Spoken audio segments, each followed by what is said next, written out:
At this moment, Ji Xiao was in remarkably high spirits, evident from her light and buoyant stride. In her hand, she carried 2 tails of pork and a box of nutritional supplements. As she approached the entrance of her community, Ji Xiao abruptly halted, her previously upward-turned lips now pressed into a thin line. Lida Jia, you are indeed fortunate this amount of money could sustain us common folk with pork for an entire month. A woman's voice resonated from within the complex, dripping with envy. Ji Xiao recognized it as Aunt Wang's voice, a resident of her community. The Lida Jia mentioned by Aunt Wang was likely her neighbor, Aunt Li. Within the community, Aunt Wang and Aunt Li shared a close bond, frequently gossiping together, a fact known to all. Sure enough, the familiar voice of Aunt Li pierced through the air. Oh, Wang Meizi, this is no mere stroke of luck. If I hadn't been clever enough to lead them to Ji Boss house, I might have lost my life.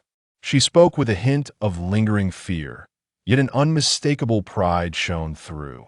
Indeed, you have always been the most resourceful among us sisters, Aunt Wang quickly praised, then lowered her voice conspiratorially.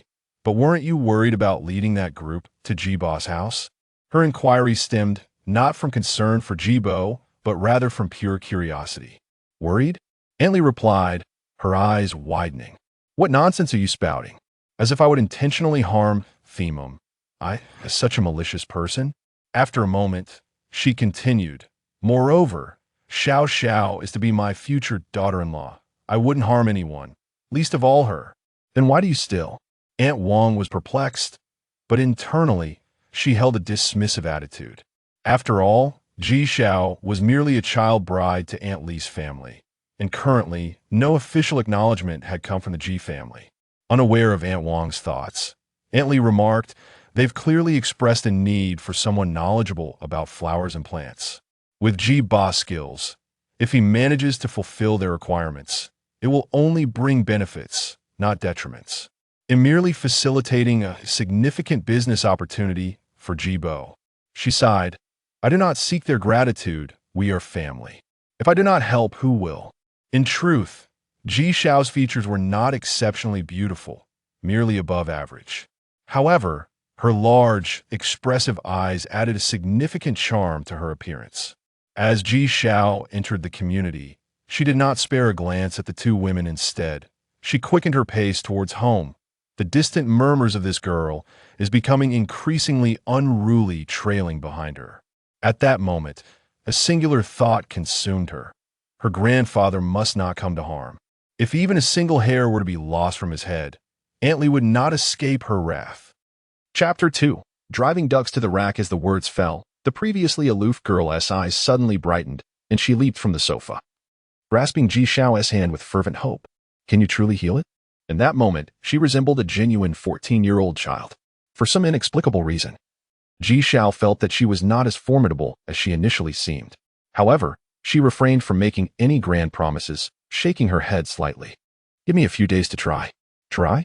The girl's voice escalated to an unbearable pitch, piercing the air and causing discomfort to the ears. Do you have any idea how important this starry night is to me? If it suffers even the slightest damage, your entire family will pay dearly. Ignoring Ji Xiao, the girl turned to the elderly Mr. Ji, declaring, you have half a day to ensure that the starry night is restored. At that moment, the girl resembled a spoiled and willful heiress, or perhaps she truly was one. Ji Xiao silently mocked her in her heart, then glanced at her grandfather. She could not fathom what he feared. After all, healing the plant was not particularly difficult. Yet, Mr. Ji continued to shake his head, saying, you think too highly of an old man like me. Half a day? You might as well kill us. Grandfather, Ji Xiao exclaimed anxiously, genuinely confused by his response. The girl, however, was agitated, her brows furrowing fiercely. Don't think I wouldn't dare. Even if I were to kill you, I would face no consequences. Cough, cough. A middle-aged woman standing beside Mr. Ji suddenly cleared her throat, casting a disapproving glance at the girl. Ji Xiao was perplexed by their cryptic exchange, but she understood that she could not allow her grandfather to come to harm. Resolutely, she proclaimed, very well, I will heal it. In truth, Ji Xiao was the one at home who tended to the plants, but due to her youth and the scarcity of knowledgeable individuals in her family, her grandfather had refrained from revealing this. Given his frail health, even if someone wished to trouble him, they would hesitate upon seeing his sickly appearance. Once the words were spoken, there was no turning back. Mr. G could only shake his head and sigh in resignation. You understand plants? The girl questioned, her skepticism evident. Ji Xiao offered no explanation, instead stating, You said it yourself. If this plant suffers even a minor setback, it would cost my family dearly. Do you think I would just with my own life? The girl pondered this and found it to be a reasonable argument, thus she ceased her protest. Xiao Xiao, mister. Ji suddenly called. I'm feeling a bit unwell. Please help me inside. Upon entering Mr. G's bedroom, he took Ji Xiao's hand, saying nothing, merely. Chapter 3. A windfall. It is now the year 2060, nearly 40 years since the cataclysm that devastated the world. However, the myriad issues left in its wake persist with alarming severity. Take plants, for instance. Non-mutated flora finds it nearly impossible to survive on the current Earth. The air is no longer the air of yesteryear, and the water has long ceased to be what it once was. In the aftermath of the apocalypse, the planet suffered catastrophic damage, with humanity reduced to a mere fraction of its former population, plagued by residual radiation, a plethora of radioactive substances, and various pestilences. The very essence of air, water, and soil has been irrevocably altered. The pod of starry sky blossoms before her must adapt to its environment to endure. Yet adaptation is not instantaneous. It necessitates a gradual process. Ji Xiao's role is to extend this process, aiding the starry sky in acclimatizing. Curiously, Ji Xiao noted that many individuals were attempting to cultivate flora from before the calamity, yet the survival rates were appallingly low. How this particular pod of starry sky came to be is a mystery to her. Even more perplexing was her discovery of minimal radioactive substances in the soil during her recent repotting. It suggested that the soil had only just been exposed to this segment of Earth's atmosphere. Could it have originated from another planet? This thought flashed through Ji Xiao's mind, only to be swiftly replaced by a wave of intense dizziness. Her innate power was already quite feeble, necessitating careful management. Consequently, she had to exercise meticulous control, which drained her mental resources significantly. The dizziness she felt at that moment was a direct consequence of this. Almost there, just a little more effort. Ji Xiao encouraged herself as she observed the starry sky beginning to adapt, vitality gradually returning. She could not afford to falter at this critical juncture. Just a bit more, just a fraction. Ji Xiao silently urged, and at last, a glimmer of emerald light flickered across the starry sky. It worked. Ji Xiao collapsed onto the ground. When she awoke, 2 days had elapsed, roused by the tantalizing aroma of roasted piglet. Her stomach responded with a symphony of protests. Damn it, she nearly sacrificed everything for a pot of starry sky. Suddenly, panic washed over her. Ji Xiao jumped from her bed, only to be met with another bout of intense dizziness. She fell back onto the bed, her head spinning for a while before she felt somewhat lucid again, and carefully descended from her bed. Upon reaching the kitchen, she indeed found her grandfather preparing her favorite roasted piglet. However, she could hardly focus on eating and urgently asked, Grandfather, what date is it today? Ji Lao Yu shot her a glare, seemingly still displeased with her previous actions. Now she is worried? Ji Xiao shrank back slightly. Chapter 4. Food can be eaten casually. Ji Xiao became busy once again. It was Saturday, and with school starting on Monday, she seized the opportunity to earn a bit more over the weekend. Upon checking her online store, she was pleasantly surprised by the flourishing business. There were several orders, one of which was conveniently located in her district, allowing her to deliver it personally and save on shipping costs. She hurriedly jotted down the various plants requested by the customer, along with all their information, and then set out with her potted plants on a wooden cart. As it was seldom used, the cart creaked and groaned as she pushed it. The sounds, though noisy, resonated in Ji Xiao's ears like a melodious symphony. Upon taking the elevator down to the community entrance, she was greeted by the sound of a hearty male laughter, causing her expression to stiffen momentarily. She had forgotten that it was Saturday, and Li Degang, Aunt Li's husband, was also resting at home. Presumably, Aunt Li's 5 sons were there as well, along with a 3-meter-tall mech. As she stepped out of the lobby, she indeed spotted a gracefully designed white mech. Its towering height was visually striking. Despite having seen it countless times, Ji Xiao couldn't help but feel a twinge of envy. They were from a modest background, as her grandfather would say. Although they lived in what used to be an upscale community, it paled in comparison to today's middle-class families, let alone the wealthy. Nevertheless, having witnessed and truly experienced the cataclysm of 40 years ago, Old Master Ji felt immensely satisfied with their current residence.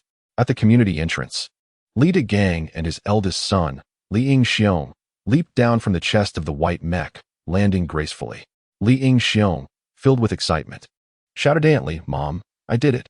I can control the cloud now." His exuberance was palpable as he danced and gestured animatedly. The cloud was the name of the white mech. Coming from a humble background, they could never afford a mech, not even the most basic model, which would be exorbitantly priced for a family like theirs. However, Li Gang had secured a good job when a mech manufacturer established a factory in their district.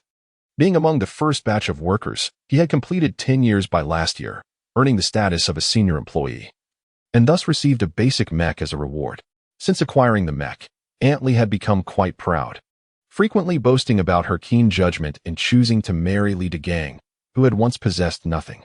As a result, the Li family had become a celebrated household in the vicinity. At this moment, upon hearing her son's words, Aunt Li beamed with joy, exclaiming, "Wonderful! Now that you've learned, you can ride the cloud to school." Meanwhile, two little twin boys, aged 8 and still reminiscent of weaned toddlers, clung to her pant legs, causing mischief. Chapter 5. Meteor Manor. The mech was indeed quite remarkable. It was unclear how Li Dagong operated it. Upon re-entering the control room, the mech rapidly diminished in size, approximately 2 meters tall, and then strode confidently upstairs. Upon returning home and closing the door, Aunt Li finally let her forced smile drop. Seething, "Why are you blocking me? That little brat. If we hadn't supported her and her grandfather all these years, would she have made it this far? Truly a heart gnawed by a dog. She will inevitably face retribution." Aunt Li vented her frustrations, completely oblivious to the dark expression on Li Dagong's face.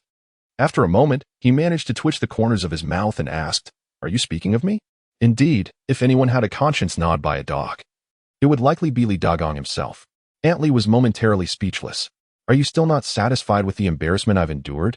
Li Dagong shot her a fierce glare and then sank into the sofa, continuing, "The residents in our community all moved in after the catastrophe.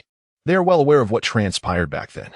For years, no one has cared for the old man's illness. Do you know how they gossip behind my back? The old man's health is difficult to manage, so I could justifiably ignore it. However, taking care of a little girl doesn't cost much. Yet you insist on complicating matters. Now, I will never have to show my face again." Such words were uncalled for. Aunt Li, being of a stubborn disposition, took a seat at the opposite end of the sofa and retorted, "Look at our family. We have everything one could desire. Others would envy our mech, which they can only dream of touching. How many girls would aspire to join a family like ours? That little girl still dares to speak like this. Others would only see her as ungrateful, hardly believing we are taking advantage of her." Before Li Dagong could counter, Aunt Li continued, "And look at our young hero. At just 14, he can operate a mech. Surely, he will take over your position with ease, and may even surpass you as a supervisor. Does this not provide her with ample reason to feel content? You child." Li Dagong, seeing his son brimming with confidence, felt a wave of relief wash over him and finally ceased to blame Aunt Li. After leaving the community, Ji Xiao quickly cast aside the events of earlier. She first visited the courier company, sending several potted plants to the designated address, and then glanced at the final note remaining. Meteor Manor, repeating the address to herself. Chapter 6. Threatened again. Stop. As Ji Xiao finally located the Meteor Manor after an exhausting search, a cold, metallic voice suddenly pierced the air beside her. The manor featured a seamless blend of Central European architecture, adorned in soft shades of brown and green that exuded neither gloom nor ostentation, creating an atmosphere of comfort. However, before Ji Xiao had the chance to marvel at her surroundings, the abrupt voice startled her, prompting her to turn around.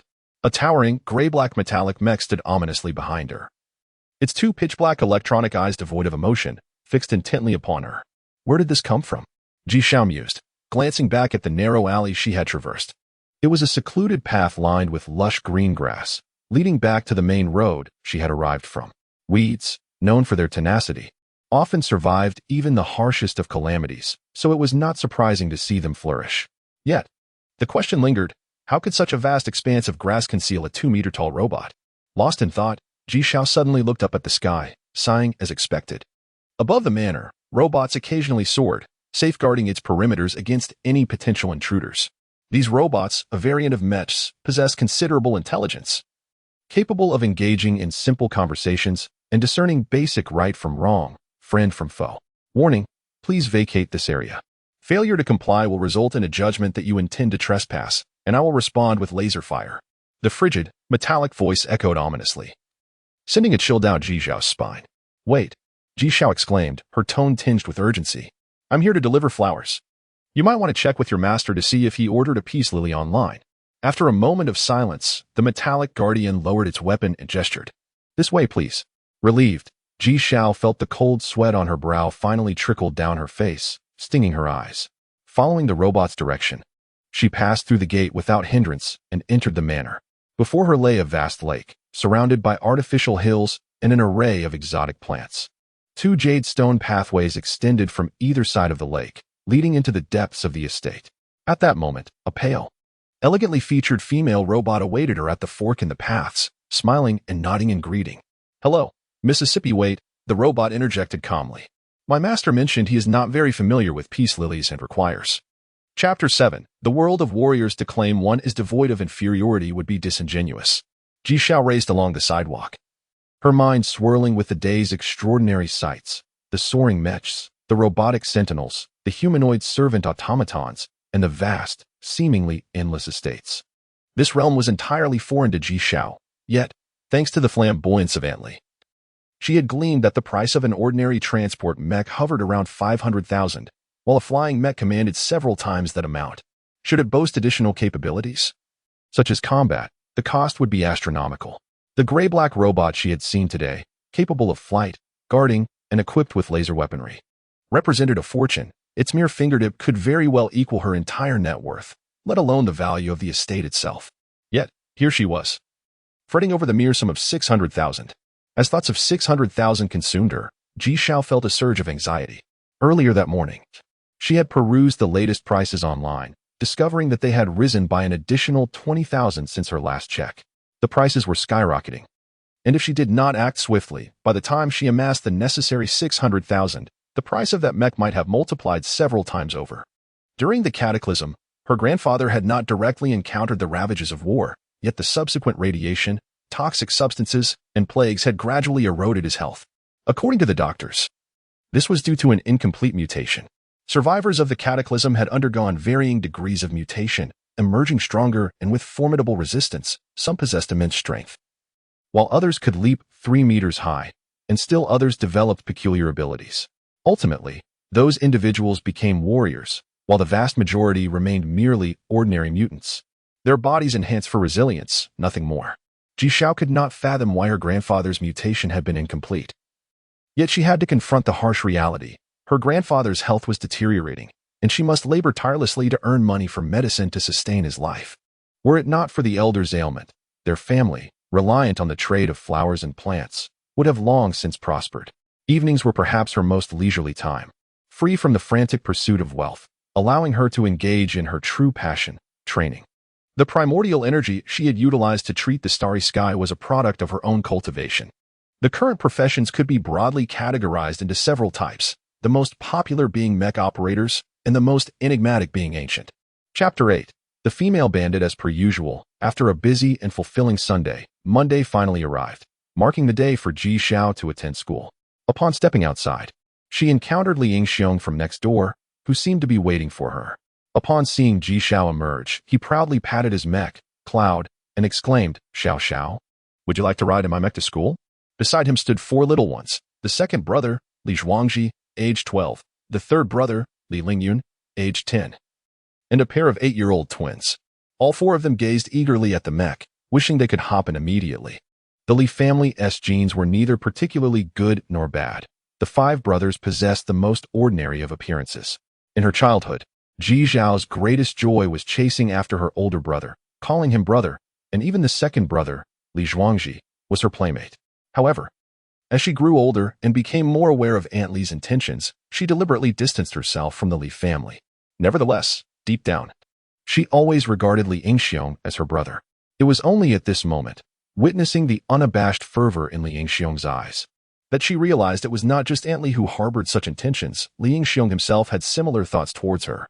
She shook her head, declining. "No, thank you. I prefer to run." As she attempted to walk past them, Li Lingyun called out, "Sister Xiao Xiao." Due to being 4 years younger, he had always enjoyed following his older siblings around. Yet, both Li Yingxiong and Li Zhuangji often found him too slow, leaving him to play alone with Ji Xiao when he could not catch up. Thus, among the 5 brothers, Li Lingyun was the closest to Ji Xiao. After calling out to Ji Xiao, Li Lingyun reluctantly glanced at the mech. Summoning his courage, he rushed to Ji Xiao's side and said, "I'll go with you. Are you not riding in the mech?" Ji Xiao playfully ruffled Li Lingyun's hair. Li Lingyun shook his head, stating that he could ride anytime. He turned to wave at his brothers, eldest brother, second brother, Xiaoong, Xiaoyong. "I'm off now. Be careful on the way." Li Yingxiong, feeling slightly annoyed by Ji Xiao's earlier rejection, waved his hand dismissively. Ji Xiao, unaware of his expression, had already entered the elevator. Inside, Li Lingyun suddenly voiced his concern. "Sister Xiao Xiao, do you not like us anymore?" "How could that be?" Ji Xiao replied, puzzled. Li Lingyun's face remained troubled. "I heard Mom say that you don't want to marry eldest brother, but I don't understand why." "Sister Xiao Xiao, is it because eldest brother treats you poorly?" Ji Xiao found his question both amusing and exasperating. She gave Li Lingyun a playful tap on the head and explained, "You little rascal. Do you even know what marriage means at your age? We are still students. If the teachers find out, we will surely be punished. Do you want to get your sister in trouble?" "Of course not." Li Lingyun quickly shook his head, yet he remained undeterred, asking, "Then you?" Chapter 9. The first lesson. Ji Xiao's family was in the flower business, a fact that was no secret within the school. Moreover, with greenery in short supply, many affluent families sought to cultivate some flora for personal enrichment, yet they relied on martial artists to forage in the wild. At that time, there was a small tyrant at school who, emboldened by his family's wealth, became fixated on Ji Xiao after hearing about her family's trade. He insisted that she gift him 2 potted plants. Ji Xiao, however, was unwilling to part with even a single pot, as the most ordinary flower was priced at nearly 1,000 yuan. If she were to give him one, wouldn't others follow suit? Faced with such a dilemma, Ji Xiao resolutely declined his request. The small tyrant, initially treating the matter as a jest, took offense at her refusal, which cost him face. From that moment on, he began to intercept Ji Xiao daily, tormenting her to the point of exasperation. On one occasion, she suffered a loss exceeding 1,000 yuan, which constituted the entirety of his pocket money. Consequently, Yuan Mingjun earned herself the moniker of the girl bandit. Yet, it was also through this ordeal that Ji Xiao became acquainted with Yuan Mingjun. Upon reflection, it was understandable. Currently, mecha studies were the most sought-after discipline. Who had the leisure to delve into botany? Ji Xiao settled into a seat near the podium and spread her books across the desk, surveying them. Botany Classics, the Encyclopedia of Deep-Sea Flora, Fundamentals of Botany, Floral Compendium. How could there be so many? Ji Xiao counted. There were a staggering 8 volumes solely on botany, while the ancient martial arts section contained but 2, Human Anatomy and Fundamentals of Primordial Energy Cultivation. Feeling overwhelmed? Inquired the girl seated beside her, her shoulder-length hair cascading around her face, exuding an air of understanding. Despite her delicate makeup that rendered her quite attractive, it seemed at odds with her age, making her appear at least 2 or 3 years older than Ji Xiao. Ji Xiao nodded, pondering how she could possibly manage such a workload. Is it even feasible to learn all of this? Absolutely, the girl replied nonchalantly, waving her hand dismissively. By the way, my name is Guanzijing. What about you? Chapter 10. Standing punishment in the school. Each student possesses a personal locker, modest in size yet sufficient to accommodate their books. Behind the northern teaching building lies a vast expanse of land, remarkably spacious, approximately 10 hectares by Ji Xiao's estimation. The ground is carpeted with lush grass, designated specifically for the students of the mecha and ancient martial arts departments to engage in training and practice. Surrounding the training ground are numerous banyan trees, which required considerable effort from the school during their transplantation. Now fully grown, their verdant foliage provides a refreshing shade for the martial artists to escape the summer heat. Ji Xiao brought a copy of the Book of Plants to the playground. Despite it being midday, the training ground was bustling with numerous practitioners and mechas engaged in their drills. Among all disciplines, martial artists endure the most arduous training, where even the slightest lapse can result in a regression of their abilities. Having grown accustomed to this scene, Ji Xiao deftly navigated past them, heading deeper into the training area. Suddenly, a voice nearby captured her attention. Teacher Mu had proclaimed that if 20 individuals could achieve the rank of level 1 martial artist this semester, they would be taken to the wilderness for real combat. "Lindsay, you can do it," exclaimed a boy of about 14 or 15, energetically encouraging his companion, who lay curled up on the ground. The boy on the ground was of similar age, his face contorted in agony, his pallor alarming, and his clothes thoroughly drenched in sweat. "Get up." The standing boy continued to cheer him on. "Hurry up. Lindsay, think of your dreams. Don't you want to hunt monsters? Don't you aspire to pilot a mecha? Don't you yearn to soar through the cosmos? If you desire it, then rise. Seemingly inspired by his words. Others nearby paused their activities and joined in the fervent chorus. Get up. Stand up. Rise. The crescendo of encouragement surged, each wave louder than the last. The boy on the ground appeared ignited by this fervor, trembling as he attempted to push himself up. Witnessing this, the onlookers became even more invigorated, raising their voices in unison. Such is the vitality of youth, seemingly inexhaustible, as if it would never wane. Ultimately, amid the relentless encouragement, the boy on the ground managed to rise, though. Chapter 11. The Origins of Ancient Martial Arts. What is ancient martial arts? It is a form of martial arts designed for strengthening the body, enhancing health, self-defense, and even lethal combat. But why is it prefixed with the term ancient? This brings us to discuss the cataclysmic event that transpired 40 years ago. Prior to this catastrophe, very few individuals practiced martial arts. The majority of the populace had never even witnessed true martial arts, only catching glimpses of it through television and the internet, much of which consisted of mere flashy techniques lacking substance. The calamity persisted for 2 years, during which many speculated on the cause of this near-apocalyptic war, one that no one would dare instigate lightly. Yet, it occurred nonetheless. Due to the overwhelming public discontent, the government was eventually compelled to provide an explanation. It was revealed that a discovery had been made at an ancient site, purportedly containing martial arts techniques that could grant immortality. Even if one could not fully master these arts, they were said to significantly prolong life. This information reached the most powerful nation at the time, the United States, which promptly dispatched individuals to the ancient site, only to find that it had already been stripped bare, leaving behind nothing but an empty shell of ruins. After thorough investigation, it was uncovered that the site had been emptied by the equally formidable nation of Iraq. This ignited a battle of wits and covert operations between the two countries, culminating in open conflict. Subsequently, news of the ancient ruins spread to other nations, leading to their gradual involvement in the war, which escalated into a widespread catastrophe. In hindsight, it became clear that the rumors were not entirely reliable. After the war, humanity was reduced to a fraction of its former self, with war-torn lands rendered incapable of sustaining crops, pushing many to the brink of starvation. In the aftermath, numerous countries reached a consensus, ultimately unifying to form a federal government, which took possession of the artifacts from the ancient site, in an effort to account for the suffering of the populace. The federal government disclosed all items acquired from the ruins, several ancient jades, ceramics, paintings, and various cultivation techniques. Research and practical application revealed that the most effective of these techniques merely accelerated training and enhanced strength, while the notion of immortality was met with skepticism. However, it was indeed true that these techniques could extend life, though this extension bore no relation to the quality of the methods. Any technique, when mastered to its pinnacle, could only add a couple of hundred years to one's lifespan. Thus, the term ancient in ancient martial arts derives from this context.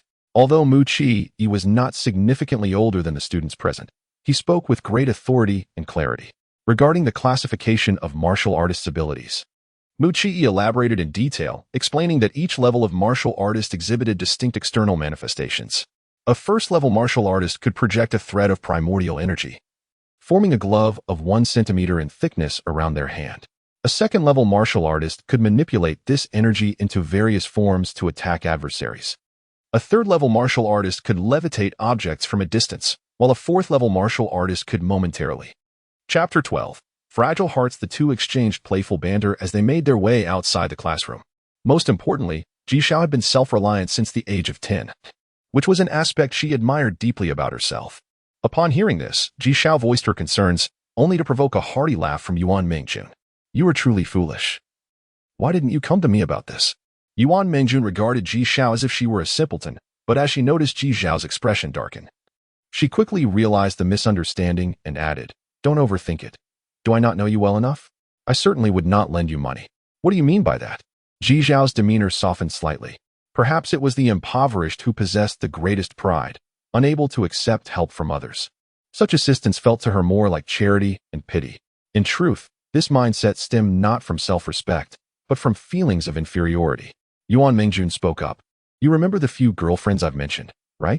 They come from fine backgrounds, yet even they find it difficult to cultivate their love for flowers and plants. Their families of warriors would not venture into the wild for such trivial matters. I had intended to introduce you to them, but I hesitated for fear you might misunderstand. Misunderstand? Not quite, Ji Xiao replied. As long as they genuinely desire it, just don't deceive me. She feared that Yuan Mingjun might secretly assist her under the guise of friendship. Yuan Mingjun, both exasperated and amused, asked, "Is your trust in me so lacking? I intend to nurture our friendship for a lifetime. To let such trivial matters jeopardize our bond would be utterly foolish." Ji Xiao felt a surge of emotion, quickly dismissing it and rubbing her arms, exclaiming, "You are so sentimental. You've given me goosebumps." Yuan Mingjun raised an eyebrow. "You ungrateful wretch. After all my affection for you, you dare to disdain me?" With that, she transformed her hands into playful claws, aiming for Ji Xiao's underarms. Haha. Ji Xiao swiftly dodged, and the two began to chase each other around the playground. All right, no more fooling around. Yuan Mingjun panted as she reached Ji Xiao's side, resting a hand on her shoulder. On a serious note, Grandpa Ji's health is deteriorating, and you refuse to accept my offer of financial help. This cannot continue. Ji Xiao fell silent. I don't know. If she had the answers, she would not be in such distress. I do have an idea. Yuan Mingjun's eyes suddenly sparkled. What if I organize a flower viewing banquet? Chapter 13. Bold attempts. Old Master Ji was not disabled, yet he would become breathless after taking just a few steps. His physical stamina was insufficient to support prolonged standing or walking, so he typically spent his time seated in a wheelchair, rising occasionally to take a few steps.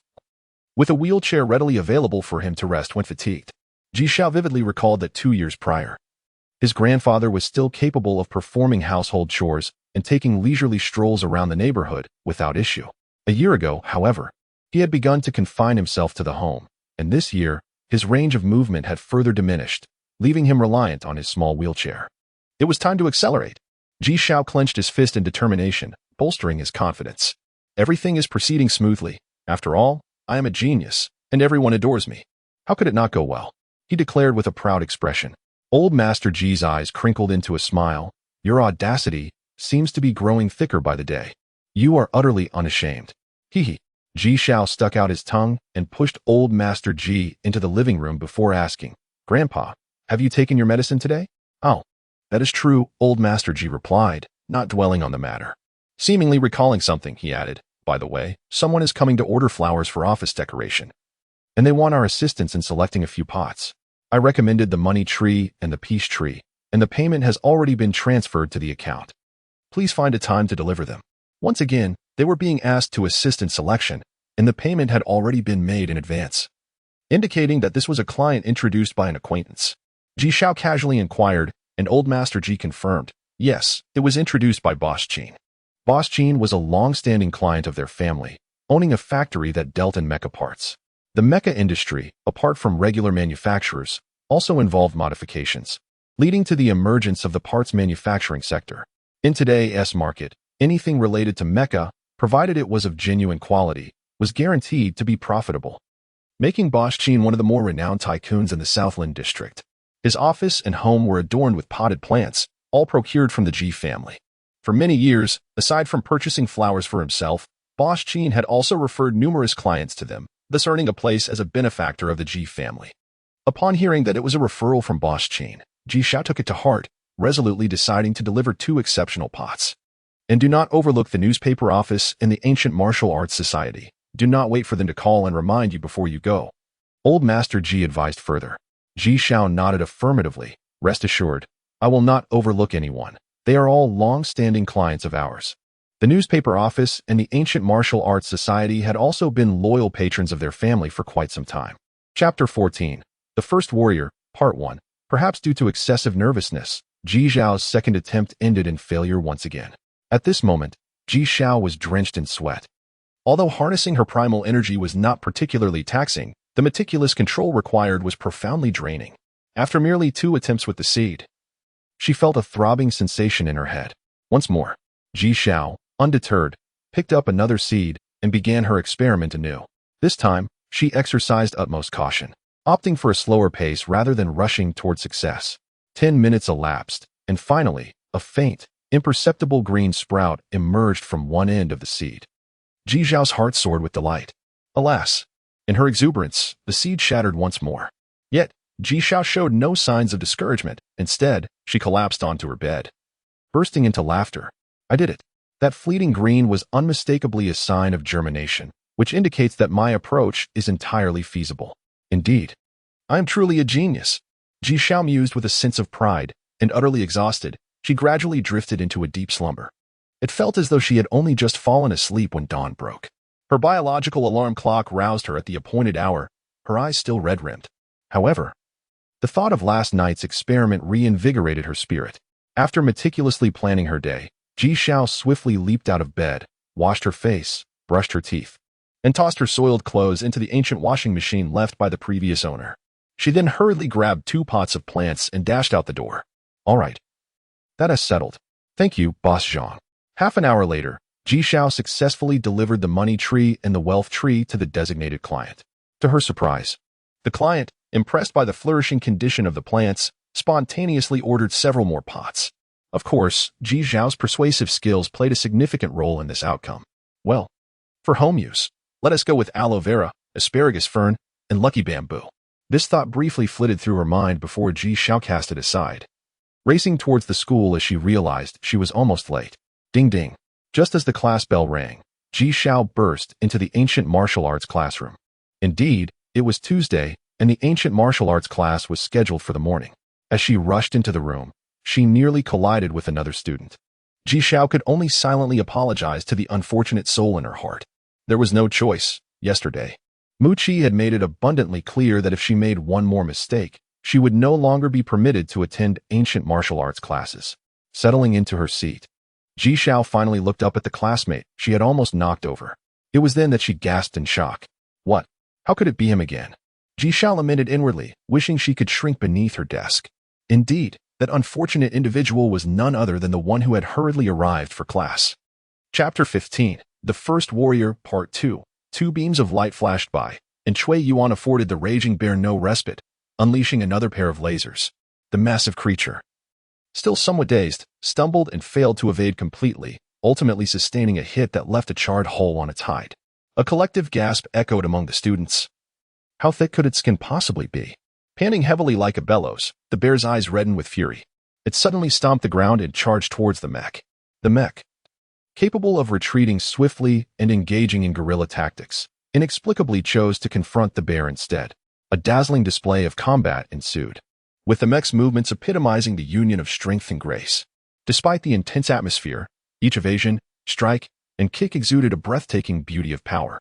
True to its name, the raging bear, with its tough hide and resilience, stood firm and seized the opportunity to land several blows on the mech, eventually grasping one of its legs tightly. If one were to observe closely, they would notice that the mech's thigh, which the bear had captured, had already begun to deform, despite being crafted from specialized metal.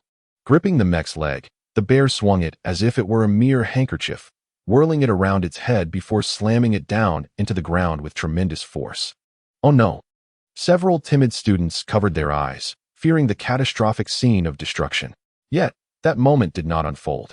As the mech was about to crash down, a dark figure swiftly darted out. Bang! A thunderous sound erupted, and the mech was finally rendered inoperative, engulfed in billowing smoke. As the shadowy figure steadied itself, it stomped the ground and charged at the bear once more. Compared to the mech, Cui Yuan moved with far greater agility, though wielding merely his fists. Each blow he struck against the bear elicited a pained roar from the beast. Through the screen, the students could not perceive the intense aura of primal energy emanating from Cui Yuan. Each punch he delivered was imbued with a transforming energy, taking on a conical shape upon impact. When his fist struck the bear, it felt akin to a nail being driven into flesh. However, their lack of direct experience did not render them ignorant. The students of the ancient martial arts discipline were acutely aware that there must be a transformative energy manifesting in Cui Yuan's strikes. The bear, now enraged, became somewhat more agile than before its mutation, but it still appeared cumbersome compared to the diminutive human, especially as its massive size became its greatest hindrance. With a long, piercing howl, the bear's fur shimmered with an eerie blood-red hue. Frenzy. For the students, just as one wave seemed to subside, another arose. They had anticipated a flawless conclusion to this battle, only to be met with such a twist. Cui Yuan's expression grew considerably grave.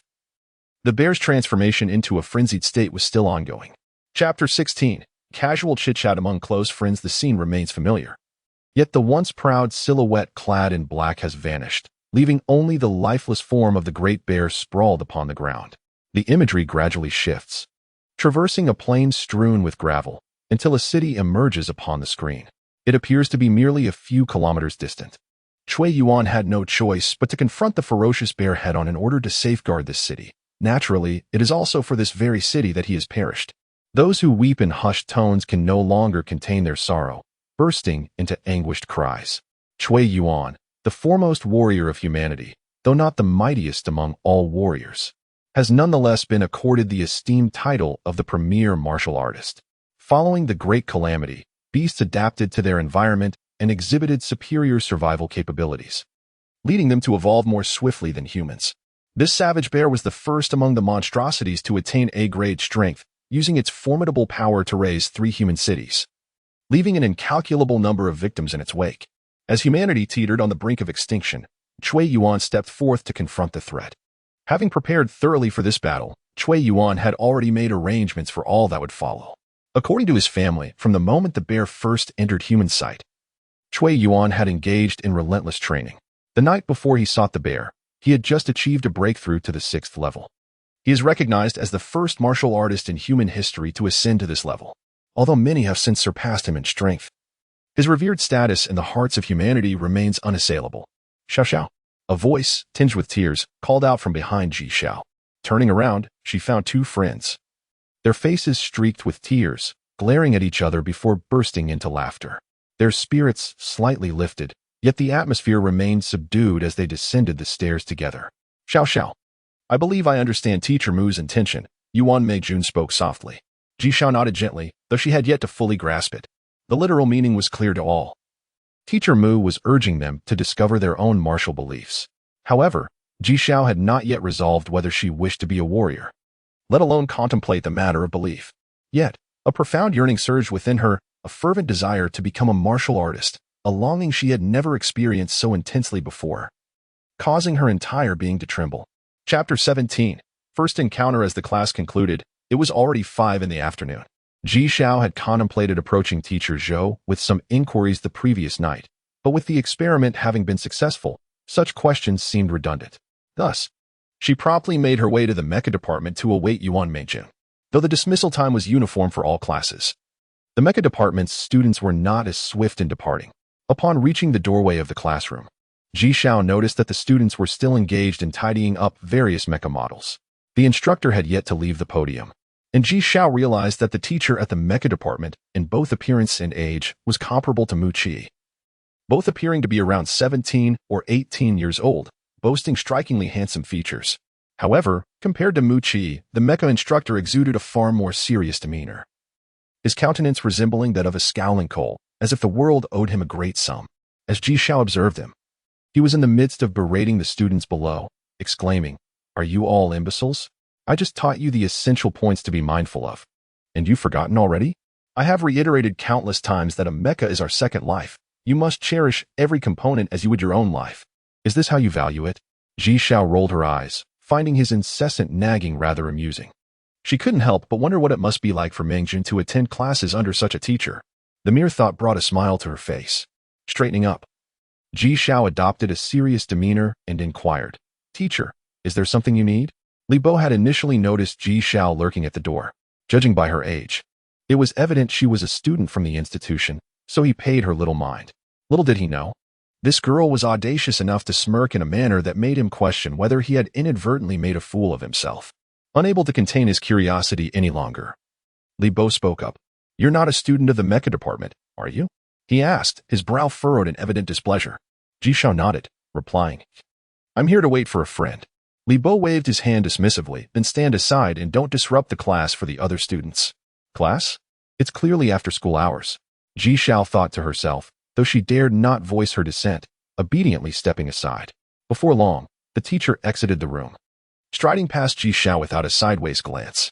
She pursed her lips at his retreating figure and quickly approached the classroom entrance, searching amidst the bustling students and mechas until she finally spotted Yuan Meijun.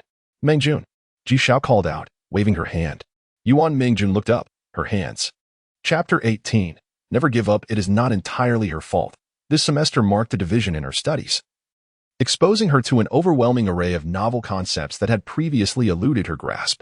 The tumult of her thoughts left her disoriented, causing lapses in memory. Perhaps the magnitude of today's revelations was particularly staggering, as it took her nearly an hour to regain her composure. Grasping a seed, she gently channeled a thread of primordial energy into it, yet due to a slight fluctuation in her emotions, a lavender seed shattered once more. After calming her thoughts, she picked up another seed, once again infusing it with primordial energy. This time, Ji Xiao persevered for 20 minutes, and at last, the lavender sprouted. She stifled her excitement. Striving to maintain the intensity of her energy, the tender green shoot flourished, visibly growing at a remarkable pace. Suddenly, her expression shifted. Oh no, her primordial energy was nearly depleted, and the lavender had only reached a height of 25 centimeters. Surely, withdrawing the energy now wouldn't be detrimental? After all, she was using seeds of a mutated lavender, which were not so fragile, especially since they were nearing maturity, making them less susceptible to failure. Despite this reasoning, Ji Xiao remained exceedingly cautious. By the time she planted the lavender in its pot, she was drenched in sweat. Xiao Xiao, why are you still awake? The door to Grandpa G's room creaked open, revealing his hunched figure. Ji Xiao was taken aback. Grandpa, why are you up? I heard the sound of your door opening, so I came to see, he replied, slowly stepping out and glancing at the solitary lavender plant in the pot. I recall that the lavenders at home have all blossomed. Why is there still one that has matured? With a sheepish grin, Ji Xiao retrieved another seed from a jar on the nearby shelf, presenting it to Grandpa Ji as if it were a precious treasure.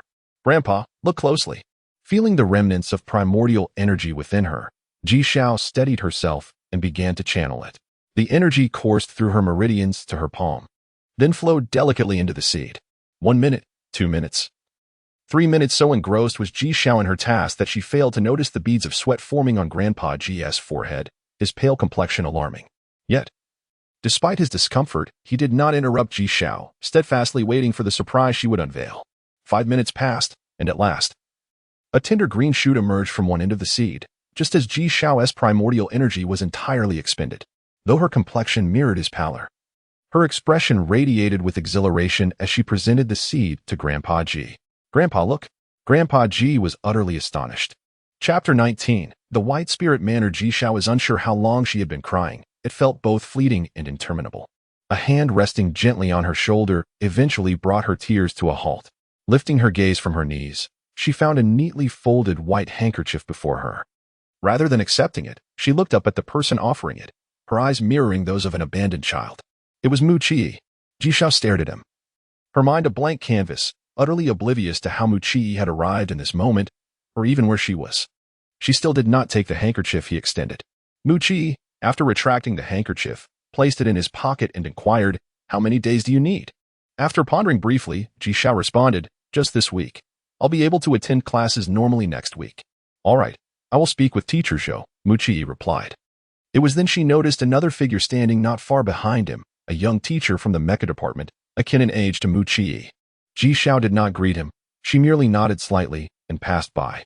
Under the glow of the street lamp, her silhouette appeared remarkably solitary, her form strikingly frail. Watching her retreating figure, Muchi fell into contemplation. Li Bo stepped forward, teasing, "What is this? Have you developed a sense of compassion? Compassion is something inherent in everyone. Is that not quite normal?"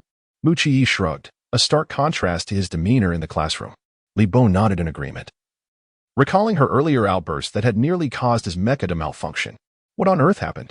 He wondered aloud, his eyes suddenly sparkling with mischief. Why don't we follow her and find out? Muchi shook his head, asserting it is hardly prudent to pry into others' affairs. "Oh, come on," Li Bo retorted, exasperated by his friend's demeanor. "Could you please refrain from always appearing so morally upright? It only makes me seem like the villain here." Muchi shot him an annoyed glance. "I see you are merely eager for entertainment," he remarked before circumventing Li Bo and continuing on his way. Li Bo was momentarily taken aback. Chapter 20. 5,000 square meters. In stark contrast to the quaint elegance of Meteor Manor, White Spirit Manor exudes a striking metallic aesthetic, where even the lawns flanking the pathways are adorned with various mechanized beasts, predominantly shaped like monsters. However, in her current state of discontent, Ji Xiao hardly took notice of her surroundings, prompting Yuan Mengjun to forego any introductions. Accustomed to running, the two moved swiftly. Yet it took them a full 5 minutes to reach the venue Yuan Mengjun had mentioned. Upon halting, Ji Xiao beheld a vast and level expanse of grass, approximately 5,000 square meters in size, oval in shape. Much like the other lawns, it was interspersed with formidable monsters. A narrow path encircled the oval arena. With the path they had traversed behind them, and looming ahead was a towering metallic fence, nearly 10 meters high. For safety, a barrier of waist-high fencing had been erected around the perimeter. Through the lattice of the fence, Ji Xiao could discern several lethargic monsters lounging within. Seemingly aware of Ji Xiao's gaze, the creatures abruptly turned their heads and roared in unison, startling Ji Xiao into retreating a step. Yuan Michuan's reassuring voice broke through. It's fine. These monsters are all tamed and have long since lost their wild instincts, though they may appear intimidating. Ji Xiao merely nodded. Refraining from inquiring about the purpose of these creatures, the world of the affluent was beyond her comprehension. She needed only to focus on her own responsibilities. Her gaze settled on the expansive oval field. As Yuan Mingjun elaborated, this is the place. We usually host gatherings here. 5,000 square meters. This singular figure occupied Ji Xiao's thoughts. She had a month to fill this vast area entirely, a task that seemed almost insurmountable. No, to be precise, it was indeed an utterly impossible endeavor. With her current aptitude at the level of a novice warrior, the entirety of her innate energy was barely sufficient to hasten the growth of a single lavender plant, necessitating a subsequent period of meditation to recuperate. Even under optimal conditions, this process would require nearly an hour per lavender. Calculating, she realized that with 24 hours in a day, she could only manage to hasten the growth of 12 plants. And did she expect to forego sleep for an entire month? In light of this, managing to cultivate even a corner of the lawn within the month would be quite an achievement. What about larger plants? Ji Xiao contemplated this, yet hesitated. Recalling the awe she experienced upon viewing a sea of flowers on her computer screen, a sensation unmatched by any other blossom. If this flower-viewing banquet did not evoke sufficient astonishment, what would be the purpose of hosting it? Was it merely for the sake of an unremarkable advertisement? There must be a way. There surely is a way. Chapter 21. An elder in the home. The grandfather and grandson ultimately succumbed to tears as they drifted into slumber, weighed down by their thoughts. Ji Xiao woke early the following morning, yet she resolutely remained still, leaning by the bedside, patiently awaiting her grandfather's awakening before feigning a newly risen demeanor. As he observed her bleary eyes, the elderly gentleman affectionately ruffled her hair, suggesting, "Why not sleep a little longer?" Ji Xiao promptly shook her head, instantly revitalized, exclaiming that further slumber would render her akin to a pig, despite her lack of acquaintance with swine. As their conversation flowed, Ji Xiao gathered her toiletries from the bedside, preparing to fetch water for her grandfather. A sudden realization washed over her. How many more times would her grandfather be able to enjoy such moments? A wave of confusion enveloped her, prompting her to vigorously shake her head, casting aside the alarming thought. Upon returning to the hospital, Ji Xiao presented her grandfather with a cup of freshly warmed animal milk. Together, they sipped in tranquil silence. She had opted to purchase 2 cups, fearing that her grandfather might refuse to drink and allow her to consume it all. By the way, how are things progressing on your end? The elder inquired suddenly. As a student, your studies must take precedence. Do not let them slip by. Ji Xiao nodded vigorously, like a chick pecking at rice. Rest assured, Grandpa. I am merely taking this week off. I will resume classes next week. Can everything truly be arranged in a week? His concern did not stem from the brevity of her absence, but rather from apprehension that his granddaughter might falter and disrupt the flower-viewing banquet. After a moment of contemplation, Ji Xiao confessed, there is a slight complication. The venue my friend secured is rather expansive, and initially, I believed relocating all the potted plants from home would suffice. However, upon visiting yesterday, I realized we still lack a few decorations. She told a small fib. Her original intention was not merely to transfer the household plants, but to conjure a sea of flowers using her innate powers. Yet, she refrained from disclosing this, knowing it would only heighten her grandfather's concern for her well-being. By mentioning the minor dilemma, she hoped to inspire him. For he had traversed the tumultuous times before the apocalyptic events. In his youth, he had been a skilled gardener in their village. At that time, he was merely a teenager, having dropped out of high school, yet he did not follow the path of many young people seeking fortunes in the bustling cities. Instead, his dream was to cultivate a successful venture at home, guiding the villagers towards prosperity. Chapter 22. The blabbermouth. Ji Xiao, having spent years interacting with flora, was quite aware that the nutritional requirements of mutated plants were, in essence, quite similar to those of their predecessors. To illustrate, if the previous needs could be represented as 1, 2, and 3, the current ones merely added a 4, and possibly a 5 or 6 at most. However, These additional nutrients could be extracted from the air, and the soil had also transformed from its former state, alleviating her concerns to a great extent. Yet, she remained somewhat disheartened by her inability to discover a method for hastening their maturation. After pondering for a moment, she resolved to contact Teacher Zhou for assistance. Alas, she realized she did not possess Teacher Zhou's number. Just as this thought crossed her mind, her phone, resting on the desk, began to ring, displaying an unfamiliar local number. "Hello," Ji Xiao answered, tilting her ear to listen. "Is this Ji Xiao?" A familiar voice emanated from the phone. It was Teacher Zhou. Ji Xiao paused in astonishment.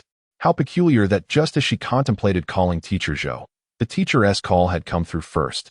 No matter, it was fortuitous, as she indeed had matters to discuss. With a hint of delight, Ji Xiao responded, "Yes, it's me. Is this Teacher Zhou?" On the other end, Zhou Ying's gentle voice carried a subtle tone of concern. "Ji Xiao, I've heard that there have been issues at home. How are you holding up? If you encounter any difficulties, please do not hesitate to share. Both I and your classmates are here to support you." Upon hearing this, Ji Xiao's expression darkened. That individual had displayed such a cold demeanor, yet turned out to be a blabbermouth? If she needed to take leave, why must it be announced that there were problems at home? Feeling somewhat displeased, her tone dipped slightly. "Thank you, Teacher Zhou, but it's not a significant matter. I can manage. Such a significant issue, how can you, a child, possibly handle it alone?" Zhou Ying's voice conveyed a sense of urgency. "There is no need for you to worry. The teachers at school are already brainstorming solutions for you. We convened a meeting this morning regarding your situation, and it has been decided that we will hold a fundraising event at school. Your grandfather will be well soon." How did Teacher Zhou know about her grandfather? Was that individual stalking her? A wave of dizziness washed over Ji Xiao as she realized the gravity of the situation. Her affairs had become common knowledge throughout the school. Suddenly, a vivid image flashed in her mind, a frail girl, clad in tattered clothing, clutching a donation box on the playground, while a throng of classmates formed a long line before her, depositing bills of 1, 10, and even 100, an uncountable sum cascading into her collection box. Each classmate, as they contributed, were expressions of sympathy. "Ji Xiao, you must be strong. Ji Xiao, you are not alone in this battle. Ji Xiao, everything will turn out fine. Ji Xiao, you still have us. Ji Xiao, Ji Xiao, Ji Xiao." Chapter 23, Experimenting with New Methods. What should I do? Yuan Minjun exclaimed, wrinkling her nose into distaste as she gazed at a bucket of excrement beside her feet. Having resided in this household for an extended period, she had never fathomed that the waste of a monster could emit such a foul odor. Fortunately, the home was equipped with robotic servants devoid of olfactory senses. Otherwise, had there been human presence, the stench might have been fatal. Yes, succumbing to the monster's excrement. Ji Xiao, however, produced 2 white, filter-style masks as if performing a magic trick, offering one to Yuan Mingjun before donning the other herself. With her voice muffled, she remarked, "It is common knowledge that excrement is odorous. How could you, living with a monster, not have prepared for this?" Though her words were somewhat indistinct behind the mask, they were still comprehensible. Ji Xiao then scrutinized the contents of the bucket, noting its relatively dry state, which indicated the creature's good health. Monsters only produce loose stools when afflicted with diarrhea. She donned a pair of rubber gloves and pondered momentarily before addressing the robot standing by. "Could you bring me another bucket, preferably half filled with soil?" "Understood. Please hold on." The robot, designed specifically for cleaning up monster waste, appeared somewhat rigid, adhering strictly to commands without the capacity for basic discernment. In no time, the robot returned, carrying a half bucket of soil. Ji Xiao expressed her gratitude, then extracted a few lavender seeds from her pocket, burying them in the soil before applying a small spade to add some of the excrement atop it. Now came the waiting, yet one could not remain idle. Ji Xiao, grimacing at the repulsive waste, gritted her teeth and reluctantly pressed her hand against it. Though it was filthy, the gloves shielded her skin from direct contact with the excrement. Despite her attempts to reassure herself, a wave of nausea washed over her. After considerable effort to suppress the discomfort, she channeled her innate energy into the seeds buried within the soil, attentively sensing their transformation. They are absorbing nutrients. The process is accelerating. Signs of germination are emerging. "What time is it?" Jishu jolted in surprise. Yuan Mengjun frowned. "It's nearly 8 o'clock. After a brief pause, she added, "It has been a full 7 hours since the seeds were planted." 7 hours. Ji Xiao calculated in her mind. Although the seed exhibited signs of germination, her knowledge of lavender indicated that true sprouting would require at least until the following morning. All things considered, The seeds would need nearly 20 hours from planting to germination. Merely sprouting would take almost a full day, and subsequent growth would be even slower, requiring time to bloom. Chapter 24. Finally successful. As soon as the words left her lips, another middle-aged woman entered, gracefully balancing a tray. A gentle smile adorned her face, and her voice preceded her arrival. I remarked that I had just heard a melodious warbler, only to realize it was Xiao Xiao. The warbler indeed referred to Ji Xiao, suggesting that her voice was as delightful as that of a songbird. Unbeknownst to her, the woman inadvertently lauded Ji Xiao once more. Truly, they were a couple. Effusing compliments to everyone they encountered, leaving Ji Xiao blushing and nearly unable to face anyone. Ji Xiao promptly stood and greeted, "Hello, Aunt Yuan." "There's no need for such formality," Yi Xiang said, placing the tray on the dining table before Ji Xiao and gently urging her to sit. "From now on, consider this place your home. Do not be so polite." "Thank you, Aunt," Ji Xiao replied, still feeling somewhat constrained. She recognized Yu Xiang's words as mere politeness and did not intend to take them at face value. Yuan Mingjun, unable to tolerate the awkwardness, pulled Yu Xiang over and guided her to a chair beside her father, saying, "You all are truly troublesome. Xiao Xiao's my sister. We are naturally family. By acting so formally, do you not create distance instead?" Yuan Ligong laughed heartily, agreeing with Mingjun's sentiment. "Indeed, let us not engage in trivialities. Since we are family, let us be more at ease." He then pointed to the dish before Ji Xiao, saying, "Xiao Xiao, did you hear that? You are now a part of our family. There's no need for anyone to call you to meals." Such words left Ji Xiao unable to refuse. To do so would imply a desire to distance herself from them. To speak candidly, it was already a stroke of fortune that they did not look down upon her. To reject their kindness would be ungrateful. Ji Xiao lowered her gaze to the breakfast on the tray, a piece of meat that appeared dark and uninviting, a pile of greens, a fried egg, and a bowl of fragrant, rich soup. She gently prodded the meat with her chopsticks, discovering it had been cut into several pieces, which easily fell apart at the slightest touch, revealing tender, deep brown flesh that looked delectable. Yuan Minjun explained, "This is mutated musk ox meat. It has a delightful flavor. You should try a piece." She then described the fried egg and greens. The egg came from ordinary mutated chickens, while the greens were artificially cultivated bok choy. Due to their extreme fragility, mutated varieties were scarce, necessitating artificial cultivation. The greenhouse was equipped with special devices to filter radiation and radioactive substances, which were exorbitantly priced, leading to high costs for the greens. In the market, a pound of these greens could be several times more expensive than a pound of pork, rendering them unaffordable for the average person. At the dining table, Chapter 25, known throughout the school at last, success was hers. Ji Xiaoxi, unable to contain her exhilaration, eagerly reopened the device for another inspection. From the outset, she had infused the entirety of her innate energy into the mechanism, sufficient to ripen a single lavender seed. With the added benefit of monster excrement, a single infusion of her innate energy could potentially mature 2 seeds. Of course, without her meticulous control, the seeds would absorb energy at a considerably slower pace. After a moment's contemplation, Ji Xia decided to bury an additional handful of seeds until the plastic box was completely filled. Once satisfied, she secured the lid and channeled her innate energy once more. This time, with numerous seeds present, she was uncertain if her energy would last through the night. However, even if it fell short, it should suffice to ensure that all the seeds would sprout. Regrettably, Yuan Mingjun's cultivated innate energy was not suitable for plant application. Otherwise, she could have enlisted Yuan Mingjun's assistance. Upon arriving at Yuan Mingjun's residence, Ji Xia waved her hand grandly, instructing the robot to excavate several dozen pounds of soil from the farm. Although the farm was consistently well-maintained, much of the monster's waste had seeped into the earth, making it impossible to clean. Now, it conveniently served her purpose, with the soil and seeds placed within the device. The subsequent tasks became remarkably simpler, an endless cycle of infusing innate energy, meditating, and repeating the process. Soon, Sunday arrived, and Ji Xia took a substantial collection of materials to the White Spirit Villa.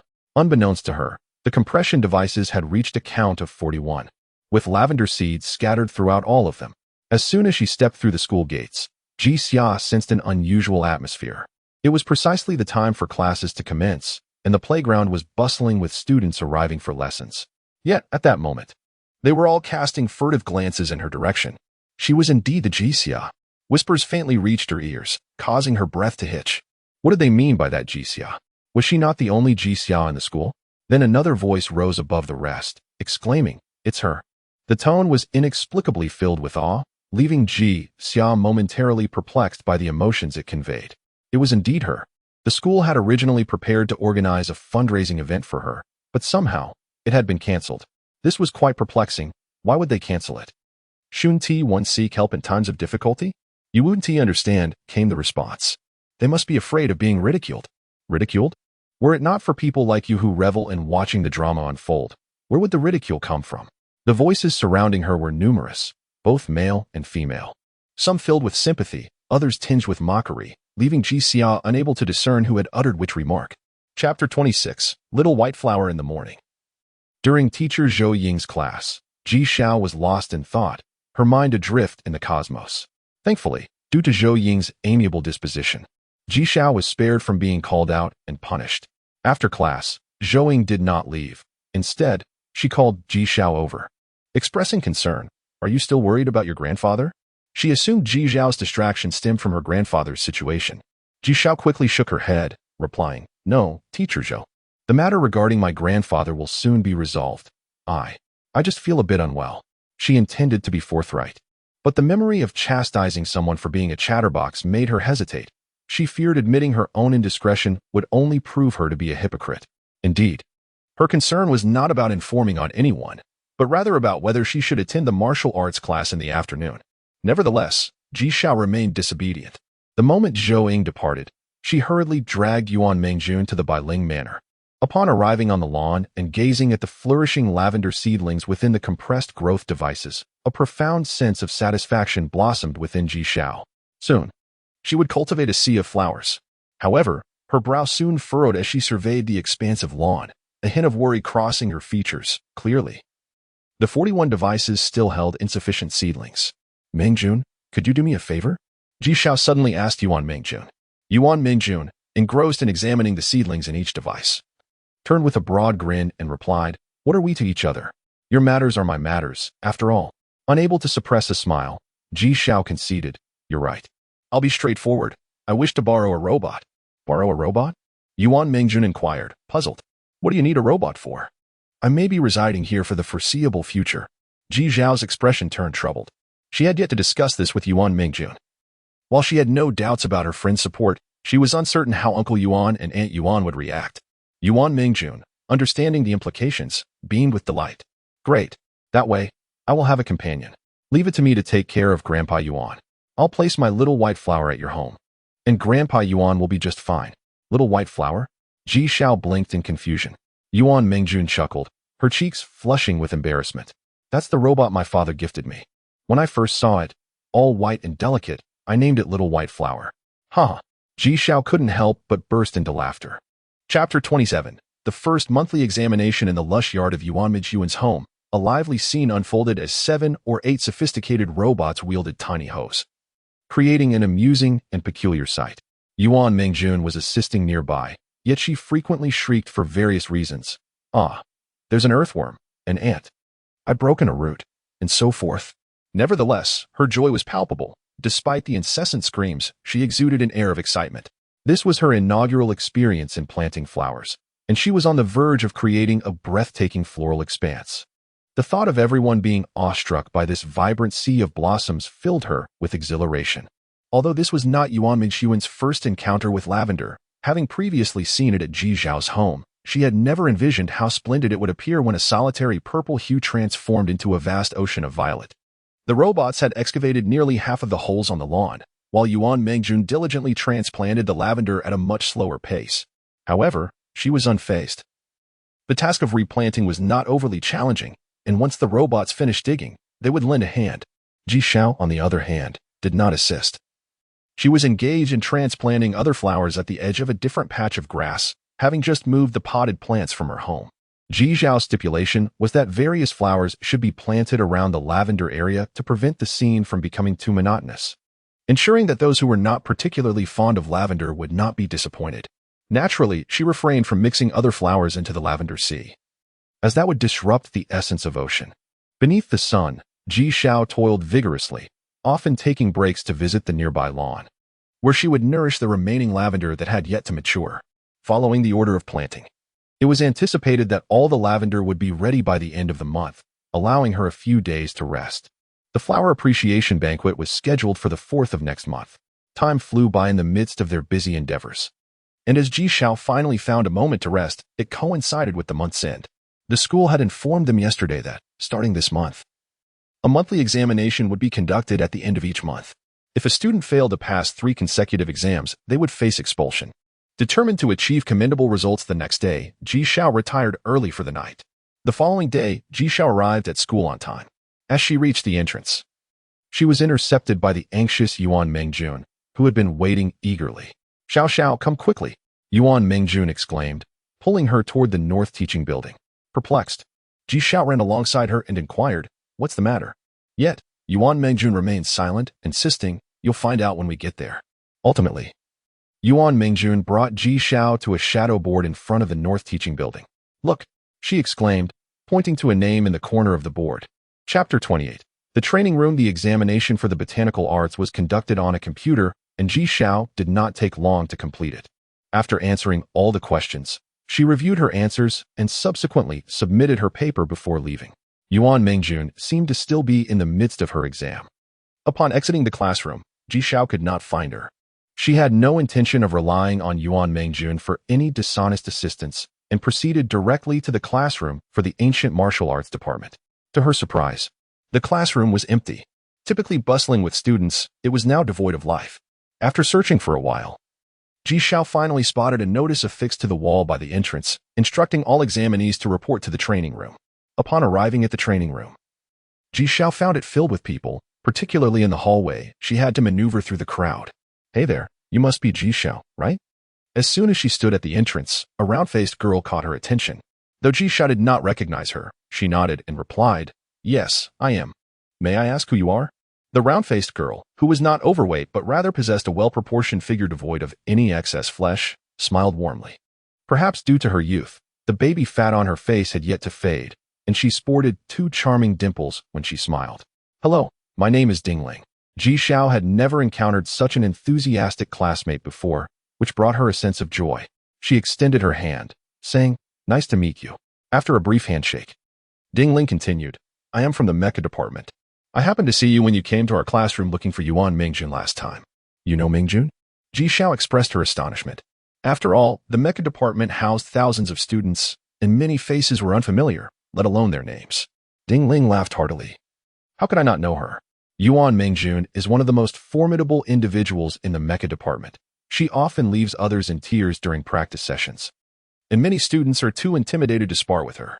Ji Xiao felt a surge of excitement. Is Mengjun really that amazing? She had no prior knowledge of this. But hearing such praise for her friend filled her with pride.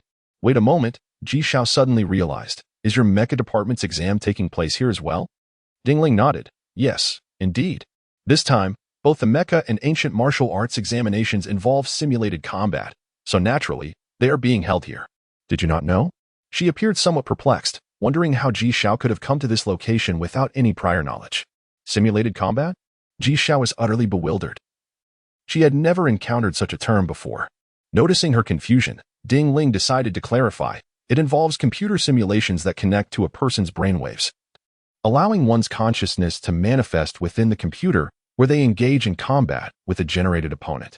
After the battle concludes, a system will provide a score. Chapter 29. The final choice. A sudden cacophony erupted in the tranquil training room, drawing the attention of numerous classmates who, upon discerning the cause, could not help but burst into laughter. However, their amusement was short-lived, as the virtual character they controlled with their minds stood frozen, laughing heartily, only to be swiftly knocked down by an opponent's punch. Instantly, a chorus of screams mingled with furious exclamations filled the air.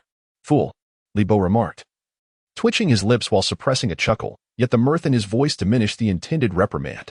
Throughout this commotion, Mu Chi maintained an unwavering expression. When he caught sight of Ji Xiao's fiery glare directed at him, he innocently shrugged, as if to say, "I forgot." This indicated that he had long known about the chair's defect, yet had simply overlooked it. Forgot? How could one forget such an important matter? Why was the broken chair not removed? This guy is clearly doing it on purpose. He must be doing it deliberately. Ji Xiao glared at his innocent face, wishing she could land a punch. Yet, Mu Chi denied her the chance, suddenly turning to address the others with authority, commanding them to start over. There were groans of despair and sighs of relief, but in the face of Mu Chi's command, they had no choice but to reconnect their consciousness lines and begin anew. Ji Xiao, having picked herself off the ground, clenched her fists and surveyed her surroundings before shouting softly, "Mu Chi, what exactly do you want?" Though furious, she retained her composure, aware that provoking the crowd further could lead to her being overwhelmed by their disdain. Mu Chi raised an eyebrow. "Given your insults, do you expect me to refrain from retaliating?" Indeed, he had orchestrated this event with intention. He had originally contemplated that if Ji Xiao displayed a respectful attitude today, even if she did not apologize, he would have let the matter slide, treating it as a bygone issue. However, this girl demonstrated a complete disregard for respecting her teacher. After all this time without seeking retribution, she now appeared ready to unleash her fury upon him. Clearly, he had been too lenient. It was essential to instruct her on how to appropriately treat her educators. Infuriated to the point of combustion, Ji Xiao was correct in her assessment that he had acted with malice. "I cannot strike you, but surely I can argue my case?" she retorted. "Do not forget, it was you who first engaged in unbecoming conduct. If you are so fearful of being discovered, why did you proceed with such actions?" "Unbecoming conduct?" Mu Chi's eyes narrowed, revealing a hint of danger. "Pray tell, what unspeakable act have I committed against you?" This young lady seemed oblivious to the ambiguity of her words, especially when uttered by a girl. "You did," Ji Xiao began, only to realize mid-sentence that her words were misplaced. She then muttered, "What did you do?" Chapter 30, Simulated Combat Emulating Others. Ji Xiao affixed the consciousness connector to her temple, closed her eyes, and was immediately engulfed in darkness, as if swept through a spatial vortex. When she opened her eyes, she found herself upon an endless expanse of grassland. It undulated like waves, the terrain rising and falling, resembling a verdant ocean stretching to infinity. However, Ji Xiao had no inclination to admire the breathtaking scenery of the grassland, for before her stood a strikingly handsome man, his features impeccably chiseled. Had she not known he was a virtual entity, she might have found herself entranced. The handsome figure remained silent, patiently waiting for approximately a minute before launching an attack toward Ji Xiao. His movements were succinct and powerful, devoid of any ostentation, yet possessing an innate grace. Despite her lack of combat training, Ji Xiao had an instinct for evasion. As a fist hurtled toward her, she clumsily sidestepped. That was rather easy. Ji Xiao felt relieved as she narrowly avoided the punch, but just as she began to celebrate, a tremendous force seized her arm, and she found her foot ensnared, followed by a sudden impact on her back that sent her sprawling onto the grass, inadvertently tasting the bitter essence of the blades that found their way into her mouth.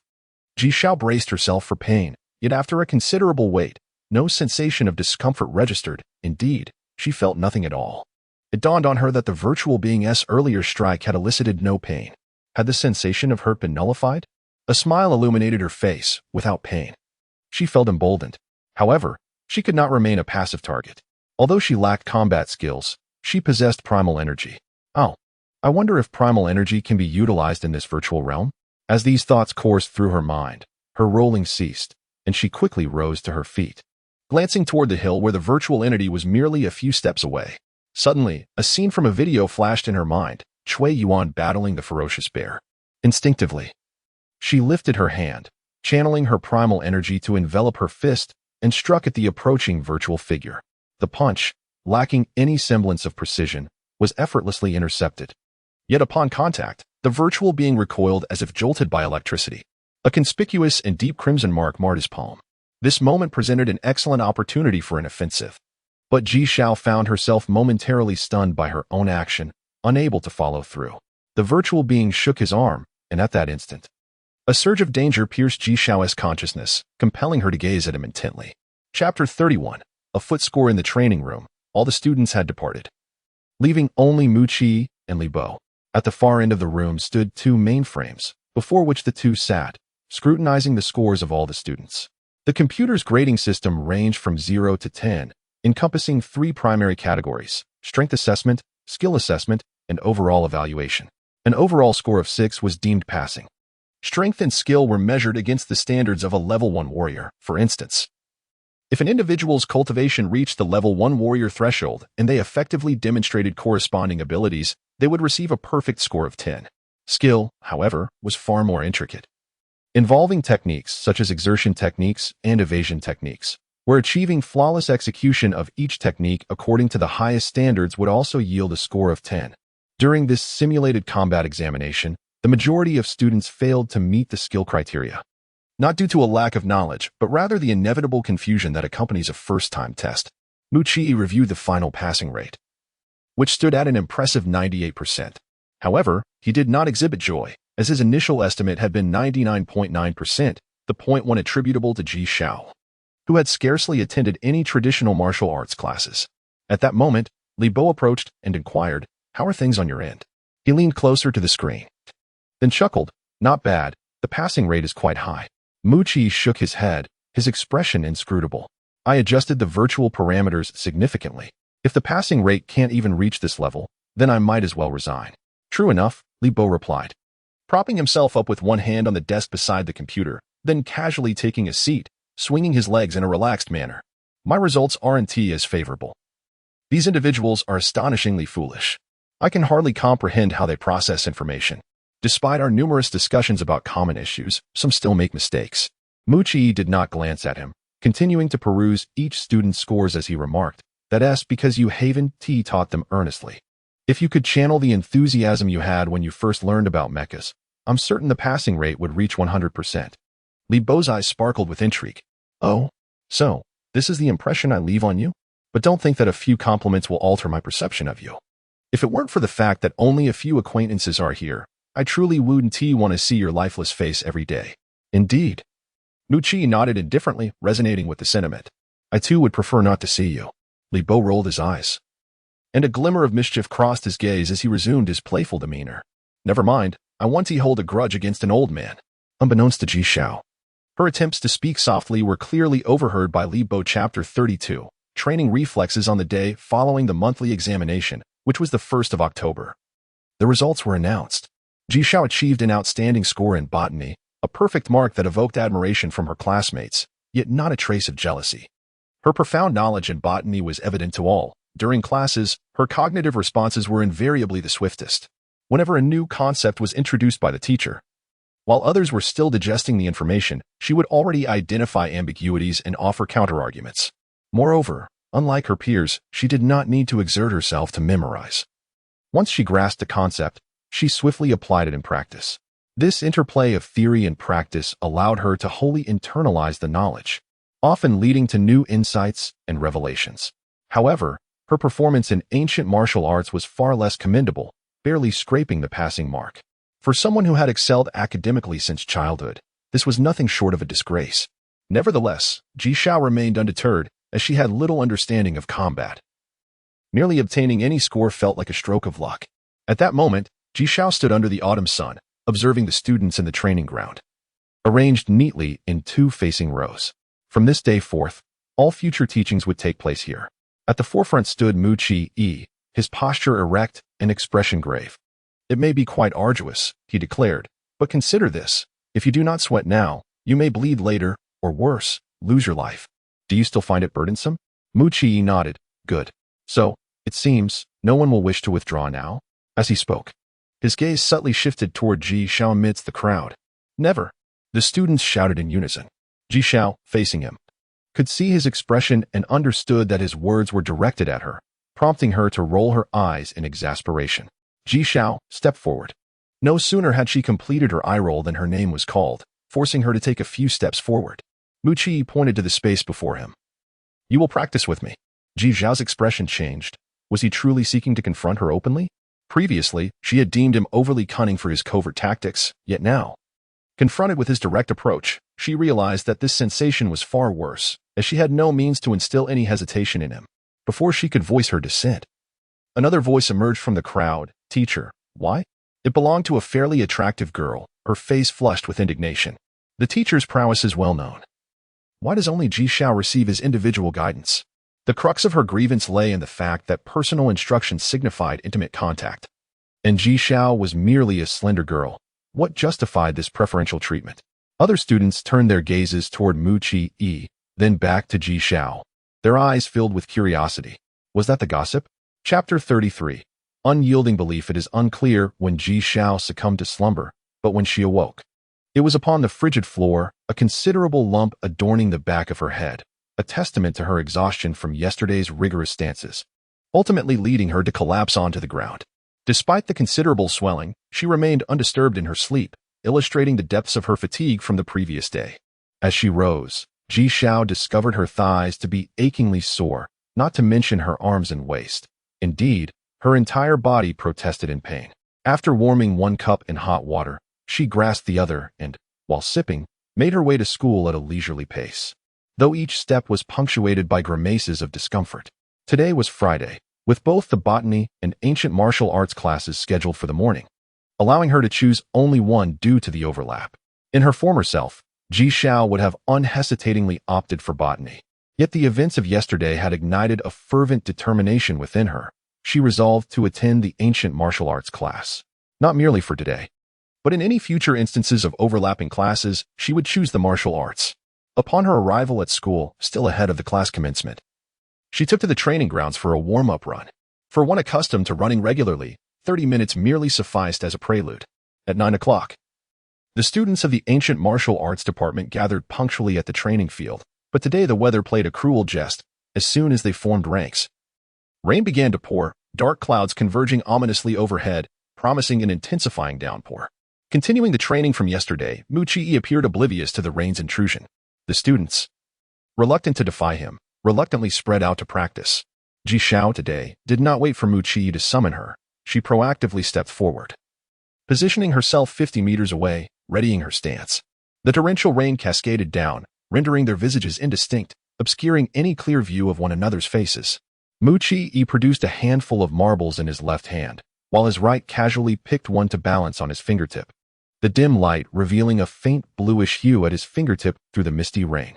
If water can wear away stone, what might be achieved by persistently flicking marbles with the same finger? Ji Xiao, unable to witness this scene, found herself blind to the marbles he flicked. The deluge obscured everything, forcing her to evade in a limited space. To an onlooker, her movements resembled an erratic dance, eliciting amusement.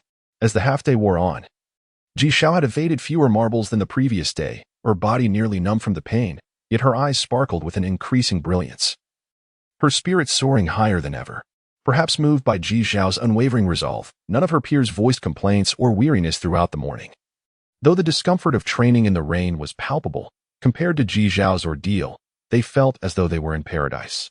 Chapter 34. You are the protagonist. On October 4th, the day of the Flower Appreciation Banquet. Before dawn, Ji Xiao rose from her slumber. After refreshing herself, she stood before the mirror, scrutinizing her face for the first time. In the reflection, she beheld a petite visage with finely crafted features. Her brows, slightly bolder than those of other girls, did not detract from her beauty. Rather, they lent her an air of subtle confidence. Below those brows, her large, bright black eyes sparkled, framed by fluttering eyelashes that exuded charm. Running her fingers through her smooth, waist-length black hair, Ji Xiao sighed and gave herself an encouraging gesture before tying her hair up and stepping outside. Although she was not obliged to attend the banquet, the influential connections of Yuan Mingjun meant that the guests would undoubtedly be affluent and distinguished. Thus, she felt compelled to pay attention to her appearance. Yet, having never participated in such events before, she donned a simple t-shirt and jeans, paired with a pair of white sneakers, which, despite being rarely worn, constituted her finest attire. Upon arriving at the gates of the Bailing Manor, Ji Xiao found Yuan Mingjun already waiting. Spotting her, Mingjun displayed an expression of exasperation and, without further ado, seized Ji Xiao and began to pull her along. Is something wrong? Why the rush? Ji Xiao inquired, puzzled. With a roll of her eyes, Yuan Mingjun replied, You are attending the banquet today, sister. If I don't help you get ready, how will you face anyone looking like that? What is wrong with how I look? Ji Xiao protested, tugging at her clean, neatly pressed t-shirt, perplexed. Besides, I never intended to attend the banquet. Yuan Mingjun halted, surveying Ji Xiao from head to toe multiple times before declaring, First of all, you are the protagonist today. Your absence would be unthinkable. Secondly, have you ever seen anyone attend a banquet dressed as you are? Ji Xiao, indifferent to the attire of others at such gatherings, focused solely on one matter. I am the protagonist? Of course, who else could it be? Yuan Mingjun retorted. Ji Xiao chuckled nervously. Mingjun, are you jesting? Isn't this your banquet?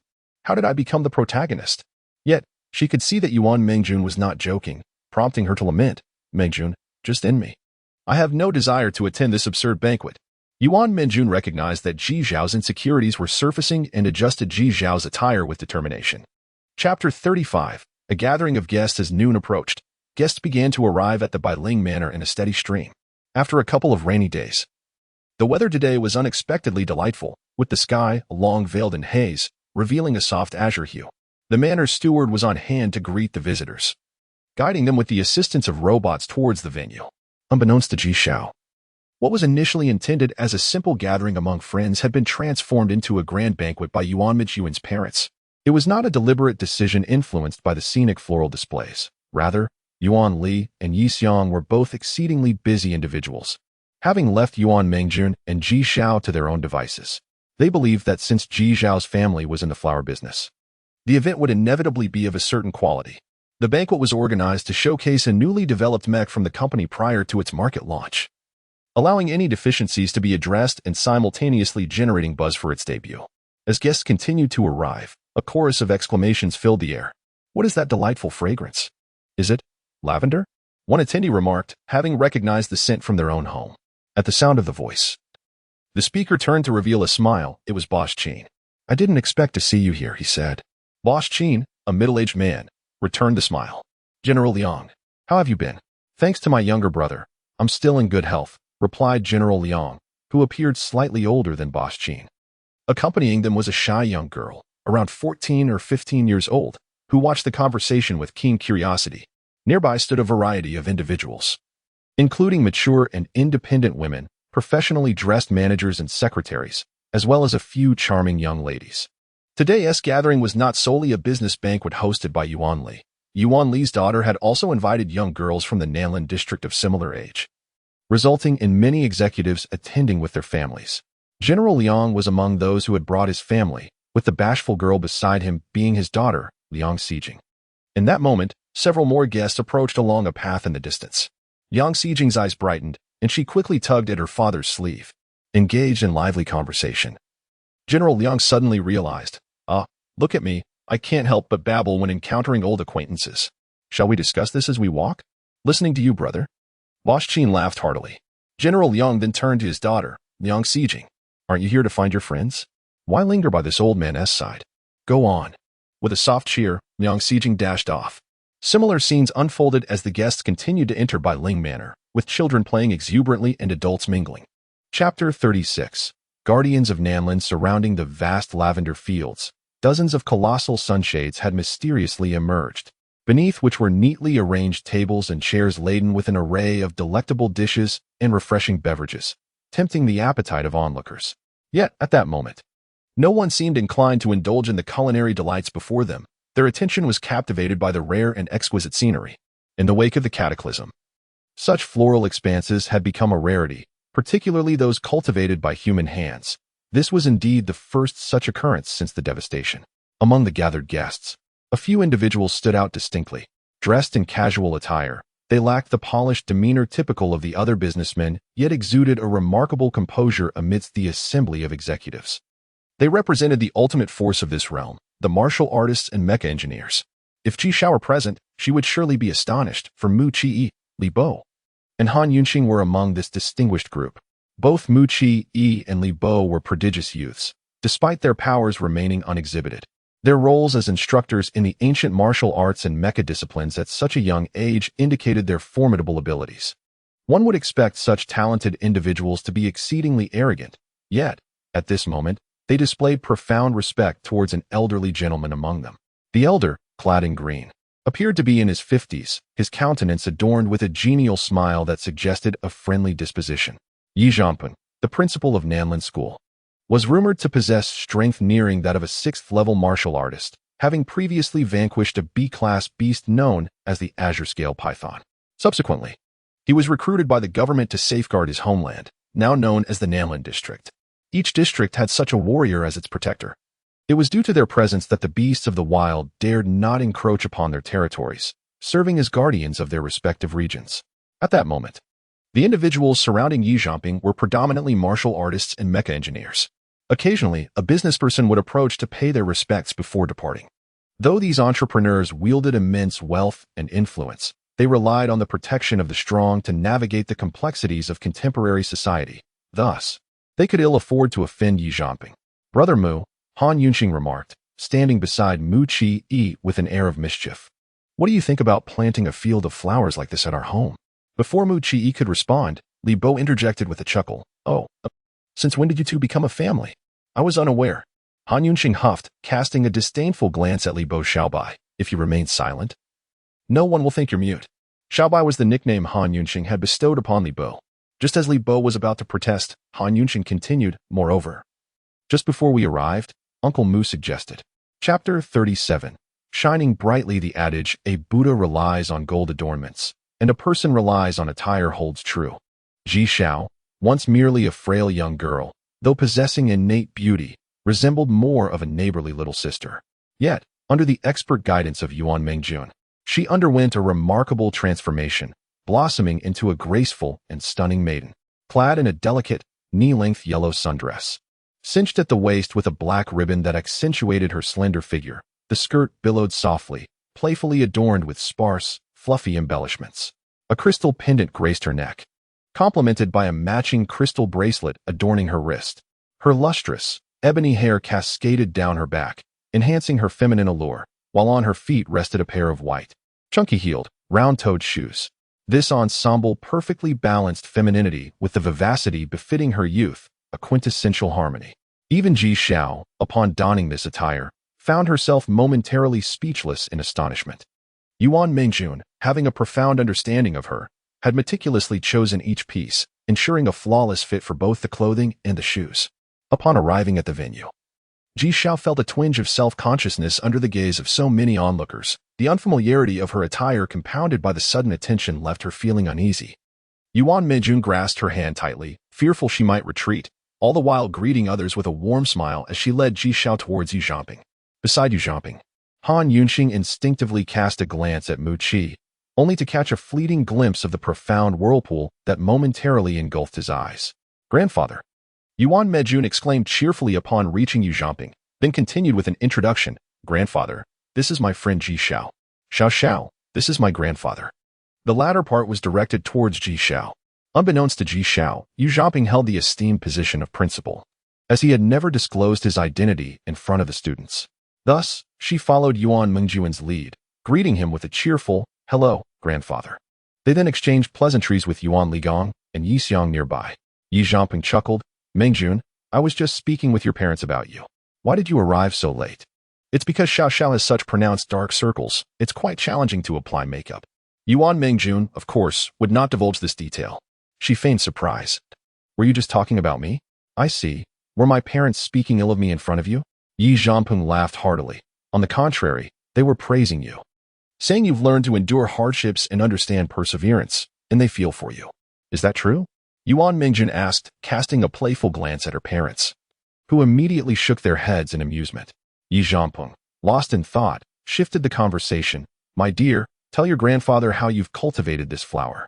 At that moment, Yuan Mengjun exchanged a knowing glance with Ji Xiao, signaling the beginning of a delightful dialogue. Chapter 38. The invitation from Yi Zhanping. Yi Zhanping turned his gaze towards Ji Xiao and remarked, however, the monster dung you can acquire is likely limited to that found on the farm, is it not? The excrement of E-grade monsters lacks the rapid maturation effect you might expect. If my conjecture is correct, you must primarily rely on dung while supplementing it with the essence of primordial power. Furthermore, you would need to continuously infuse this primordial force day and night to achieve such results within a month. Truly, the seasoned 5th-level warrior demonstrated his vast knowledge, deducing the entire situation from just a few words. However, to speak so candidly about dung at such a refined banquet inevitably dampened the elegance of the gathering, and only Yi Zhanping dared to be so unreserved. Yuan Mengjun, gleefully shaking Yi Zhanping's arm, declared, What do you think, grandfather? My friend is impressive, isn't she? Her expression suggested that she had accomplished everything herself. Most notably, Ji Xiao was merely 14 years of age.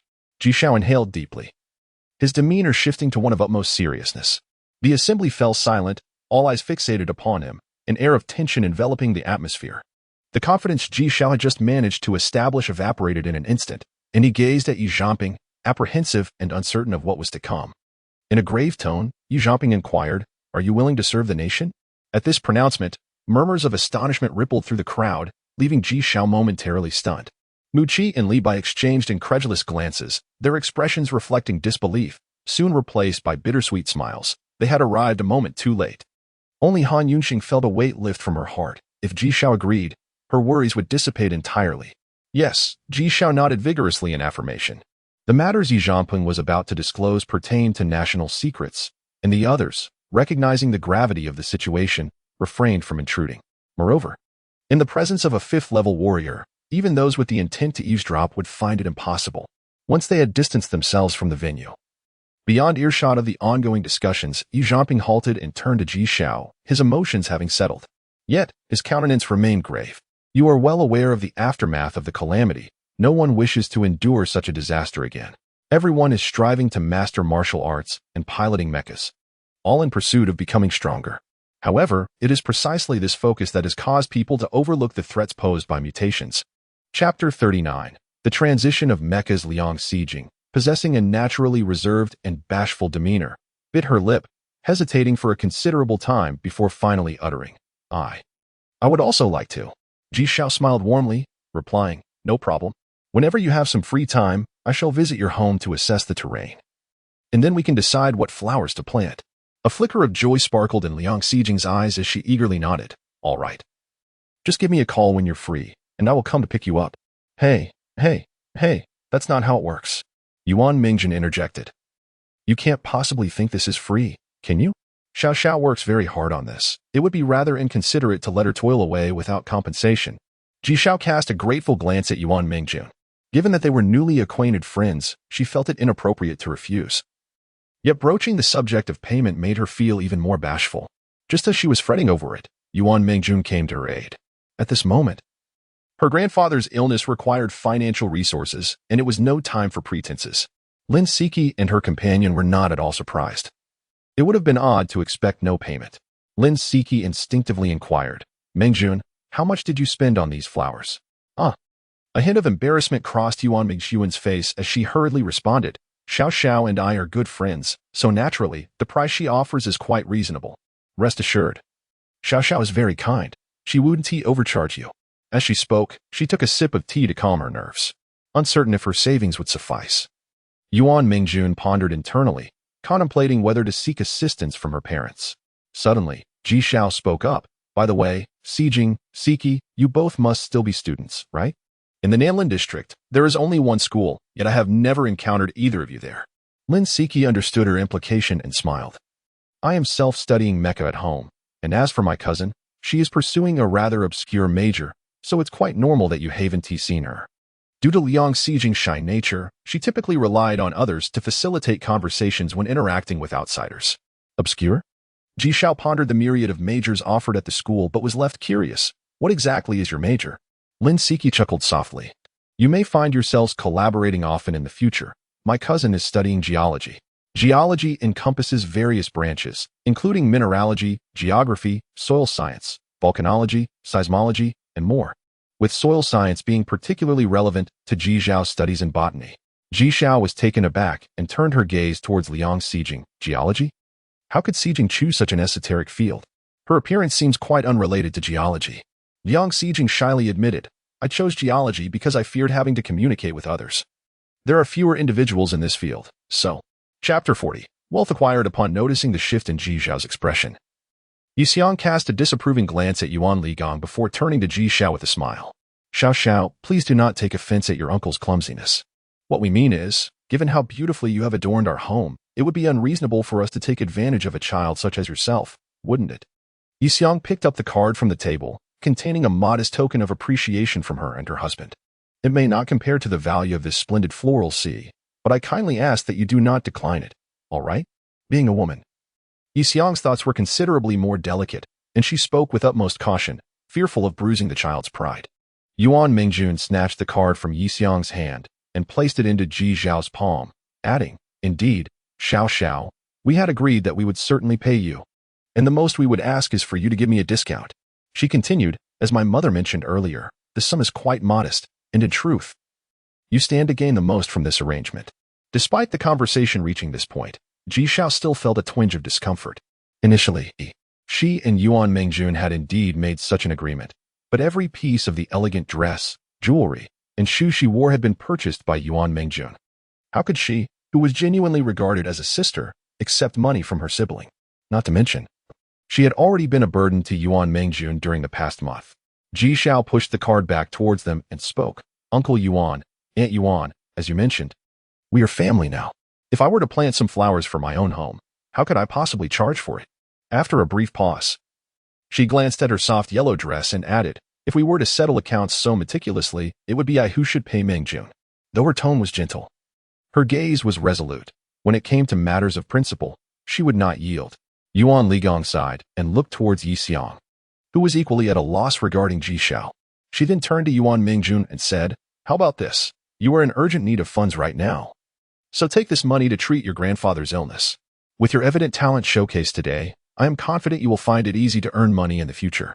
You can repay us when you do. Seeing that Ji Xiao was about to protest again, she suddenly adopted a serious demeanor. Did you not just say we are family? If that is truly the case, then it is only right for us to provide financial assistance for your grandfather's treatment. Ji Xiao was momentarily taken aback, unable to anticipate that her own words would so swiftly ensnare her. Unable to counter her reasoning, she silently accepted the card, but within her heart, she resolved that once she earned money, she would repay this debt without fail. Of course, she felt emboldened to accept the funds, for she was now confident in her ability to repay it, no longer fearing that she would be unable to do so. As she exited the Bailing Manor, Ji Xiao dashed away. Chapter 41. The teacher's home visit. On the sofa at home, Li sat upright with Li Yingxiang beside her, while Old Master Ji wore a stern expression in his wheelchair, remaining silent. Li, feeling disgruntled, exclaimed, Xiao Xiao, how can you say such things? The old master is also my elder. Am I not allowed to pay a visit? Xiao Xiao wanted to retort, acknowledging that her grandfather was indeed her elder. But upon witnessing her grandfather's demeanor, she ultimately held her tongue. As a student of the mecha department, Xiao Xiao was familiar with Mu Qi from the ancient martial arts department. As the two youngest teachers at the school, they had already caused quite a stir upon their arrival, especially with their good looks. During those days, Xiao Xiao had been in a state of unconsciousness, unaware that the students in the previously less popular botany department were dwindling in number. This was largely due to the influx of female students switching subjects for the sake of these two teachers. This also explained why Zhou Ying's expression had been so grim during Xiao Xiao's first class. Of course, the term good-looking was a modest description from the boys' perspective, from the girls' viewpoint. It was an understatement, as they deemed them handsome, dashing, talented, and promising. What girl wouldn't be enamored by such men? Upon hearing Li Yingxiang's address, Li promptly rose, warmly exclaiming, oh, are the teachers here? Xiao Xiao, why are you still blocking the doorway? Quickly, let the two teachers in.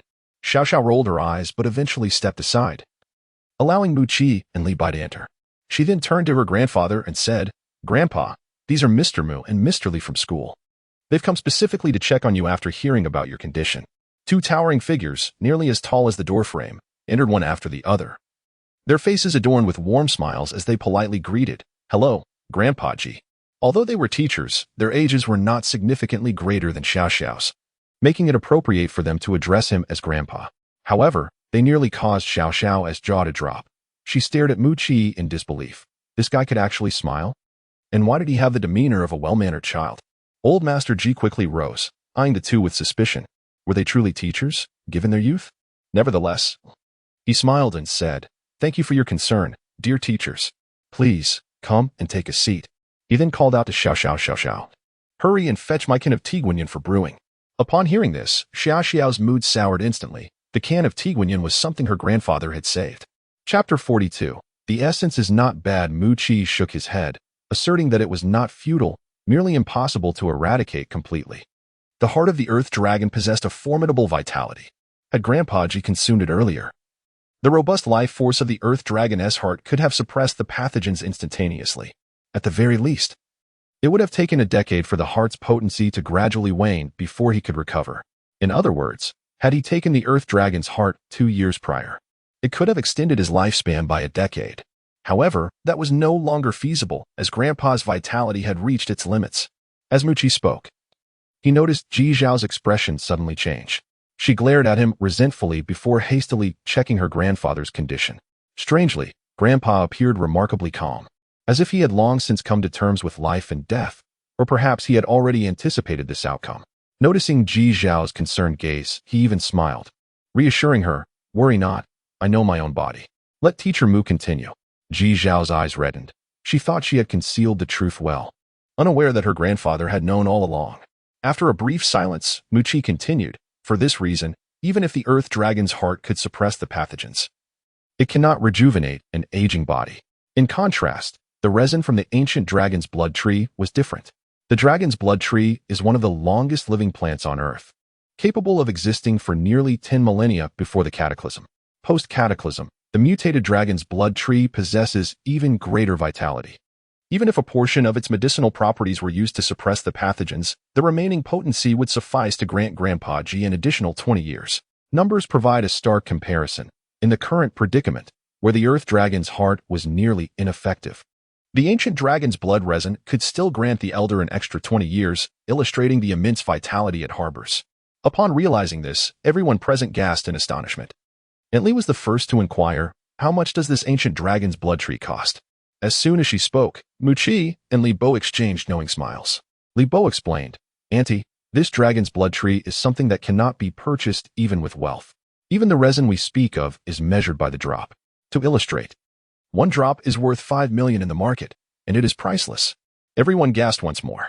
Regaining her composure, Aunt Li awkwardly laughed and turned to Ji Xiao, saying, "Xiao Xiao, considering such exorbitant prices, how long will it take for you to earn that much?"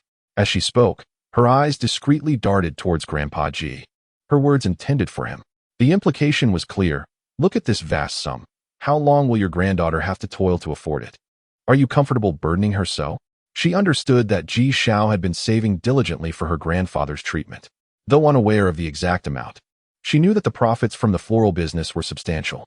If all the funds were to be expended on Grandpa Ji's care, it would leave her with nothing upon marrying into her family. Chapter 43. Grandfather falls ill. Ji Xiao failed to notice the subtle change in Mu Chi's expression. After apologizing, she inquired, "Mr. Mu, I have another question. You mentioned that the resin from the dragon blood tree is valuable yet hard to find. Do you know where I might procure some?" At her words, Mu Chi felt an urge to chuckle, realizing that this inquiry was likely the true intent behind her apology. With a resigned shake of his head, he replied, "Under normal circumstances, the resin is virtually unattainable. It typically only surfaces at auctions, and once presented, it is swiftly claimed by eager bidders." Ji Zhao's anger flared instantly. "Then why did you bother telling me all this? Are you deliberately toying with me? It's obvious.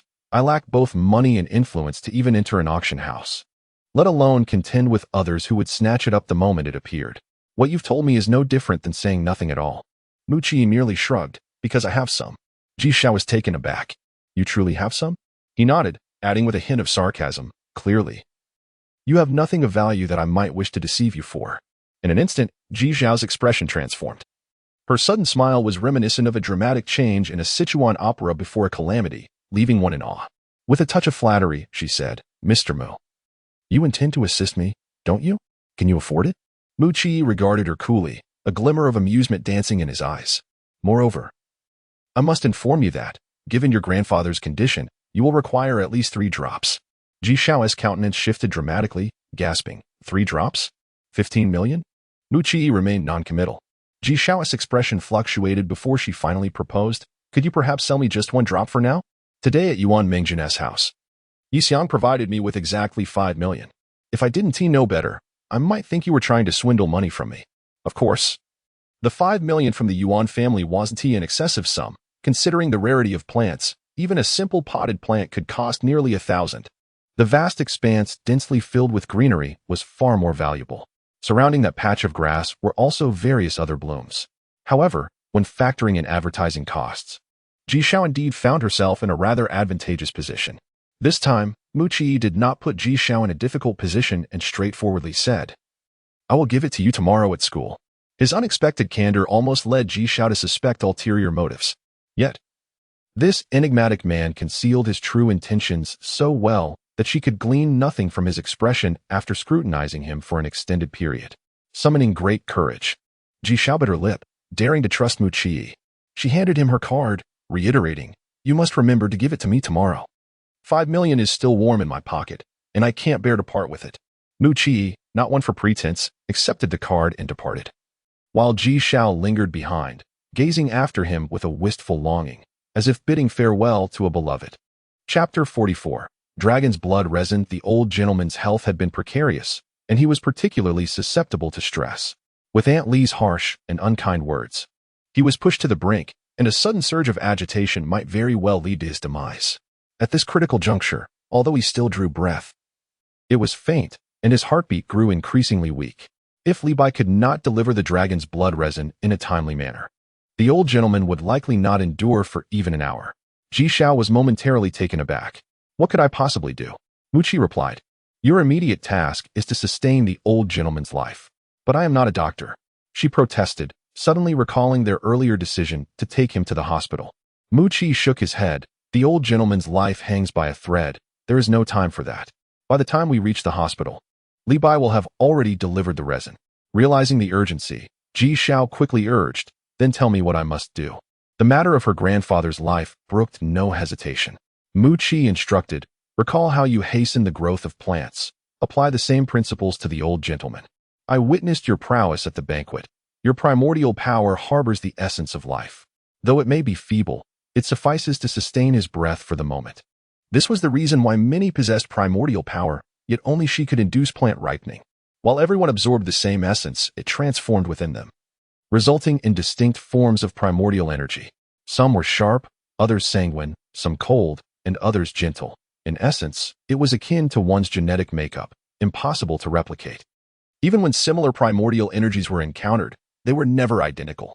However, unlike genes, primordial power could not be inherited. Understanding that this process resembled plant cultivation, Ji Xiao felt a surge of confidence, albeit cautious. She tentatively released a wisp of primordial energy, allowing it to flow into the old gentleman's chest and abdomen through his hand. The condition within him communicated back to Ji Xiao, as if she were witnessing an inner world.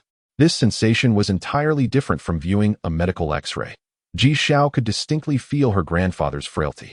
The flow of blood was sluggish, akin to a weary elder, each step laborious.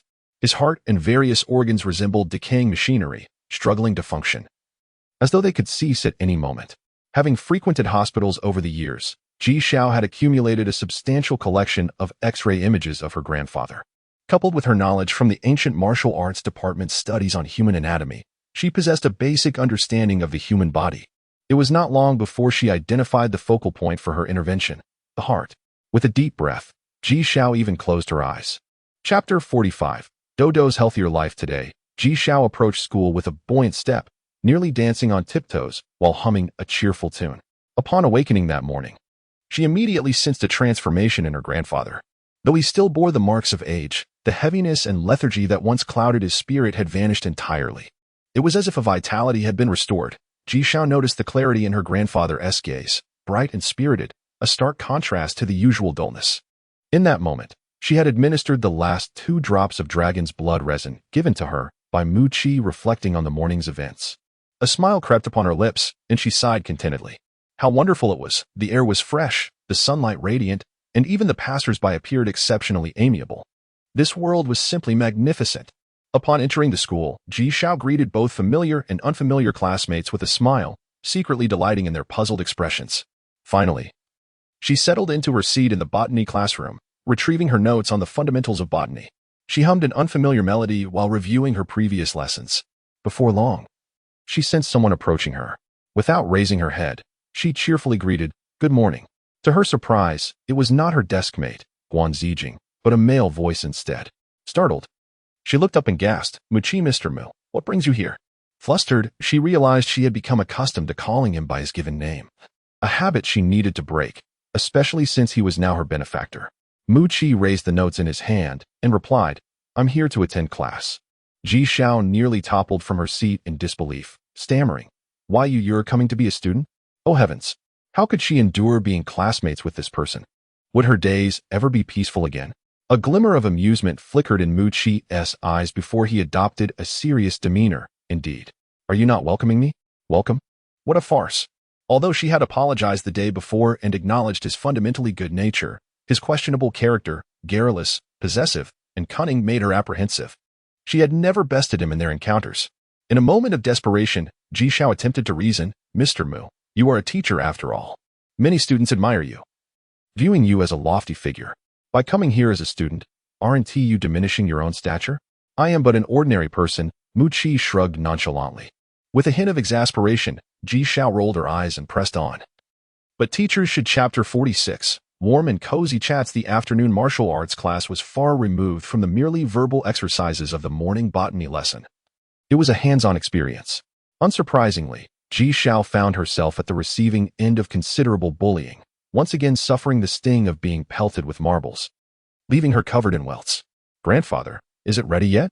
She knocked on the kitchen door, calling out. Her grandfather's robust voice resonated from within. Almost. Listening to him, Ji Xiao was filled with curiosity, pondering what her grandfather, who had consumed the dragon's blood resin for a day, would be like now. Surely, he must resemble those sprightly old men she had seen in the square that morning. She tuned into the Wild Zone channel, eagerly absorbing the content. This channel showcased news related to the wilderness, reporting on everything from the emergence of peculiar monsters in various locales to the discovery of mineral veins, and even instances of monster attacks in certain cities. Currently, the news was covering an incident in the Shuanghu district, known for its dense, ancient forests, which had seen an abundance of monsters following the recent calamity. Earlier that afternoon, a team of 10 had fallen prey to an ambush by a pack of wolves, resulting in total devastation. The television displayed scenes of the aftermath, depicting the blood-soaked wolves departing in a particular direction following the collapse of the team. The news anchor cautioned the residents of Shuanghu district to avoid entering the wilderness for the time being, advising martial artists to exercise utmost caution. This channel had existed since before Ji Xiao's birth. She had watched countless bloody scenes throughout her childhood without feeling terrified, merely reflecting on the tragedy. The martial artists, all seemingly young with considerable talent, had met such a fate. Her heart ached for their families.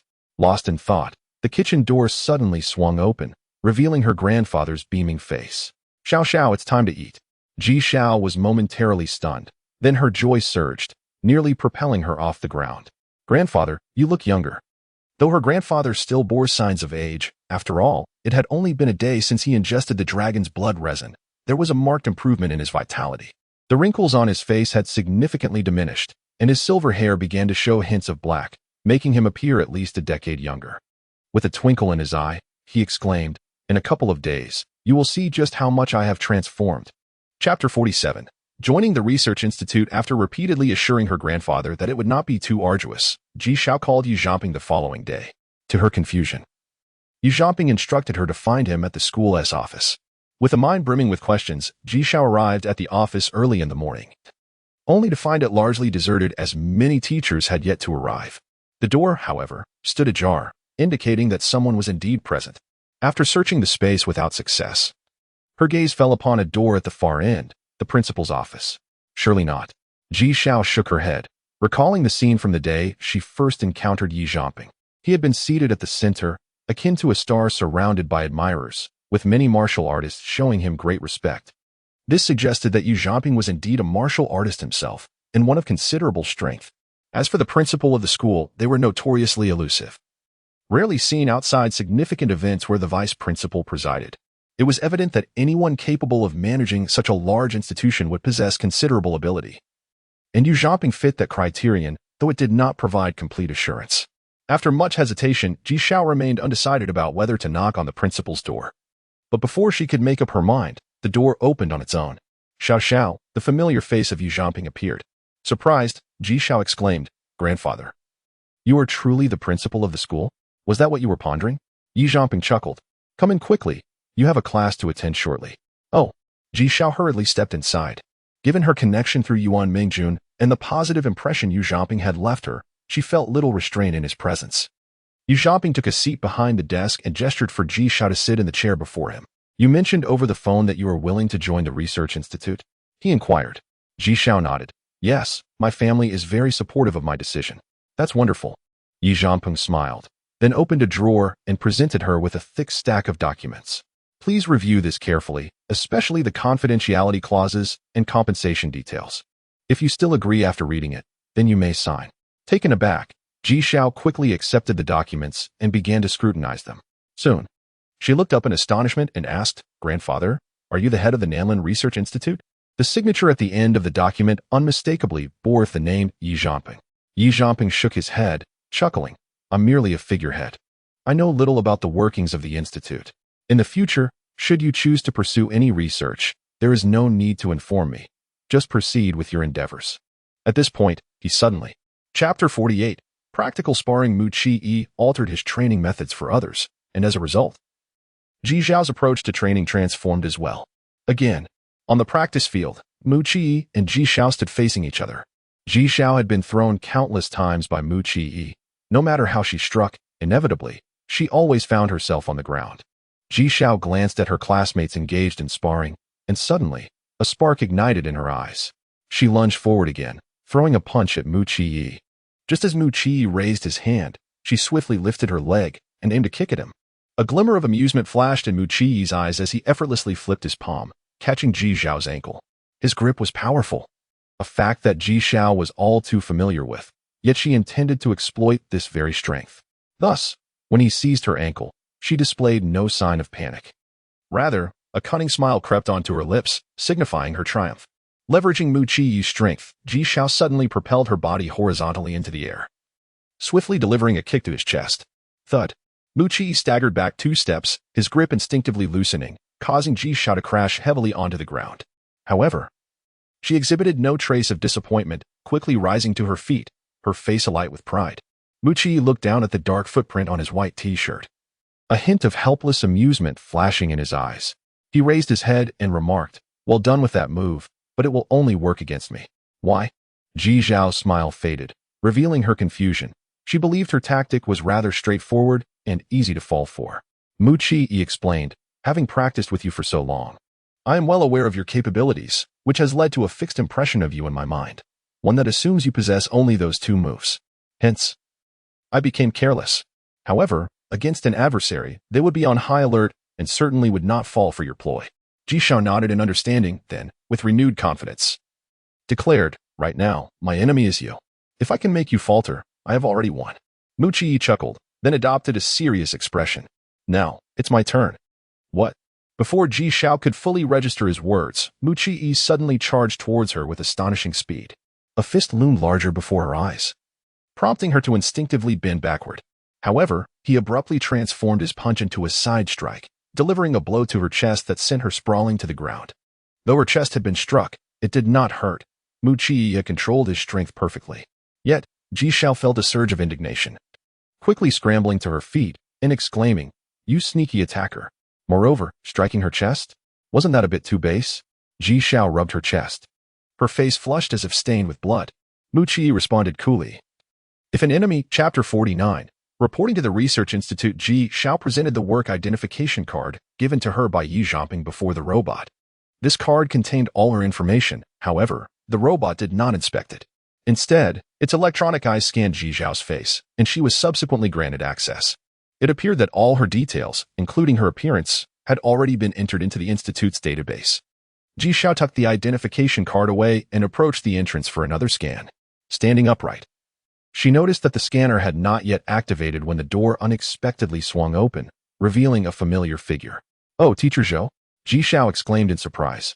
Zhou paused for a moment before breaking into a smile. "Ah, it's you, Xiao Xiao. The principal has already informed me about your situation. You may enter." It then dawned on Ji Xiao that Zhou Ying was headed to teach her class on botany that afternoon. Observing the open door, she pondered whether she could enter without her identity being scanned. Amused, she concluded that it was inconsequential, as the intelligent system would know how to recognize her identity. Zhou Ying added, "By the way, once you enter, refrain from wandering about. Proceed directly to the main hall. Someone will arrange everything for you." "Understood. I shall head in now. Goodbye, Teacher Zhou." Ji Xiao waved and stepped through the threshold. Crossing a vast plaza, Ji Xiao was intrigued by the abundance of flora. An array of peculiar flowers, grasses, and trees encircled the square. Dense groves flanked the sides of the building, concealing what lay beyond. Recalling Zhou Ying's advice, Ji Xiao did not stray, but instead made her way to the building's first-floor lobby. There, 2 young women with striking features greeted her with professional smiles. One of them inquired, "Hello, how may I assist you?" "I have come to start work, but I am unsure where to report," Ji Xiao responded. "Work?" The 2 young women exclaimed in unison, astonished. Ji Xiao appeared to be no older than 15. How could she be starting work? Additionally, Those employed at the research institute were predominantly scholars, most of whom were considerably older, with the youngest being in their 20s, far beyond the capabilities of a mere teenager. Nonetheless, they maintained their composure and did not voice their skepticism. One of the women stepped out from behind the counter and said, "Please follow me," guided by the attendant. Ji Xiao swiftly arrived at the Human Resources Department. Perhaps due to prior notice, the process was remarkably smooth, and she was soon escorted to the laboratory. The laboratory was located on the second floor, divided into dozens of rooms, and Ji Xiao was assigned to one of them. This meant she was now recognized as a research personnel capable of independent operation. Unfortunately, the equipment within the lab was beyond her comprehension. Chapter 50. The significance of dining as a feeble sound of aging echoed. Ji Xiao gently pushed the door open. Approaching the elder, she discovered beneath the microscope a segment of a severed plant root, alongside a weed missing half of its root. Weeds, with their tenacious vitality, thrived remarkably. Even in the two estates Ji Xiao had visited, where most plants struggled to survive in the current environment. Ji Xiao pondered whether this esteemed elder aimed to thoroughly investigate the mutation mechanisms of weeds, subsequently applying such insights to the frail plants. While the notion appeared promising, it was undeniably intricate and exceedingly challenging. To Ji Xiao, each plant resembled an individual. Attempting to replicate one person's genetic mutation in another seemed implausible. She was uncertain of its feasibility, but recognized that this method was far more arduous than inducing direct mutations in crops. "Senior Lu," Ji Xiao softly called, rousing the elder from his contemplative state. He turned, slightly taken aback. "Are you new here? Why would they send a child like you?" He quickly redirected his gaze, muttering, "Never mind, just tidy up this place and refrain from disturbing me." Ji Xiao comprehended the singular focus characteristic of researchers, for she too disliked interruptions during her contemplations. However, she had no choice. Remaining silent could lead her to stand there until nightfall. Thus, she boldly stated, "Senior Lu, I believe I have some ideas and would like to request a few plant seeds from you." The elder turned back, skepticism etched on his face. "Little girl, are you jesting?" Ji Xiao presented her work ID. "I just commenced my duties today, in the laboratory next door." The elder's expression shifted immediately. Obtaining a private laboratory indicated that Ji Xiao's capabilities had been acknowledged. He turned fully, responding earnestly, "Then do enlighten me. What solutions do you propose?" Under the weight of the elder's scrutinizing gaze, Ji Xiao felt a twinge of discomfort but understood his stance. Her youth amidst the researchers made it difficult for her to command respect. She explained, "Due to my inherent power, I possess some understanding of plants. The inability of crops to thrive in the current environment stems from their inherent fragility. I propose that by leveraging my innate abilities to sustain the plant's vitality, they could endure the challenges of mutation. Once successful in mutation and with the seeds obtained, the subsequent processes would become significantly more manageable." "You make it sound simple," the elder huffed. "Our research institute possesses." Chapter 51. An unexpected encounter. Ji Xiao and Lu Jian engaged in conversation for quite some time. As the elder himself remarked, although he lacked primal energy, his many years of existence were not in vain. His insights far surpassed those of Ji Xiao. There were numerous aspects that Ji Xiao found perplexing, yet he could effortlessly elucidate them. Ji Xiao's knowledge stemmed primarily from her grandfather and the flora cultivated at home, which, in comparison to the myriad plants in this world, was but a drop in the ocean. There existed countless botanical varieties of which Ji Xiao had never even heard, let alone comprehended their characteristics. In his earlier years, Lu Jian had been a scholar at the Plant Research Institute, albeit his research then did not focus on mutated plants. Nevertheless, his breadth of understanding was still far beyond Ji Xiao's. During their discourse, Ji Xiao inquired about the techniques for accelerating plant maturation. Recalling that Zhou Ying had mentioned many scholars were delving into this issue, the elder provided her with an answer. Just 2 days prior, he had discovered that a soil blend known as black gold earth, combined with certain chemical agents, could hasten plant maturation.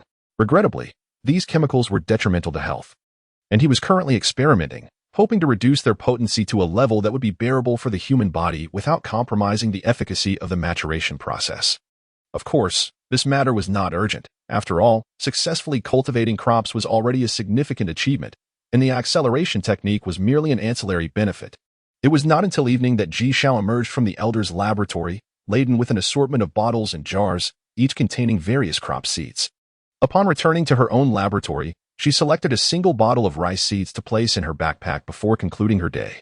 In truth, aside from storing items, the laboratory held little utility for Ji Xiao. It was possible that she might never need to use it again, as she could simply work from home. With a resigned smile, she noted that her grandfather, now in better health, was quite restless. After discarding her backpack on the balcony, Ji Xiao retrieved the rice seeds, preparing a pot filled with soil and water. Once everything was set, she began to channel her primal energy to accelerate the maturation process. Crops, indeed, were delicate, especially in their seed form, requiring utmost care.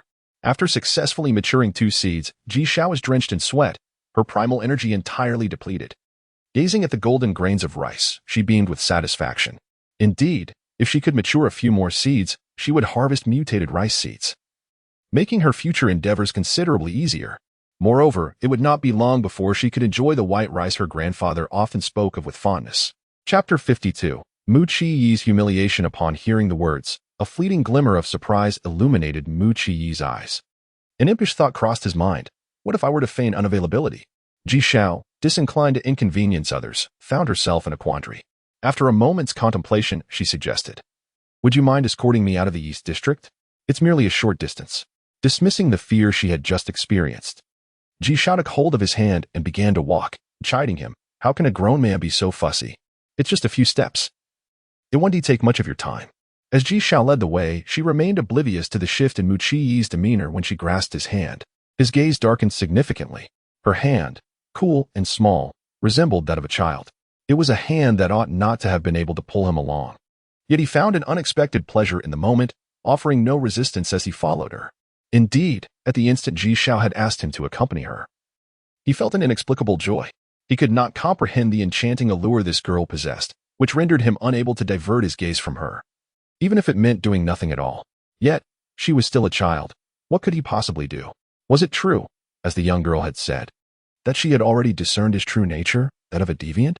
Despite recognizing the absurdity of his thoughts, Mu Qiyi could not bring himself to release Ji Xiao's hand. Alas, she suddenly let go, leaving him feeling unexpectedly despondent. All right, this is sufficient, Ji Xiao remarked, gazing at the wide avenue occasionally punctuated by mechas, letting out a sigh of relief. It was then that Mu Qiyi realized they had already traversed the East District. How could it have happened so swiftly? Cursing under his breath, he lamented his earlier teasing. Why hadn't he simply acquiesced? Had he done so, he could have spent a little more time in her company. A wave of dejection washed over him, causing his expression to darken. He fixed his gaze on Ji Xiao until she felt a shiver run down her spine, prompting him to suddenly take her hand once more. Ji Xiao felt a surge of discomfort. Memories of Mu Qiyi stalking her flooded her mind, making her uneasy. The warmth of his grasp ignited a burning urge to break free. She grasped his hand with no ulterior motive, allowing her to face him with composure. But the thought of his intentions, who knew what unsavory thoughts lurked in his mind? Her voice lowered to a whisper, as if to avoid provoking him and revealing his true nature. Mu Qiyi, perceiving her demeanor, recognized her apprehension and felt a surge of irritation. Did she truly think he was a deviant? How repugnant. Chapter 53. The vegetables gradually come together. Xiao Xiao. The crowd looked bewildered, as they distinctly recalled that there was no such person in the research institute. Although Ji Xiao spent her days cloistered in her laboratory, she often encountered others during her occasional outings, greeting them with a warm smile. Thus, a few individuals did have some recollection of her.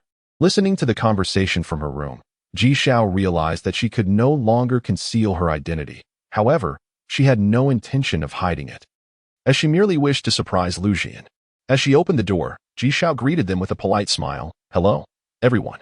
Upon seeing her youthful visage, the crowd erupted into a cacophony of chatter, questioning when Lu's old acquaintance had acquired a granddaughter, just as when Lu Jian first met her. No one believed she was part of the research institute. Hearing their remarks, Lu Jian quickly admonished, "Do not speak carelessly. Had I such an exceptional granddaughter, I would have informed you all long ago." Though his countenance was stern, a glimmer of amusement sparkled in his eyes. Turning to Ji Xiao, he inquired, "Xiao Xiao, is this your doing?" Feeling a bit bashful, Ji Xiao nodded. "Yes, I intended to surprise you once everything was ready." "Is it really this little girl's achievement?" The elderly woman standing at Lu Jian's door expressed her disbelief, while others mirrored her skepticism. Lu Jian, unfazed, proudly declared, "You will all come to know in due time. Like gold, true talent will inevitably shine." He patted Ji Xiao on the shoulder, saying, "Come, let us go take a look." At that moment, the crowd recalled that they had been too engrossed in listening to Aunt Ding to remember to see the results, and they hurriedly followed suit. In an instant, Over 20 individuals from the laboratory descended together, though only a small fraction were actual researchers. Most were assistants. Upon arriving at the farm behind the building, they beheld a verdant expanse of seedlings flourishing in a paddy field, prompting an outburst of admiration from the onlookers. Lu Jian, witnessing this scene, felt a surge of emotion. His eyes glistened with unshed tears, overwhelmed by excitement and nostalgia. The impact of witnessing the reality was far more profound than mere hearsay. This sight evoked memories of family dinners long past, yet those who once shared such moments with him were no longer present. Struggling to suppress his emotions, he quickly remarked, "These seedlings need to be replanted. They are too densely sown." Chapter 54. Mecha Chingching. As the month drew to a close, yet another monthly examination loomed on the horizon, marking the second of the semester. Although Ji Xiao was exempt from attending the botany class, she understood that to obtain her diploma, examinations were still a necessity. Thankfully, the botany exam posed little challenge for her. Her true concern lay with the ancient martial arts assessment. Having been thoroughly bested by that individual earlier in the month, she felt a pressing need to perform well, lest she succumb to despair. The testing grounds for the ancient martial arts examination remained in the training room, with the format mirroring that of the previous instance, simulated combat on a computer. Facing the same virtual opponent as before, Ji Xiao felt a surge of confidence. Every move and technique imparted by Mu Qi replayed vividly in her mind. With determination, she clenched her fist and launched an attack towards the virtual figure. The virtual opponent sidestepped, raising a hand to block her strike, but Ji Xiao had anticipated this move. Swiftly, her other hand followed through with a powerful blow. The virtual entity was no novice. Equipped with two hands just as she was, it successfully defended against her full onslaught. A smile crept onto Ji Xiao's lips as she suddenly delivered a swift kick. With a resounding impact, the virtual opponent staggered back several steps, struggling to regain its balance. Yet, Ji Xiao offered no respite, closing in with another strike. This time, the virtual figure lost its footing, collapsing onto the ground. In a flash, Ji Xiao appeared beside the vanquished opponent, delivering a decisive chop to its neck. The virtual figure dissipated into nothingness. The design of the simulation mirrored that of a human, with the neck serving as its critical vulnerability. Having easily secured victory in this round, Ji Xiao emerged from the virtual scenario, feeling a tinge of disappointment. Too easy. Accustomed to sparring with Mu Qi, whose prowess as a teacher was evident, her standards had risen significantly. In their practice, Mu Qi effortlessly countered her every move, making the disparity between her skills and those of the virtual opponent starkly apparent. Upon exiting the training room, Ji Xiao chose not to leave immediately, but leaned against the corridor wall, awaiting Yuan Mengjun. In addition to ancient martial arts, Yuan Mengjun had a mecha class to contend with, thus her exit would be delayed. However, before Yuan Mengjun could arrive, another figure approached. Ji Xiao? A voice, vaguely familiar, resonated from the opposite end of the corridor. Navigating through the crowd, Ji Xiao's gaze fell upon a face she found utterly detestable. Han Yunqing, with a countenance full of ire, stormed toward her, eyes alight with challenge. "I demand a duel." "A duel?" Ji Xiao paused, perplexed. What had she done to provoke this little tyrant? It was peculiar, for she had not encountered Han Yunqing in quite some time, and their total interactions barely tallied 3. Han Yunqing's provocation was unmistakable. Chapter 55. 3 Mech. The students stared in disbelief, their eyes wide with astonishment. Good heavens, this was the 7th floor. What was even more incredible was that neither of the teachers appeared to be injured. Yet, the most astonishing sight was the verdant mech before it. The two instructors seemed to have no choice but to flee. How powerful could this mech possibly be? Ji Xiao, cradled in Mu Qi's arms, found herself in the wilderness of the Eastern District, seemingly oblivious to the fact that a man was holding her. Her large, dark eyes were fixated on the sky, where the green mech relentlessly pursued them. Suddenly, her vision shifted, and as she refocused, she realized she had touched down on the ground. At that moment, Mu Qi's voice reached her ears, urging her to be cautious. It was only then that Ji Xiao recognized they had unknowingly ventured into the wilds.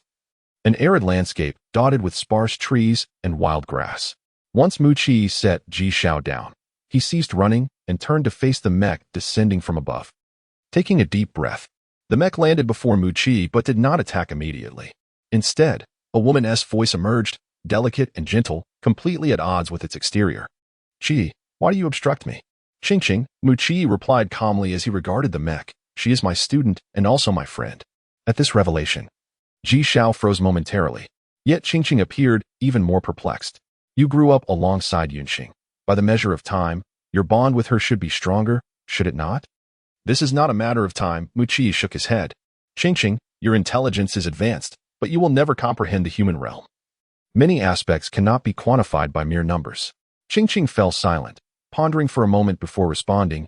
I indeed cannot comprehend, but Yunxing is my master. Her words are the highest directive, and I must obey her. Qi, I am sorry. Though she expressed an apology, her tone lacked any semblance of remorse. With that, Qingqing initiated the attack, her nearly 2-meter-long metallic legs sweeping toward Muchi with ferocity. In comparison, he appeared as a mere child before her. With a resounding crash, Muchi felt a rush of warmth flood his face, and blood began to flow from his fist. Chapter 56. The mutated sharp-toothed pig Ji Xiao had lived for 14 years, yet never had a day been as exhilarating as today. At school, when Qingqing's punch came hurtling towards her, she could distinctly hear the sound of air being cut. In that moment, she genuinely believed her head would shatter like a watermelon. However, Muchi came to her rescue. She had overheard their conversation clearly. It turned out this fellow considered her a friend, which explained his relentless efforts to assist her. Yet, his peculiar method of friendship was rather unsettling, as he subjected her to daily torment, leaving her bruised and battered without a hint of mercy. If this was how he treated a friend, it was evident that she was his sole companion. Oh, wait, there was also Li Bo. Had it not been for Li Bo's help today, Muchi might not have had the time to summon his mech. After sustaining such an injury from just one punch, how much worse would it have been had the assault continued? She wondered how Li Bo was faring. And what of his mech? The manner in which it was summoned was akin to the invisible arts or interdimensional conjuring depicted on television. Ah, grandfather has arrived. The battle must have concluded by now. It seemed the sounds of combat had faded away. Ji Xiao's mind was a cacophony of thoughts, lacking a single coherent thread. Never mind, she decided. She would seek them out. Ji Xiao stood, brushing the dirt off her backside, when suddenly she froze, a foul stench wafting through the air. A mutated sharp-toothed pig darted past where she had been standing, swiftly turning its head to face her. Its mouth was agape, dripping with murky drool, and its small eyes, mostly hidden beneath a tuft of fur, glinted with a predatory gleam, glaring fiercely at Ji Xiao. The mutated sharp-toothed pig, a creature reminiscent of the wild boars from the time before the cataclysm, was an E-grade monster. Ji Xiao had often watched wildlife channels where the sharp-toothed pig was featured. It was lean and powerful, each of its 4 toes capable of inflicting harm. However, its preferred method of hunting involved pouncing on its prey, sinking its sharp teeth into flesh, and tearing away a substantial chunk with brute strength. Yet, Ji Xiao dared not turn her gaze. A moment's distraction could lead her to be toppled by the sharp-toothed pig, becoming its next meal. She steeled herself, convincing herself that if she could hold on just a little longer, her grandfather and the others would arrive swiftly. Strangely, perhaps due to the day's overwhelming shocks, she felt an unusual calm wash over her. The sharp-toothed pig, however, paid no heed to her thoughts, baring its teeth in a menacing display, only to find it could not intimidate her in the slightest. Chapter 57. A dead horse as a live horse due to the unsettling sensation of being suspended in midair. Ji Xiao felt a wave of dizziness. After straining her eyes for a while, she finally spotted a massive tree not far off, markedly thicker than the banyan trees that required several people to encircle. Observing the trunk, she realized that above her, beneath her feet, was a dense canopy of branches and leaves, all stemming from this very tree. She was currently dangling from one of its limbs, at least 5 meters away from the main trunk. It was essential to note that she was no mere doll. Even at her lightest, she weighed several dozen pounds, making it impossible to simply hang from the treetop. Glancing sideways, she noted that the treetop was still a good 7 or 8 meters away. What was particularly peculiar was the thick tangle of vines that clung to the branches, their dense foliage nearly obscuring the trunk and limbs, rendering the scene somewhat eerie. She pondered whether she could ascend the vines. Resolutely, Ji Xiao decided to try. She grasped her leg and exerted herself to lift her waist. Before long, she managed to reach the vines at her feet. Fortunately, her years of training had endowed her with commendable flexibility. Otherwise, this task would have proven far more daunting. Once she grasped the vines, the next steps became significantly easier. Utilizing her upper body strength, Ji Xiao swiftly climbed onto a branch and reached a fork in the trunk, where she comfortably reclined, finally exhaling a sigh of relief. Now, she merely had to await the impatience of the sharp-toothed boar below to compel it to leave. After a long day, Ji Xiao quickly succumbed to a deep slumber. It was the sharp-toothed boar. Yi Zhongping's expression shifted dramatically. Could Xiao Xiao handle it? No. Wait, there was no blood, indicating that no injury had occurred. Steadying himself, Yi Zhanping meticulously examined the traces left behind, soon spotting several indistinct footprints leading deeper into the wilderness. Although he had not encountered any blood, the direction of those footprints left him equally perturbed. The depths of the wilderness were hardly a place where a mere first-level warrior like Ji Xiao could venture. "Principal, have you made a discovery?" Li Bai inquired. Noticing Yi Zhanping's grave expression, Mu Qi also turned his attention towards him. Yi Zhanping nodded and pointed to the ground where the underbrush had been slightly flattened, forming indistinct footprints. The expressions of Mu Qi and Li Bai darkened simultaneously. The three exchanged glances before hastily following the trail of footprints. Their speed was remarkable, and they soon arrived at the base of the great tree, only to find that Ji Zhao's footprints had completely vanished. Furthermore, their frantic movements had startled the sharp-toothed boar, causing it to flee long before they could catch up. Chapter 58. Role reversal, dialing a phone number stored in his contacts but never used. The brief moment of connection stretched out like an eternity. Subsequently, two distinct rings echoed in his ears, one emanating from his wristwatch and the other beneath his feet. Startled, Mu Qi hastily brushed aside the weeds underfoot, revealing a faint glow seeping from the crevice beside a phone lying on the ground. It was Ji Zhao's phone. Mu Qi remembered vividly that, amidst a world where most opted for holographic devices or smartwatches, Ji Xiao remained devoted to her antiquated smartphone. How could Xiao Zhao's phone end up here? Could it truly be? No, it couldn't be. Mu Qi suddenly shouted, "Xiao Xiao! Ji Xiao!" In that moment, he seemed to have entirely forgotten that he was in the wilderness, especially during the night, or perhaps he simply no longer cared.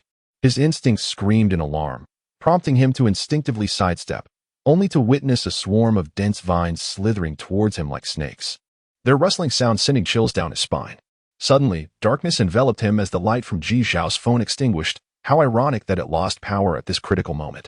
Immersed in complete darkness, his senses heightened, Mu Qi remained unfazed and commanded, "Shadow, eliminate it."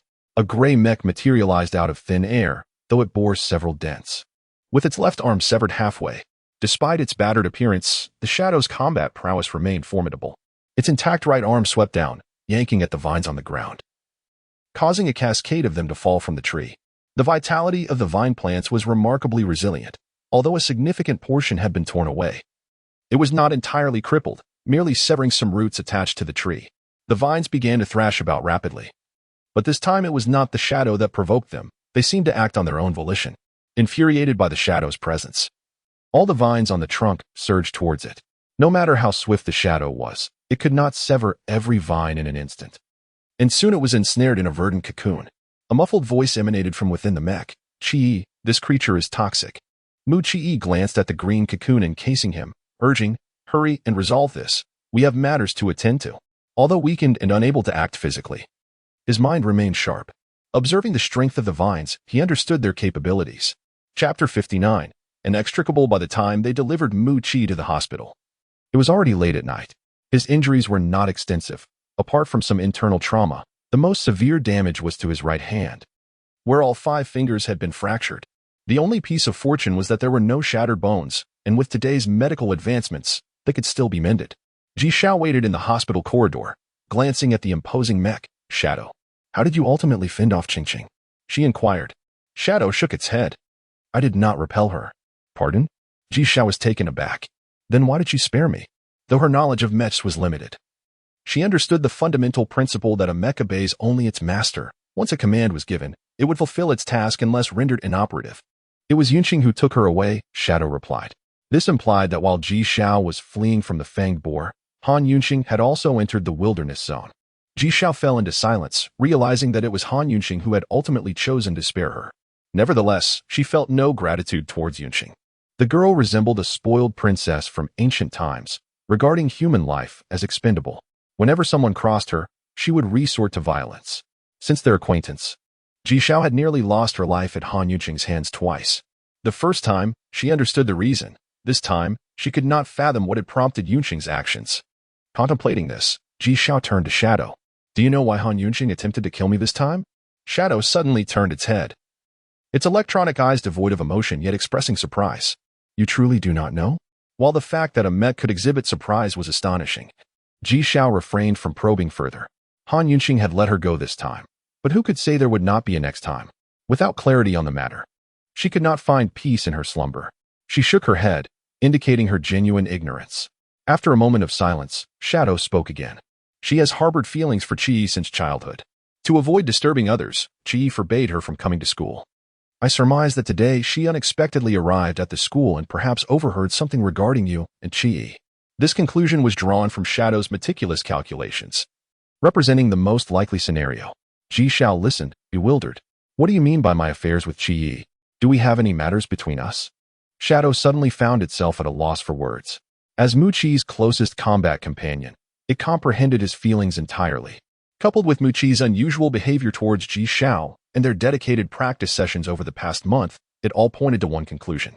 Yet, if even a mech could discern such an obvious truth, how could Ji Xiao, who considered herself the most astute of humans, remain utterly oblivious? Could it be that she was merely feigning ignorance? Chapter 60. Han Yunqing faces reprimand. Yi Zhanping conversed with Mu Chi for a brief moment before taking his leave.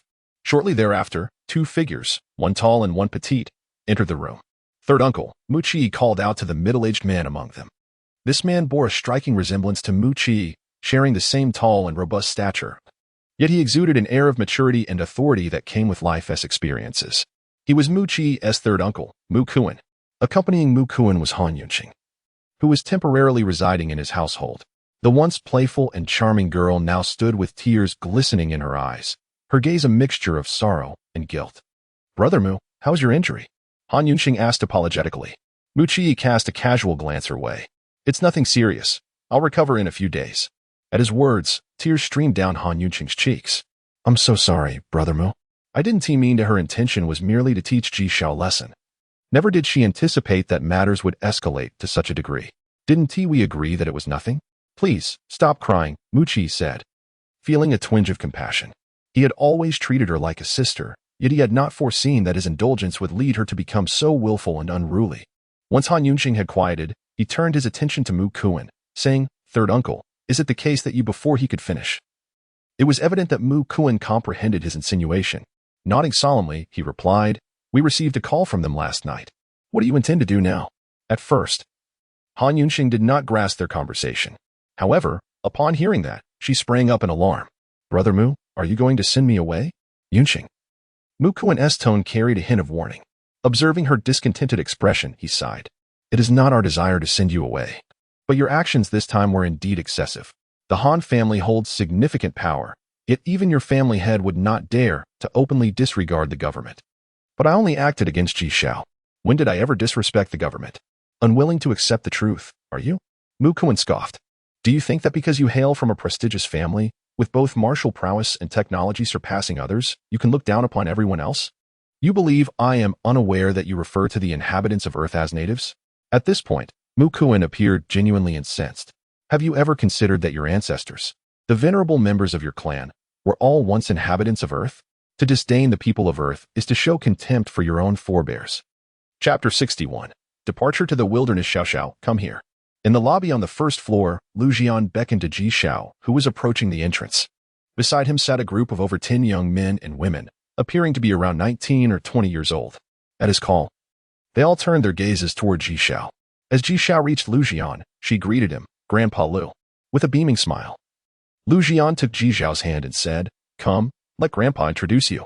This is Jing Feng, this is Ning Chang, this is Tina, and Eber. He pointed each of them out, concluding with a smile, They are all from the Han Dian Academy in the capital. The Han Dian Academy, renowned as the most prestigious institution in the capital, is celebrated as a gathering place for prodigies, attracting students with exceptional talents from every corner.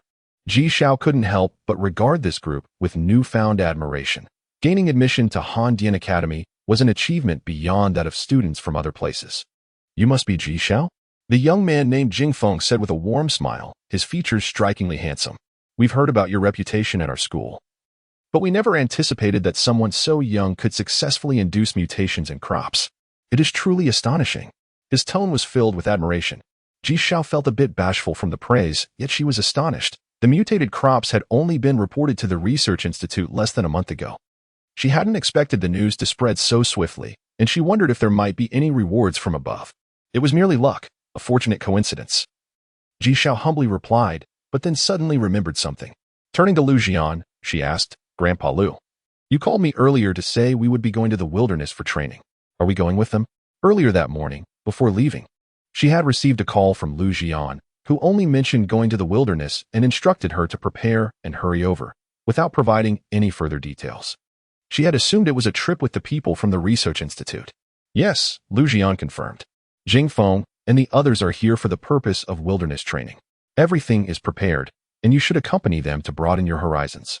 He paused before adding, by the way, your teacher, Ms. Zhou, will be sending a few more people over shortly, so please take care of them on the way. As soon as he finished speaking, several individuals entered through the main door, with Ms. Zhou leading the way, followed by 3 students. Ji Zhao's eyes brightened. Among the trio behind Ms. Zhou were 2 familiar faces, Guan Zijing and Liang Xijing. Guan Zijing and Liang Xijing were equally delighted to see Ji Zhao, exchanging playful glances with her.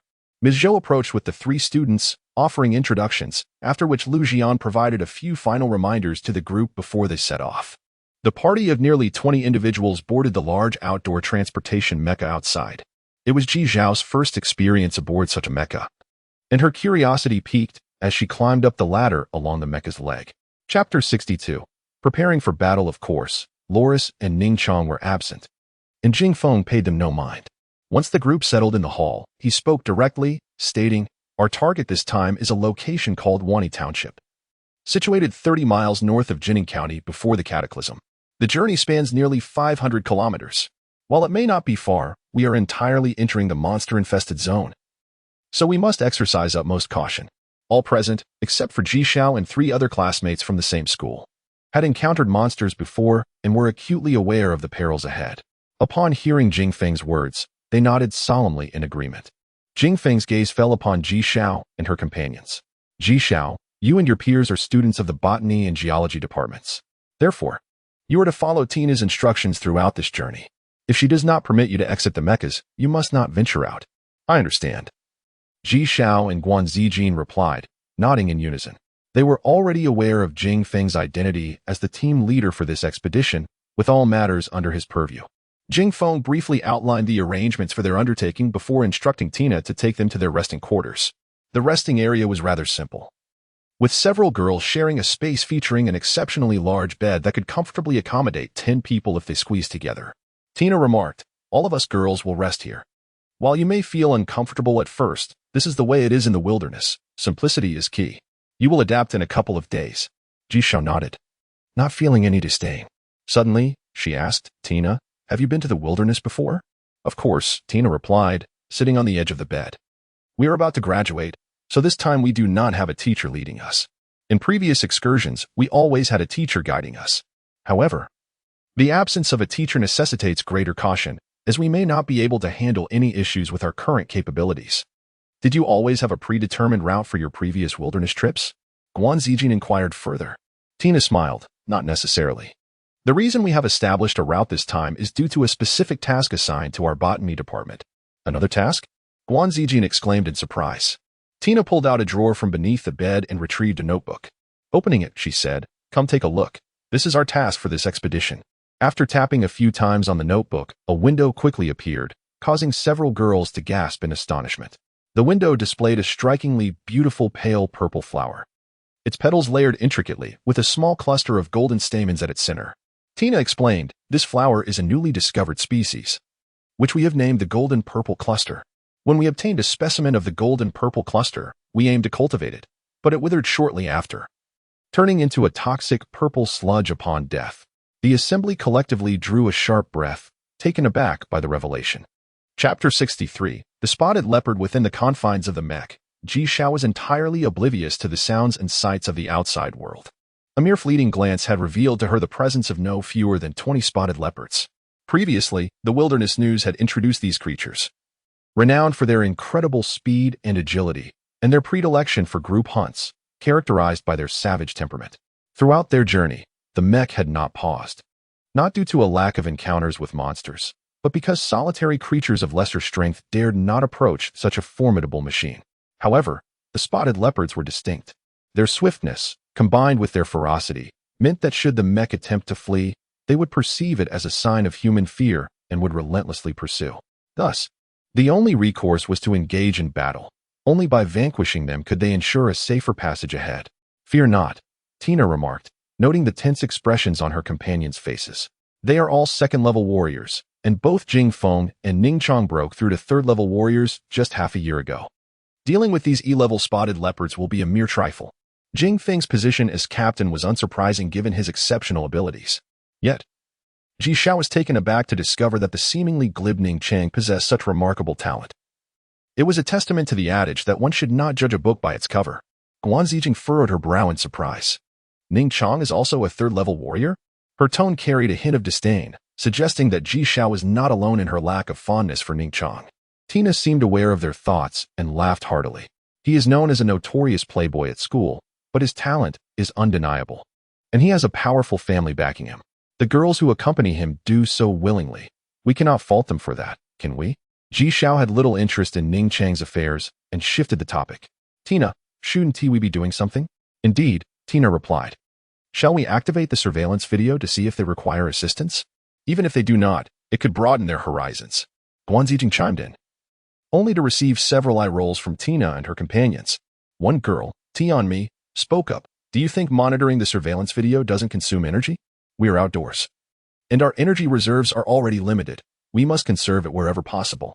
Tianmi, a student from the Handian Geology Department, had initially opposed bringing others along for this expedition due to the myriad dangers of the wilderness. However, she could not withstand the agreement of Tina and Jing Feng, who were both prominent figures at the academy due to their outstanding talents and formidable backgrounds, attracting a legion of followers. Tianmi hailed from an ordinary family and, despite her admission to Handian Academy based on her abilities, was eager to make a name for herself. She had already joined Tina's family, awaiting graduation to step into the family business. Thus, she had refrained from protesting the inclusion of Ji Xiao and her companions, though she felt quite vexed at the situation. Chapter 64. The persistence of water droplets. Eber had already risen to his feet, declaring, "The black gold soil possesses a notably dark hue and glimmers under sunlight. Our understanding of this soil is still quite limited. We only know that areas where it appears are often accompanied by rare plants. The precise mechanism of its formation remains a mystery." "Then let us search for it," Tina suggested. Eber continued, "There is only a scant amount of black gold soil here. We must seek out additional patches nearby and trace our way along them." Upon hearing his words, the others began to carefully scour the surroundings. As Eber had indicated, the black gold soil was indeed sparse. After a considerable time, they finally uncovered a pathway of black gold soil, which led them through dense underbrush, ultimately revealing a smooth, steep cliff face before them. "There is no path forward," Jing Feng remarked as he approached the edge of the cliff and peered down. The group's gaze instinctively turned to Eber, the one among them with the most knowledge of black gold soil. Jing Feng nodded and, without further ado, leaped into the air, eliciting gasps of astonishment from Ji Xiao and the others. Just as he ascended, a grappling hook shot from his hand, securing itself firmly upon the rocks. As he descended along the rope, Jing Feng's voice soon echoed back up. "There is a cave approximately 20 meters below." No sooner had he spoken than a dull thud reverberated, prompting the group to lean over the cliff's edge to peer down. They beheld a small green snake, half of its body exposed, engaged in a fierce struggle with Jing Feng. "It is a D-class beast, the emerald serpent," Tina remarked, her expression grave. She then called down, "Jing Feng, be cautious. We will pull you up." Though Jing Feng was a Tier 3 warrior, capable of matching the D-class beast in strength, he was currently suspended in midair, unable to exert his full power, making him vulnerable to disadvantage. The others hurriedly scrambled to pull Jing Feng back up. And perhaps sensing the overwhelming numbers above, the emerald serpent refrained from pursuing. Once on solid ground, Jing Feng hastily tugged at his pant leg, revealing several dark puncture wounds on his calf, with blood already darkening and surrounding flesh visibly turning a sickly hue, his complexion pale.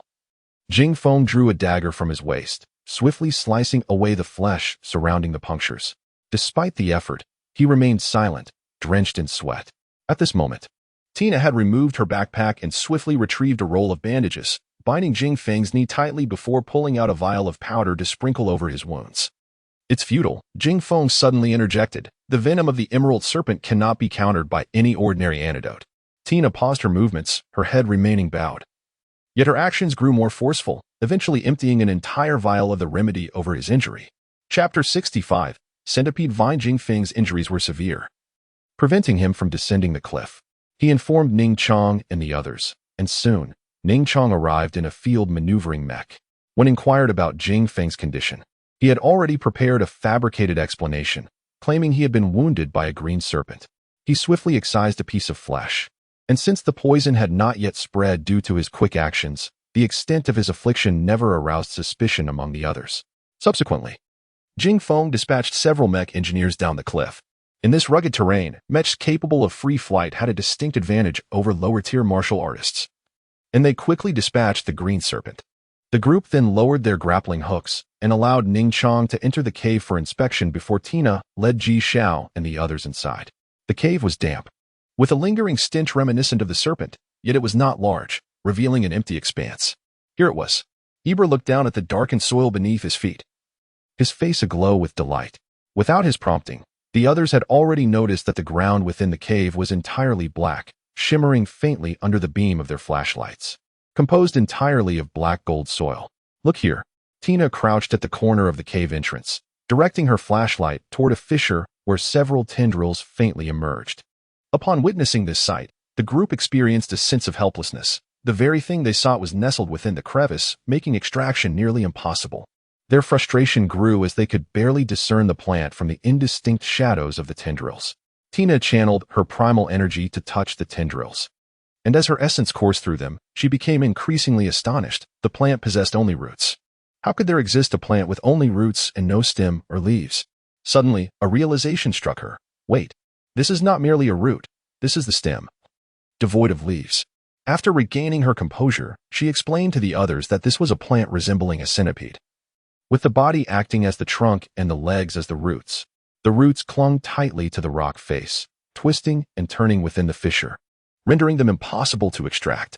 Furthermore, after probing with her primal energy, she discovered that the centipede vine was exceedingly resilient. Even the essence of a third-tier martial artist would struggle to sever it. Tina named this remarkable plant the centipede vine. Another fascinating characteristic of the centipede vine was its ability to stretch and contract freely, leaving the onlookers in awe of such a marvelous botanical wonder. Upon returning to the cliff's summit, nightfall was approaching. Given their proximity to Jianning County, the group unanimously decided to spend the night there. Entering Jianning County, they found that what was once vibrant prosperity had now succumbed to desolation, with empty buildings standing as silent witnesses of the past. Chapter 66. The purple gold cluster in a weed-choked field along the winding river in Hajong Township. Ji Xiao and his companions came to a halt. The ridge was devoid of any flora beyond the rampant weeds and a few mulberry trees, let alone the elusive purple gold cluster. This is the spot, Tina declared. The place where the individual obtained the purple gold cluster. However, it appears there is only one specimen here. Our only recourse is to have them search the surrounding area to see if any others can be found. Due to his mobility issues, Jing Feng remained behind, leaving Ning Chong responsible for the safety of their group. Upon hearing Tina's words, Ning Chong responded, "Understood. I will have the others scout the vicinity." He then proceeded to dial a number on his wrist communicator. "Please search the area." "What? You've discovered a purple gold cluster? Excellent. We will head over immediately." Ning Chang's face lit up with joy as he gestured for the others to follow. "They have found a purple gold cluster. Let us go take a look." The group expressed their delight. Initially, they believed that such a rare flower could scarcely be found in multiple locations. To discover another was indeed miraculous. Following Ning Chong, they traversed a small hill and soon spotted two comrades awaiting them. Beneath their feet stood a striking purple gold cluster, towering at half a person's height, adorned with vibrant blossoms. This particular cluster bore 4 flowers and 3 buds yet to bloom. Its lush foliage sprouting from a sturdy trunk nestled in the ridge, obscured by the surrounding weeds, rendering the soil's quality indiscernible. Tina and her companions acted swiftly, retrieving their tools from their backpacks to begin the transplantation process, while Abel and his fellow geology students examined the surrounding soil conditions. Ji Xiao and the others had come merely to broaden their horizons, thus refraining from participating and instead observing intently to absorb the experience. Upon returning to the mech, they deemed their mission a success, and the atmosphere lightened considerably. Amidst laughter and conversation, Ji Xiao approached the research area, where Tina and Abel were engrossed in their study. It was indeed the purple gold cluster. Ji Xiao needed no visual confirmation. He recognized that these individuals were prodigies. Yet, their achievements and standings were not solely attributed to innate talent. Diligence and effort were equally indispensable. No sooner had they acquired the purple gold cluster than they commenced their analysis. At that moment, Tina was meticulously collecting a droplet of the cluster's sap into a vessel. Well aware of its potent toxicity, and she did not dare to be careless. Ji Xiao had initially anticipated a protracted negotiation. After all, with only one specimen of the precious purple gold cluster, Tina might hesitate to part with it. However, to his surprise, Tina was quite amenable, which significantly elevated Ji Xiao's regard for her. By the way, Tina remarked as she carefully packaged the root of the purple gold cluster and handed it over. Chapter 67. The wounds that dare not be touched. Upon contemplating this number, Ji Xiao experienced a wave of despondency. She was uncertain how long it would take to repay this debt. Jing Feng, of course, had no intention of demanding her money. He furrowed his brow and feigned dissatisfaction, saying, "What? Is my leg not worth even this little sum?" On the fourth day, which marked their final day in the wilderness, Li Meiqian, who was typically reticent, suddenly spoke up, suggesting, "Why don't we go for a stroll?" Her usual silence was so profound that even Liang Xijing, from the same department, seldom engaged in conversation with her. This unexpected proposal piqued the curiosity of the group. Liang Xijing inquired, "What prompted you to want to go out?" "I'm simply tired of staying in the Mecca," Li Meiqian replied, her head lowered, somewhat sullen. "If you're not willing, then forget it." "That's not what I mean," Liang Xijing responded, noticing her irritation and feeling somewhat flustered. She glanced at Ji Xiao and Guan Zijin before reluctantly suggesting, "All right then, let us just wander nearby. We won't go far." Guan Zijin interjected, "Should we invite Tina and the others?" Ji Xiao shook her head. "I think it's unnecessary. Tina and the others are currently engrossed in their research, and suddenly calling them would only disrupt their focus." "Yes, indeed," Liang Xijing agreed. "In any case, we're merely taking a stroll nearby. The area has been cleared, so there shouldn't be any danger." As they meandered through the village, they found most of the houses in ruins, affording them a glimpse into the living conditions of rural inhabitants prior to the catastrophe. The remnants of the dilapidated furniture spoke volumes about the lives once lived there. Chapter 68. The threat of Lori's. Ji Xiao had long pondered the whereabouts of her parents. Had something unfortunate transpired? As she matured, clarity began to dawn upon her. Her parents, being ordinary workers, toiled in a secure environment where the likelihood of misfortune was exceedingly low. Moreover, with her grandmother and younger brother present, the probability of calamity striking all four of them simultaneously was virtually non-existent. The only plausible conclusion was that her parents had forsaken her, relinquished their responsibilities towards her grandfather, perhaps viewing her as a burden or deeming her grandfather too frail. This realization inflicted profound anguish upon Ji Xiao. Countless times, when exhaustion overwhelmed her, she would weep in the night, calling out for her mother and father. However, upon arriving at this conclusion, she resolved never to dwell on them again. She chose to embrace the identity of an orphan, believing that this would ease her suffering. The terms parents, grandmother, and younger brother lay buried deep within Ji Xiao's heart, untouched and unacknowledged, until today when her adversary unexpectedly unearthed that festering wound. Perhaps it was self-doubt or fragility that rendered her even more resolute. Through gritted teeth, she declared, "No matter how much you say, it is futile. I would rather perish than relinquish the precious waterstone to you." A flicker of fury crossed Lori's face as she retorted with a cold laugh. "You possess quite the spirit, but I wonder, does your grandfather share your tenacity? You dare threaten me?" Ji Xiao's countenance shifted dramatically, her eyes ablaze with a fierce murderous intent. Her grandfather was her Achilles heel. To touch that would be to invite death. Living in a relatively peaceful era, bound and safeguarded by law, she had never entertained the notion of taking a life, even when Han Yunxing had nearly ended hers twice. Yet, in this moment, as her adversary struck at her most vulnerable point, thoughts of murder ignited within her for the first time. What should she do? Ji Xiao's mind raced. Acutely aware that in terms of physical strength, she was no match for Lori's, and her familial background was incomparable. What recourse did she have left? At that moment, her mind swelled with intense fury, yet her thoughts crystallized with clarity. She glared at Lori's, the murderous intent in her eyes unabashed, yet a sense of unwillingness gripped her.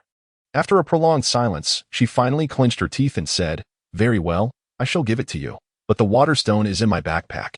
Having promised to merely wander nearby, she had not brought her backpack along. It remained in the lounge of the mech she used for transport. However, Lori's was not easily deceived. Narrowing her eyes, she sneered, "Surely, you do not intend to play tricks? Let me be unequivocal. If you dare inform Jing Feng, you will find your grandfather's corpse by tomorrow." Another wave of anger surged within Ji Xiao, yet she ultimately swallowed her pride and retorted with irritation, "Believe it or not, I care not." Seeing her helpless demeanor, caught between a desire to kill and an inability to act, Loris found amusement in her plight. Before overwhelming power, even the most stubborn must yield. Chapter 69. The path ahead. In an era where martial artists dominate, possessing the water droplet stone is akin to having multiple lives. Wandering the wilderness no longer poses a threat from poisonous creatures. Such a precious treasure, who could resist its allure? Ji Xiao wore a bittersweet smile. Clutching the water droplet stone, reminiscent of a child parading down the street with a pile of gold bricks, utterly lacking the strength to safeguard such a treasure. Strength? Ji Xiao tucked the water droplet stone into her pocket, recalling the words of Jing Feng when he gifted her the green serpent. If she had the venom of the green serpent or the purple gold cluster at her disposal today, she wouldn't be in such a precarious situation, would she? In that moment, Ji Xiao resolutely determined her future path for the first time. Of course, she would not neglect ancient martial arts. However, cultivation is an exceedingly lengthy process, and she simply cannot afford to wait. After further searching, Ji Xiao finally set her sights on a desolate well at the edge of the village. The surrounding flora revealed a stark absence of vitality. The only remnant of life was this abandoned well. The moon hung coldly in the sky, yet the bottom of the well was shrouded in darkness. In the past, Ji Xiao would have never dared to descend, but after today's tribulations, she felt emboldened. With the looming threat to her and her family's lives, could she still afford to be timid? Gathering a few twigs, Ji Xiao employed the most primitive method to kindle a fire and descended into the well with a torch. Being a dry well, its contents were plainly visible: scattered rubble, shallow puddles, and within the puddle, a small sapling stood, leaning against the wall due to confinement. This is it. Sensing the sapling's vibrant life force, a glimmer of joy flickered in Ji Xiao's eyes, quickly overshadowed by fear. How could this mere sapling's roots extend all the way to the riverbank? Nearly 1,000 meters away? Or perhaps, there once stood a mature plant that had been cut down, later transformed into a well? If that were the case, it would indeed make sense. After being felled and with the ground excavated into a well, the plant's vitality had been compromised. Yet its inherent strength allowed it to recover over decades, blossoming into the sapling before her. Oh! Ji Xiao suddenly noticed a droplet of milky white sap clinging to the tip of one leaf. As she leaned in closer, a faint, refreshing fragrance wafted towards her, invigorating her senses with just a whiff. A fine treasure. Ji Xiao's expression brightened, but recalling her earlier misfortunes, she became cautious once more. She had sensed something amiss today. Li Meiqian, someone she barely knew, had insisted on her company. Yet, because they were from the same school, she had acquiesced. Chapter 70. Golden-fingered gibbons. Jing Feng's gaze darkened. In his fervent pursuit of Ji Xiao, he had overlooked this crucial detail. With a sigh, he finally acquiesced, instructing her to retrieve Ji Xiao's backpack, for they intended to depart early the next morning. As dawn broke, Ji Xiao opened her eyes from meditation, a flicker of joy dancing in her gaze. The drop of liquid that had entered her dantian the previous night had not produced any noticeable changes until now. To her astonishment, after a night of cultivation, its effects began to manifest. As she practiced, the liquid circled within her dantian, expanding it incrementally with each revolution. By the end of the night, her dantian had grown at least threefold. If her dantian had once resembled a mere pond, it now could scarcely be deemed less than a lake. Ji Xiao had long been troubled by the inadequacy of her foundational power. However, with the expansion of her dantian, the concern would likely be alleviated for some time. Moreover, the infusion of the liquid into her elemental force, as she cultivated, cleansed her body of impurities and rendered her meridians more supple. Regrettably, the limited quantity of the liquid had not been sufficient to widen her meridians. Reflecting on this, Ji Xiao let out a sigh. Although the joy in her eyes remained unabated, she was a contented individual, and the results she had achieved thus far had far exceeded her expectations. As daylight gradually illuminated the surroundings, her stomach began to protest in earnest. Ji Xiao glanced towards the direction of the mecha stationed outside the village. Her expression clouded with concern. Had they already departed? Cautiously, Ji Xiao ventured out of the village, only to be taken aback. The towering mecha, standing over 20 meters high and visible from afar, had vanished. Despite her hunger, she waited an additional 2 hours before cautiously approaching the area where the mecha had been stationed. In its place lay a black backpack, quietly resting on the ground, sending a jolt of surprise through Ji Xiao. This was her backpack. Why had it been discarded here? Was it a scheme orchestrated by Loris? Or had Jing Feng disowned something and deliberately left it for her? After a brief hesitation, Ji Xiao picked up the backpack.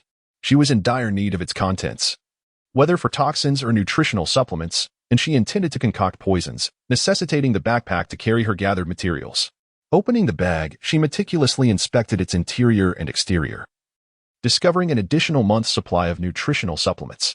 Other than that, everything remained unchanged, and no tracking devices were found. After a moment's contemplation, she discarded her phone, which provided her with a sense of complete reassurance. At this point, she was confident that Jing Feng had intentionally left the backpack for her. With a sigh, Ji Xiao donned the backpack and set off in the direction the mecha had taken. Without her phone, it would be easy to lose her way in the wilderness if she did not follow the mecha's trail. The return journey proved far more cumbersome than her initial trek. During her outward journey, the sensation of being aboard the mecha had dulled her awareness. Chapter 71. The transmission of notes after her meticulous preparations.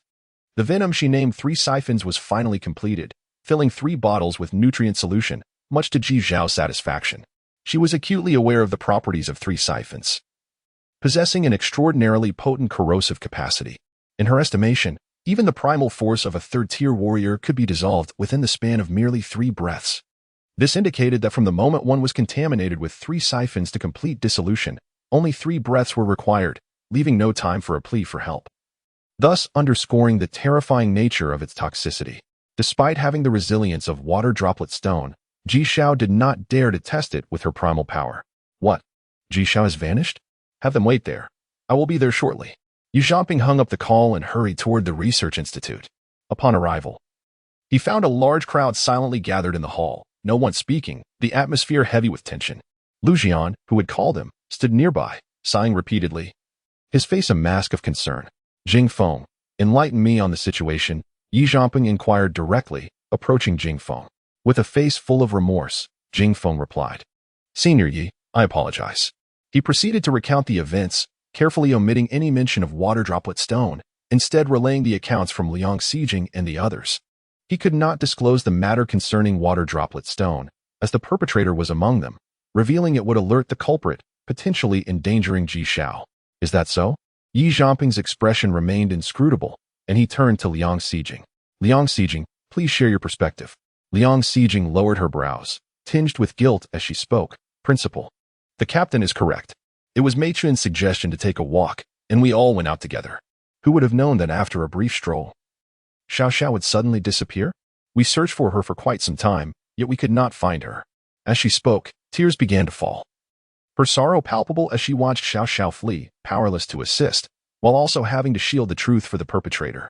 Perhaps sensing her genuine distress, Yu Zhamping's demeanor softened slightly. He sighed, waving his hand in resignation. All right, I understand. He then turned to leave the premises. If indeed it was these individuals who were involved, then the situation was far from simple. Doubts lingered, and thus Yu Zhamping refrained from further inquiries, knowing that any answers would likely be rehearsed, yielding no truth. Exiting the research institute, he activated the communicator on his wrist. Yihu. Please investigate Ji Zhao's phone number and see if there are any recent contacts. Chapter 72. Selling poison. I have already dispatched Uncle Yehu to find you, so there is no need for you to worry, Yu Zhamping reassured her. After a moment, he added urgently, I will handle the matter regarding Xiao Xiao. You must not venture into the wilderness on your own, understand? Upon hearing Uncle Yehu's name, Yuan Mingjun visibly relaxed. Rest assured, I am not that foolish. A sigh escaped her lips as she instinctively slipped her hand into her pocket, only to freeze momentarily before hastily withdrawing it. Laurel Benson. The note bore nothing but a simple name, yet it reminded Yuan Mingjun of Liang Xijing's unusual behavior earlier that day. Could it be that what Liang Xijing truly wished to convey was this? But why not express it plainly? Being astute, Yuan Mingjun quickly deduced the implications. Her gaze turned icy as she promptly redialed Yu Zhamping, only to be met with the disheartening tone that indicated his phone was turned off. Frustrated, she stamped her foot and continued to dial, while hastening homeward. At this moment, Ji Xiao resembled a beggar, her 10 days of wilderness survival and fierce battles having left her with a sharpness akin to a sword drawn from its sheath. Her face and body were smeared with what could be either dirt or dried blood, yet her eyes shone with an increasingly bright determination. After much effort, Ji Xiao managed to temper her fierce demeanor and enter the city, adopting the guise of a small beggar, traversing the familiar streets. She couldn't help but reflect on how merely 10 days in the wilderness felt like an eternity. After a moment of contemplation, she swiftly altered her course, heading towards a towering edifice at the city's center, a sanctuary for warriors and mech engineers. It boasted every conceivable luxury in terms of food and amenities. The first 5 floors of this grand structure catered to trade, offering a variety of wilderness gear for sale and acquiring various outdoor materials. Naturally, items deemed insufficiently valuable were hardly worth the shame of being brought to such a place for sale. Ji Xiao, neglecting her own appearance, entered the building with a disheveled demeanor. She recalled once passing by this very establishment with Yuan Mingjun, who had pointed to it in admiration, expressing her aspiration to become one of its esteemed guests.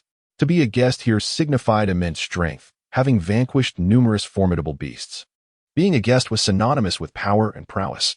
Chapter 73. The Nightwalker's poisons. To everyone's astonishment, aside from the first poison, Ji Xiao swiftly produced the second, third, fourth, and fifth poisons, totaling 5 distinct varieties, each possessing its own unique properties.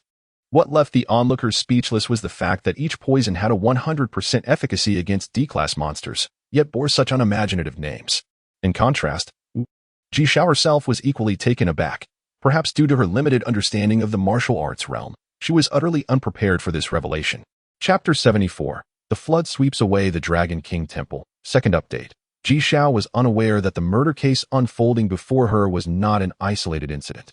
Prior to this day, 3 similar murders had already transpired in the Nailin district. Each crime scene bore a transient arrangement, and the victims were all formidable martial artists, each succumbing to a single lethal strike. Most notably, all their communication wristbands bore an emblem of a soaring eagle. The authorities, well versed in the intricacies of the situation, had tightly sealed off the case and escalated it to higher authorities. Chapter 75. The First Strike of Muchi. 3 updates offered. Muchi spoke with a calm demeanor, including the one I took down just before encountering you. There have been a total of 5 individuals who have met their demise at my hands in recent days. I am uncertain to whom you are referring. After a brief pause, he continued, however, if my assumptions are correct, you must have visited that building ahead of us tonight. It was there that I eliminated a certain individual just as night fell. Why? Why must you take the lives of these people? Ji Xiao inquired, astonished by his words. Chapter 76. Returning to campus in the expansive and opulent estate located in the Jing district, Lori stood with an expression of indignation. Opposite her, on the plush sofa, sat a middle-aged man bearing a striking resemblance to her, Brooke Benson, the current patriarch of the Benson family and Lori's father. Brooke rubbed his temples, appearing rather exasperated. Lori's, are you aware that the mistake you have made has significantly affected your brothers standing within the family? Chapter 77. Classroom duels. The fluctuations were remarkably pronounced, devoid of any concealment. Even an ordinary person, lacking any cultivation, could perceive them, let alone the ancient martial arts students present, all of whom possessed an understanding of the primal forces. As others sensed these 2 distinct energies, they swiftly turned their gazes, discovering that the source was 2 young ladies, one of whom was the campus belle, while the other was equally striking in appearance, and both were first-level martial artists. This instantly piqued their interest. Ji Xiao merely glanced over. Chapter 78. Are you going to kill me? When Zhao Jinsong was escorted to the infirmary, he fortuitously encountered Yuan Mingjun as she emerged. Ji Xiao exchanged pleasantries with Zhao Jisong before departing alongside Yuan Mingjun. Liang Xijing had received a call from Ji Xiao 2 days prior, reassuring her of Ji Xiao's well-being, yet witnessing her in person still filled Liang Xijing with uncontainable joy. Yuan Mingjun appeared somewhat embarrassed. Chapter 79. An email. Ji Xiao shook her head. Had it been the old me, I would find it hard to accept the person I have become now. I comprehend this. Yet, a bittersweet smile graced my lips. Everyone inevitably undergoes growth. But must the price of such development be so steep? Were it not for her martial arts foundation, her inherent power, the amplification of her dantian through the moonlight dew, and the strengthening of her veins, could she have survived in the wilderness? Without the assistance of Mu Qi, she would still be evading capture, hiding in the shadows. Chapter 80. The Madness of Drug Manufacturing. Commander of the military headquarters? Ji Xiao was taken aback. She had anticipated that this individual would demand a formidable poison upon speaking. Suspecting that he was not an obscure figure, yet she never imagined his influence to be so significant. After a prolonged silence from Ji Xiao, Zhang Yingxing assumed she had other considerations and hastily reassured her, "You need not harbor any concerns. Commander Long has already stated that as long as the items you provide meet his requirements, The compensation will be substantial. If you have doubts, you may leave the items with me. Chapter 81. Han Yunqing's apology. Has someone instructed you to deliver this to me? Zhang Yingxing, a warm and genial middle-aged man, gazed perplexedly at the array of bottles and jars strewn across his desk. B grade, C grade, D grade. What on earth were these? The receptionist replied respectfully, Manager, she specifically instructed me to hand this over to you, saying you would understand upon seeing it. Understand what? Zhang Yingxing felt an urge to curse but restrained himself in front of his subordinate. He focused intently, scrutinizing the letters on the containers, when suddenly a realization struck him. Could it be her? He quickly inquired, Did she mention who she is? No. The receptionist shook her head, then added, She appeared to be a little girl. Around 14 or 15 years old, but she looked utterly exhausted, as if she hadn't slept in days. Days without sleep. A little girl. Zhang Yingxing's gaze fell once more upon the collection of bottles and jars, disbelief flooding his eyes. Could it be that the poisoner was a female? And a minor at that? Yet, if not, how could one explain her weariness? Such a plethora of concoctions could not possibly be produced without days of sleepless toil. Huiguang Company had always maintained a commendable standard of confidentiality regarding their clients. Even they would never proactively inquire about client information. Thus, despite the fact that materials had been delivered to Ji Xiao's apartment several times, he had never bothered to ask what Ji Xiao looked like or what characteristics she possessed. The delivery personnel were merely responsible for transportation and were oblivious to the specifics of the clients. Waving his hand, he dismissed the receptionist from the office. Once alone, he swiftly activated the communicator on his wrist. Xiaozhang, what is the situation? A visage appeared before him.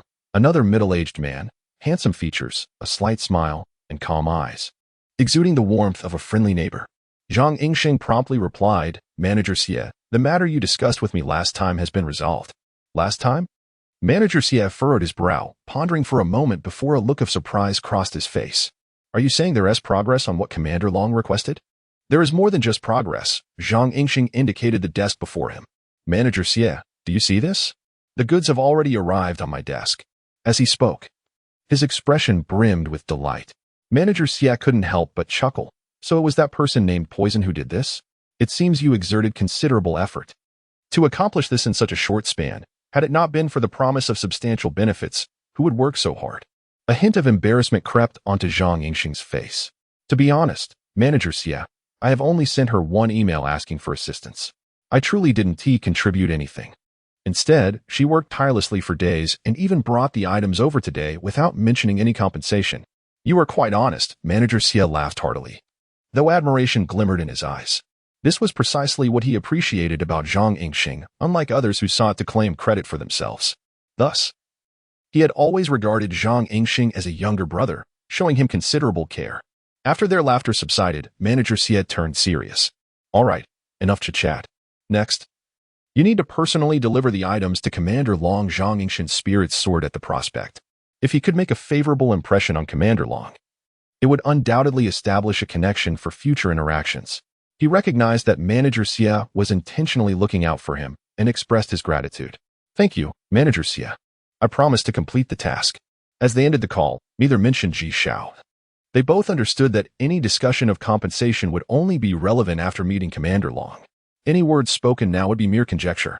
Ji Xiao woke the following morning, finally rising around 10:30.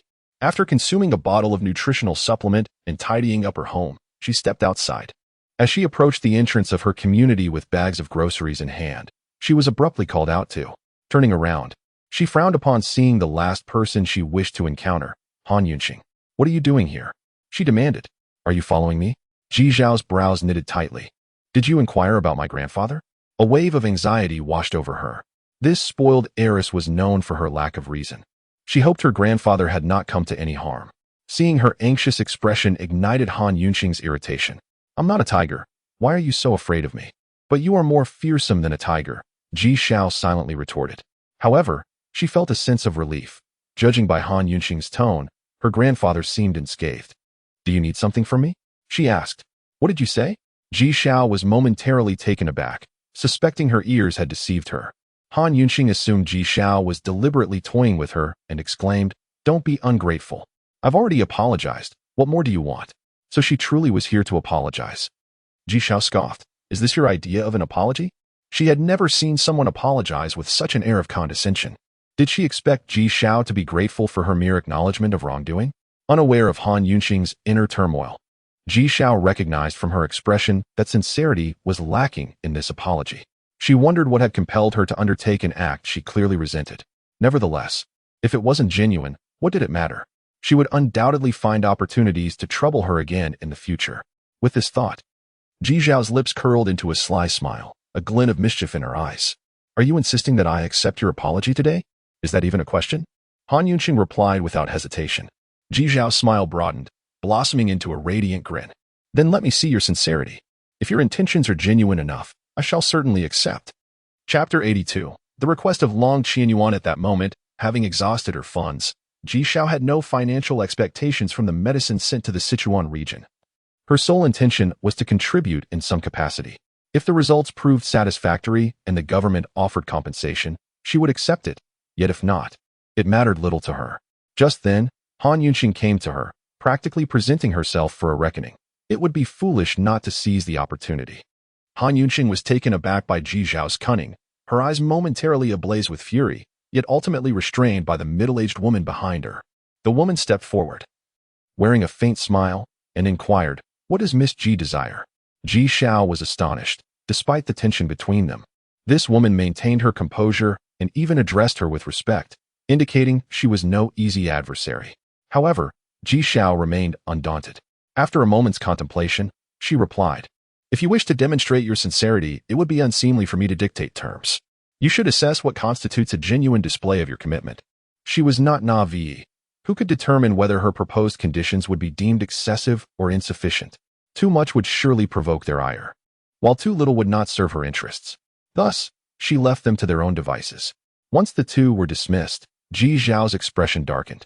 Upon their first encounter, Han Yunxing had threatened her, asserting that even if she were to die, there would be no consequences for her. At that moment, she had dismissed the threat as the bluster of a fool, merely hinting at some familial influence. Yet, in hindsight, her earlier judgment seemed utterly childish.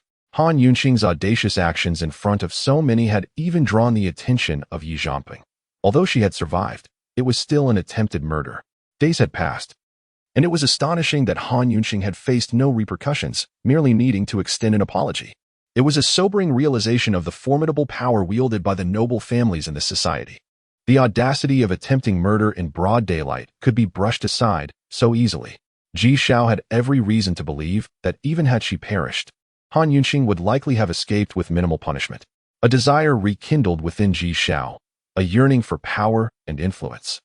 Whether it was Han Yunxing before her or the formidable lawless in the capital, either one, if they possessed even a fraction of her strength, would not dare to manipulate her so casually.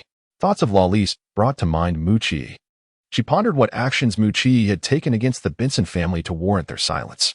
However, the Benson family had undoubtedly suffered significant losses, and she could not help but feel that the reckoning for those losses would eventually fall upon her.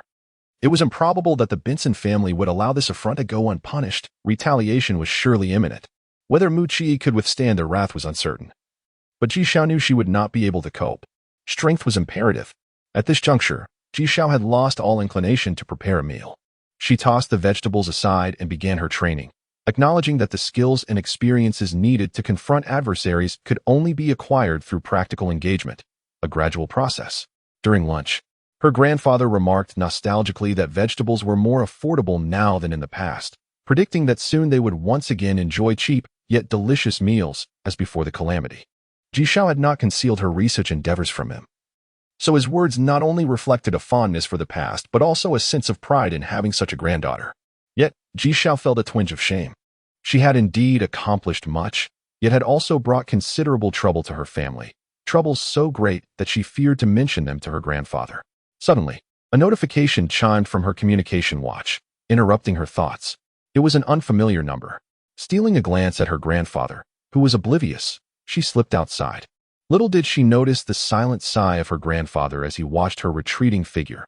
His child had grown, harboring her own secrets, and would drift further away from him in the future. At the stairwell, she answered the voice communication. A commanding male voice resonated. "Hello, I am Long Qianyuan."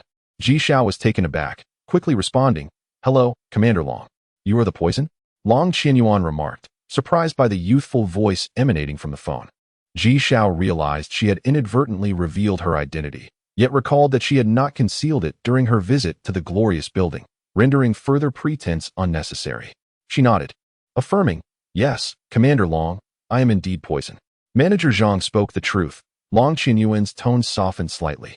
"I did not expect someone so young to have achieved such accomplishments. Impressive." At a loss for words, Ji Xiao fell silent. Long Qinyuan, seemingly unfazed by her reticence, continued, "I wish for you to come to the Sichuan region. If you agree, I will arrange a private jet for you immediately." "Is it for drug production?" Although taken aback by the privilege of a private jet, Ji Xiao remained clear-headed. If it did not pertain to drug production, she would be of no assistance. "Indeed, it is for drug production. The materials here are virtually inexhaustible, allowing you to utilize them freely. I believe this will significantly enhance your skills in drug production." He paused before adding, "Of course, the compensation will be substantial. You must trust the government. We will never shortchange those who serve their country." Ji Xiao had never envisioned herself being referred to as a hero. Her cheeks flushed at the thought. After a brief moment of consideration, she agreed. "Very well, I will inform the school and head to the airport." Long Qianyuan chuckled lightly, his tone brightening considerably. "No need. Simply wait at home. I will discuss your leave with Principal Yi." He added, "Yes, Principal Yi is right beside me." Ji Xiao was taken aback, completely unprepared for the revelation that Yu Zhamping was also in Sichuan. However, given the magnitude of the events unfolding there, it was reasonable that he would offer assistance. A pang of guilt washed over Ji Xiao, yet she could not refuse this opportunity. She was certain that even if her grandfather were to learn of her decision, he would support her. With a smile, she replied, "Did you not often say that serving the nation is our honor? The front lines require my assistance. Should I not go?" Chapter 83. Arrival at the Sichuan region. Are you heading to the front lines? The old man's eyes widened, completely oblivious to notions of serving the country or honor. All he knew was that he had only one granddaughter, and given her tender age, it was utterly unthinkable for a child to be sent into battle. Ji Xiao felt somewhat uneasy and hurriedly approached the old man, playfully tugging at his hand. "Grandpa, you don't really think I'm going to fight, do you? With my petite frame, I wouldn't even be enough to fill the gap of a monster's teeth. And what then are you going to do?" The old man, though recognizing the validity of Ji Xiao's words, remained irate. Ji Xiao quickly clarified, "I possess unique abilities, you see. The front lines are in urgent need of certain special plants, and I am the only one capable of hastening their growth. It's a simple and safe task. How could I possibly refuse?" The old man finally accepted Ji Xiao's explanation. He was aware of her extraordinary innate powers, which made her reasoning all the more convincing. Just as Ji Xiao managed to placate him, a thunderous sound erupted outside. The helicopter had arrived. Since the catastrophe, helicopters had become a rare sight. Previously, they were utterly defenseless against aerial monsters. Thus, those that flew post-catastrophe were newly manufactured, infused with special metals and reinforced with the bones of formidable beasts, significantly enhancing their defensive capabilities yet driving their prices beyond the reach of ordinary wealthy individuals. The arrival of the helicopter instantly captivated the attention of all residents in the vicinity, who peered out of their windows with awe, as if spotting a rare beast. Carrying her luggage, Ji Xiao cast a guilty glance at her grandfather before hastily making her way toward the helicopter. The old man watched the helicopter soar into the distance, filled with worry but also a sense of pride.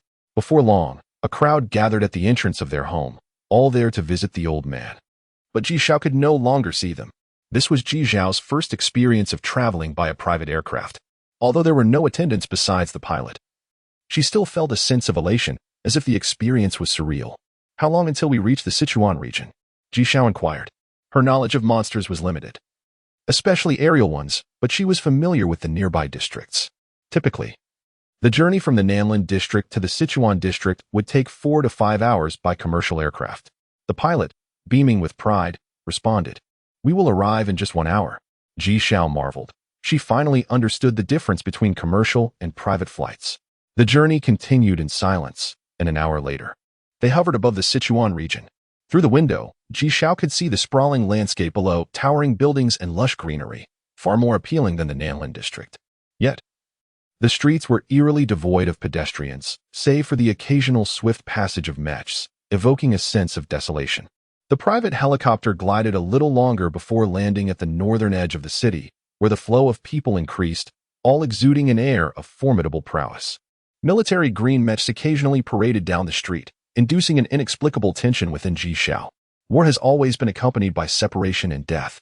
The helicopter touched down near a significant structure, with the wilderness and deep mountains lying just beyond. Ji Xiao followed the pilot out of the mech. And before she could fully absorb her surroundings, she was ushered inside, surrounded by soldiers and military mechs, indicating a heavily fortified area. Upon reaching the top floor, she learned that Long Qianyuan was in a meeting. The pilot's duties seemed to extend beyond merely flying, as he adopted a serious demeanor and, upon discovering the meeting status, instructed Ji Xiao to wait outside before hastily departing, appearing to have urgent matters to attend to. Ji Xiao stood in the corridor for an entire hour before the meeting room door finally swung open, allowing a procession of stern-faced individuals clad in military green to emerge. Their posture rigid, evoking a sense of solemnity within her. Uncertain of Long Qianyuan's identity, Ji Xiao refrained from speaking, patiently waiting until the last figure, a dignified elder appearing to be around 60, stepped out. Before Ji Xiao could inquire, the elder's eyes brightened, and he greeted her first. "You must be the one known as Poison."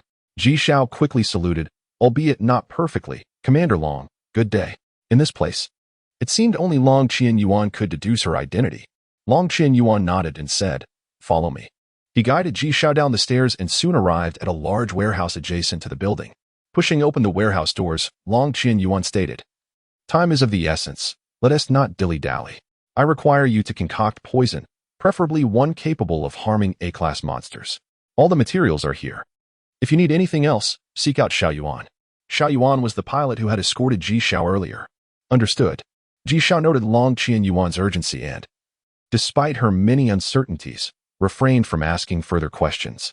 Once Long Qianyuan departed, Ji Xiao finally had the opportunity to survey the warehouse. It was an expansive space, starkly empty, evoking a sense of unease.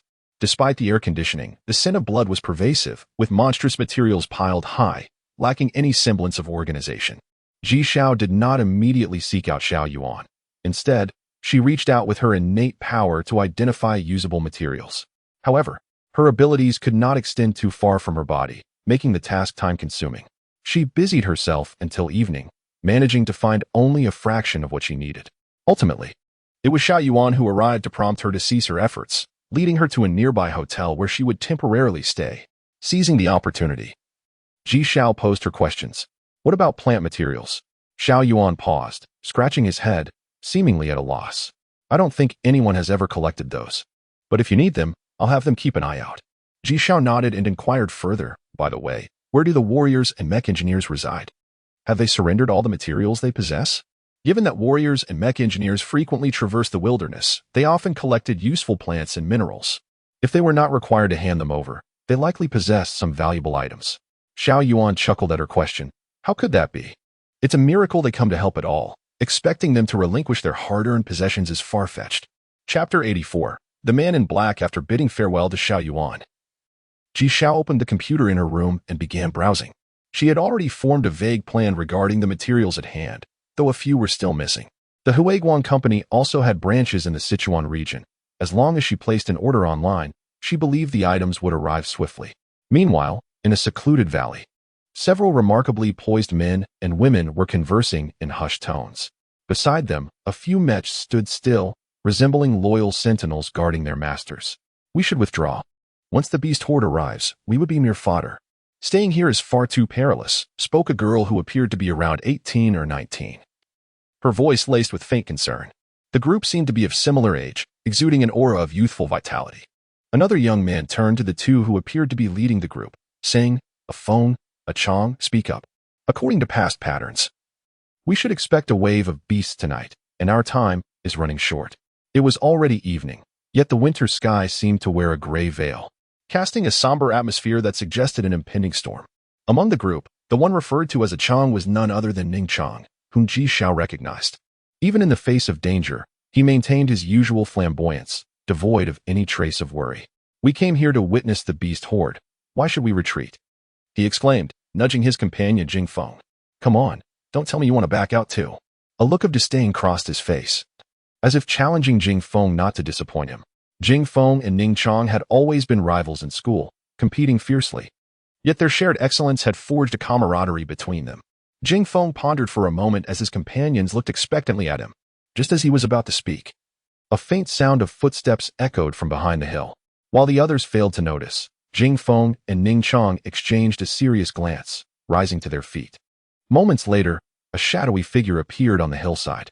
Perhaps due to the terrain or the imposing presence of the individual, an air of invincibility surrounded him. The group held their breath, and before they could react, the figure darted past them, speeding into the distance.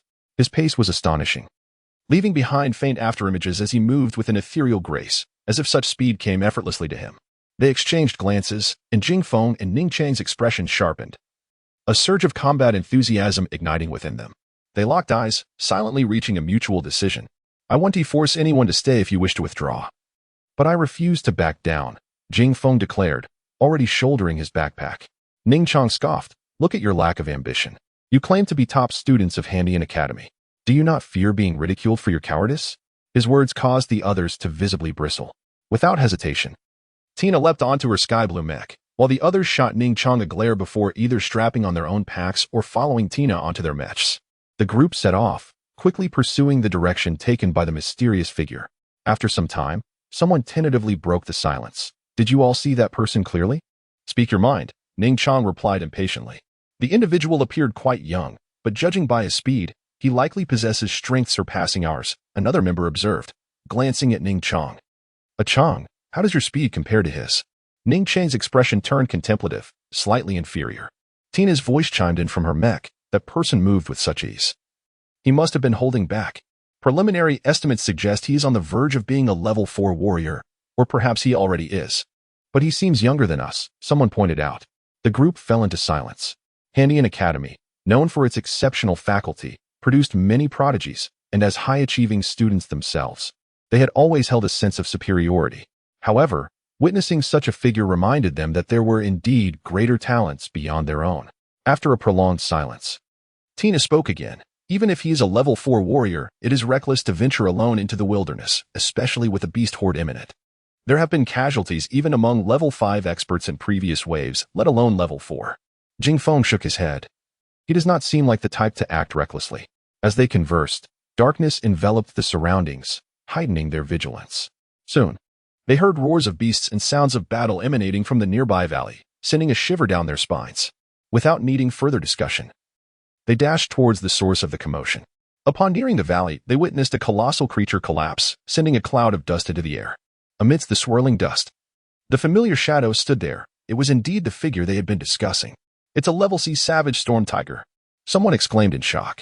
The group was taken aback. A level C creature equated to a level 4 warrior. This meant that the young man they had seen was indeed a level 4 warrior? As the realization dawned on them, the figure suddenly turned towards them, his gaze cold and piercing, emanating a powerful aura. Jing Feng stepped forward. Brother, we mean no harm. We merely came to investigate the sounds of battle. Do you require assistance? His last words were framed as a question. The savage storm tiger was a level 4 beast, valued for its resilient hide and medicinal flesh, not to mention its fangs, claws, and bones. Their abrupt approach could easily be misconstrued as an intent to steal its treasure. The shadowy figure maintained his guard, remaining silent for a moment before stating, I do not need assistance. Since you have seen what you came for, it is time for you to leave. His words were blunt and devoid of any politeness, prompting a frown among the group. Although they were not yet capable of defeating a level 4 beast, as distinguished students of Handian Academy, they were confident that achieving level 4 was merely a matter of time. Despite some coming from less privileged backgrounds, their talents would eventually elevate their families. Thus, they had never considered the notion of killing for treasure. Now, being so hastily judged was akin to underestimating their integrity. Just as Jing Feng was about to respond, the ground suddenly trembled with a distant rumble, reminiscent of countless beasts charging forth.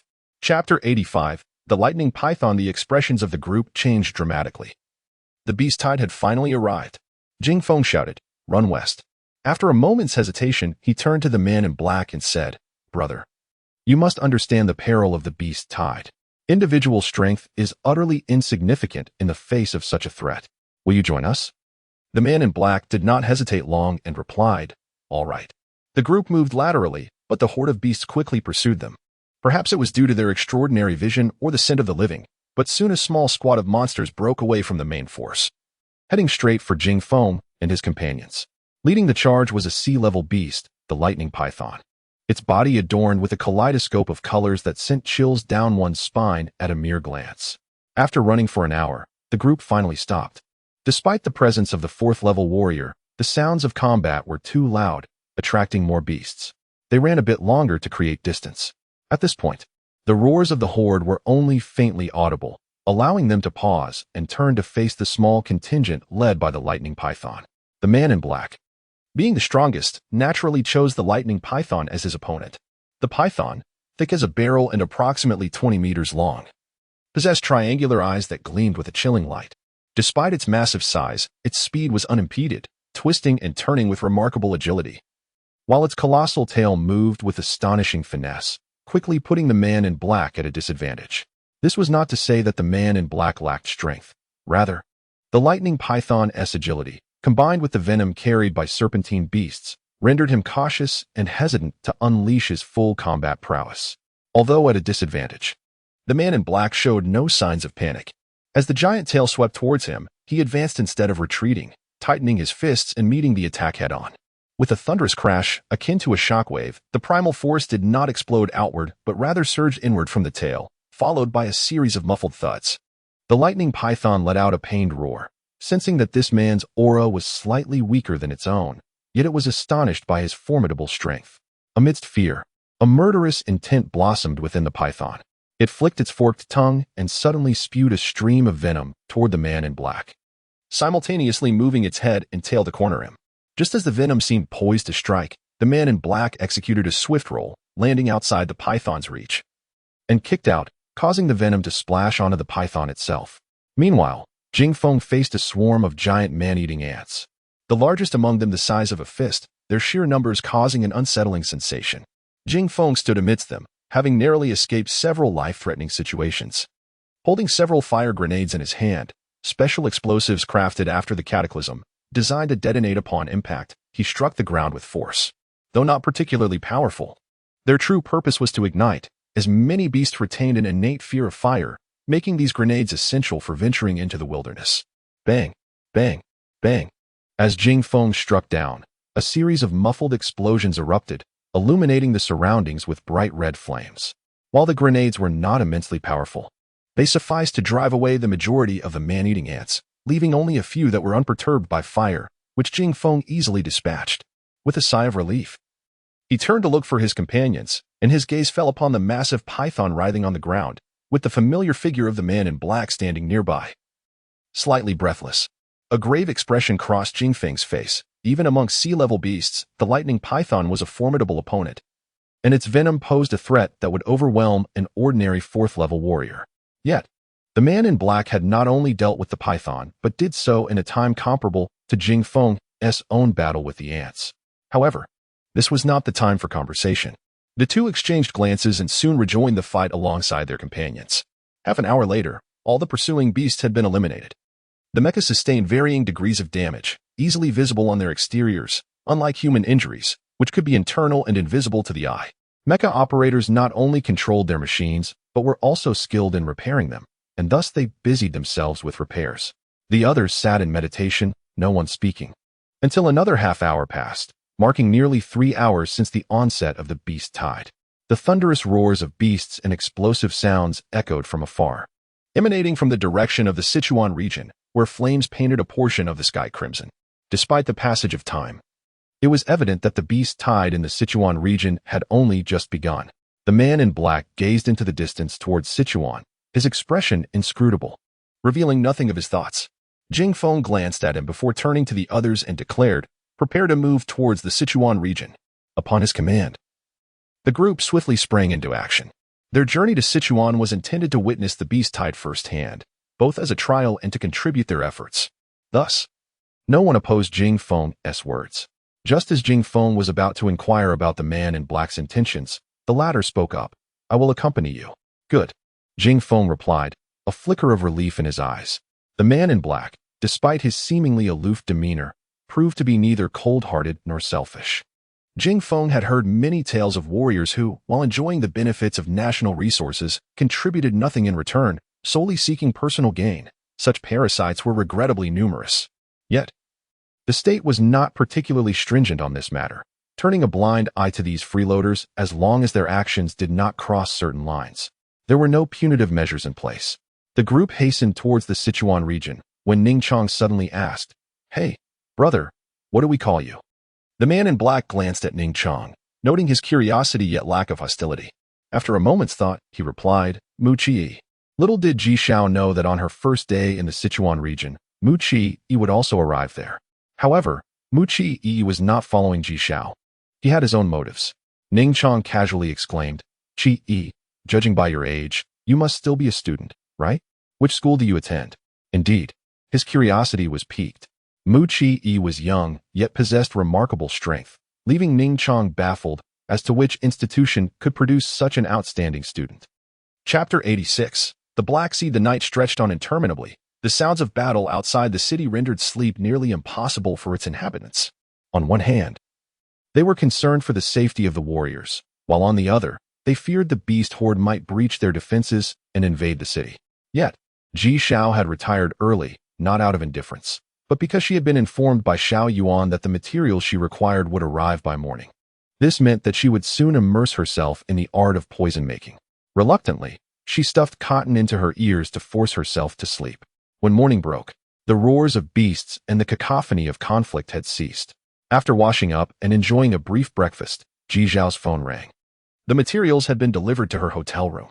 Two soldiers bore several large packages, entering the room as Ji Xiao inquired of Xiao Yuan. "How did things fare last night?" A faint smile graced Xiao Yuan's face. "Quite well. The poisons we deployed last night proved exceptionally effective. Aside from a few unfortunate souls, we suffered no significant losses and even managed to capture 2 B-class beasts. These waves of beast tides had been led by 2 B-class monsters, equivalent in strength to 5th-tier warriors.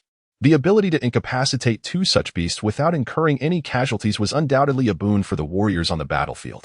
Xiao Yuan's perception of Ji Xiao had transformed. Previously, he viewed poison as a mere trick, believing that only formidable warriors could safeguard their homes from monsters. He had reluctantly complied with Ji Xiao's orders due to a direct command from his superior. However, after witnessing the previous night's events, he now recognized the benefits of poison, and Ji Xiao's prowess in its crafting was formidable. Despite being merely a 1st-tier warrior, she stood unafraid even in the presence of 5th-tier opponents. Of course, 5th-tier warriors were not easily dealt with, and in a true battle, Ji Xiao would likely have no time to utilize her poisons given their speed. "The commander holds you in high regard now," Xiao Yuan remarked with a smile. "As you are aware, the situation is pressing. The commander hopes you can exert even greater effort, ideally producing A-class poison." Ji Xiao managed a wry smile, nodding in acknowledgement of the challenge. "By the way, do you happen to have silver sand, crystal liquid, or witch bone marrow among the materials you brought?" She listed a series of exceedingly rare ingredients. Xiao Yuan, having personally acquired the materials from warriors, was well aware of their contents. He shook his head. "Most of the materials are present, but a few are missing. The ones you mentioned are available at the Glorious Company." He promptly assured her that they would be delivered shortly. True to his word, Xiao Yuan's efficiency was remarkable. Within half an hour, all the materials were at her disposal. During this time, Ji Xiao had already reviewed the initial materials he had brought, forming a clear plan for the poisons she intended to create. Since most materials had been sourced from the battlefield, and given that the strongest of the recent beast tides had only been B-class monsters, concocting a poison potent enough to affect A-class beasts posed a formidable challenge. Ji Xiao could only hope for the best. Among the materials, she chose a vividly colored centipede as her primary ingredient. Known for its potent venom, this particular B-class centipede was the most formidable of its kind, its toxicity unparalleled. After conducting tests with her waterdrop stone, she selected a dozen other materials as adjuncts. After a lengthy day of toil, a small vial of brightly colored viscous liquid was finally produced. Yet, Ji Xiao felt no joy. The toxicity of this concoction still fell short of harming a 6th-tier warrior. At most, it could only be classified as peak 5th tier, leaving her quite disheartened. Despite the centipede being the strongest ingredient available, it had failed to meet her expectations, and she found herself at a loss for alternatives, while continuing to craft other poisons. Ji Xiao pondered her next steps as time slipped away, and soon 3 days had passed. Following the pattern of previous beast tides, an attack was imminent that very day. Ji Xiao sighed, her face marked by exhaustion and worry. Xiao Yuan had just taken away all the poisons she had created over the past few days, and upon learning that she had not produced the desired toxin, he could not hide his disappointment. Sitting cross-legged on the ground, her sleep-deprived eyes stared blankly at the wall. Lost in thought, fatigue overtook her, and she suddenly fell back, only to let out a sharp gasp as she furrowed her brow. Sitting up, she turned to see a pitch-black seed lying quietly on the ground behind her. Though she had noticed it before, she had never seen such a seed nor read about it in any texts. Given the urgency of her circumstances, she had not taken the time to nurture it. Despite her exhaustion, the process of poison-making did not heavily tax her innate energy, which remained abundant. She grasped the seed in her hand, channeling her internal energy into it, and soon felt a stirring within. Surprised, Ji Xiao sensed that the seed was growing at a remarkably slow pace. If it continued at this rate, it would take at least 2 hours to sprout. Should she wait for it to mature fully, it would require an entire day. However, this slow growth was still manageable compared to the demands of her previous tasks, so she did not abandon hope. After a full day of labor, Ji Xiao finally succeeded in nurturing the seed by the following morning. What now lay in her hand was no longer merely a seed, but a dark, umbrella-like plant approximately 20 centimeters tall. Its singular stem was no thicker than a thumb, with layers of leaves clustered at the top and slender petals cascading downwards, surrounding a small cluster of flowers. Aside from that small cluster, the plant bore a striking resemblance to an umbrella. At the moment of its maturation, Ji Xiao felt a sudden jolt throughout her body. Before she could open her eyes, she collapsed. The exposed skin on her face and body rapidly turned a ghastly shade of blue-black, an unsettling transformation. As this dark hue spread, reaching her waist, a soft white light began to emanate from her waist pocket, gentle and soothing rather than harsh. Within that pocket lay the water-drop stone she had been keeping. Chapter 87. The Beast Horde's no-show last night. The anticipated beast tide failed to materialize. While one might rejoice at the absence of such calamity, it was evident that their spirits were far from buoyant. It is crucial to note that the leader of the horde typically makes an entrance last, and the previous waves of beasts had only been of B-rank caliber. Logically, one would expect an A-rank beast leading the tide to follow. Yet, the anticipated horde had not arrived, and the unforeseen events of last night left them deeply unsettled. Should the established patterns falter, future defenses would become exceedingly arduous, demanding perpetual vigilance. Long Qianyuan convened an urgent meeting, one that encompassed not only military officials, but also several formidable warriors. Opinions were freely exchanged during the discussion. Yet after a significant pause, no satisfactory explanation emerged. Could it be due to the poison? A tentative voice broke the silence. It belonged to Yi Zhanping, a soon-to-be 6th-level powerhouse whose presence warranted his seat at this gathering. Long Qianyuan, seated at the head of the table, perked up at the mention. Brother Yi, if you have thoughts, please share. Yi Zhanping nodded, reflecting on the previous waves of the beast tide. Despite inflicting considerable damage upon the horde, the casualties among the B-rank beasts had been minimal. At present, only a single multicolored centipede had been slain, at the cost of 2 5th-level warriors. The multicolored centipede, known for its lethal venom, posed a significant threat that could not afford to let it wreak havoc, for its poison could decimate the city. Thus, they had expended great effort to eliminate it.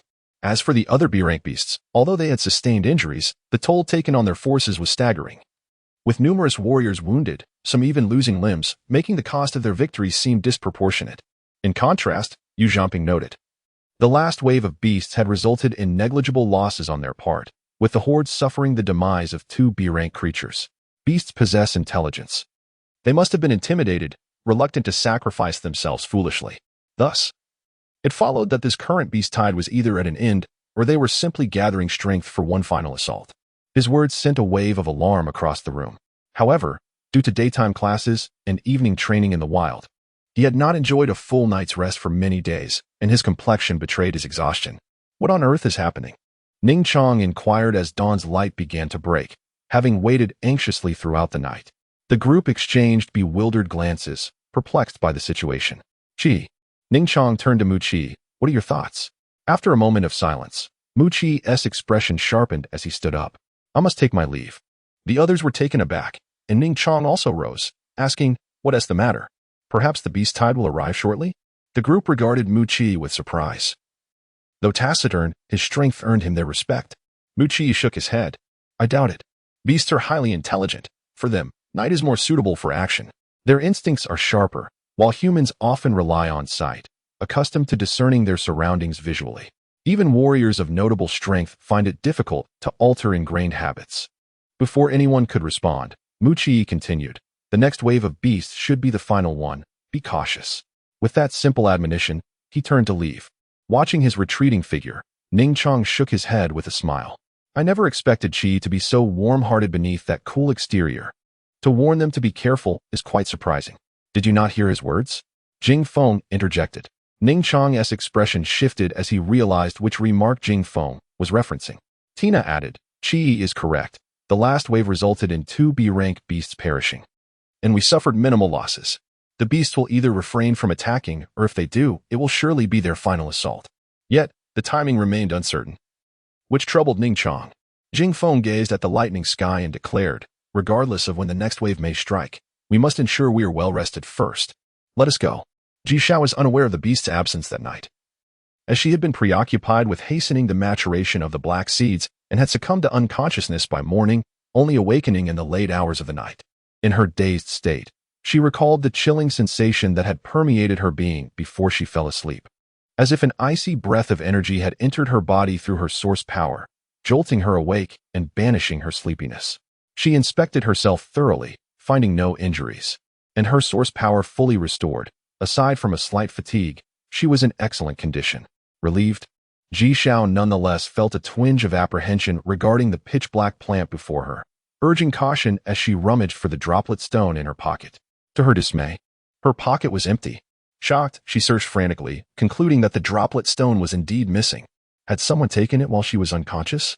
Regardless of whether its properties were toxic, if it had the capability to render her unconscious, it must be a form of the Earth's miasma and would surely be repelled by the droplet stone. Her awakening must have been aided by the stone. Yet its whereabouts remained a mystery. Furrowing her brow, Ji Xiao suddenly settled into a meditative position, channeling her source power while immersing herself in concentration. Soon, she detected a change as a cool aura began to emanate around her. Chapter 88, A-Class Thunder Eagle. As she concluded her meditation, Ji Xiao's eyes brimmed with astonishment, her gaze fixed upon the ominous black plant, imbued with a profound sense of dread. She began to grasp the transformation of the water droplet stone. The virulence harbored by this black flora was exceedingly potent, overwhelming the water droplet stone, which ultimately assimilated into her body. It seemed that the water droplet stone, through the essence of primordial power, had fortified its ability to counteract toxins, expelling the malevolent poison in its entirety. In essence, had it not been for the fortuitous merging of the water droplet stone with her being, she would have surely perished. Having inexplicably traversed the threshold of death, Ji Xiao was drenched in cold sweat, consumed by trepidation. Presently, she found herself hesitant to even approach the black plant. In the midst of her anxiety, a cacophony of roars erupted from the wilderness, initially faint but rapidly growing louder, unmistakably heralding the approach of a formidable horde of beasts. Beep, beep. The communication wristwatch on her arm suddenly blared, shattering the silence of the room. Ji Xiao hastily pressed the answer button, revealing the visage of Commander Long. The holographic display showcased Long Qianyuan, whose features appeared aged beyond his years, the toll of sleepless nights evident in his haggard countenance. Upon noticing Ji Xiao was still awake, he momentarily hesitated, but the urgency of the situation compelled him to forego pleasantries, stating directly, "Poison. This is the final wave of the Beast Army's assault." Led by an A-Class Thunder Eagle, known for its incredible speed and electrical prowess, even a typical level 6 warrior would find it a daunting adversary. Can you concoct an A-Class toxin? Though Ji Xiao had not previously heard of the Thunder Eagle, Long Qianyuan's succinct introduction illuminated the creature's formidable nature. Flying beasts inherently posed a challenge, possessing the innate ability to soar, while martial artists required a minimum of level 4 to hover, with level 6 merely indicating a modicum of proficiency, far from the effortless agility exhibited by flying creatures. The Thunder Eagle, a paragon among aerial beasts, further exacerbated the threat with its electrical capabilities. Even a level 7 warrior would struggle to vanquish it. Nevertheless, there were no level 7 warriors on Earth at present. Indeed, the most powerful beasts currently roamed as A-Class, leaving no level 7 warriors to defend against them. As a flying beast of exceptional might, the Thunder Eagle undoubtedly represented the pinnacle of dominance on Earth. Relying solely on brute force to subdue it would surely result in grievous losses among level 6 warriors, who might not even succeed in subduing the Thunder Eagle. The prospect of employing firepower or explosives seemed futile, given the creature's speed, which would render targeting nearly impossible. Reflecting on her understanding of A-class monsters, Ji Xiao felt a shiver run down her spine, the words that had once lingered on her lips now silenced. Her attention abruptly shifted to the ebony plant beside her. Taking a deep breath, she declared, "I believe I have a glimmer of insight." Nodding, Ji Xiao felt a bittersweet pang of emotion, realizing the sacrifices made for her country. "Give me a moment," she urged. With that, she terminated the call. Time was of the essence, and every second counted. Fixating on the black plant, Ji Xiao inhaled deeply, then cautiously extended her primordial power towards it. Prepared to withdraw at a moment's notice, she found her apprehensions unfounded. The toxic substance within the plant remained eerily subdued. It became evident to her that the water droplet stone had indeed been absorbed, yet astonishingly, it was now under her conscious command. Exhibiting no aversion to the toxins within the black plant, which in turn showed no reluctance to yield. With a sigh of relief, Ji Xiao devoted additional time to fully mature the plant, yielding several dark seeds before commencing her toxin synthesis. The water droplet stone, typically resistant to B-class toxins, dissolved effortlessly in the presence of this plant, a testament to its overwhelming virulence. Ji Xiao was resolute. The toxin produced by this plant would be more than sufficient to contend with A-class beasts. Crack! Another flash of lightning erupted, and Ji Xiao discerned a diminutive black shadow plummeting from the sky, no larger than a fly. "Vile creature, perish!" A mournful roar echoed, followed by a series of thunderous sounds. To her astonishment, Ji Xiao recognized the voice as belonging to Long Qianyuan. Realizing that the elderly man was, in fact, a level 6 warrior, Ji Xiao's surprise deepened. After a brief tumult, an urgent cry pierced the air, "Commander!" In an instant, a mech soared upwards, deftly catching the descending figure. No longer daring to delay, Ji Xiao hastily opened the door and rushed outside. The northern highway was now densely populated. The acrid scent of blood carried by the morning breeze, inducing nausea. As Ji Xiao approached, the sounds of battle grew increasingly distinct. Mechs, martial artists, and the carcasses of various beasts littered the ground. Her arrival drew little attention from the combatants, all eyes glued to the fray ahead. Few noticed Ji Xiao, a mere level 1, though she furrowed her brow slightly, refraining from offering any warnings. Their indifference stemmed not from a lack of concern, but rather from the pressing urgency of the conflict, leaving no room for distraction. However, Ji Xiao soon found herself halted, confronted by a seemingly endless tide of beasts. Remnants of the night's carnage still abundant. Although warriors and soldiers held the line, should the defenses falter, she feared being torn to shreds by the encroaching horde. Anxiously pacing, Ji Xiao found no available allies amidst the chaos, her voice stifled for fear of drawing the beast's attention.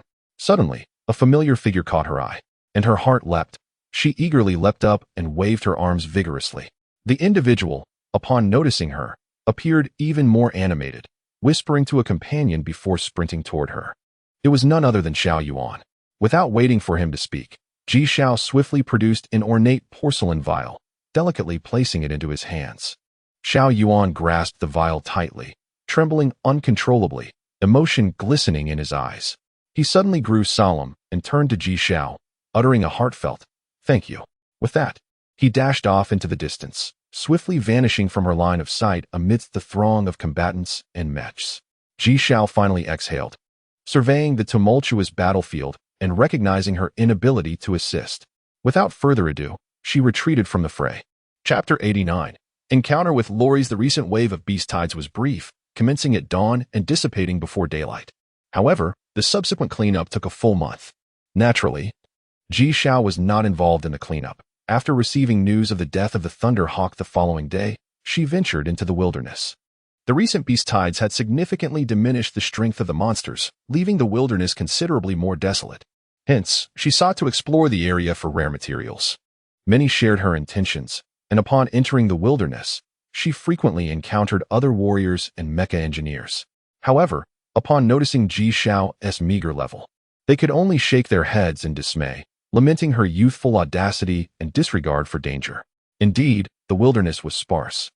It seemed the beasts had retreated deep into the wild after the recent tides. Ji Xiao spent an entire day without encountering a single monster. Yet she successfully gathered a wealth of rare plants, filling half her backpack.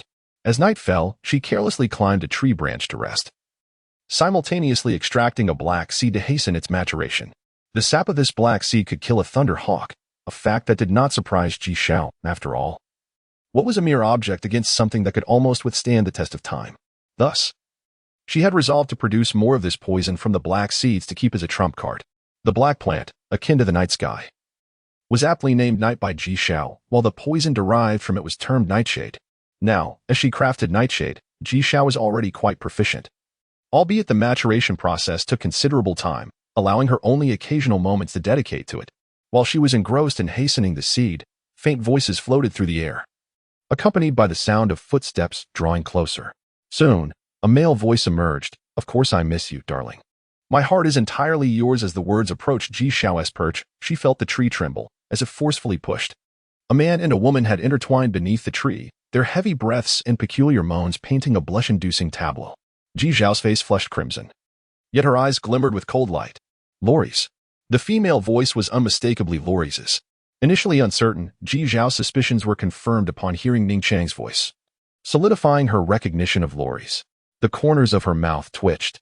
It felt as though an eternity had passed before the couple finally concluded their entanglement. As the embarrassing sound ceased, Ji Xiao exhaled in relief. Upon hearing the conversation, Ji Xiao promptly perked her ears. Lori's, having straightened her attire, leaned softly against the tree trunk, her face still flushed but her eyes flashing with a murderous intent. The family is facing some troubles. Even if the family is in trouble, they shouldn't punish you, right? Ning Chang teased, lifting Lori's chin playfully. Have you done something wrong? With a light chuckle, Lori's playfully punched Ning Chang's chest. The only bad thing I've done is with you. If the family punishes me for this, you won't escape either. Ning Chang laughed heartily. Am I afraid of them? Besides, would you really let them trouble me? After a pause, he turned serious. Now that your family is disregarding you, what will you do alone?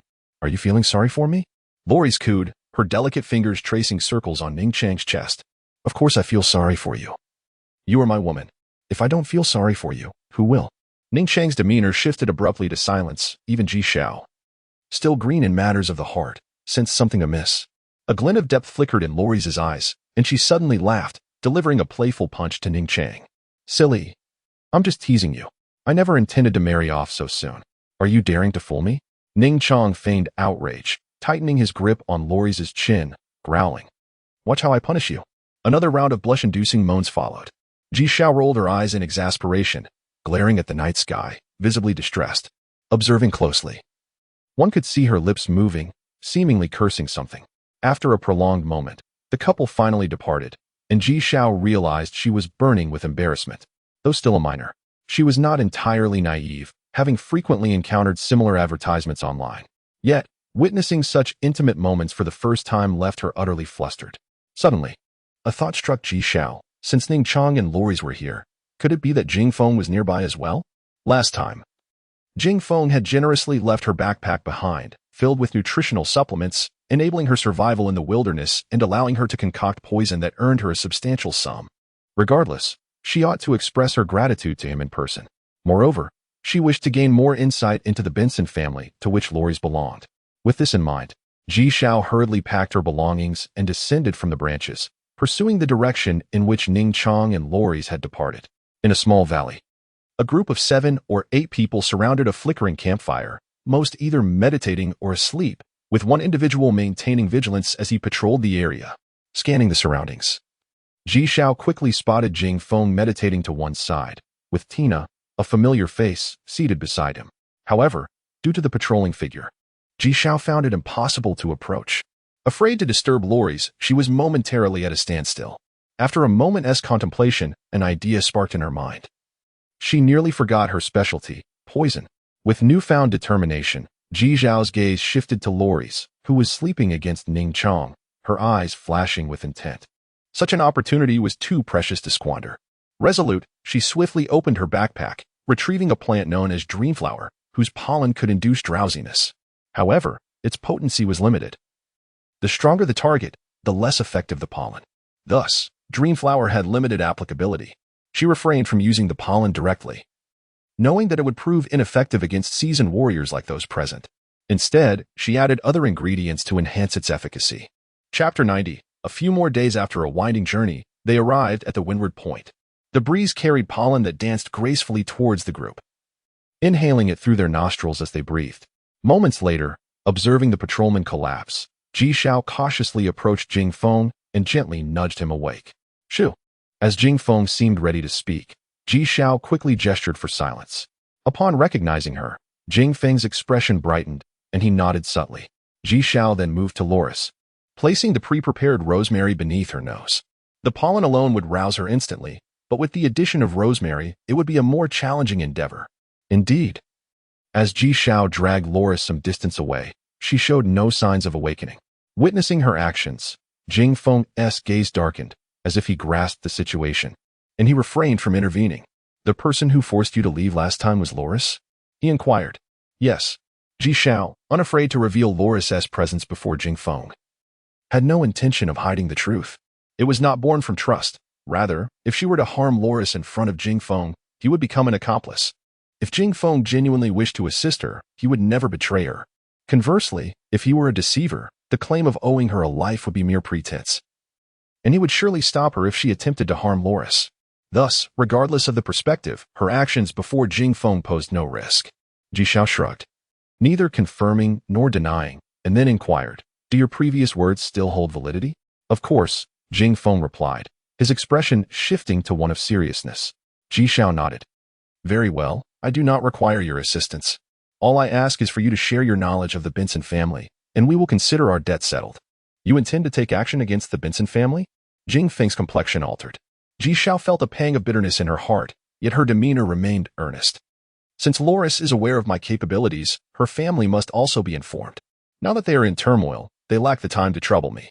If I do not seize the moment, once the Benson family regains its strength, it will be my life at stake. As far as I know, there is currently a level 5 powerhouse guarding the family, while the strongest is Loris's grandfather, the former patriarch, a level 7 powerhouse named Ode. Not to mention the newly developed A3 mechs. Once mass-produced, they could yield countless level 6 powerhouses. However, that remains theoretical. Even the most basic A3 mechs require exorbitant resources for production. Jing Feng's words were merely an attempt to discern whether Ji Xiao was naively fearless or genuinely resolute. He regarded her with a measured gaze. So, do you still intend to confront the Benson family? Ji Xiao suddenly chuckled. Should I await death simply because they are strong? What kind of logic is that? Although she had not anticipated the depth of the Benson family's power, it did not alter her resolve. Jing Feng chuckled in return. It was the first time Ji Xiao had seen such gentleness in his smile, as if he were genuinely pleased. His handsome features, typically marred by seriousness, softened, revealing a demeanor akin to that of a nobleman. He shook his head with an air of resignation. Since I owe you a life, allow me to handle this matter. You? Ji Xiao was taken aback, regarding Jing Feng with suspicion. Aren't you afraid of endangering yourself or your family? Jing Feng chuckled again. You underestimate my family. While the Jing family may not rival the Benson family, we are far from intimidated. Moreover, I do not intend to rely on my family's power. Consider it a personal trial. Ji Xiao stared intently at him, finally assured of his sincerity. He truly intended to aid her. Although she had rescued him in the past, she had never held on to the notion of him owing her a life. Now, witnessing his willingness to go to such lengths compelled her to reevaluate her perception of him. Ji Xiao's smile blossomed. All right, but if you undertake any actions, please include me. It would serve as a valuable training opportunity. As she spoke, she noticed Jing Feng regarding her with a skeptical expression, silently questioning her ability with her level 1 strength. Are you certain you're not courting death? Ji Xiao shot him a glare, but ultimately could not suppress her laughter. After their amusement subsided, Jing Feng pointed at Loris and asked, Are you truly intent on killing her? Are you showing compassion? Ji Xiao arched an eyebrow at him. Jing Feng's face twisted in disdain. Please spare me the jest. If I were to be compassionate, it would not concern me. He paused before continuing earnestly. However, she does have a connection to Ah Chong, who is my friend. Are you worried about how to explain this to your friend? Ji Xiao quickly grasped Jing Feng's implication. Jing Feng nodded silently. Ji Xiao fell into contemplation. She was determined to claim Loris's life, yet she did not wish to place Jing Feng in a difficult position. Jing Feng, taken aback, regarded her with a newfound depth. Aware that she had made this decision for a reason, which made him feel unsettled. Uncomfortable under his gaze, Ji Xiao spoke, You need not feel touched. I still aim to take Loris's life, but I merely wish to afford her a few more days. Chapter 91. The Star Pavilion Pharmacy. Yet Ji Xiao firmly believed in another adage, gold will shine no matter where it is found. Long Qian Yuan, upon hearing this, shook his head and chuckled, yet he recognized the truth in Ji Zhao's words. Despite Ji Zhao's presence in the remote southern district, she had indeed caught his attention. Ji Zhao understood the origin of this name. Ever since the calamity, both martial prowess and technology had surged forward rapidly, and the world of the future was no longer confined to a mere speck of Earth, but rather extended into the boundless cosmos. After dinner, Long Qianyuan departed to attend to other matters, leaving Xiao Yuan behind to introduce Ji Zhao to the myriad advantages of joining the Star Pavilion. However, these benefits naturally came hand in hand with responsibilities. Ji Zhao now had to proclaim her affiliation with the Star Pavilion to others, not to mention the Benson family would dare not lay a finger on her, lest they invoke the wrath of the Federation. Each individual associated with the Star Pavilion represented an invaluable asset to the Federation, their worth far surpassing that of any singular family. Take, for instance, the recent Beast Tide. Even the sixth-tier powerhouse Long Qianyuan was powerless against the Thunder Eagle, which ultimately met its demise at Ji Zhao's hands. Ji Zhao's value is irreplaceable, while a mere family, even if obliterated, would soon be supplanted by another force. After conversing with Jing Feng the previous night, they exchanged phone numbers. Upon Ji Zhao's greeting, Jing Feng's visage appeared before her, albeit with a somewhat grave expression. A sense of foreboding crept into her heart. Jing Feng would not call her without reason, and their only connection at present was the Benson family. Jing Feng's demeanor suggested that something unfavorable had transpired on that front. Ode Ben-san, the grandfather of Loris, was the most formidable member of the Benson family, a seventh-tier warrior. At this juncture, a look of hesitation crossed Jing Feng's face as he opened his mouth, only to falter repeatedly. Ji Zhao, understanding what he intended to inquire, pondered for a moment before deciding to disclose a bit. She spoke. You wish to know if the individual who struck against the Benson family is connected to me, correct? Noticing the awkward expression on Jing Feng's face, she couldn't help but chuckle. That person is a friend of mine. Beyond that, I cannot divulge more. Ji Zhao sighed internally. While he was her friend, it was unwise to rely on him for everything. She was already immensely grateful for his assistance thus far. Moreover, despite Mu Qi's formidable talents, he could not possibly reach the pinnacle of power instantaneously, given his age and the limitations that accompany it. Ji Zhao nodded and inquired, "Do you have a strategy in mind?" Just as Jing Feng was about to respond, a knocking sound echoed from behind him. He excused himself before glancing towards the door, where a middle-aged man dressed as a butler hurriedly entered.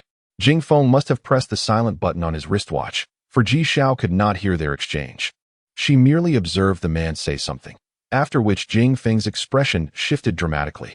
Waving away the middle-aged man, Jing Feng quickly turned to Ji Zhao and said, Ode has headed towards the southern district. Ji Zhao's pupils constricted sharply, her complexion paling instantly. The southern district? Was he coming directly to find her? Chapter 92. The arrival of a formidable foe as a level 7 warrior, OD was far superior to the mere level 1 Ji Zhao, rendering any form of cunning or scheming unnecessary. Were it not for the exceptional value of the water drip stone, OD would likely have sent someone else to handle her, as he could easily dismiss her without a second thought. Ji Zhao suddenly recalled her current status and expressed a glimmer of hope. Do you think that if I were a member of the Starry Pavilion, he would still dare to seize it from me? Jing Feng paused, taken aback by Ji Zhao's knowledge of the Starry Pavilion, yet he refrained from probing further. After a moment of contemplation, he replied that identity might hold weight among the other members of the Benson family, but as a level 7 warrior, he is not bound by the Federation's constraints, which might render it ineffective. Moreover, a mere member of the Starry Pavilion is unlikely to provoke the ire of a level 7 powerhouse. Thus, even if the Starry Pavilion were to learn of your situation, they would likely refrain from offering assistance. His tone grew somber as he continued. The only viable option is to publicize your possession of the water drip stone. Once it captures the attention of influential figures, OD would be too fearful to make a forceful attempt to seize it. While this may expose the existence of the water drip stone and attract greedy eyes, it is precisely this danger that would compel others to protect your safety, ensuring that the stone remains in your hands rather than falling into the hands of adversaries. Ji Zhao could not conceive of any alternative plan at the moment. And with OD being a level 7 warrior, his speed was remarkable. Whether flying directly or traveling by helicopter, time was of the essence. She entrusted Jing Feng with the task of announcing the water drip stone's existence and promptly ended the call. Pushing open the door, she entered the living room, her gaze fixed on the door to the old man's bedroom, a flicker of determination flashing in her eyes. The old man had already retired for the night. She gently opened the door, allowing him to inhale the scent of rosemary, and then assisted him into his previous wheelchair, hastily pushing him out. After ensuring the old man was settled in the apartment across the way, Ji Xiao left behind her bank card, filled with a substantial sum obtained after joining the Starry Pavilion, enough to sustain the old man for the remainder of his life. The poisons she had prepared were not particularly valuable, preventing undue attention, yet they would serve as a meager means of self-defense. The black plant, night, had yet to be fully matured, and thus Ji Xiao did not possess it at this time. Even if she did, facing a level 7 warrior, she feared it would be futile to employ it due to their incredible speed.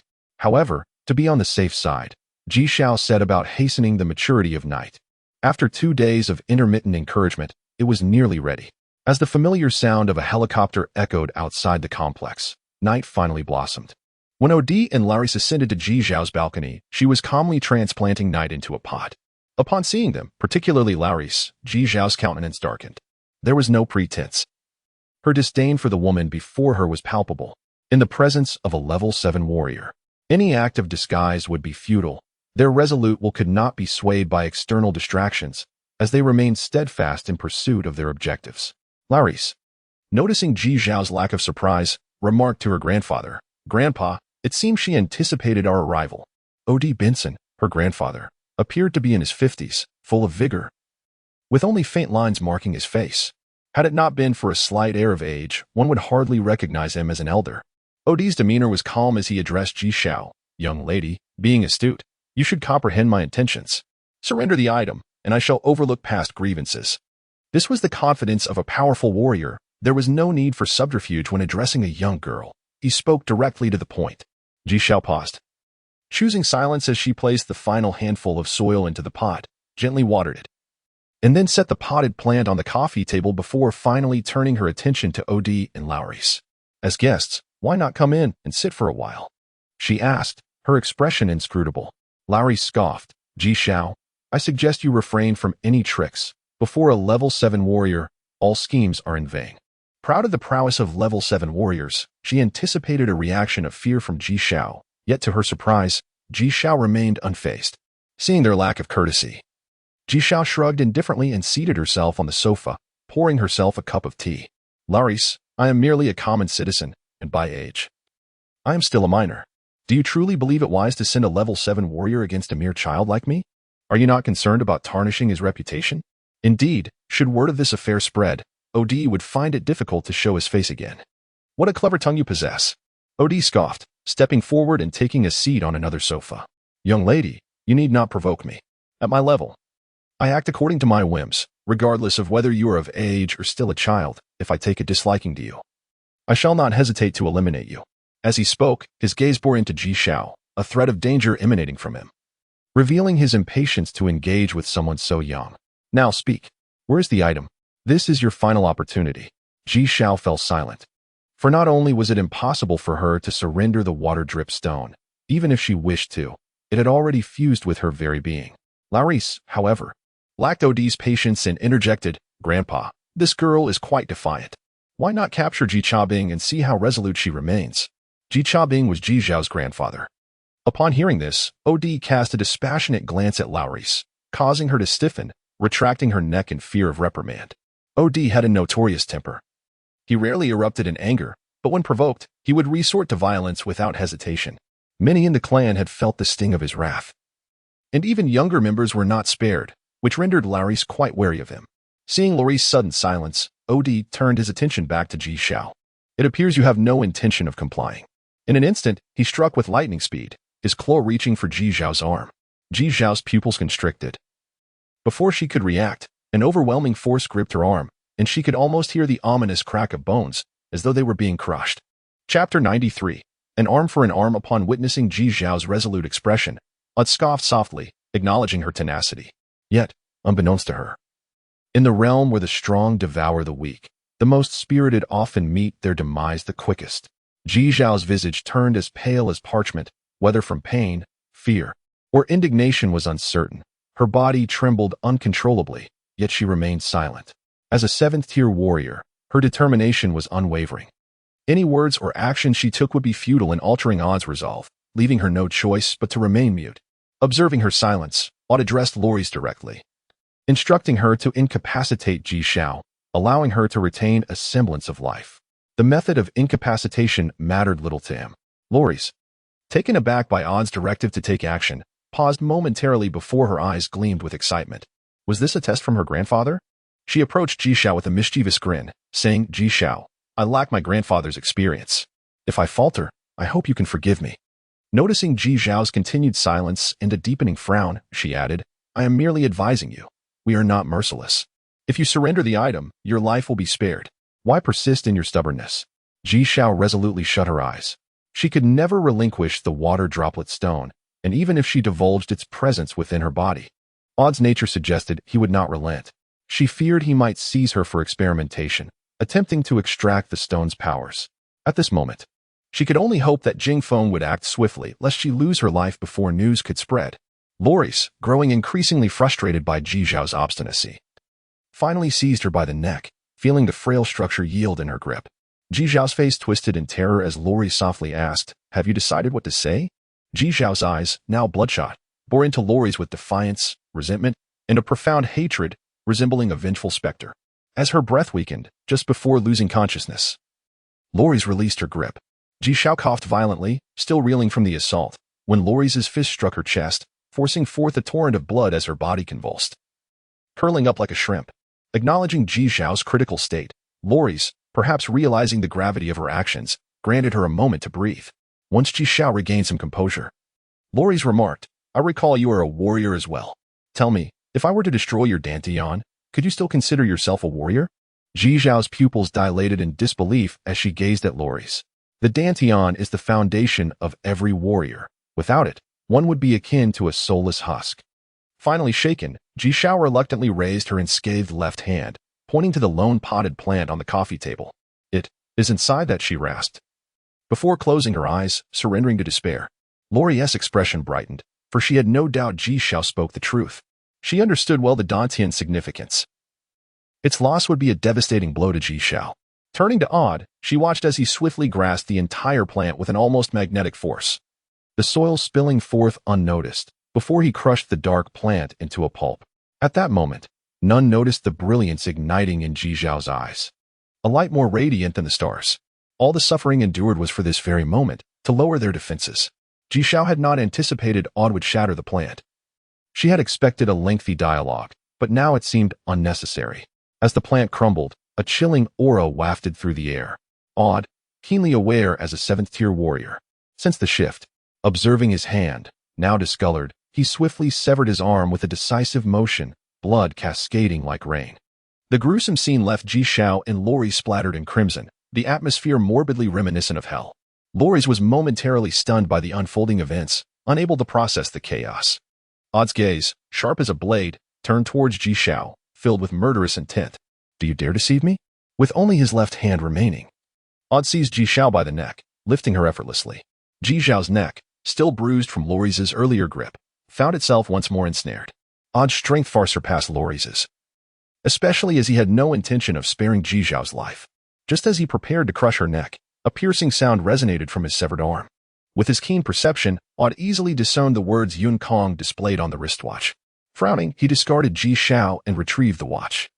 Stepping onto the balcony to answer the call, after a few muffled words, Odd re-entered, his expression fraught with resentment and fury, much to Ji Xiao's delight. However, she concealed her satisfaction, aware of Odd's volatile temperament. Provoking him further could spell her doom. Odd glared at Ji Xiao for a prolonged moment before shifting his attention to Loris, signaling their departure. Once assured that they would not return, Ji Xiao collapsed onto the sofa, the pain penetrating her very bones. The suffocating agony from earlier lingered, inducing thoughts of her imminent demise. Was this truly the end? She gingerly touched her left arm, recoiling from the excruciating sensation. Gritting her teeth, she confirmed the grim reality. Her bones were shattered, having sacrificed an arm yet preserved her life. Even causing a seventh-tier warrior to pay a similar price, perhaps this could be seen as a source of pride. Ji Xiao pondered, dialing Jingfeng's number. What? You severed his arm? Jingfeng's expression morphed into one of disbelief, his eyes wide as he struggled to articulate a response. Ji Xiao understood the magnitude of this event. As a mere first-tier warrior, inflicting harm upon a seventh-tier opponent, even through cunning, was nothing short of remarkable. After some time, Jing Feng regained his composure and mused. Every cell in a 7th-tier warrior is highly regenerative. Regrowing an arm is not impossible, especially since Loris took it away. However, you must remain vigilant. He has likely never faced such humiliation and will not rest easily. Unbeknownst to him, Ji Xiao had employed poison, rendering the severed arm irreparable. Ji Xiao was aware of this, yet she reflected on how, in such a furious moment, a single phone call had summoned Odd away, indicating the man's formidable nature. She wondered how Jing Feng had managed to attract the attention of such a figure. In response to her curiosity, Jing Feng explained, "If I am not mistaken, the individual in question is named Yun Kong." Ji Xiao had not caught Odd's reference to the person, but she vaguely recalled seeing Yun Kong on the caller ID. Precisely. Jing Feng confirmed. I had just relayed information to Feixiao Mountain. The swamps at its base, shrouded in toxic miasma and infested with venomous flora and fauna, serve as a natural barrier for Feixiao Mountain. The master of Feixiao Mountain is a formidable female warrior. A supreme warrior? Ji Xiao thought she must have misheard. Wasn't it supposed to be the 9th level? Indeed, it is a supreme level, as the folks say, the pinnacle of the 9 returning to 1. Ji Xiao gasped in astonishment. Could such beings truly exist? Jing Feng chuckled, for Ji Xiao was blissfully unaware of much regarding the history of the Great Calamity. The existence of those powerful beings and the world of ancient martial arts, all intertwined with truths and falsehoods, with the reality known only to a select few. He continued, as the natural barrier of Feixiao Mountain, the object in your possession is a nemesis. It may not yield its power in your hands, but should it fall into the grasp of a formidable individual, that marshland would be utterly defenseless. Ji Xiao's expression shifted. If that supreme warrior were to learn of the object, they surely would not allow it to remain in her possession. A bitter thought crossed her mind. Having just driven away a bull, a tiger was now on her heels. Yet, she had no choice, otherwise she would not have survived long enough for the supreme warrior to arrive. Jing Feng shook his head, reassuring her that although they were aware of the object, they were oblivious to its true might and limits. Had it been an extraordinarily powerful treasure, Otter would not have let her go so easily. One must remember, warriors in the cosmos are often reckless, willing to risk their lives in pursuit of treasures, many of whom have perished in the fray. Ji Xiao paused, realization dawning upon her. Indeed, had she not fortuitously encountered Yi a few days prior, she too would have been ignorant of the limits of the water droplet stone. Even now, she remained unaware of the full extent of Ye's prowess. Moreover, the water droplet stone could integrate with her body, making her immune to all toxins, even allowing her to wield poison. This meant that Yi had yet to reach the stone's full potential. If she, a mere 1st-level warrior, was uncertain of the stone's limits, Jing Feng would know even less. He must have exercised great caution in disseminating information about the water droplet stone's capabilities, thereby ensuring her current safety. Jing Feng continued, stating that Yun Kong is a disciple under the master of Feixiao Mountain and a close friend of Otter. The master harbors grave concerns about the object falling into the hands of formidable adversaries, and as a friend of Otter, Yun Kong would naturally alert him. After sharing so much, Jing Feng felt parched and glanced out the window, realizing dawn was approaching. He advised Ji Xiao to tend to her injuries, promising to notify her should anything arise. Ji Xiao refrained from revealing that her arm was rendered useless, so Jing Feng remained unaware, only noticing the bruise encircling her neck as she languidly reclined on the sofa. Ji Xiao expressed her gratitude to Jing Feng, and they ended the call.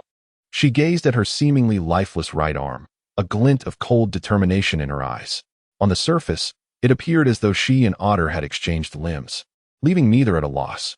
Yet, as Jing Feng had pointed out, Otter's arm would eventually regrow, while hers was irrevocably damaged. The disparity was glaring. Certainly, had the world known of her survival against a 7th-level warrior's lethal intent, they would exclaim that her fortune was extraordinary. However, Ji Xiao felt a pang of regret. The reaction time of a 7th-level warrior is no trifling matter. At that moment, after being accidentally poisoned by Yi, she had scarcely a moment to open her eyes before losing consciousness, while the 7th-level warrior had swiftly severed his own arm without hesitation, showcasing remarkable reflexes and unwavering resolve. How she wished Otter had succumbed to the poison on the spot. Ji Xiao mused that if Otter were to die, the remaining members of the Benson family would pose little threat. Her thoughts drifted back to Feixiao Mountain. She realized she had never heard of such a place, nor did she know its whereabouts. And that supreme warrior, it seemed the tales of 9 returning to 1 were indeed true. As Ji Xiao reflected on the events of the night, exhaustion overtook her, and she succumbed to slumber. Unbeknownst to her, The agonizingly numb injury to her arm began to transmit a new sensation, a tingling itch, as if countless ants were gnawing at her flesh. The moonlight dew she had absorbed had rendered her meridians more supple, expanding her dantian, yet it had not widened her channels. She had thought the effects of the moonlight dew had waned, but that was not the case. She had named it moonlight dew because she had discovered it at night. And the well she found it in was aptly named for the moonlit ambience surrounding it. However, she was unaware of how fitting those names truly were. The well-watching moon existed long before the calamity, yet was incredibly rare, often found only in remote areas, resulting in no standardized name. Just as the single plant Ji Xiao discovered had been arbitrarily named by local villagers. The well-watching moon requires a century to mature, absorbing the essence of the moon. Once it reaches maturity, it produces a drop of milky white liquid, the moonlight dew, every 100 years. The plant Ji Xiao encountered, despite appearing as a mere seedling, was actually thousands of years old, having grown back vigorously after being cut down several times, drawing upon the essence of the moon through its roots, even as a seedling. It was capable of producing a drop of moonlight dew, encapsulating all the essence absorbed over the past century within that single droplet. Chapter 95. Unconscious affairs. The essence of a century cannot merely be exhausted by expanding one's dantian. The reason for not widening the meridians lies in the fact that Ji Xiao has only just begun her cultivation. Her meridians lack sufficient resilience, necessitating a period of reinforcement. The moonlight delicately mends the shattered bones within her arm, a process whose duration remains uncertain, yet the dawn has already arrived. Across the street. In an apartment opposite Ji Xiao's home, Ji Chaobing awakens from his slumber, finding himself in an unfamiliar environment. Initially taken aback, he quickly notices a letter, a bank card, and a multitude of vials and jars on the table. Ignoring these, he grabs the letter and begins to read, his expression darkening with a blend of anger and concern. In truth, Ji Xiao had not penned much in her letter due to the urgency of the moment. She merely explained the origin and password of the money in the bank account, along with the uses of various poisons, cautioning her grandfather to use them wisely. She left without even a proper farewell. Ji Chaobing recognizes this as Ji Xiao's final words, a pang of sorrow gripping his heart, and he hastens outside, not even realizing that this path leads to the small alleyway in front of his home. Upon returning home, a heavy stench of blood assaults him as he opens the door, revealing his granddaughter motionless on the sofa. Darkness clouds his vision, and he feels the world spinning. But he manages to steady himself and checks Ji Xiao's breath, feeling a slight relief wash over him. She no longer dares to hope for Ji Xiao to be her daughter-in-law, having endured long nightmares after the last encounter where Ji Xiao nearly strangled her. Today, she had risen early to procure various supplements as an apology to her grandfather, not to mention her own husband. As she approaches the doorway, a faint scent of blood reaches her nostrils, causing Aunt Li to frown. Upon reaching the entrance, her face pales dramatically. A piercing scream shatters the tranquility of the morning, drowning out the chime of the elevator doors opening. Ji Chaobing glowers at her, his eyes ablaze with irritation. Get out. A treacherous wolf. She had seen him gravely ill before and had chosen not to assist, instead scheming for Ji Xiao to become her daughter-in-law. Yet, Ji Dagong had been raised by him, and his feelings for Ji Dagong were akin to those for his own son, which is why he had never held their family accountable. Now that Ji Xiao had succeeded, their attempts to curry favor were simply irksome. Just then, Ji Xiao remained unconscious, and Aunt Li's scream had inadvertently struck a nerve. Ji Chaobing was about to close the door when he noticed two figures approaching, an elderly man and a younger girl. While he did not recognize the elder, the younger one was unmistakably Ji Xiao's friend, Yuan Mengjun. Grandpa Ji, Yuan Mengjun exclaimed sweetly, but the elder's expression shifted, his brows furrowing as he remarked, "The scent of blood? Is someone injured?" The elder was Yuan Mengjun's grandfather, Yu Zhamping. Although Ji Xiao's strength was not formidable, the poisons she concocted could kill an A-class Thunder Eagle, placing her on equal footing with him, if not higher. Thus, he could no longer command her as he once did. Yu Zhamping rushed past Ji Chaobing into Ji Xiao's home, his expression changing drastically. Though he quickly calmed upon detecting Ji Xiao's steady breathing, indicating she was not gravely injured. Yuan Mengjun followed, gasping in surprise, and through Yu Zhamping's explanations, they learned that Ji Xiao was not severely harmed, which eased Ji Chaobing's worries. After a brief tidy-up, the three settled down, while Ji Xiao was carried to her room. Ji Chaobing sighed, disregarding Yu Zhamping's address, shaking his head. Ji Xiao never tells me anything. I am utterly in the dark. The words filled him with shame. For Ji Xiao was still a child, yet she bore the weight of their household, revealing his inadequacies as a grandfather. Yi Zhongping reassured him, "Brother Ji, do not fret. Ji Xiao is quite capable. You should take pride in her." Pausing, a glimmer of menace flashed in his eyes. Ji Xiao is now affiliated with the Starry Pavilion. We shall ensure her safety. The shadowy figure pulling the strings will soon be uncovered. Ji Chaobing, however, felt little joy. He would much prefer Ji Xiao to lead a normal life as a student, safe and sound. After exchanging a few more words, Yu Zhongping stood to take his leave. Yuan Mingjun spoke up, her tone laced with a gentle plea. "Grandfather, I wish to stay. Then remember to inform the school." Yi Zhongping did not object. Yuan Mingjun nodded in understanding. She had intended to visit Ji Xiao and then accompany her to school, but seeing Ji Xiao in her current condition, she could not bear to leave her alone. Though grandfather Ji was present, his age rendered him less capable of providing the necessary care, especially since Ji Xiao was a girl. After seeing Yu Zhongping off, Yuan Mingjun quickly called Li Bai, noting that today was Monday, and the morning class was for mecha studies. Ji Xiao is injured? Li Bai's voice held a peculiar tone. After a moment of silence, he nodded in agreement. What Yuan Mingjun could not see was that Li Bai was currently standing beside a hospital bed, where a heavily bandaged individual lay, clearly a gravely injured patient. Li Bai sat down in the chair beside the bed, his expression one of helplessness mingled with a hint of relief, muttering to himself, "Thank goodness you were unconscious. If you knew, I fear you would become restless once more." Uncertain if his words had stirred the patient, they finally opened their eyes. Chapter 96. The Unusual Awe. You finally awakened. Li Bo raised an eyebrow, a faint glimmer of amusement mixed with sarcasm in his voice. The bedridden figure, Mu Chi-yi, hoarsely inquired, "How long have I been asleep?" After a brief moment of silence, Mu Chi-yi lowered his gaze and softly replied, "I possess confidence." Li Bo chuckled, "Confidence? Is your confidence merely a desperate struggle for survival? If you truly had confidence, how could you have ended up in such a state?" He paused, seemingly hesitant to continue, before bluntly stating, "Having stumbled once because of a woman is one thing, but to falter again today, cannot you learn from your past?" Unusual. Mu Chi-yi suddenly opened his eyes. Though his complexion was pale, his eyes sparkled with an unexpected brilliance. "They are different. He is different." "What do you mean by different?" Seeing Mu Chi still defending Ji Xiao, Li Bo's expression grew increasingly grim. Mu Chi smiled faintly. "There is something you may have misunderstood. I had long been aware that her approach towards me was for ulterior motives." Li Bo's expression shifted to one of astonishment.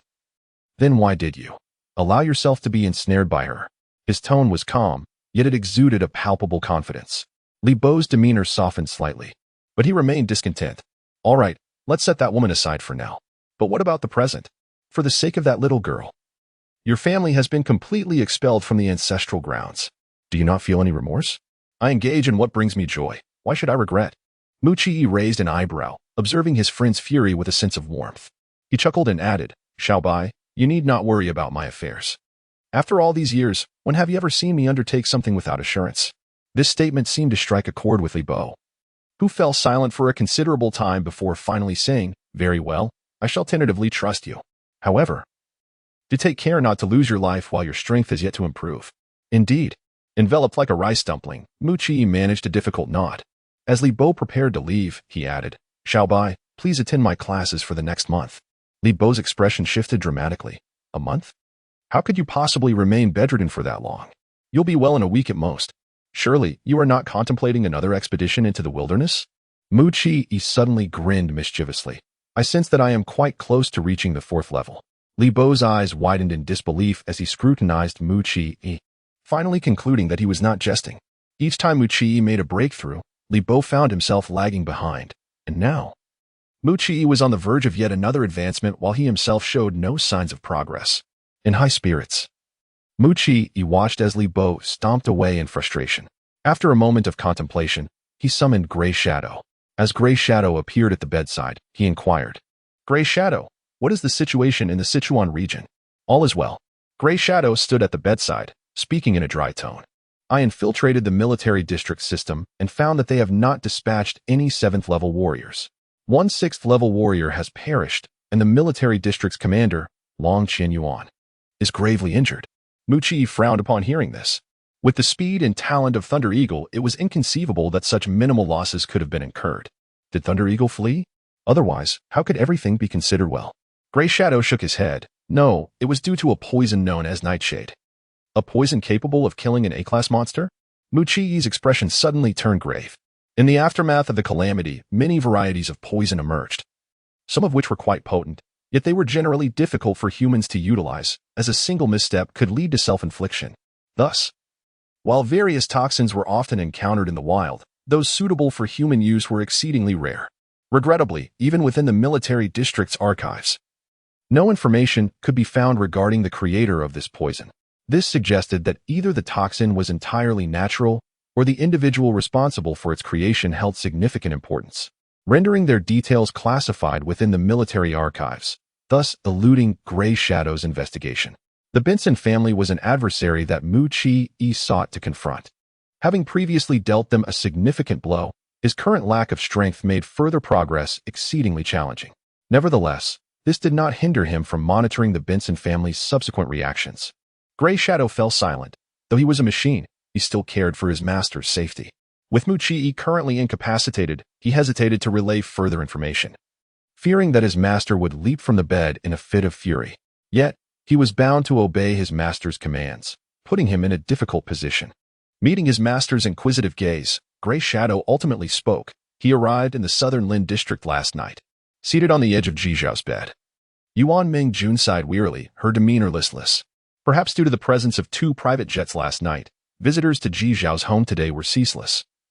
Not only the local residents but also influential figures from the southern Lin district whom she did not recognize. Fortunately, Ji Zhao's grandfather managed to send those individuals away. Otherwise, their perceptions of Ji Zhao in such a state would have been troubling. Chapter 97. The Nouveau reached the following day. Ji Zhao awoke to a tingling and itchy sensation in her right arm, causing her to furrow her brow. Her arm, though merely suffering from crushed bones, appeared grotesquely swollen. However, the thick winter clothing concealed the severity of her injury. Yu Zhaoping had noticed her condition, but he also observed that the bones within Ji Zhao's arm were beginning to heal on their own. Although he was perplexed by the miraculous recovery, he deemed it a positive development and chose not to inform Ji Zhaoping and Yuan Mingjun, wishing to spare them any undue concern. As Ji Zhao prepared to rise from her bed, she was taken aback to find a familiar figure curled up at the foot of her bed. It was Yuan Mingjun.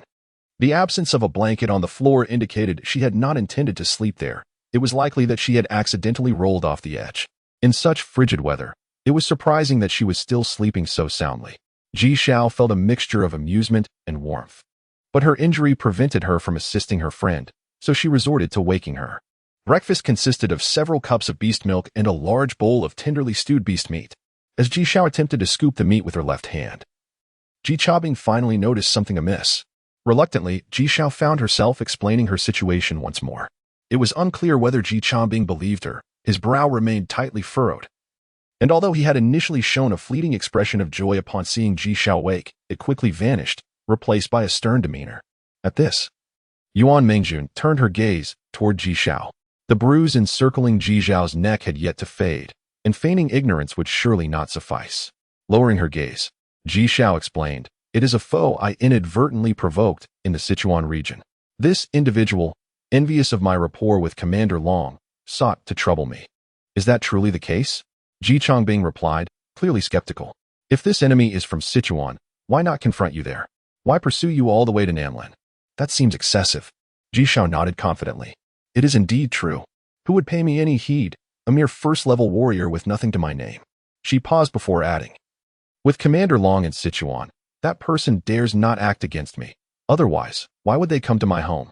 It remained uncertain whether Ji Chongbing believed her, but Yuan Mingjun clearly did. "Do not worry, Xiao Xiao. Since this trouble originated in Sichuan, Commander Long will certainly assist you.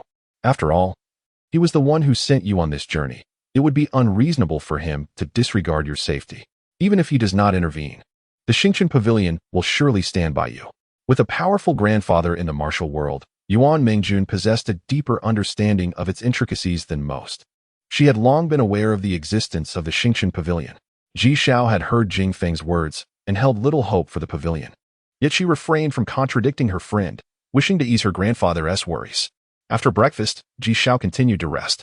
Yuan Mingjun, having taken the previous day off, left for school now that Ji Zhao was awake and no longer required her care. With her grandfather already out, Ji Zhao found herself with nothing to do at home. Recalling the matters concerning the Xingqian Pavilion, she decided to browse its internal network on her computer. The official website of the Xingqian Pavilion featured an array of materials and merchandise, showcasing rare treasures not commonly found outside. Being part of the internal network granted her access to discounts and exclusive items, eliminating the fear of outside interference. However, Ji Xiao quickly discovered that some materials were inaccessible due to permission restrictions. Upon clicking on her profile, she was astonished to find that she possessed a medium-level access. The privileges within the Xingqian Pavilion were stratified into external members, internal members, and elite members, with medium access corresponding to internal member status. Additionally, there was an exceptional tier available to prominent figures outside the pavilion, allowing them to trade freely as long as they were not enemies of the alliance. Moreover, Ji Xiao stumbled upon an intriguing aspect of the Xingqian Pavilion. Purchases were made not with money, but with star points, a currency earned through contributions to the alliance. The pavilion employed a comprehensive conversion system, ensuring fair transactions. Previously, Ji Xiao had earned a staggering 100,000 star points for crafting the Nightshade in the Sichuan region, having slain an A-class beast, the Thunder Hawk, and repelled the beast tide. This was indeed astonishing, considering that a specially crafted A3 class mech was priced at only 50,000 star points. Ji Xiao felt as though she had suddenly struck it rich, her heart swelling with satisfaction. With a flourish of her hand, she added items to her shopping cart. Daro's tree? Added to cart. 7-colored fruit? Added to cart. Source secret tome? Added to cart. Fragment of the nameless tome. Pausing at this last item, she read its description closely. It was a manual on a soft body technique, and though it was a fragment, its effects were remarkable, ideal for female practitioners. It included methods of attack and embodied the essence of the legendary Tai Chi's principle of conquering hardness with softness. Trusting the credibility of the Xingqian Pavilion, Ji Xiao promptly purchased it. After acquiring a multitude of items, she finally ceased her shopping spree, having spent half of her star points. Despite the extravagance, Ji Xiao relished the experience. Among the acquisitions, the fragment of the nameless tome and a particular ring captured her attention the most. The ring, with its unassuming yet elegant design, was neither ostentatious nor outdated. Its exquisite craftsmanship stood out in subtlety. The seller, operating under the alias Blade, was clearly using a pseudonym, similar to her own account name, Poison. According to Blade's description, the ring, known as the Ancient Yuan Ring, appeared ordinary but possessed extraordinary capabilities. A tiny opening along its edge allowed the user to channel their source power, launching a multitude of powerful particles. This ring was categorized as a martial treasure, and Ji Xiao learned today that such items even existed in this world. Martial treasures were exclusive to warriors, requiring source power to activate, and could serve various purposes, whether for offense, defense, or other unique effects. Regrettably, the availability of martial treasures in the Xingqian Pavilion was alarmingly scarce, with only a mere dozen items for sale and exorbitant prices. The ancient Yuan ring she coveted was priced at 40,000 star points, nearly equivalent to an A3 class mech, which was known to possess power comparable to that of an ordinary 6th-level warrior. Chapter 98. Extraterrestrial Call in the afternoon. After all the goods had been delivered to her home, Ji Xiao hurriedly retrieved the ancient Yuan ring, trying it on her hand. To her astonishment, without even a sound, she noticed several pinhole-sized apertures appearing on the wall. Hiss. Ji Xiao inhaled sharply, and then joy surged within her. She had stumbled upon a treasure, silent and swift. It was nearly impossible to defend against. After several rounds of testing, Ji Xiao finally deduced that the power and speed of this ancient Yuan ring were roughly equivalent to that of a level 3 martial artist. However, the user manual clearly stated that, due to material and technological limitations, this ancient Yuan ring could only be utilized by those at level 3. Beyond that, its amplifying effects would diminish progressively, and by level 5, the ring would shatter entirely. Nevertheless, Ji Xiao felt quite content. Upon first seeing the introduction to the ancient Yuan ring, a vague notion had formed in her mind. What if she could infuse poison into the ring and then project it as particles? What would the outcome be? Unfortunately, the particles emitted by the ring were not tangible objects but rather transformed from the owner's primordial energy. Thus, coating them with venom and launching them was impractical. She would need to conduct further research. Setting aside the ancient Yuan ring, Ji Xiao picked up a nameless tome, only to grimace upon realizing it was indeed a fragment, lacking even a title. It commenced directly from page 58, but fortunately, the latter part was complete, totaling just over 100 pages. After turning just 2 pages, Her expression soured. Practicing this soft-body technique required an astonishing array of rare materials, and the costs seemed exorbitant. She feared that before she could even reap any benefits, she would be financially ruined. Due to the fragmentary nature of the pages, Ji Xiao is unaware that the introduction had mentioned the ideal training period for this soft-body technique was during childhood, specifically between the ages of 3 and 5, when bones were still pliable, making it far easier to master the technique without excessive reliance on rare materials. Now, her bones had largely solidified, rendering her susceptible to injury while practicing, thus necessitating the assistance of such treasures. However, after witnessing the potential of the soft-body technique, Ji Xiao resolved to give it a try. After all, if it proved ineffective, she could simply abandon it midway. Just as she hesitated over whether to begin her training immediately, her straightforward mobile phone rang. The phone had been registered under her identification, making it easy for others to reach her. The caller ID displayed an unfamiliar number, a long string of digits that made Ji Xiao dizzy. It was evidently an area code from another planet. Ji Xiao was unaware of the number of habitable planets that had been discovered. In any case, there were quite a few, and with the rapid advancement of technology, the signals that satellites could receive extended even further, facilitating communication between planets. Once she answered, a flat, unperturbed male voice spoke. "Hello, Ji Xiao. Are you specifically seeking me?" Ji Xiao replied, her eyes narrowing slightly in caution.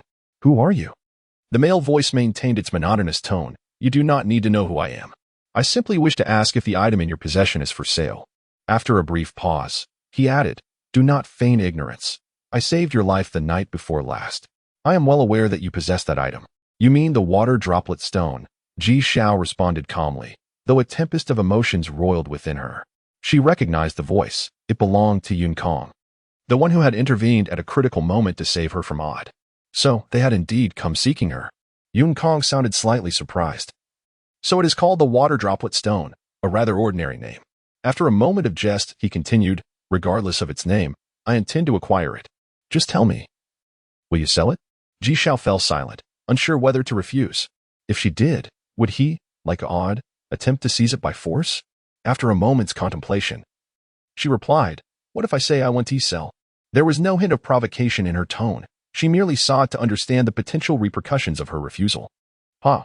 Yun Kong suddenly laughed, though devoid of mirth. "Let me share a little tidbit. I am from Xiao Mountain. You may not be aware, but Xiao Mountain is not merely a mountain. It is a power, an unimaginable force." Ji Xiao was well aware of this and knew that the master of Xiao Mountain was an ultimate powerhouse. Yet, what of it? She could not relinquish the water droplet stone. She could not simply hand over her life. "I apologize, but it is not that I refuse to sell. Rather, the water droplet stone is no longer in my possession." "Not in your possession?" Yun Kong paused, his previously confident tone now showing a crack of disbelief. "How could it be gone?" Ji Xiao explained, "I encountered a poisonous plant last time, and it shattered while I was detoxifying." She spoke the truth. The water droplet stone had indeed been destroyed during the detox process, leaving no remnants behind as it had completely merged with her body. Yun Kong was uncertain whether to believe Ji Xiao's words, yet considering the might of Xiao Mountain, few would dare to deceive him. Nevertheless, he inquired, "What kind of plant was it?" "It was a completely black plant, approximately 20 centimeters tall." She described the plant's appearance in detail. Her vivid description suggested authenticity. But Yun Kong was not yet satisfied. "If that is the case, why didn't you inform Odd a couple of days ago? Had you done so, you wouldn't have found yourself in such peril."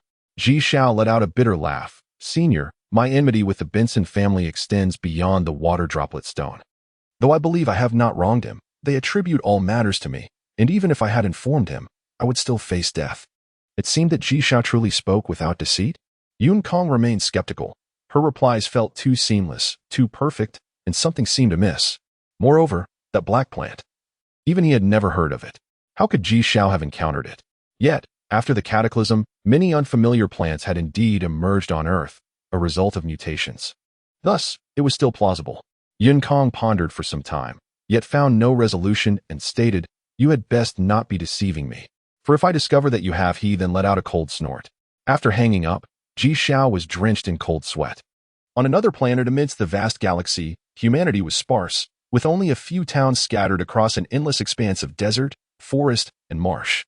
The sole incongruity lay in the modern attire of the individuals traversing this desolate landscape, which starkly contrasted with the surrounding wilderness. Chapter 99. In the hospital, in a secluded room deep within the manor, a middle-aged woman sat cross-legged on the floor, clad in a simple white t-shirt and loose gray sweatpants. Her hairstyle was masculine, albeit slightly longer, exuding both straightforwardness and a hint of femininity. At that moment, she was furiously typing on a keyboard, shouting at a wall, "Come on, come on! Add shields, add shields! What on earth, are you all dead? How did you survive with such poor combat awareness?" Suddenly, the screen on the wall flickered to gray, displaying a countdown page. Behind it, a throng of figures could be discerned, shimmering with light. In a fit of frustration, the middle-aged woman slammed the keyboard down and stood up angrily. Glancing at the man lingering at the door, she raised an eyebrow. "All set?" The man, a middle-aged figure with a hint of amusement, stepped in, pouring a glass of water for her as he inquired, "Did you get disconnected again?" She accepted the water, responding peevishly, "It's not the opponents that scare me, but teammates as foolish as pigs. If they continue to be this incompetent, I might just quit the guild." Her sole passion was playing online games, particularly those with a fantasy theme. Growing up in poverty, she had heard countless tales of mountain spirits and wild beasts. Yet she had only been able to watch others play online games without the means or time to participate herself. This had become her greatest regret. Now that she had both time and money, she had returned to gaming. The middle-aged man, sweating profusely, reflected that while she criticized others, he himself often led his teammates into trouble. For instance, the characters on the screen had already been revived, yet his master seemed utterly unconcerned, likely unaware that the voice chat was filled with curses directed at her. Indeed, the woman he referred to as Big Sister was actually his master, who preferred this title to avoid being called old by her disciples. And this middle-aged man was none other than Yun Kong, who had just spoken with Ji Xiao. He continued, "Big Sister, I just inquired, but that little girl said the item is already gone." As he spoke, he recounted Ji Xiao's words verbatim. The middle-aged woman fell silent for a moment, then remarked, "That girl is quite clever. Even I cannot discern the truth of her words. But it matters little. Even if the water droplet stone exists, given my skills, it would take her decades to reach my Faceya mountain. And whether that stone can breach the barrier surrounding my mountain remains uncertain." Suddenly, she turned her gaze back to the wall screen, gasping in shock. "Oh no. Someone revived me. Did you not see? I'm doomed." She quickly picked up the keyboard and resumed typing furiously, observing his master in such a frantic state. Yun Kong felt exasperated and, thinking of Ji Xiao, called out, "Should we continue to monitor Ji Xiao?" The sound of rapid keystrokes filled the air as the middle-aged woman ignored him completely, as if she had forgotten his presence. After receiving Yun Kong's call, Ji Xiao felt an overwhelming sense of anxiety. As Jing Feng had warned, once the news spread, the threats would not merely be from one or two tigers, but a whole pack, each vying for the water droplet stone in her possession. Since Jing Feng had divulged the information to Faceya Mountain first, they were the first to approach her. But she knew it would not be long before others followed suit. Ji Xiao felt utterly lost. She was simply too weak. Her cultivation progressed agonizingly slowly, and her innate talent for refining was far from exceptional. The only thing she could rely on now was poison. However, creating poisons required materials. And no matter how skilled a poison maker might be, it was impossible to concoct a poison from a simple hallucinogenic flower that could harm a 9th-level powerhouse. Presently, what she lacked the most was precisely those materials.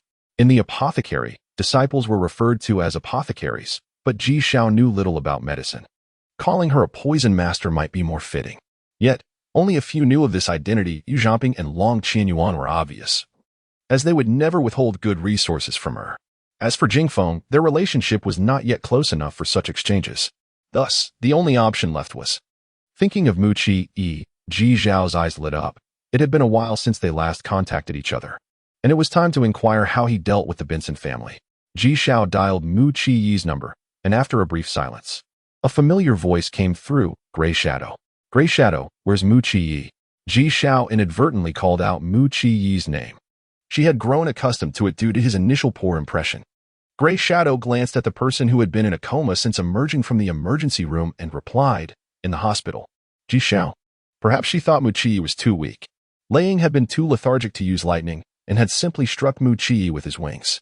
The jagged feathers along the edges swept across Mu Qi's body. Had it not been for his evasive maneuvers, he might have met a fatal end. Finally, Gray Shadow continued, recounting how Mu Qi had struggled to leave the hospital after hearing Ji Xiao's news, only to collapse and be wheeled into surgery. The tone of Gray Shadow's voice made Ji Xiao feel uneasy. However, she brushed it off. As friends, hearing about trouble coming her way would naturally cause concern, and she would likely do the same. Nevertheless, Ji Xiao felt deeply touched. This guy had been hospitalized twice, the last time being for her sake, after which she had merely dropped him off at the hospital and left. Following her adventures with Jingfeng, she had not returned to check on him. This time, she felt compelled to contribute in some way. To avoid waking Mu Qi, Ji Xiao led Gray Shadow to the corridor outside. Once there, after Gray Shadow finished speaking, Ji Xiao asked, "Gray Shadow, do you know how he dealt with the Benson family?"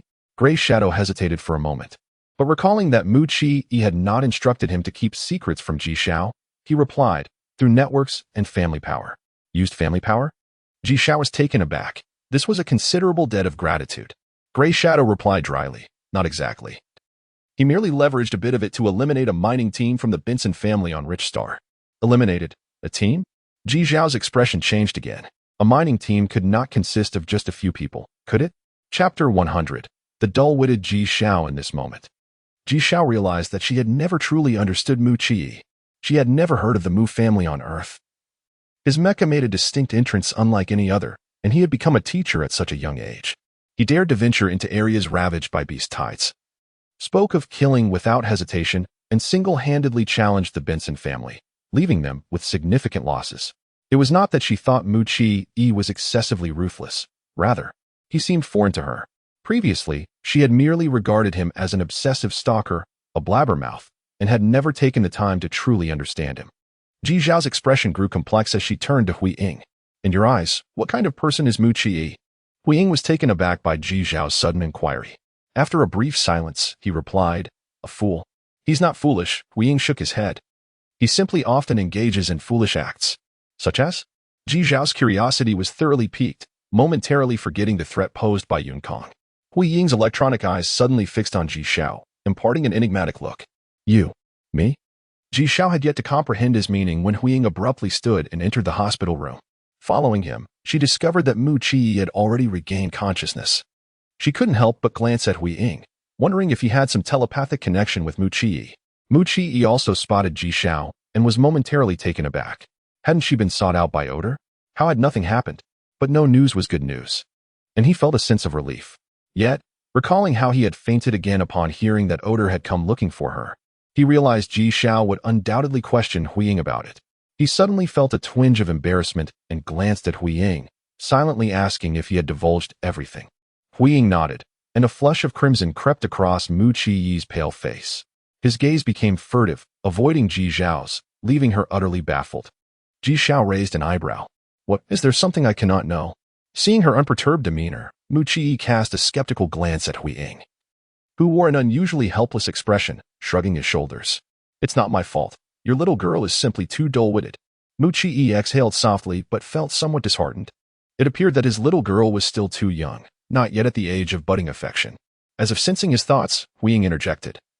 "It could also be that you haven't made your intentions clear enough." Mu Qi shot him a glare before turning back to Ji Xiao, noticing her still perplexed expression. Could it truly be that he had been too subtle? Feeling emotionally unsettled, Mu Qi composed himself and earnestly addressed Ji Xiao. "Did you come to see me for something? Is it not permissible for me to visit you without a reason?" She sat down beside the bed, one hand hanging motionless at her side. Being inherently observant, Mu Qi immediately noticed Ji Xiao's awkwardness. Whether walking or sitting, her right hand remained still. His expression darkened. "What happened to your hand?" "Just a minor injury. It's certainly better than your current condition," Ji Xiao retorted, rolling her eyes at him, as if to say he should be more concerned about himself. Mu Qi's gaze deepened as he pressed on. "Did Odor do this?" It was then that he noticed the faint bruise encircling Ji Xiao's neck. Due to the moonlight dew within her, the bruise had faded significantly over the past 2 days. Without a closer look, one might not even notice it. A wave of fear washed over Mu Qi, quickly followed by a surge of intense anger that he struggled to contain. He had never felt such fury before, nor such a strong desire to kill. Suddenly, he looked at Hui Ying, a thought crossing his mind. Hui Ying obediently exited, leaving Ji Xiao and Mu Qi alone in the room. Ji Xiao was perplexed and recalled how Hui Ying seemed to know immediately when Mu Qi woke. "Do you two have some form of telepathic connection?" Mu Qi's lips curled into a faint smile. "Pretty much." Huiying operates via brainwaves, so he can discern my thoughts without me needing to speak. Brainwave operation? Ji Xiao exclaimed, recalling what Yuan Ming Jun had told her, that mechas utilizing brainwave technology were the most advanced in the world. This technology was particularly sophisticated during combat. Requiring every thought to be executed promptly, ordinary mechas simply could not meet such demands, as a malfunction in battle would be disastrous. However, humans still preferred to communicate through visible and audible language or text, a habit that had also carried over into the realm of mechas. Observing Ji Xiao's astonishment, Mu Qi's expression softened. Do you desire a mecha? Me? Ji Xiao was taken aback, then her expression fell. I would like one. But I don't know how to operate a standard mecha, let alone one that uses brainwave technology. I can't even find a place to purchase one. Suddenly, her eyes brightened.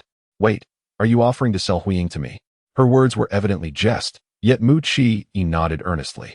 If you wish, I can allow you to operate Huiying. However, selling him is out of the question. I have always considered Huiying a friend. Ji Xiao was momentarily stunned, a hint of remorse surfacing in her eyes. I'm sorry. I didn't mean to insult Huiying. Mu Qi shook his head. No need to apologize. There are few in this world who regard their mechas as friends. Most merely see them as tools. By the way, what prompted your sudden visit? If his memory served him correctly, Ji Xiao had never been one to visit without reason. She wouldn't even call him on a whim. Feeling somewhat guilty, Ji Xiao realized that while he considered her a friend and had helped her immensely, she had not even called to check on him. If it hadn't been for this incident, she might still be unaware of the severity of his injuries. Nevertheless, the matter was of great importance, and she spoke up. I wanted to ask if you know of any poisons in this world? After a pause, she added, especially the particularly potent ones. Are you still involved in drug manufacturing? Mu Qi frowned, disapproving. The last time Ji Xiao had used her hallucinogenic poison, he had seen her apartment, filled with various toxic materials. He had initially thought she would abandon her pursuits after he had offered to help her. Understanding his concern, Ji Xiao detailed the matter regarding the water droplet stone and the reasons behind her enmity with the Benson family. Now, I am immune to all poisons. So you need not worry, she concluded with a look of pride. Chapter 101. The Tale of the Night Orchid. Mu Qi furrowed his brow, pondering the notion of being immune to all poisons. However, such a thought could lead to greater peril. For instance, if one encounters a new toxin and rashly engages with it without preparation, what if that toxin proves too formidable, leaving no time to react? Ji Xiao, observing his solemn demeanor, felt a flicker of displeasure. You aren't disdainful of me, are you? How could that be? Mu Qi instinctively replied. But as the words left his lips, he felt a blush creep up his face. Would such a statement reveal his true feelings? He cautiously glanced at Ji Xiao, only to find her beaming with satisfaction. I knew it. You could never be so shallow. She remained blissfully unaware of his subtle thoughts. Mu Qi's gaze dimmed slightly, and he let out a barely perceptible sigh. Very well, he resolved to keep a closer watch on her and offer more reminders in the future. With this determination, his expression lightened somewhat as he began. Among the renowned toxins known to humanity, the most infamous is undoubtedly the king scorpion, reigning supreme atop the poison hierarchy. Next is the silky water plant, and thirdly, the purple cloud mineral, which, due to its ability to grow autonomously, resembles a living organism. He continued to list several names, eventually mentioning the night orchid, which ranks 10th on the list, aptly named for its inky black hue. However, its notoriety primarily stems from a tragic incident that occurred 20 years prior. As he spoke, he suddenly noticed an unusual flush on Ji Xiao's face, her breathing becoming noticeably rapid. In the silence, he could even hear the thudding of her heart. Concerned, he asked, Xiao Xiao, are you all right? Ji Xiao's mind raced with thoughts of the black seeds at home, particularly the dark plant she had named Night. Could it possibly be the infamous night orchid from the rankings? Please, continue, Ji Xiao urged, lifting her gaze to encourage Mu Qi. But she was met with an expression filled with worry, starkly contrasting his usual indifference. It was as if his soul had been exchanged. Such a gaze struck a chord deep within her heart, leaving her momentarily stunned. Suddenly, her cheeks flamed crimson, and she averted her eyes, hastily lowering her head, stammering, I'm fine. Please, go on. At this moment, Mu Qi felt bewildered. Given Ji Xiao's evident distress, he initially assumed she might be suffering from an injury. Are you truly all right? He asked, repeating his inquiry until Ji Xiao, nearly exasperated, made it clear that she was fine. Reluctantly, he returned to the previous topic, though his concern for her only deepened. The incident had created quite a stir in their community. Neighbors from above and below, along with numerous elderly residents, had gathered outside the girl's home.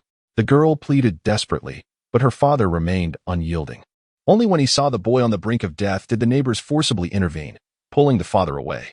The father swore that as long as he lived, his daughter would never be wed to a country bumpkin, a poor wretch who dared to covet her. In his furious tirade, he showed no regard for the boy's dignity, inflicting wounds far deeper than mere physical harm.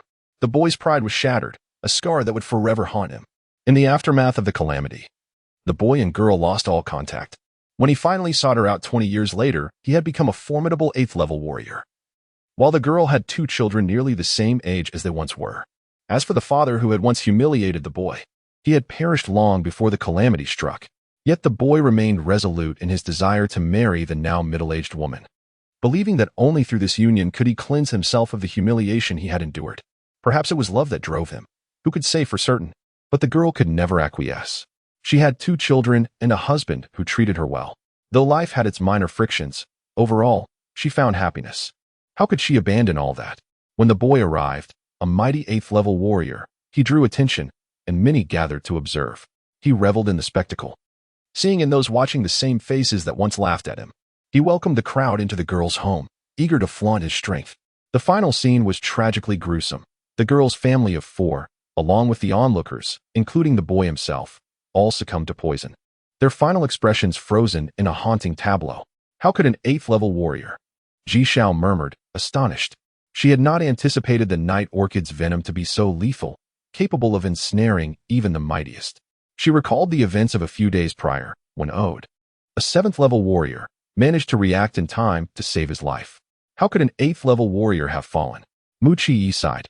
Typically, young women wept for the protagonists of such tales, lamenting the tragic fate of 2 lovers thwarted by their parents, with the father bearing significant blame. Yet the boy's own character and recklessness also played a role. Most young people, however, tend to overlook such complexities, blaming the father for his overreach. He remembered how, when he first heard this story with Han Yunxing, she had wept inconsolably for the lovers who could not unite, their love ultimately leading to tragedy. Mu Qi's expression turned wistful as he explained. The beatings and humiliation endured by the boy fueled his resolve for 20 years. Once the girl perished, all love and resentment vanished, and with it, his will to live dissipated. Chapter 102. To the capital district. After conversing for a while, Ji Xiao and Mu Qi departed from the hospital, having gleaned information regarding several poisons. Once Ji Xiao left, the shadowy figure, Hui Ying, re-entered the ward, its electronic eyes whirring with activity. Ji, I have successfully infiltrated the Benson family's network system. What shall we do next? As Hui Ying's words fell, a luminous screen materialized before Mu Qi, comparable in size to a computer monitor, filled with a dizzying array of codes. Mu Qi focused intently on the string of codes and issued instructions to Hui Ying. With Hui Ying's manipulation, the codes began to transform. A month later, at the unveiling of the Benson family's new mech, before a multitude of guests, the striking Crimson mech, a manifestation of the family's hopes, began to perform an extravagant dance. As it twisted and turned, the crimson metal shell began to peel away, crashing to the ground with a jarring clatter, leaving the members of the Benson family visibly distressed. Ultimately, the mech emitted smoke, and the intense heat caused the metal to melt into a puddle of liquid. Simultaneously, all the mechs sold by the Benson family over the past month malfunctioned, prompting a flood of complaints from customers demanding refunds and compensation. The Benson family found itself embroiled in an unprecedented crisis. Ji Xiao pondered for a long time. Now that the Benson family had turned its attention toward her, she felt neither the inclination nor the time to pursue her studies. Furthermore, the school had little to offer her anymore, save for ancient martial arts, in which she lacked experience that the school could not impart. Ji Xiaobing paused with his chopsticks, his expression devoid of surprise, as if he had anticipated her sentiments. After a moment of silence, feeling somewhat discontented, he sighed and asked, "Have you made up your mind?" "Yes." Ji Xiao nodded affirmatively. Ji Zhongbing set down his chopsticks, wiped his mouth, and said, "Xiao Xiao, you are now grown and have your own aspirations. I need not pry further, but remember, I do not wish to become a burden to you. Pursue what you desire, just ensure you protect yourself." Ji Xiao's eyes instantly glistened with tears as she nodded, a slight tremor in her voice. "I understand." She had never perceived her grandfather as a burden. Even if he were, it would be a warm burden. Composing herself, She also set down her chopsticks and earnestly declared, "Grandfather, let us go to the capital district." She had contemplated this thoroughly, with her current abilities. She was confident she could make her mark there, especially with the backing of the Starry Pavilion, making it difficult for others to challenge her. Ji Xiaobing appeared momentarily stunned. "The capital district? Must we truly go there? Grandfather, what troubles you?" Ji Xiao inquired, noticing his peculiar expression. Ji Xiaobing sighed. "Your parents worked in the capital district." Ji Xiao was aware that her parents had once been employed elsewhere but had no knowledge of it being in the capital district. The term parents felt foreign to her, devoid of any memories. Her expression shifted uneasily. Had they not vanished? More accurately, had they not left? Had they abandoned her? Why bring them up at all? Having raised Ji Xiao to be understanding and well-behaved, Ji Xiaobing was oblivious to her resentment toward her parents. He continued, "At that time, your younger brother, Rui Rei, was only 2 years old. We even spoke on his birthday, but within half a month, when we called again, there was no answer. Alas, I knew only the name of your parents' workplace, with no address, and due to my declining health, it was impossible to search for them, especially while caring for you." As he spoke, a flicker of guilt crossed Ji Xiaobing's eyes. The older one becomes, the more nostalgic they grow, yearning for family reunions. However, due to various reasons, he had been unable to search for them personally, leaving a lingering sense of guilt that had become a knot in his heart over the years. Going to the capital district might be beneficial. "Xiao Xiao, you are intelligent and capable. Leaving school at this juncture will not hinder you. It will also provide me an opportunity to inquire about your parents' whereabouts. Then let us wait until after the new year. We shall depart then," Ji Xiaobing concluded. Ji Xiao concurred.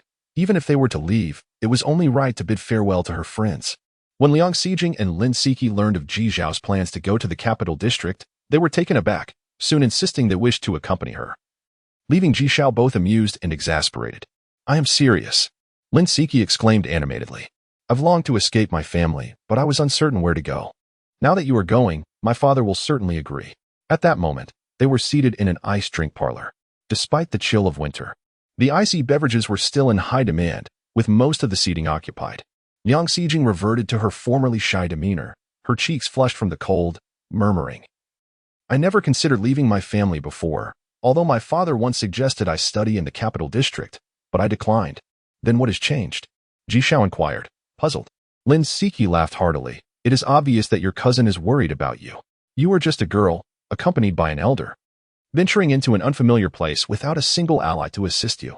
Liang Xijing cast Lin Siki an admonishing glance, feeling embarrassed, yet she did not refute her. Ji Xiao felt touched, but shook her head. "I appreciate your intentions, but how can you abandon your family for my sake? I cannot bear the thought." Lin Siki replied, "Your agreement is irrelevant. As soon as you leave, I will too. Mingjun will undoubtedly follow you to the capital district. She cannot stay behind alone." Ji Xiao was momentarily taken aback, questioning, "How do you know Mingjun will go as well?" Lin Siki answered without hesitation, "Isn't it obvious?" "Indeed, Siki understands me well." A familiar voice chimed in from the entrance. It was Yuan Mingjun.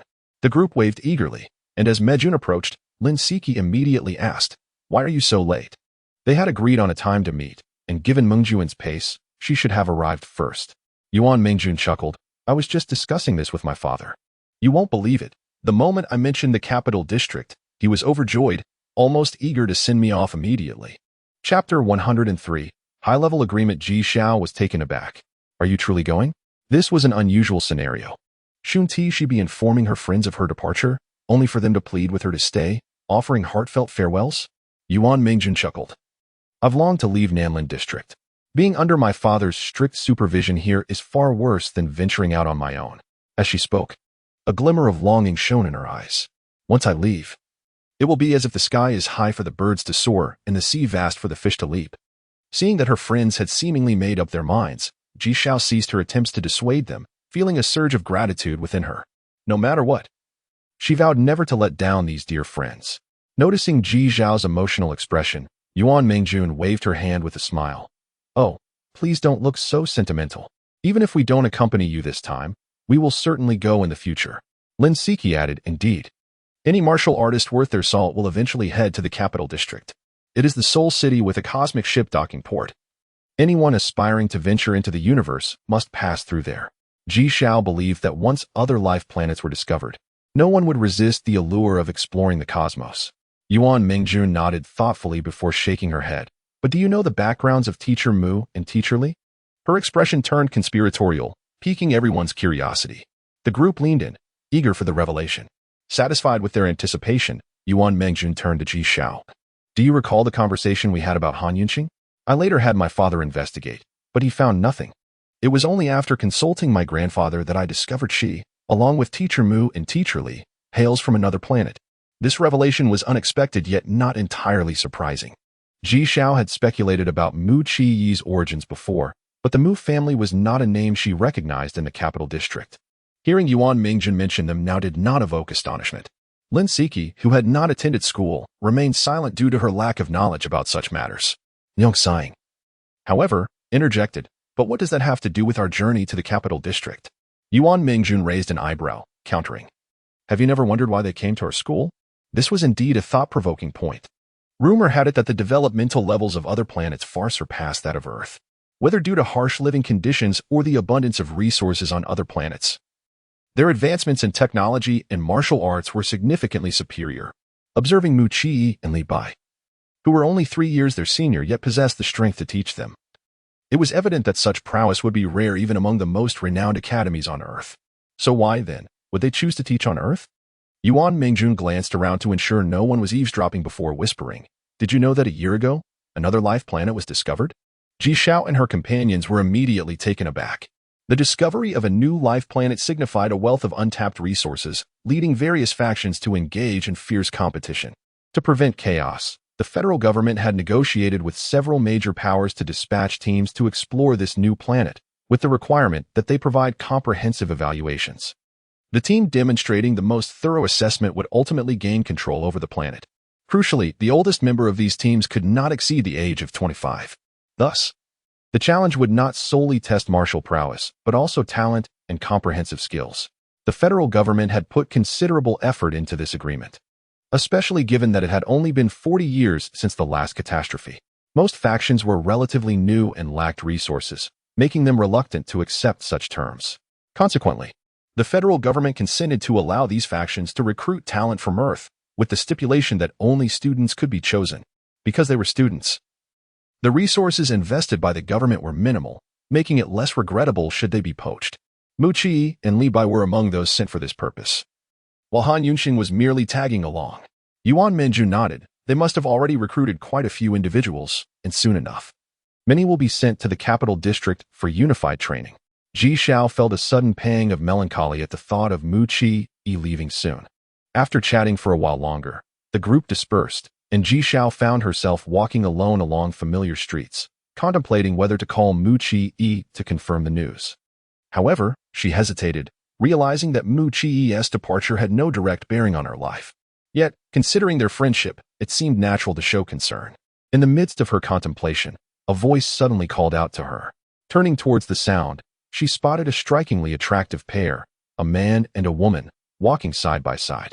Ji Xiao's gaze deepened with significance as she regarded them. Noticing her expression, Zhao Jinsong awkwardly rubbed his nose. It's not what you think.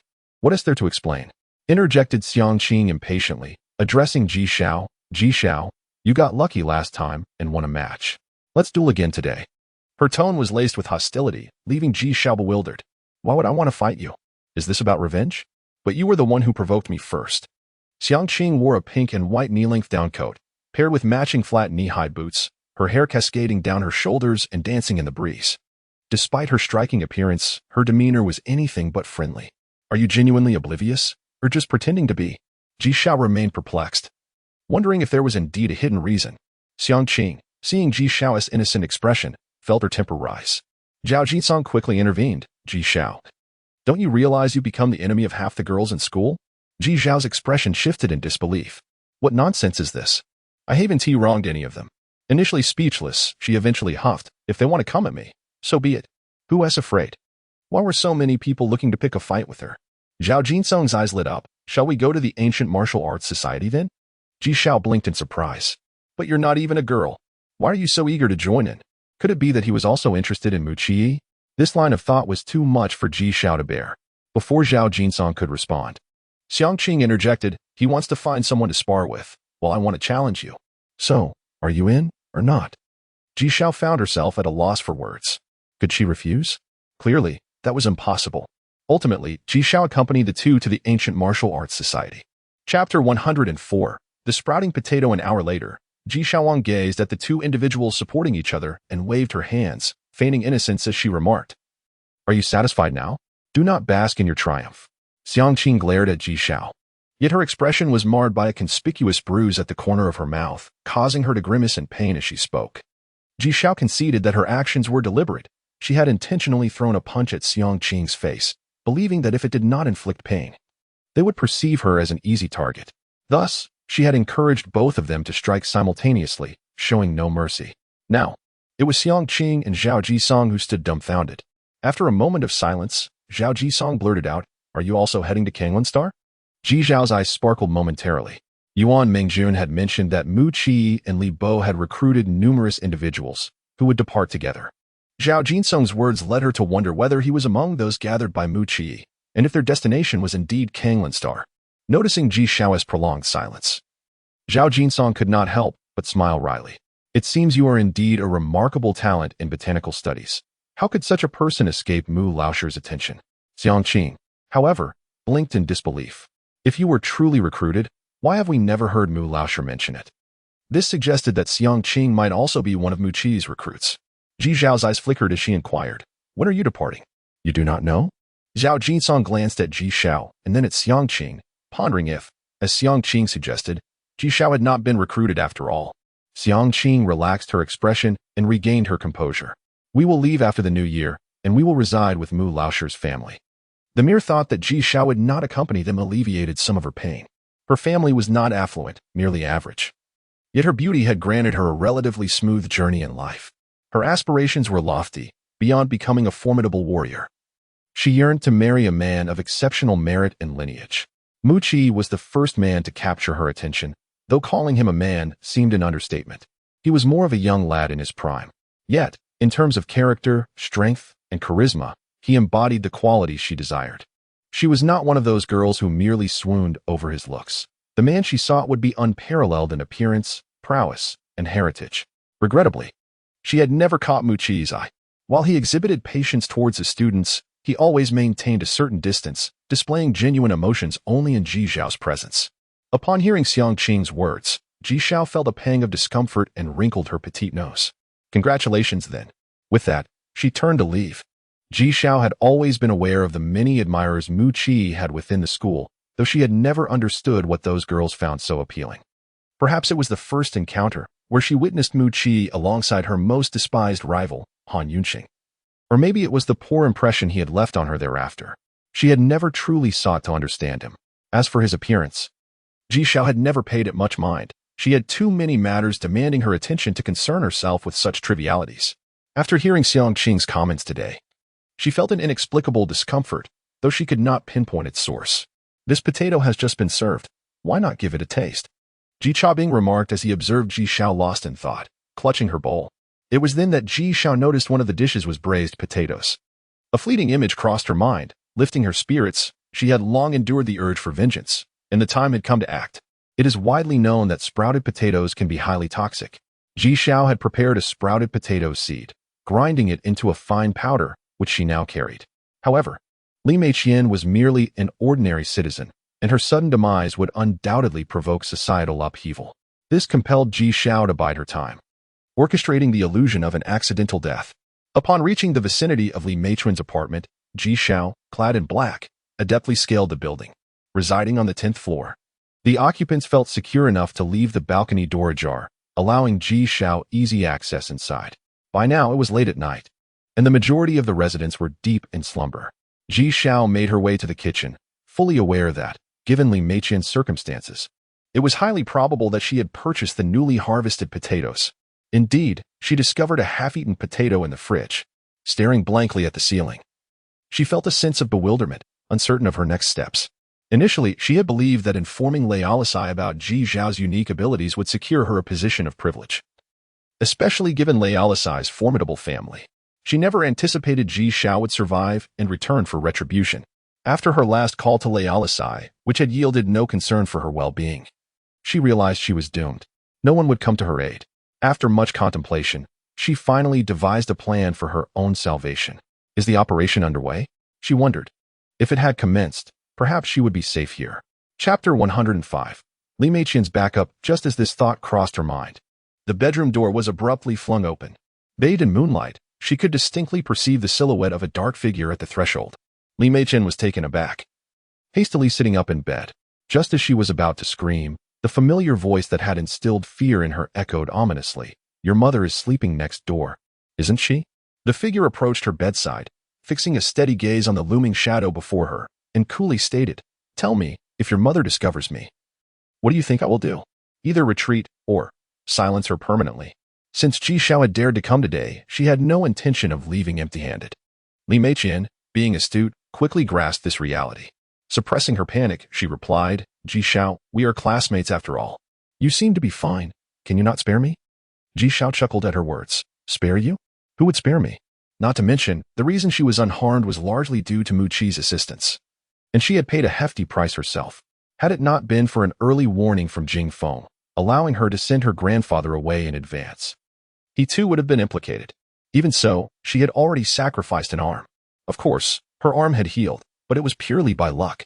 Were it not for her prior use of moonlight dew, her arm would have been rendered useless. Seeing Ji Xiao unwavering, Li Meiqian was thoroughly engulfed in despair.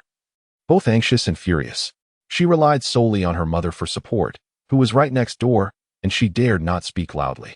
A cornered rabbit may bite. And she hissed through gritted teeth, Ji Xiao, do not get too pleased with yourself.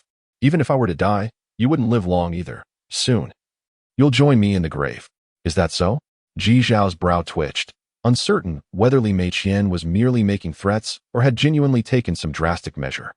She was not concerned for herself, but her thoughts drifted to her grandfather, who was alone at home. Tossing a bag of potato starch before Li Meiqian, she said coldly. If you wish to avoid alarming your mother, you should act more willingly. Fear finally flickered in Li Meiqian's eyes, regardless of her preparations. She was ultimately just an inexperienced student, having lived for barely a decade and still harboring vast hopes for life. At that moment, to be asked to die was utterly unbearable. Her trembling hands reached for the bag of potato starch, but she failed to grasp it several times.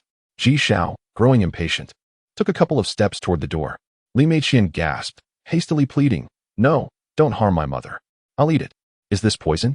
Li Meiqian dared not ask, gritting her teeth as she finally poured the entire contents of the bag into her mouth. In that instant, all her fear dissipated. She looked at Ji Xiao and began to laugh maniacally, her chilling and eerie tone sending shivers down one's spine. Witnessing such a transformation in Li Meiqian, Ji Xiao's foreboding intuition intensified. Without hesitation, she knocked Li Meiqian unconscious and rushed home, unwilling to witness her demise firsthand. Upon returning home, the darkness of the house offered her a slight sense of relief. It seemed that nothing had gone awry, and she hoped she had merely frightened herself. Pushing open the door to her grandfather's bedroom, she heard the steady rhythm of deep breaths, calm and prolonged. Prolonged? Given her grandfather's long-standing illness, his breaths were typically labored and short. How could they be so steady and lengthy? Ji Xiao's expression shifted dramatically. Just then, the figure lying on the bed suddenly sprang up. A wave of chilling primordial energy surged towards Ji Xiao. The assailant moved with astonishing speed. Had Ji Xiao not sensed something amiss from the outset, she would have been unable to evade the attack in time. She dodged backward, her hand instinctively reaching for her waist, scattering a cloud of powder into the air. The assailant had not anticipated Ji Xiao possessing such a tactic, and was immediately caught off guard, managing to endure for only 2 breaths before collapsing to the ground. The rosemary powder would incapacitate even a Tier 3 warrior upon inhalation. And since this opponent had withstood it for 2 breaths, Ji Xiao deduced that he was at least a Tier 4 warrior. Ji Xiao could scarcely believe that they had dispatched a Tier 4 warrior to deal with her. However, recalling that Outa himself had come, she quickly reconciled with the situation. Turning on the light, the assailant's features became clear. He was a rugged middle-aged man, his eyes tightly shut, devoid of his earlier ferocity. Ji Xiao had no time to waste on him. She swiftly inspected her grandfather's bedroom, finding no sign of him on the bed or beneath it. She searched several other rooms, but there was still no trace of him. Grandfather, truly gone. Darkness swirled before her eyes, as if the sky had collapsed. Steeling herself, she hurried back to the middle-aged man, employing her primordial energy to rouse him. However, since he was a Tier 4 warrior, She could only expel half of the rosemary powder to prevent him from fully recovering, lest it backfire on her. As the middle-aged man regained consciousness, she seized his neck and demanded, "Where have you taken my grandfather?" His eyes flickered, but he suddenly averted his gaze, falling silent. He had not anticipated being bested by a mere girl of such a young age. Should this news circulate, it would undoubtedly lead to ridicule. If he could not endure and surrendered to coercion, he would have no face left to show. Ji Xiao, noting his resolve to remain silent, grew frantic. "You refuse to speak? Let us see how long you can withstand this." As she spoke, she produced a transparent vial containing a few drops of an eerie green liquid. "Do you know what this is?" "It is a potent toxin derived from the venom sac of a poisonous python. Just a drop will cause your insides to rot. I am well aware that I won't take your life before you disclose my grandfather's whereabouts. But a half-life is still a life. Think carefully." At last, the middle-aged man spoke. "And what of it? You will eventually save me." Ji Chaobing was in his hands. To save Ji Chaobing, Ji Xiao would have to rescue him. Ji Xiao comprehended the man's implications and seethed with rage. "You." On the brink of madness. The thought of her grandfather being taken and potentially suffering unspeakable torment ignited a murderous rage within her. In a sudden frenzy, she drew a dagger and lunged at the middle-aged man. In his incredulous gaze, blood splattered as her blade severed his arm, which fell to the ground with a thud. Chapter 106. The Morong family of Azure Star. Do not panic. Everything will be fine. In the living room, Mu Qi continuously reassured Ji Xiao, though his words seemed feeble in the face of the situation. The middle-aged man had succumbed to unconsciousness due to pain, and Ji Xiao found herself powerless against him. Resorting to calling Mu Qi for assistance, Mu Qi managed to extract a modicum of information, yet he remained ignorant of Ji Chaobing's whereabouts. This evening, the middle-aged man had been accompanied by another individual, both serving under Li Jun of Azure Star. Li Jun, a formidable 9th-tier warrior, had been rendered incapacitated by poisoning in his early years. Although he had managed to suppress the poison with his immense strength, he refrained from engaging in combat. Living as a mere shadow of his former self, Li Jun had never established a faction of his own and had only taken 2 disciples in his lifetime. Aware of the formidable challenges faced by those who dared to disturb the Federation on Earth, he remained unperturbed due to his solitary existence. Upon discovering the details of Ji Xiao's predicament, Li Jun dispatched his 2 disciples on their mission. Unfortunately, Ji Xiao had fortuitously sought out Li Meiqian, leaving Ji Chaobing alone at home. After a brief discussion, the disciples decided to let the junior take the lead while the elder remained behind. Why? Ji Xiao's face contorted with hatred. If he merely sought an antidote, why not come directly to me? Why must they capture my grandfather? She was utterly baffled by the motives of these individuals.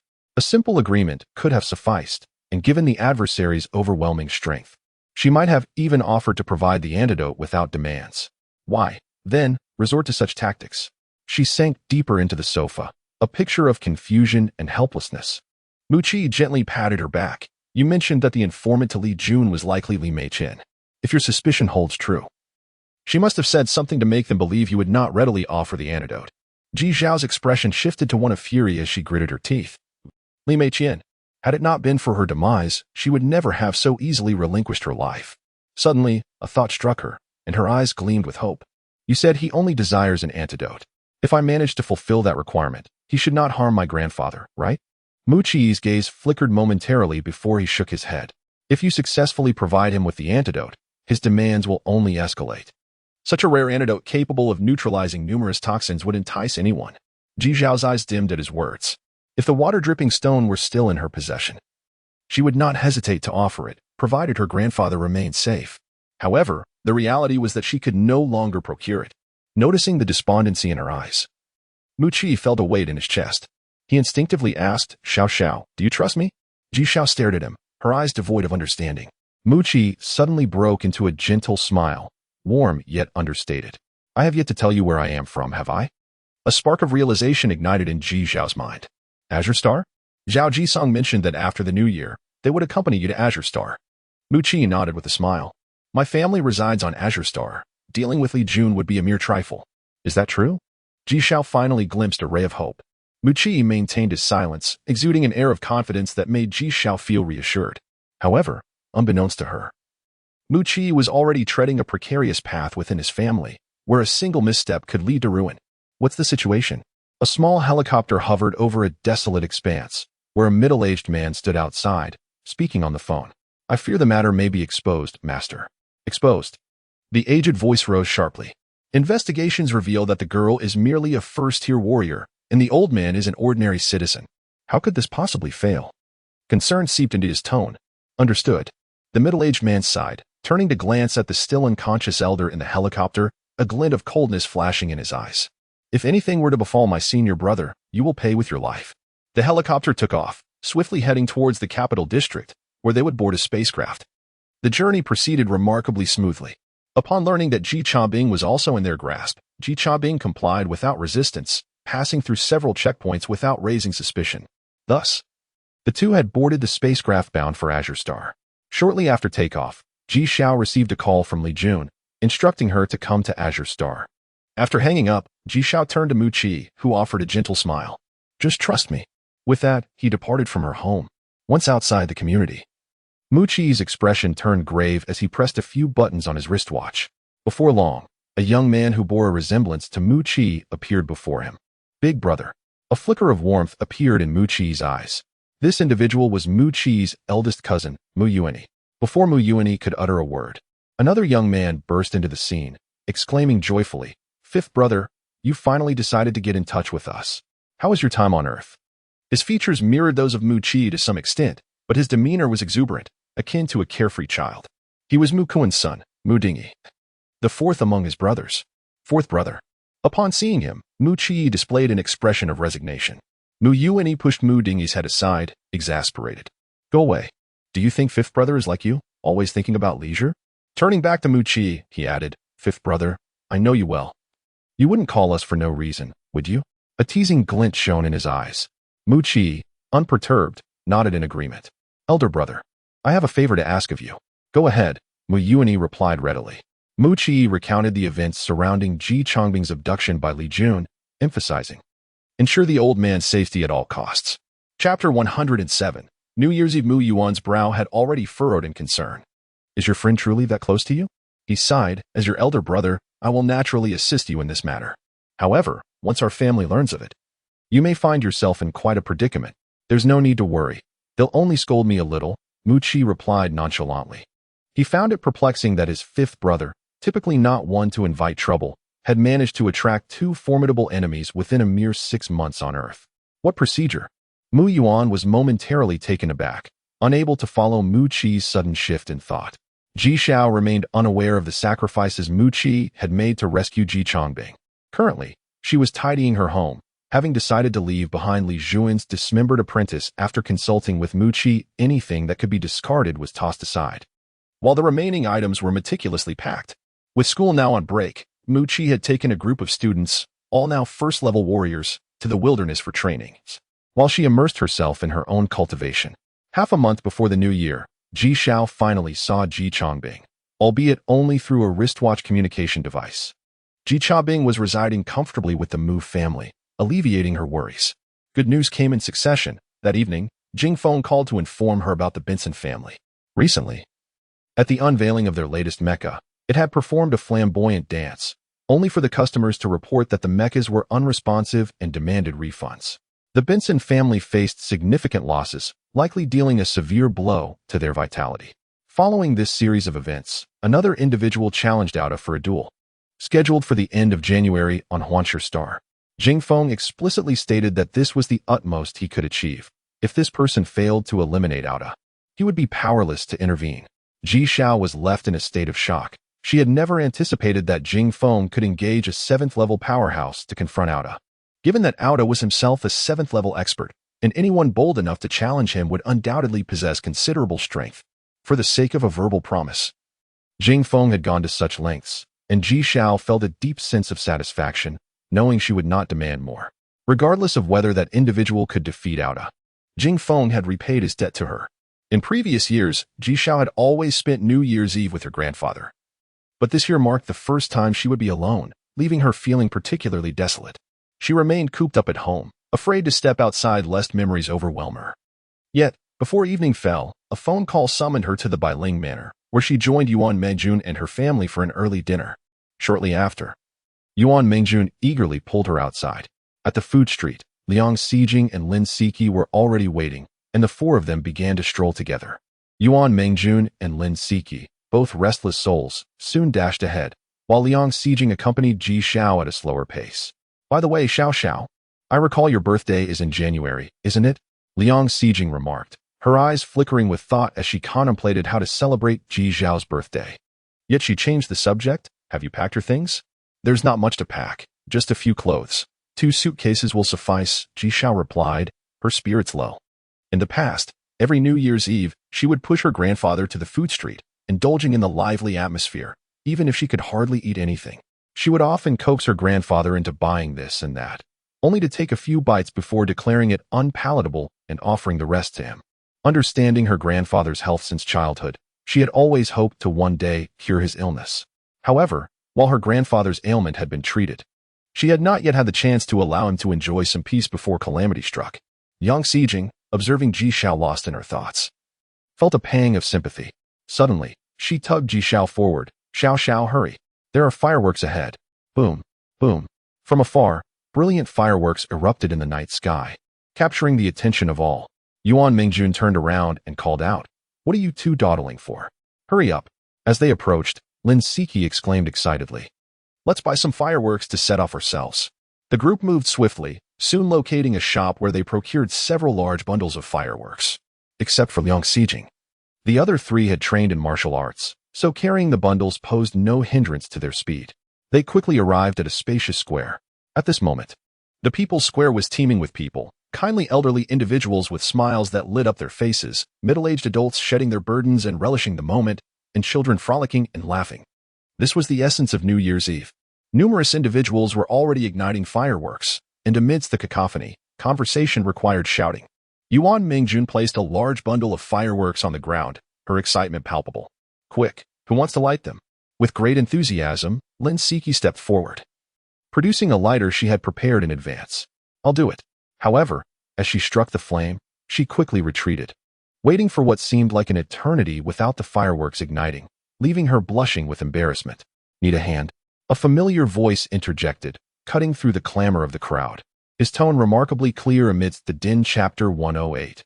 Arrival in the capital district. Following the sound, 2 remarkably handsome youths walked side by side, revealing themselves to be Mu Qi and Li Bai, the latter being the one who had just spoken.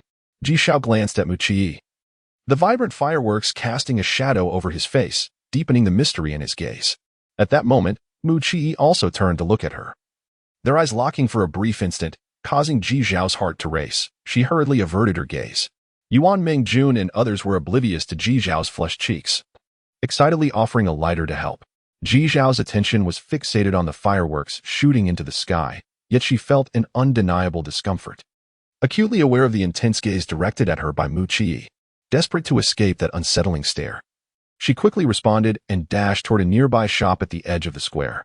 Mu Qi stood rooted to the spot, torn between the urge to follow and the teasing glint in Liang Xijing's eyes.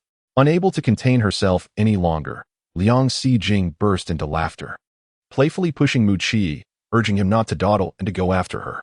His usual stoic expression turned crimson, even his ears flushed with heat, and he ultimately fled in embarrassment. Ji Xiao moved swiftly, soon blending into the crowd. By the time she reached the outskirts of the square, she had lost sight of Yuan Mengjun and the others. She touched her burning cheeks, uncertain whether it was the crowd or Mu Qi causing her flustered state. Just then, a shadow loomed in front of her. Her heart skipped a beat as she stammered, "What are you doing here?" "Buying water," Mu Qi replied, his tone somewhat odd. Ji Xiao did not pick up on this, feeling a flicker of disappointment but relieved on the surface. "Then let us go." As she turned to leave, Mu Qi suddenly called out, "Xiao Xiao." Ji Xiao froze in her tracks. "I'm leaving tomorrow," Mu Qi confessed, unsure why he felt compelled to share this with her, hoping for some response. Panic flashed through her mind as she turned back, surprised. "Tomorrow? Are you heading to the capital district first?" "Yes," Mu Qi nodded. Ji Xiao's face lit up with joy. "Perfect. I plan to set off tomorrow as well." She had decided to leave a day earlier to reach her destination sooner and reunite with her grandfather. In truth, had it not been for Yuan Mengjun and the others wanting to celebrate the new year with their families, she would have ventured to the capital district the moment her grandfather was taken. Really? A hint of disappointment brushed through him. This was not the response he had hoped for. Yet, He was unclear about what he truly desired to hear. After purchasing their drinks, they rejoined the throng, quickly losing sight of Yuan Mingjun and the others. Ji Xiao was about to dial Yuan Mingjun when she noticed an incoming call on her wristwatch. It was from Mu Qi. "Did you call me?" Ji Xiao asked, glancing at the time, realizing it was just after dinner when she had left. The cacophony of firecrackers had likely masked the ring of her watch. Mu Qi's eyes flickered. "Yes, I intended to invite you to celebrate New Year's Eve with us. Do you celebrate New Year's Eve on Song Lonstar as well?" Ji Xiao recalled that this fellow was an alien and wondered if their customs aligned with those on Earth, momentarily forgetting to call Yuan Mingjun. Ji Xiao nodded in agreement. Although they had established a federal government, one must not forget their roots. Cultural heritage must be preserved. Bang, bang. The two fell silent as the distant sounds of fireworks echoed in their ears. For a moment, they stood in quiet contemplation, gazing at the brilliance above, their thoughts drifting far away. The following morning, Ji Xiao dragged 2 large suitcases to the airport. Although her clothing was minimal, most of it belonged to her grandfather, which she had decided to take along. Additionally, she carried a small locked case containing hazardous items. In a world dominated by warriors and mecha engineers, such items were commonplace and not prohibited. They simply required special handling by the flight attendants. Shortly after reuniting with Yuan Mingjun and the others, Mu Qi and Li Bai arrived, accompanied by a dozen students, several of whom Ji Xiao recognized: Zhao Jinsong, Xiang Qing, Guan Zijin, and Ding Ling, a student from the mecha department. Had met Ji Xiao once before and had a good rapport with Yuan Mingjun. Upon seeing each other, they immediately began chatting animatedly. Ji Xiao did not recognize the other students from different departments. Guan Zijin was thrilled to see Ji Xiao. "Xiao, are you coming with us?" "No. I'm just passing through to the capital district," Ji Xiao replied, shaking her head, yet she felt happy for Guan Zijin, who hailed from a humble background and aspired to rise above her circumstances. This was a splendid opportunity for her. Guan Zijin beamed. "We're going too. I'm just heading over to settle in first, then I'll let them know." The group chatted merrily, and soon it was time to board the plane. In just half a day, they arrived in the capital district. Unlike the southern district, where winter temperatures hovered around 1 to 2 degrees Celsius, the capital district was a frosty 20 degrees below zero, blanketed in swirling snow. As they exited the airport, the biting wind stung their faces, leaving Ji Xiao's nose a vivid red. Except for Mu Qi and Li Bai, everyone was witnessing snow for the first time, their frozen hands rubbing together in exhilaration. "Look, someone is skiing," Lin Siqi exclaimed, pointing at the main road, where few mechs were present, yet everyone was joyfully gliding on their snowboards. Yuan Mingjun suggested, "Shall we go skiing tomorrow?" Had it not been late afternoon, she would have jumped at the chance. Excitement surged through the group as they hurried to their hotel, conveniently located across the street from the airport. Ji Xiao and Liang Xijing shared a room, while the other 2 overly excited individuals were relegated to another. Though Ji Xiao was momentarily captivated by the snowy landscape, her enthusiasm remained muted. The presence of her adversaries in the same district intensified her urgency to enhance her skills. Chapter 109. Entering the Star Pavilion, she meticulously contemplated her forthcoming itinerary in her mind. The first task was to purchase a residence. With ample funds at her disposal, acquiring property in such a bustling area as the capital was scarcely a challenge for her. Next, she intended to report to the apothecary hall of the Star Pavilion, where a plethora of rare materials awaited her experimentation. Moreover, the individuals affiliated with the Star Pavilion were distinguished figures excelling in various fields. Any new discoveries they made were typically shared within the confines of the pavilion for sale. Additionally, she planned to visit the headquarters of the brilliant company. According to Mu Qi, the top 10 poisons on the toxicity list were elusive if one were to seek them. The brilliant company's headquarters was the most probable place to find them. Such substances were seldom sold casually and were generally reserved for auction. However, before the dawn of the next day, a visitor arrived that very evening. The envoy from the Star Pavilion? As she observed the middle-aged woman, whose lips curled into a polite smile, a fleeting thought crossed Ji Xiao's mind. She had only arrived in the capital that afternoon, and already the Star Pavilion had dispatched a representative. Clearly, her movements had been closely monitored by the pavilion. Yet, if the Star Pavilion held her in such high regard, why had they remained passive when her grandfather was abducted? The middle-aged woman smiled gently, introducing herself as Tian Hong, affectionately referred to as Aunt Hong. Ji Xiao nodded and poured a glass of water for Tian Hong, settling onto a nearby stool, curious about the purpose of her visit. Upon hearing Ji Xiao's noticeably distant address, Tian Hong's eyes flickered, and she remarked, Naturally, I came to see you after hearing the news of your arrival in the capital. After a brief pause, she continued, may I inquire about your plans moving forward? As fellow martial artists, we may speak candidly without pretense. Ji Xiao refrained from responding directly and instead inquired about the arrangements of the Star Pavilion. Tian Hong's gaze deepened slightly as she regarded Ji Xiao, stating, what I mean to convey is that, should you wish, you could reside within the Star Pavilion. The academic atmosphere there is exceptional, although competition is fierce. It fosters mutual encouragement and learning, allowing for collective advancement. Ji Xiao fell into silence. While she had not initially intended to reside in the Star Pavilion, her intention to report there was clear. Yet, the thought of the pavilion's inaction during her grandfather's abduction left her feeling unsettled. The Star Pavilion, being a governmental entity serving the nation, should have acted when she had selflessly intervened during the beast tide to protect the country. Their indifferent treatment of her ultimately left her feeling disheartened. I will consider it, Ji Xiao replied, neither outright accepting nor declining. Recognizing the necessity of future interactions with the pavilion and the importance of caution, Tian Hong ceased her persuasion, indicating that Ji Xiao should reach out once she had made her decision, and subsequently took her leave. After bidding farewell to Tian Hong, Ji Xiao sought out Yuan Mingjun and the others, clarifying the purpose of Tian Hong's visit. Tian Hong? Is she really Tian Hong? Yuan Mingjun gasped in astonishment, followed by a look of regret. Had I known it was her, I would have done everything to stay. Ji Xiao and the others exchanged puzzled glances and queried, you know her? Yuan Mingjun nodded, her expression filled with admiration.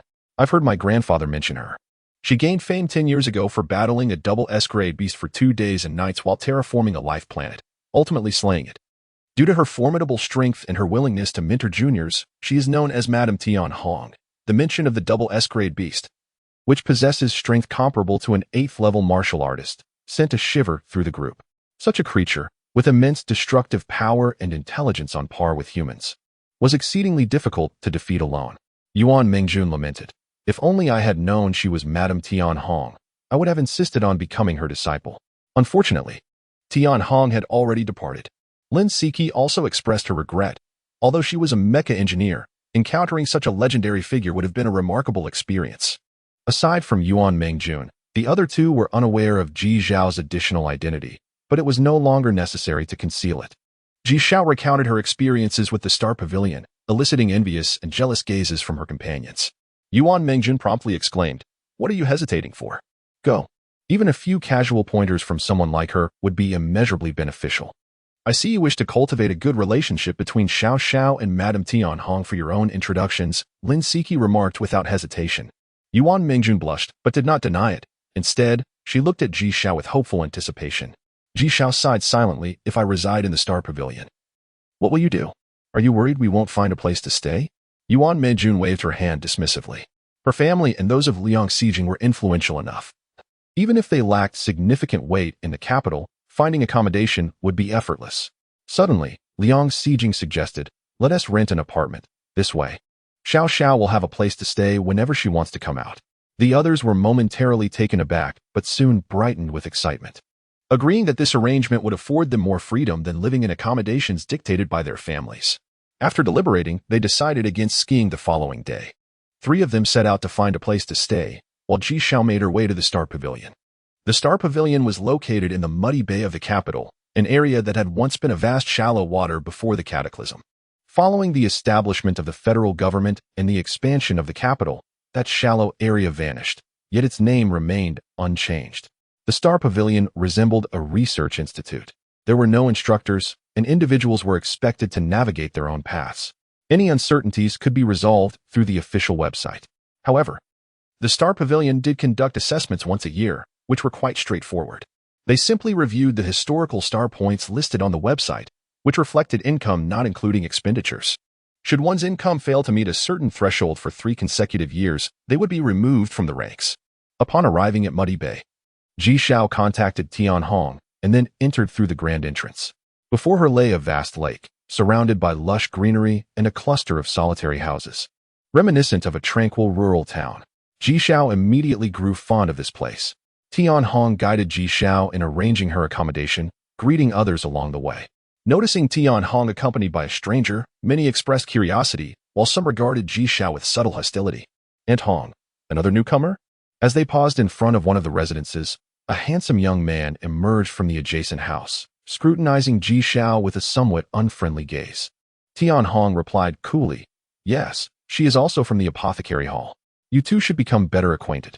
She then leaned in to whisper to Ji Xiao. "The apothecary hall members reside in this area.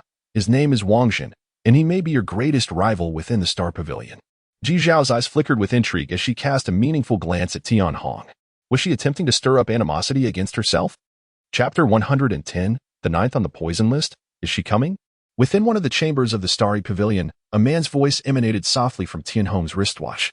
Though the speaker was not physically present, Tian Hong stood upright, her demeanor filled with utmost reverence, having just settled into her new accommodations.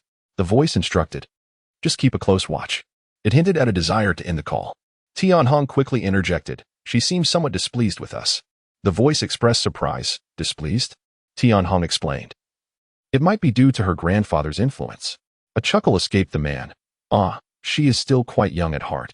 After a brief pause, he continued, "Nonetheless, she is rather formidable, managing to incite the involvement of the Kanglan Mu family. It appears our objectives may not be achieved in the immediate future." Tian Hong hesitated, contemplating her next words before speaking. "My subordinate believes her ambitions are too self-serving, rendering her unworthy of significant investment." The man dismissed her concerns nonchalantly. "No matter. The resources of the Starry Pavilion are acquired using star points. Aside from some convenience, they do not require much expenditure. Let us observe for now. The residence comprised 2 bedrooms and a living area, meticulously maintained." Ji Xiao moved in that very day and soon received a call from Yuan Mengjun, informing her that they had secured a rental property not far from Nilong Bay, merely a short walk away. Ji Xiao went to inspect it. The apartment boasted 4 bedrooms and 2 living rooms, and it was exceptionally spacious. Yuan Mengjun expressed her disinterest in continuing her education. While Lin Siki had already ceased attending school, Yang Xijing was indifferent, and after some discussion, they decided to form a small team to gain experience while earning some pocket money. Concerned for their safety, Ji Xiao resolved to join the team as well. Noting that the management at the Starry Pavilion was quite lax, her absence would not change much. After a day of rest, Ji Xiao hurried to Huiguang Company the following day to report the names of the top 10 on the poison list. However, the receptionist bluntly informed her there were none available. Left with no choice, Ji Xiao contacted Zhang Yingxing, the manager of the Southern District. Shortly after, a plump middle-aged man arrived. "Mr. Xie." The receptionist gasped upon seeing the man personally attending to Ji Xiao, her gaze towards the young girl shifting dramatically. It was unclear what status this seemingly youthful girl held that warranted Mr. Xie's personal attention. Xie Qiyuan greeted Ji Xiao with a broad smile, saying, "You must be the poison master. Come, follow me." Upon reaching the office, Xie Qiyuan inquired, "If I recall correctly, you are from the Southern District. What brings you to the capital so suddenly?"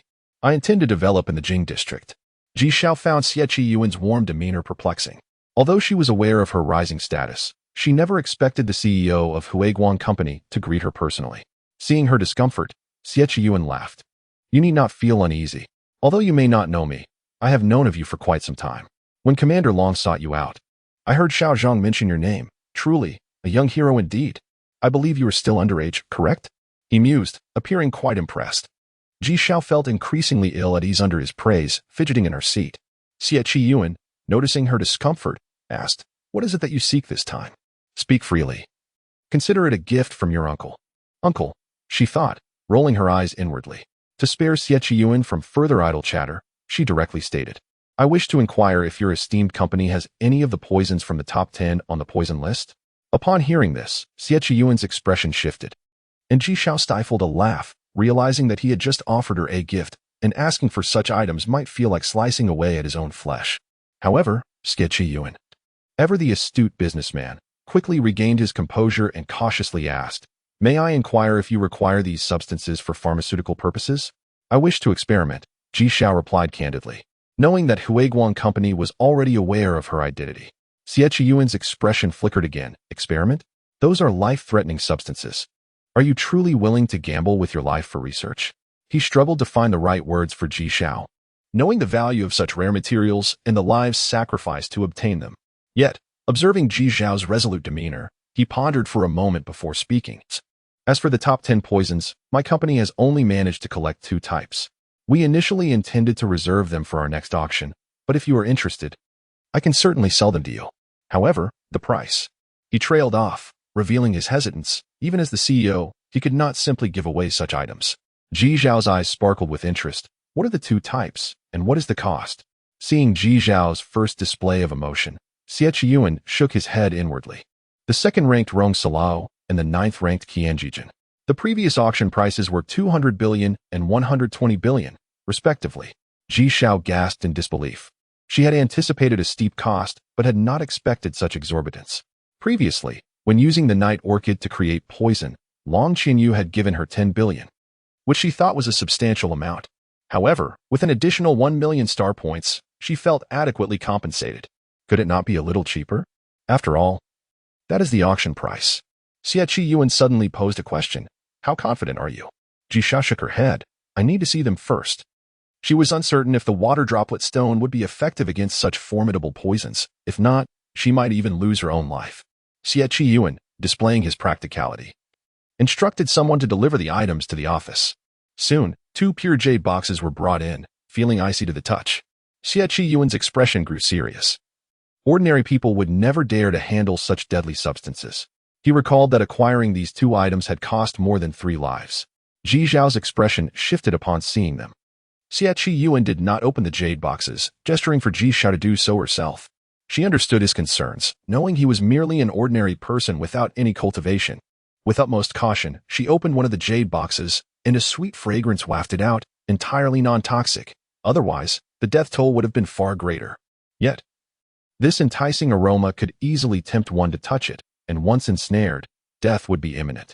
Inside the jade box lay a tangle of white roots, intricately intertwined, quietly resting within.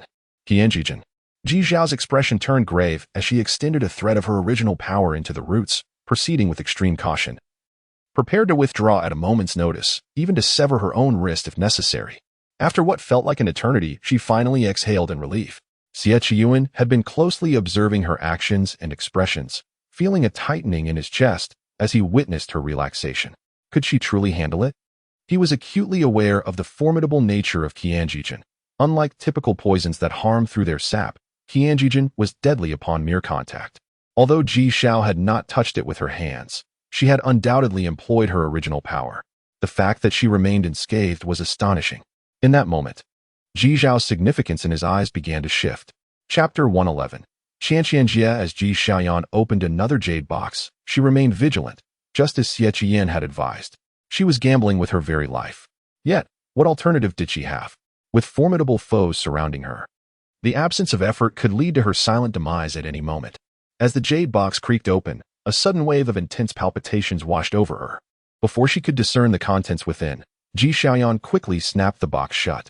Indeed, it was well deserved of its reputation as the second-ranked Rongxi Rao. Ji Xiaoyan clenched her fist, hesitated, and ultimately decided against reopening it. Regaining her composure, Ji Xiaoyan was troubled about how to obtain the Qianjie Jin when a jade box unexpectedly appeared before her. She looked up in surprise to find the familiar smile of Xie Qiyan, considering it an investment. While she was engrossed in studying the Qianjie Jin she had acquired, chaos erupted outside. Ji Xiaoyan had no inkling of the multitude of eyes fixated upon her. Her every move was under surveillance. And it was only a matter of time before they discovered she had taken the Qianjie General. What did this signify? It meant that the water droplet stone in Ji Xiaoyan's possession could counteract the poison of the Qianjie Jin, a toxin so potent that even those at the 9th level of power could not withstand it. Madness. These individuals had completely lost their wits, dispatching countless agents to intercept Ji Xiaoyan. Yet, before they could even lay eyes on her, they clashed amongst themselves, leading to a chaotic melee. What? She has taken the Qianjie Jin? Aodai's expression shifted dramatically as he recalled the haunting memory of that black plant. His understanding of toxins was limited, and it was only through extensive investigation that he learned that the black plant was, in fact, the Yelon flower, ranked 10th on the poison list. In truth, few were aware of the poison rankings. In an era dominated by martial artists and mecha engineers, poison was often regarded as a lesser path. The poison list had not been established for long, and only a handful of merchants had taken notice of its potential benefits. Aodai could not help but ponder how formidable the Qianjie Jin, ranked 9th, must be if even the 10th-ranked Yelon flower possessed such power. The elderly steward, around 60 years old, stood before Aodai, Observing his master's fluctuating demeanor, he softly called out, "Old master." The steward sighed. Many have already begun to clash, and the situation is escalating. He recounted the events of the past few days in detail, causing Aodai's expression to darken further. Now, multiple factions had their sights set on Ji Xiaoyan, and most were adversaries he dared not provoke. This was indeed a grave predicament. No, it must not end this way. Unbeknownst to Ji Xiaoyan, the uproar her acquisition of the Qianjie Jin had caused was monumental. At that moment, she held a white jade porcelain vial containing a highly toxic concoction derived from the Qianjie Jin, which she had named Qianjie. A total of 2 vials of Qianjie had been refined from the Qianjie Jin, and due to its lethal nature, ordinary containers could not hold it. They would disintegrate upon contact. Thus, she had procured jade vials, as only jade could withstand such corrosive toxins. After securing the Qianjie, Ji Xiaoyan hastened the growth of several Yelon flowers, preparing their toxins for emergencies. Days passed swiftly, and finally, January 11th arrived, her birthday. She was awakened early in the morning by a phone call from Yuan Mengjun, who insisted on going skiing. The group had already made plans to indulge for a day before venturing into the wilderness. Alongside Wang Jun were a young man and woman, both in their youth, who glanced curiously at Ji Xiaoyan upon hearing the conversation. Ji Xiaoyan nodded toward them. "I'll step out for a moment. Thank you for your concern." Her expression remained composed. Although they were not fellow students, their shared learning experience at the Star Pavilion warranted the title of junior. Ji Xiaoyan's gaze flickered. Indeed, Tianhong was correct. The competition was fierce, and provocations had arisen swiftly. Unfortunately, she had little interest in engaging. Just as she was about to decline, Wang Jun spoke again. Curiosity evident in his tone. "Oh, I almost forgot. This item is only usable by martial artists. I wonder if you are a martial artist, Junior?" Whether it was a test or provocation, his intentions were clear. Noticing his persistence, Ji Xiaoyan changed her mind abruptly, accepting the jade vial. "Then I thank you, Senior. It's an opportunity to understand what abilities Wang Jun possesses." Once Ji Xiaoyan had walked away, the young man and woman behind Wang Jun approached him. The boy asked, "Wang Jun, what is her background?" His eyes sparkled with curiosity. Wang Jun shook his head, his gaze fixed on Ji Xiaoyan's retreating figure, his expression darkening. The girl scoffed, "Wang Jun, you are an elite ranked in the top 20 of the star list, already courted by the military. Why bother squabbling with a little girl? It tarnishes your reputation." Wang Jun recalled the first time he had met Ji Xiaoyan, when Lady Tianhong had personally come to greet her. Just based on that, Ji Xiaoyan could not be an ordinary individual. Just as he thought this, his wristwatch suddenly chimed. Upon seeing the caller ID, Wang Jun hurried to a corner, answered the call, and spoke in hushed tones. Before long, his expression shifted dramatically. "Recruit her? Impossible." Chapter 112. The power of the gray shadow. As Ji Xiao stepped out of the Star Pavilion, she sensed an unsettling presence. A prickling sensation that made her uneasy. After a moment's contemplation, she quickly realized the source of her discomfort. Her expression shifted, and she hastily called Yuan Mengjun and the others to inform them that she was unable to keep their appointment due to unforeseen circumstances. Although they scolded her vehemently, Ji Xiao felt a wave of relief wash over her. The individuals pursuing her were ruthless killers, and she had no desire to embroil her friends in danger. With determination, she tightened her straps and sprinted toward the outskirts of the city. Now that she was being targeted, she understood that not retaliating would only paint her as an easy mark. The landscape was blanketed in white, making her figure stand out starkly against the backdrop. The cold winds howled, and the streets were largely deserted. Once she entered the wilderness, she found it eerily desolate, devoid of any signs of life. With each crunch of snow beneath her knees, the sound echoed sharply, yet Ji Xiao's heart remained tranquil. Half an hour passed, then an hour. It seemed even the monsters had retreated into hibernation from the biting cold, as she encountered none along her journey. Exhaling a puff of white mist, she suddenly spoke. "You've been following me for quite some time. It's about time you showed yourselves." Silence enveloped her. Ji Xiao's expression hardened. A flicker of doubt crossing her mind. Had she misjudged her instincts? "Normally, I wouldn't venture out. This is your best opportunity. Are you truly not going to make a move?" Her voice rose significantly, yet the stillness persisted. Just as she began to believe she had miscalculated, four figures finally emerged from the shadows. A palpable pressure emanated from the quartet, causing Ji Xiao's complexion to pale slightly. This aura, though slightly inferior to Yi Zhangping's, was nonetheless formidable. These individuals were undoubtedly fifth-level powerhouses. Given that Yu Zhaoping was on the brink of breaking into the 6th level, it was evident that these 4 were indeed powerful adversaries. Clutching the warm glass vial in her pocket, a fierce glint flashed in Ji Zhao's eyes. These opponents were far too strong. She would only have a single opportunity to strike.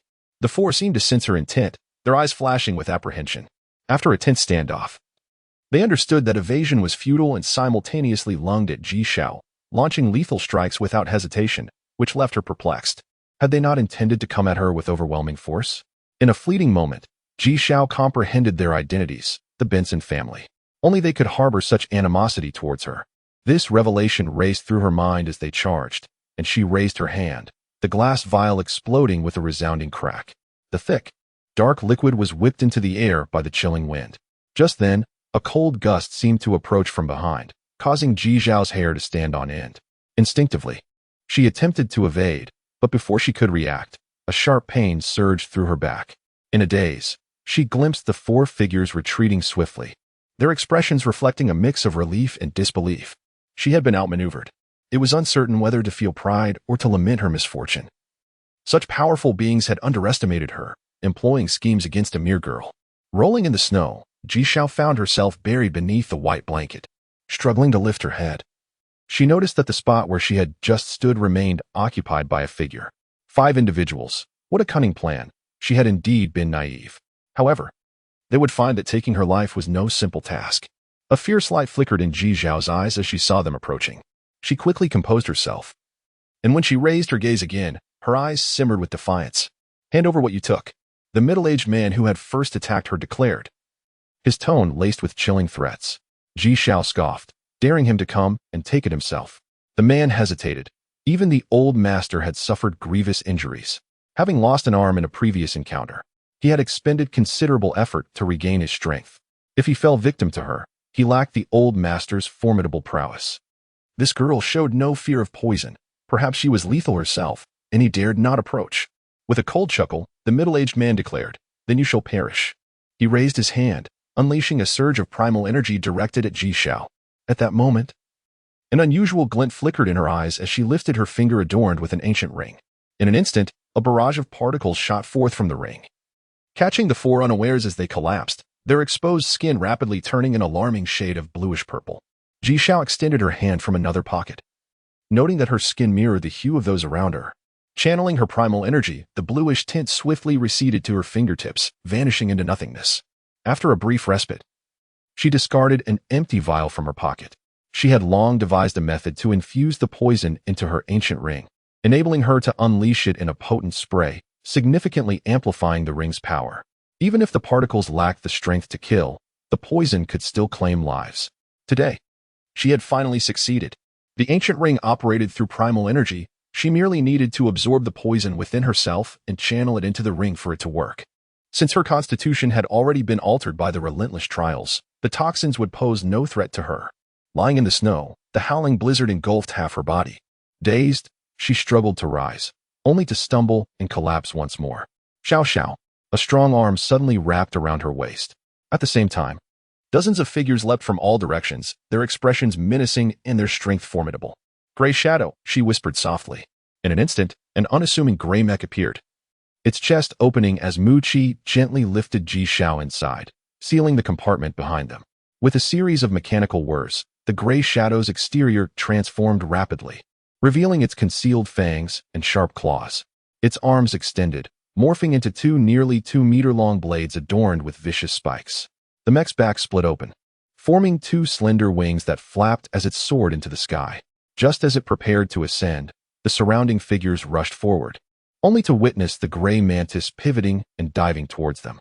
The sound of its wings, reminiscent of a stuck fan, emitted a discordant whine before several dull thuds echoed, and 7 or 8 figures were sent hurtling backward, crashing to the ground. The spiked blades were relentless, slicing through the air and bathing the scene in crimson. If Ji Zhao were conscious at that moment, she would recognize that the gray shadow now resembled a regal sovereign, far removed from the mech that had once been so severely wounded by a mere triviality. Chapter 113. The birthday gift. The world lay blanketed in white, the snow creating a silvery shroud over the landscape. Even the lake was encased in a thick layer of ice. Beside the lake stood a forest of stones. Their sizes and shapes varied, providing a meager barrier against the howling cold winds, forming a small sanctuary from the gusts. Muchi inspected Zhijiao's injuries, administering a healing elixir, and as her breath gradually stabilized, his gaze shifted to the figure of Gray Shadow. At this moment, Gray Shadow appeared even more battered than after the previous battle with Qing Qing. His left arm was severed midway, and his right arm and legs were grotesquely twisted. Were he human, standing would be a challenge. Other parts of his form were irregular, resembling a heap of scrap metal. Were it not for the flickering of his electronic eyes, one might assume he was beyond repair. Time passed, though its measure was indeterminate, when Gray Shadow suddenly spoke. "Qi, you are running late." Mu Qi's eyes flickered momentarily before he turned to the unconscious Ji Xiao, murmuring, "Wait a little longer." Gray Shadow continued, "I am in the process of self-repair. You must proceed alone. At your current pace, it will take at least 3 hours to reach the port. And there are only 3 hours and 20 minutes until the spaceship departs." He paused briefly before adding, "If you are concerned for her, you may allow Phantom to guard her." Ji Xiao's injuries were severe, particularly internal, exacerbated by her recent combat experience within the mech, where violent impacts and jolts were far beyond what a regular person could endure. Had it not been for this, Mu Qi would have sent her to the hospital immediately after the battle. Mu Qi fell into silence for a moment, an expression of helplessness flashing across his features, before he retrieved a delicate pink box from his pocket. Opening it revealed a silver crystal necklace, one end adorned with a diamond-shaped red gem. "Phantom!" Mu Qi called out suddenly, and at his words, a 2-meter-tall pink mech materialized before him. It was evident that much care had been taken in its creation. Even the least functional features of a mech were intricately detailed, exuding a feminine grace. Tall and slender, its surface shimmered with a soft pink hue, giving the impression of a welcoming figure rather than a combat mech. However, this impression vanished after it took a few steps, its gait strong and assured, embodying the distinctive sharpness of a martial artist, its form taut, as if perpetually poised for battle. Mu Qi took Ji Xiao's hand, channeling a thread of primal energy that lightly brushed her fingertips, causing a drop of blood to surface, which fell onto the blood-red gem of the necklace, prompting a flicker in Phantom's eyes. Gazing at Phantom, Mu Qi's expression turned solemn. "From this day forth, your duty is to protect her." "Understood," Phantom replied, her voice ethereal yet earnest. In truth, the moment the drop of blood touched the ruby, the bond of allegiance was sealed. When Ji Xiao woke, the night had deepened, and the cold wind wove through the stone forest, producing eerie howls akin to wailing spirits. She had been roused by the commotion. "Master, you are awake." A light voice echoed above her, startling Ji Xiao into a sitting position, realizing she lay upon a massive stone. "Who are you?" she demanded, her gaze fixed warily on the beautiful mech before her. Phantom blinked.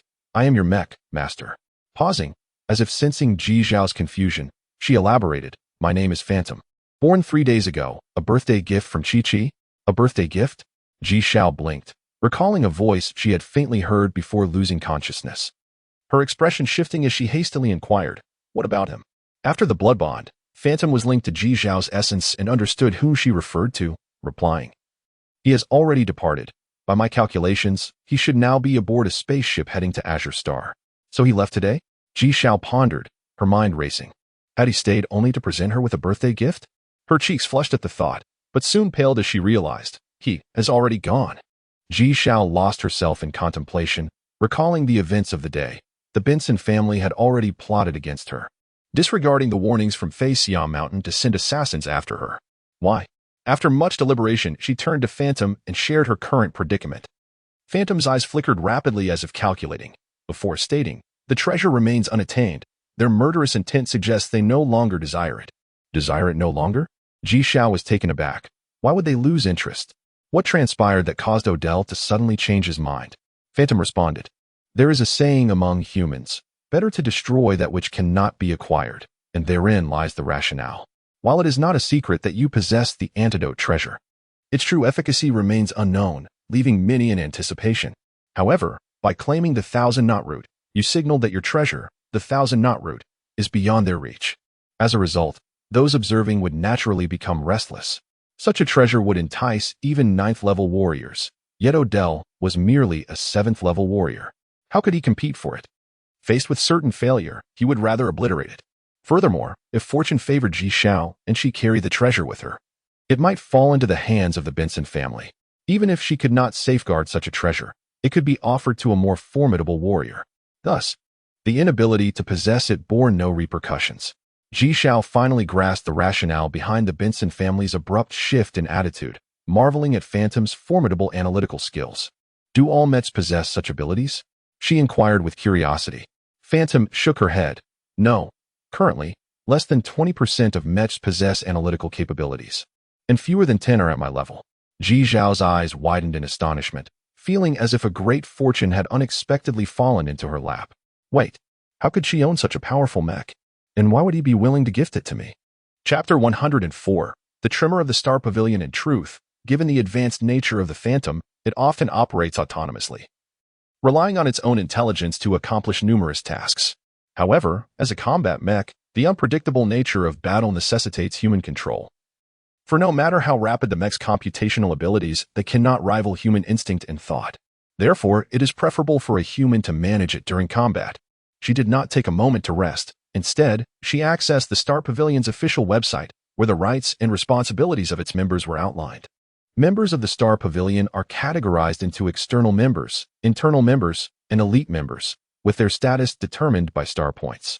Ji Shao initially acquired 1 million star points, which met the threshold for internal membership. To attain elite status, however, one requires 10 million star points. Ji Shao vaguely recalled that elite members possess a right to personal safety guaranteed by the Star Pavilion, meaning that as long as one is an elite member, the pavilion would ensure their protection. Yet, Ji Shao desired more than mere safety. She needed the pavilion's assistance in dealing with the Benson family. And with her strength still lacking, she could not afford to wait for years to grow strong enough. Elite members enjoy such privileges, albeit at a considerable cost. She opened a dialogue box with the staff and inquired about the star points needed to eradicate a family led by a level 7 warrior. In truth, eliminating a single level 7 warrior would suffice with just 10 million star points. However, when it comes to a family, the complications multiply, potentially attracting other factions. Thus the cost doubles. This also illustrates the status of Star Pavilion members. Even the least of elite members is equivalent to a level 7 warrior. Expressing her gratitude, Ji Shao closed the web page and fell into contemplation. The most valuable item she currently possessed was a vial of Qianqianqi, which could undoubtedly ensnare a level 9 warrior with its potency, warranting at least 20 million star points. However, this was her strongest trump card, and she could not part with it. Next in value was the Night Orchid, which could also eliminate a level 9 warrior, albeit with a slower response time compared to Qianqianqi. Nevertheless, when employed skillfully, its efficacy was equally formidable, as she had seeds for the Night Orchid. She needed only to spend some time nurturing them for unlimited use. After merely 10 days, she concocted 20 vials of Nightshade and made her way to the Milky building. The Milky building was the sole high-rise in the Star Pavilion, standing 20 stories tall, with the first floor serving as the marketplace for goods. All items for consignment must be appraised within the Milky building. Upon hearing about the Night Orchid, the elder appraiser paused in surprise, quickly searching online to grasp its nature, his expression turning to one of astonishment. Is this truly made from Night Orchid? No wonder the elder reacted so strongly. If the Night Orchid possessed the renown attributed to it online, even level 9 warriors would hesitate to engage with it. Ji Shao nodded affirmatively. Yes. Although I have added other materials, the toxicity of the Night Orchid remains unaltered. It is merely in greater quantity. One plant yields only a little over half a vial. Yet my concoction produces 2 vials. Impressed by the appraiser's expertise, she inquired, how much do you estimate it is worth? This was the only question that truly mattered to her. After a moment of consideration, the elder replied, 8 million star points. Before Ji Shao could fully grasp the figure, gasps of astonishment echoed around her. A single vial of poison had nearly propelled her into the ranks of elite membership. Hey, Junior, what do you have that is so valuable? A figure squeezed beside Ji Shao, curiosity evident on his face. This young man was robust, his build exuding a sense of camaraderie. Others stared at Ji Shao with rapt attention, causing her to feel uncomfortable under their scrutiny. It's just a vial of poison. You can check it on the official website later. Not waiting for the young man to respond, she produced 2 additional vials and handed them to the elder, saying, please help me sell these as well. The elder's expression shifted again. Such potent poison was already remarkable. To discover she had more was startling. If he knew she had brought a total of 20 vials, he might very well faint from shock. Receiving the vials with great care, he hesitated. If you sell so many at once, the price may diminish. Ji Shao smiled gently. That's all right. I just want to sell them quickly. The young man interjected. Do you have an urgent need? However, with such a high price, there may not be many who can afford it. Do you have any suggestions? Jishao finally acknowledged the loquacious youth. With a grin, he proposed, you could arrange private transactions. The price might be lower, but the speed of sale would be swift, perhaps even today. Understanding the logic, Jishao realized that this approach would not serve her interests, as she still aimed to reach elite membership. Thank you, but I prefer to sell through the official channels, she replied, turning back to the elder. I appreciate your assistance. The elder, seemingly oblivious to the earlier exchange, asked, what is your code name? All items for sale require a name attached. The young man's expression darkened momentarily as he pondered, then he made several calls. At that moment, similar scenes unfolded throughout the Star Pavilion. It was a place abundant with affluent individuals, and even those without wealth would notify their backing forces. The entire Star Pavilion was abuzz with the emergence of Nightshade. Chapter 115. The call from Long Qinyuan. As Ode received news transmitted from the Starry Pavilion, he was en route to the Barrenstone Star, where a duel had been scheduled for the end of January. Although Stone Star was devoid of life, a 7th-level warrior could manage to go without breathing for a short duration. Moreover, its proximity to the nearest habitable planet made it accessible via mecha. At that moment, while dining in the spaceship's restaurant, he paused upon hearing the message in his wristwatch. His expression a mixture of astonishment and anger as he slammed his palm onto the table, drawing disapproving glances from those around him. Unperturbed, he abandoned his half-eaten meal and stepped aside to inquire, have you been able to trace the information regarding the poison? His face bore not only fury, but also a hint of unspoken trepidation. If it were confirmed that the poison had indeed originated from Jishao, he would find himself in considerable trouble. Yet, an intense premonition gnawed at him. He felt certain that no verification was necessary. The poison must be Jishao's.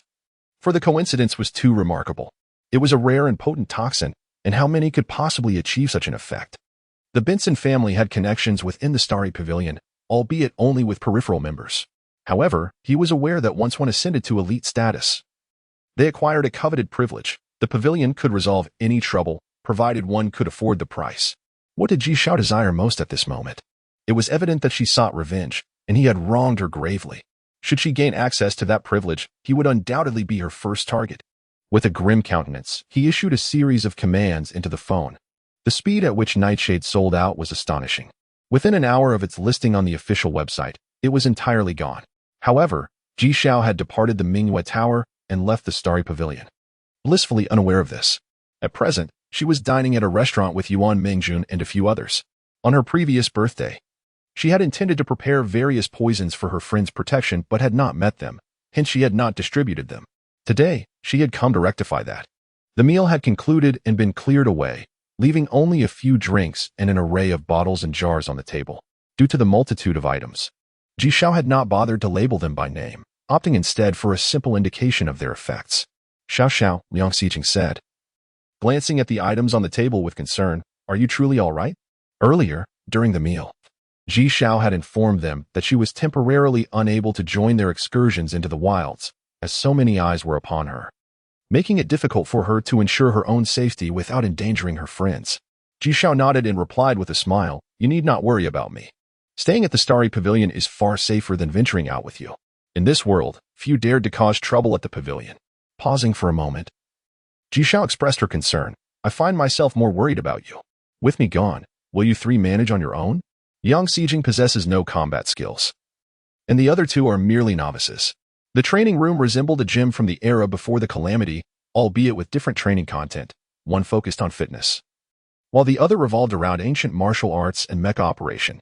Working there was advantageous. One could earn money while receiving free guidance in their training.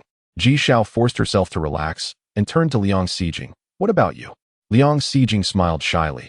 I have reached out to an expedition team from my family. They are stationed in the capital, and I will join them when they set out. Each faction typically maintained its own expedition teams to scour the wilderness for resources, and the Liang family was no exception. Jishao was taken aback, then chuckled softly. Liang Xijing's delicate and timid demeanor made it hard to believe she would choose such a path. This decision placed her ahead of Yuan Mingjun and Lin Siki. Yuan Mingjun and Lin Siki, clearly already aware of her intentions, exchanged knowing glances but offered Liang Xijing only exasperated looks. I am Long Qinyuan. As soon as the call connected, A deep and powerful voice resonated. Ji Xiao was startled and quickly responded with respect, Commander Long. It was Long Qianyuan who had welcomed her into the starry pavilion, serving as her mentor. Long Qianyuan coughed a couple of times before laughing. Poison, how ungracious of you. Why did you not inform me of your arrival in the capital? When Ji Xiao had been invited to join the pavilion, Long Qianyuan had inquired if she wished to develop in the capital, but she had declined. Clearly, Long Qianyuan understood her current situation, chuckling softly before continuing. I saw on the Starry Pavilion's official site that you were selling nightshade. That was the very vial you gave me in the Sichuan region, correct? Indeed, Ji Xiao nodded, uncertain why he would inquire about it. Long Qianyuan added, the website states that nightshade is primarily composed of night-blooming flowers. Does that mean you have an abundance of them? Commander Long desires night-blooming flowers? Ji Xiao raised an eyebrow. It would not pose much difficulty for her. If that were Long Qianyuan's aim, she would not hesitate to gift him a few specimens. Long Qianyuan chuckled at Ji Xiao's forthrightness. How could I possibly accept such generosity? I merely wish to purchase a few seeds from you to cultivate myself. Ji Xiao was momentarily taken aback before it dawned on her. Of course, she could indeed procure seeds. Following the cataclysm, many mutated plants had emerged in the world. Due to their rarity, they were not easily studied, and many remained uncertain of their effects. While they might be reluctant to sell the plants, seeds would likely be more appealing to many. Naturally, it was possible that they might possess no value whatsoever. But it would be akin to a treasure hunt. Ji Xiao readily agreed, noting that a mere handful of seeds would not deplete her stock. Long Qianyuan, satisfied with his request, laughed heartily before suddenly asking, by the way, do you know Wang Zhen at the Starry Pavilion? Ji Xiao was taken aback. He lives next door to me. Do you know him, Commander Long? This was not good news. Noticing a peculiar tone in Ji Xiao's voice, Long Qianyuan inquired, is there a conflict between you two? Ji Xiao shook her head. I wouldn't call it a conflict. It's more of a feeling that he seems to hold some animosity towards me. Her bewilderment was palpable when she first encountered Wang Zhen. His gaze had been anything but amicable. Chapter 116. Long Qianyuan's plans. Long Qianyuan laughed heartily, assuring that there was no malice intended. The competition within the Star Pavilion was fierce, and as both you and he were members of the Apothecary Hall, he naturally regarded you as a rival. After a brief pause, his tone turned grave, likening the situation to your own expertise in poison crafting. He excelled in alchemy, specifically in concocting healing elixirs and restoring one's innate powers, items of utmost rarity in times of battle. You are well aware that conflicts have arisen following the calamity. And witnessing the young soldiers you brought along lose their lives brings me great sorrow. Thus, 2 years prior, I enlisted him into the military to produce medicine for our forces. At this juncture, he abruptly coughed several times. Ji Xiao's expression shifted. Commander Long, your health. Could it be that the last battle with Liang left you with lingering injuries? Long Qianyuan smiled faintly. It's nothing. This is simply the plight of old age. His voice betraying a hint of frailty. She dared not profess her profound love for the country and its people. Yet she held immense respect for those who dedicated themselves to the nation, and Long Qianyuan was evidently one of those individuals. However, Ji Xiao never anticipated that her second encounter with Long Qianyuan would transpire in a hospital. Following Xiao Yuan through the heavily guarded corridor, she arrived at a room at the corridor's end. There, an elderly gentleman with graying hair leaned against the headboard of his bed, and upon noticing Ji Xiao's entrance, he offered a faint smile, his face etched with deep lines. A pang of sorrow struck Ji Xiao as she hurried over. Commander Long, how could you have become like this? She was aware that Long Qianyuan had sustained severe injuries in his battle against Liang, but she had not fathomed the extent of his deterioration. As if 2 decades had been added to his age overnight. The last time she had departed from the Sichuan region, he had shared a meal with her, evidently forcing himself to attend despite his ailments. Long Qianyuan waved his hand dismissively. It's nothing. Did you bring the items? I did. After moving into the Star Pavilion, Ji Xiao always carried her important belongings, and naturally, the seeds of the night orchid were no exception. She retrieved a small earthen jar from her backpack, pouring out a few black seeds, which Xiao Yuan promptly caught. Ji Xiao took a seat beside the bed, her concern palpable as she gazed at Long Qianyuan. Commander Long, do you intend to plant them yourself? Long Qianyuan chuckled softly. What strength do I possess to tend to such matters? I shall leave it to the troops. They will manage it. Indeed. Ji Xiao sighed silently and turned her gaze towards Xiao Yuan. Xiao Yuan, what did the doctor say? Xiao Yuan stood upright at the bedside and replied, the spleen is shattered. Although it has been sutured, there is stagnation of qi and blood within the meridians. which has caused fundamental damage. His expression was sorrowful, and fearing that Long Qianyuan might see his distress, he quickly lowered his head. Long Qianyuan laughed lightly. Do not heed his nonsense. I am a martial artist, well acquainted with my own body. Once I recover, I shall cultivate vigorously and clear the stagnation within my meridians.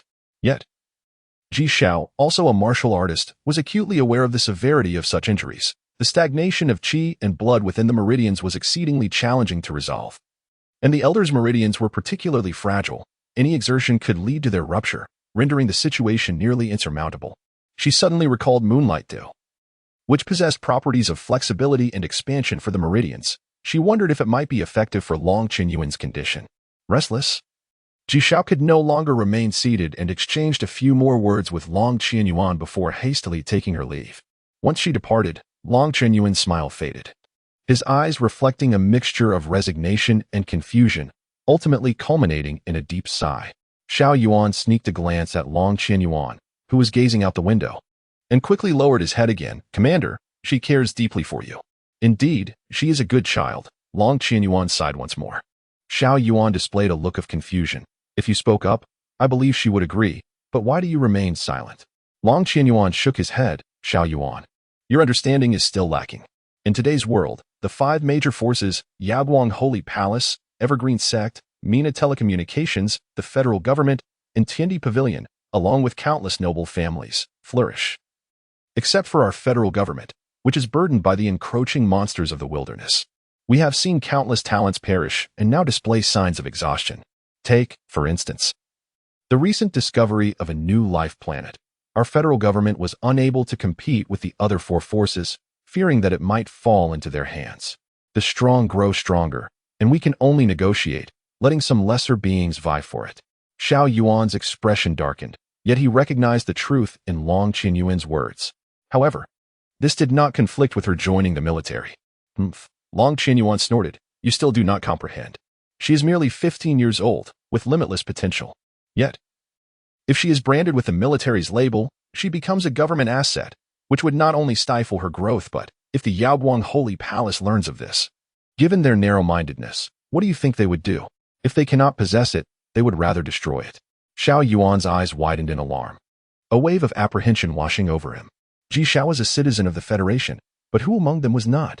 Thus, her current identity would not provoke hostility from other forces, but once she joined the military, it would be a different story. She would be irrevocably marked as a government asset.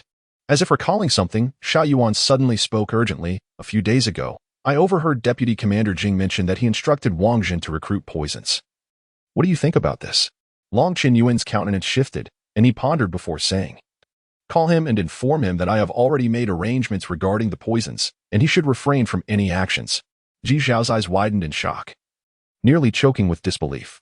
She could sense the considerable time required for the maturation of the Jingguan moon, but she had not expected it to escalate to such a degree. Before Ji Xiao could speak, the Phantom added, raising it to a level 2 martial artist should shorten the time to 3 years. Resigned, Ji Xiao released the roots and looked at the Phantom. I have urgent needs. Do you have any good solutions? The Phantom, evidently well acquainted with Ji Xiao, perhaps due to the emphasis placed on knowledge during her creation, nodded indifferently. Yes, but it requires money. After a pause, she added, a substantial amount of money. Chapter 117. Back to the pre-liberation era. In the vast expanse of the universe, the essence of the primordial energy varies in density, giving rise to a unique mineral known as the primordial crystal in areas where this energy is particularly concentrated. These crystals possess varying qualities, categorized into 3 grades: 3rd-grade crystals, 2nd-grade crystals, and 1st-grade crystals, depending on the degree of impurities contained within. The strategy employed by Phantom is to purchase these primordial crystals for cultivation, significantly enhancing the speed of training and thereby shortening the duration of the process. However, even within affluent families, primordial crystals are exceedingly precious, with only a scant few circulating in the market at exorbitant prices. At this juncture, Phantom interjects, reminding me that I am currently devoid of funds. Surprised, I inquire how this could be, as I distinctly recall possessing over $1 billion in wealth. With an uncharacteristic display of humanity, Phantom shrugs and admits that the money has been spent. I glare at Phantom, my teeth clenched in frustration, demanding to know what was purchased. It dawns on me why others often claim that money has lost its value. Indeed, it is merely paper. 500 million can buy only a single primordial crystal, and that is the lowest grade available. Yet, I remain oblivious to the fact that acquiring primordial crystals requires more than just money. Without a certain level of capability, one cannot even find a channel online. Where did you acquire them? My tone betrays a resignation tinged with bitterness. Understanding Phantom's unilateral decision to purchase the primordial crystals, my sense of helplessness regarding finances begins to dissipate slightly. With the primordial crystals in hand, I effortlessly advance to the rank of a second-level warrior within a single night. The following day, invigorated, I log into the official website of Starry Pavilion, where all the nightshade potions have been sold out. Due to the large quantity, prices have slightly decreased. Nonetheless, 3 bottles have fetched a staggering 21 million star points, thereby automatically elevating me to an elite member of Starry Pavilion. Without delay, I open a dialogue box with the staff of Starry Pavilion, articulating my requests. The response is prompt and agreeable. I now need only to await further communication. Having resolved this most irksome predicament, I feel as though even the air has turned sweet, and I stride briskly to Mingwei Tower with Phantom in tow. There she is, the poison maker. Behind me, countless individuals point and whisper, their eyes alight with curiosity and admiration. That's her. I saw her take out 3 bottles of nightshade right in the lobby yesterday.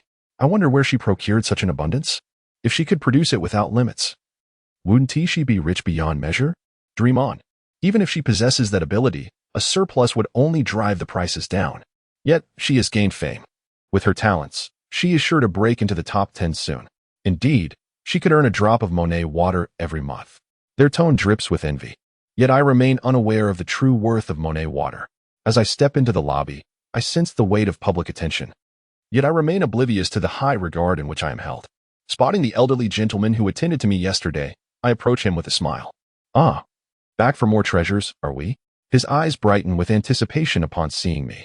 I chuckle, recalling that I left in haste yesterday and did not learn his name. You may call me Uncle Lou. That's what everyone else calls me. Liu Qinshan beams, appreciating my courtesy. Nodding, I explain, Uncle Lou, I wish to inquire if you could assist me in procuring some items online. If it is inconvenient on the official site, I am equally fine with purchasing here. Liu Qinshan, taken aback, asks, is this the purpose of your visit?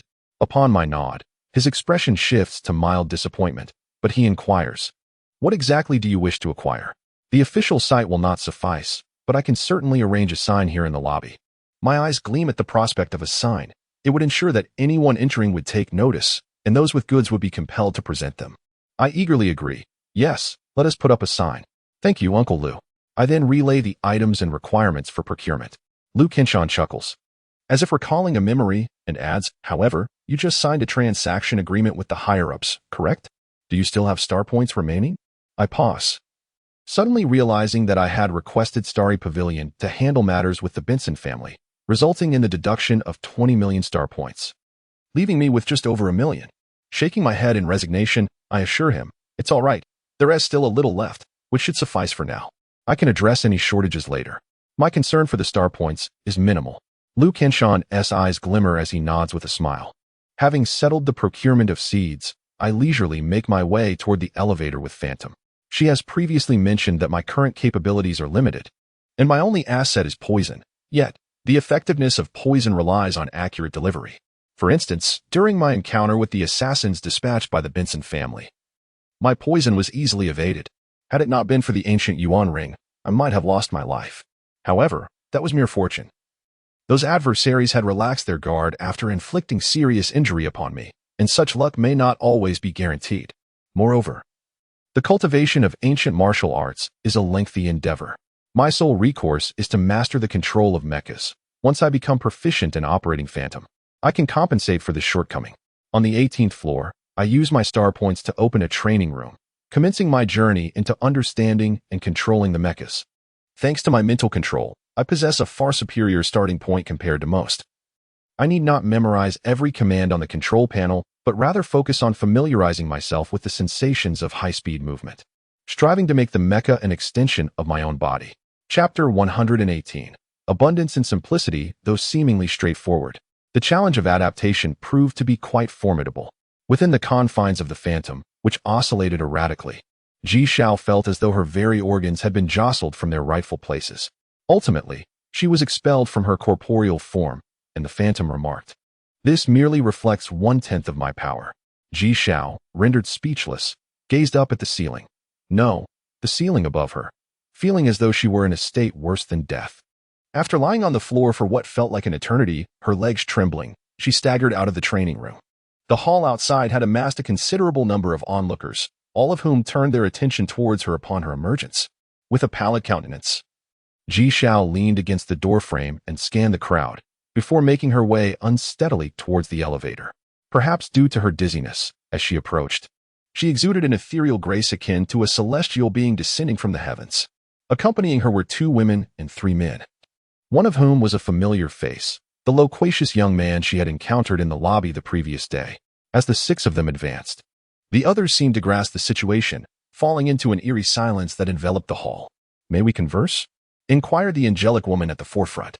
Ji Xiao, having surmised their intentions, did not decline and nodded in agreement, saying, "Let us speak at my place." Without waiting for their consent, she stepped into the elevator. Upon arriving at her residence, the group looked around in astonishment, seemingly eager to discern what made Ji Xiao so extraordinary, or perhaps to ascertain whether danger lurked within. Perhaps due to Ji Xiao's formidable abilities, they refrained from wandering aimlessly and instead settled onto the sofa. Ji Xiao summoned the phantom to serve tea, then took her seat on the opposite end of the sofa. "I am Yun Sha," the beautiful woman introduced herself, only to find Ji Xiao staring blankly, devoid of any reaction. Undeterred, she continued, "I have come to discuss the nightshade you sold yesterday." Unbeknownst to her, Ji Xiao had been preoccupied since her arrival at the Star Pavilion, with minimal interaction with its inhabitants. Thus, she remained largely ignorant of most matters pertaining to the pavilion, including Yun Sha's name. Ji Xiao raised an eyebrow and turned to the others. "Did all of you come for this purpose?" The young man she had previously encountered grinned widely. "You have become quite famous. Nearly everyone in the Star Pavilion knows of you now." Ji Xiao arched an eyebrow. "You cannot possibly have come merely to shower me with compliments, can you? If that is the case, I shall have to show you out." The others, being astute, readily grasped her implied meaning. Yun Sha's gaze flickered, and she pointed to the loquacious man, saying, "This is Lai Zheng. He may talk excessively, but his heart is in the right place. Do not take offense." At this remark, the others could not suppress their amusement, while Lai Zheng's expression turned begrudging, seemingly displeased with Yun Sha's characterization. Without allowing him the chance to defend himself, Yun Sha continued, "You understand the value of nightshade better than we do. Yet you sold only 3 bottles yesterday, which is clearly insufficient to meet market demand. I am here to inquire if you have more available for sale. Of course, we can negotiate the price." Her calm and unhurried manner encouraged a sense of ease among her listeners. Upon hearing this, Ji Xiao glanced at Lai Zheng, recalling his presence from the previous day, and wondered why he had not purchased any if he had expressed interest. Meeting Ji Xiao's puzzled gaze, Lai Zheng sighed and shrugged. "Unfortunately, I am quite impoverished and was unable to gather sufficient funds before they sold out on the official website. It is rather frustrating, as I should have been the first to acquire nightshade if not for my lack of star points." Ji Xiao nodded, unwavering. "I still have some." She was in need of funds. The eyes of the others lit up simultaneously, and they could not help but ask, "How much do you have left?" The question came from a short young man, whose delicate features belied his somewhat frail appearance, though his complexion was decidedly healthy. "How much do you require?" she countered. Yun Sha and the others were momentarily taken aback. Did Ji Xiao imply she possessed an abundance? Lai Zheng tentatively inquired, "How about 2 bottles per person? And the price?" Ji Xiao inquired, her expression remaining neutral. Could it be true that she had an infinite supply? Yun Sha's eyes deepened in intensity as she spoke. "As far as I know, a single nightshade flower is valued at around 5 billion. We do not wish to take advantage of you. Let us agree on 60 billion for each bottle of nightshade. Of course, if you are dissatisfied, feel free to propose your own terms."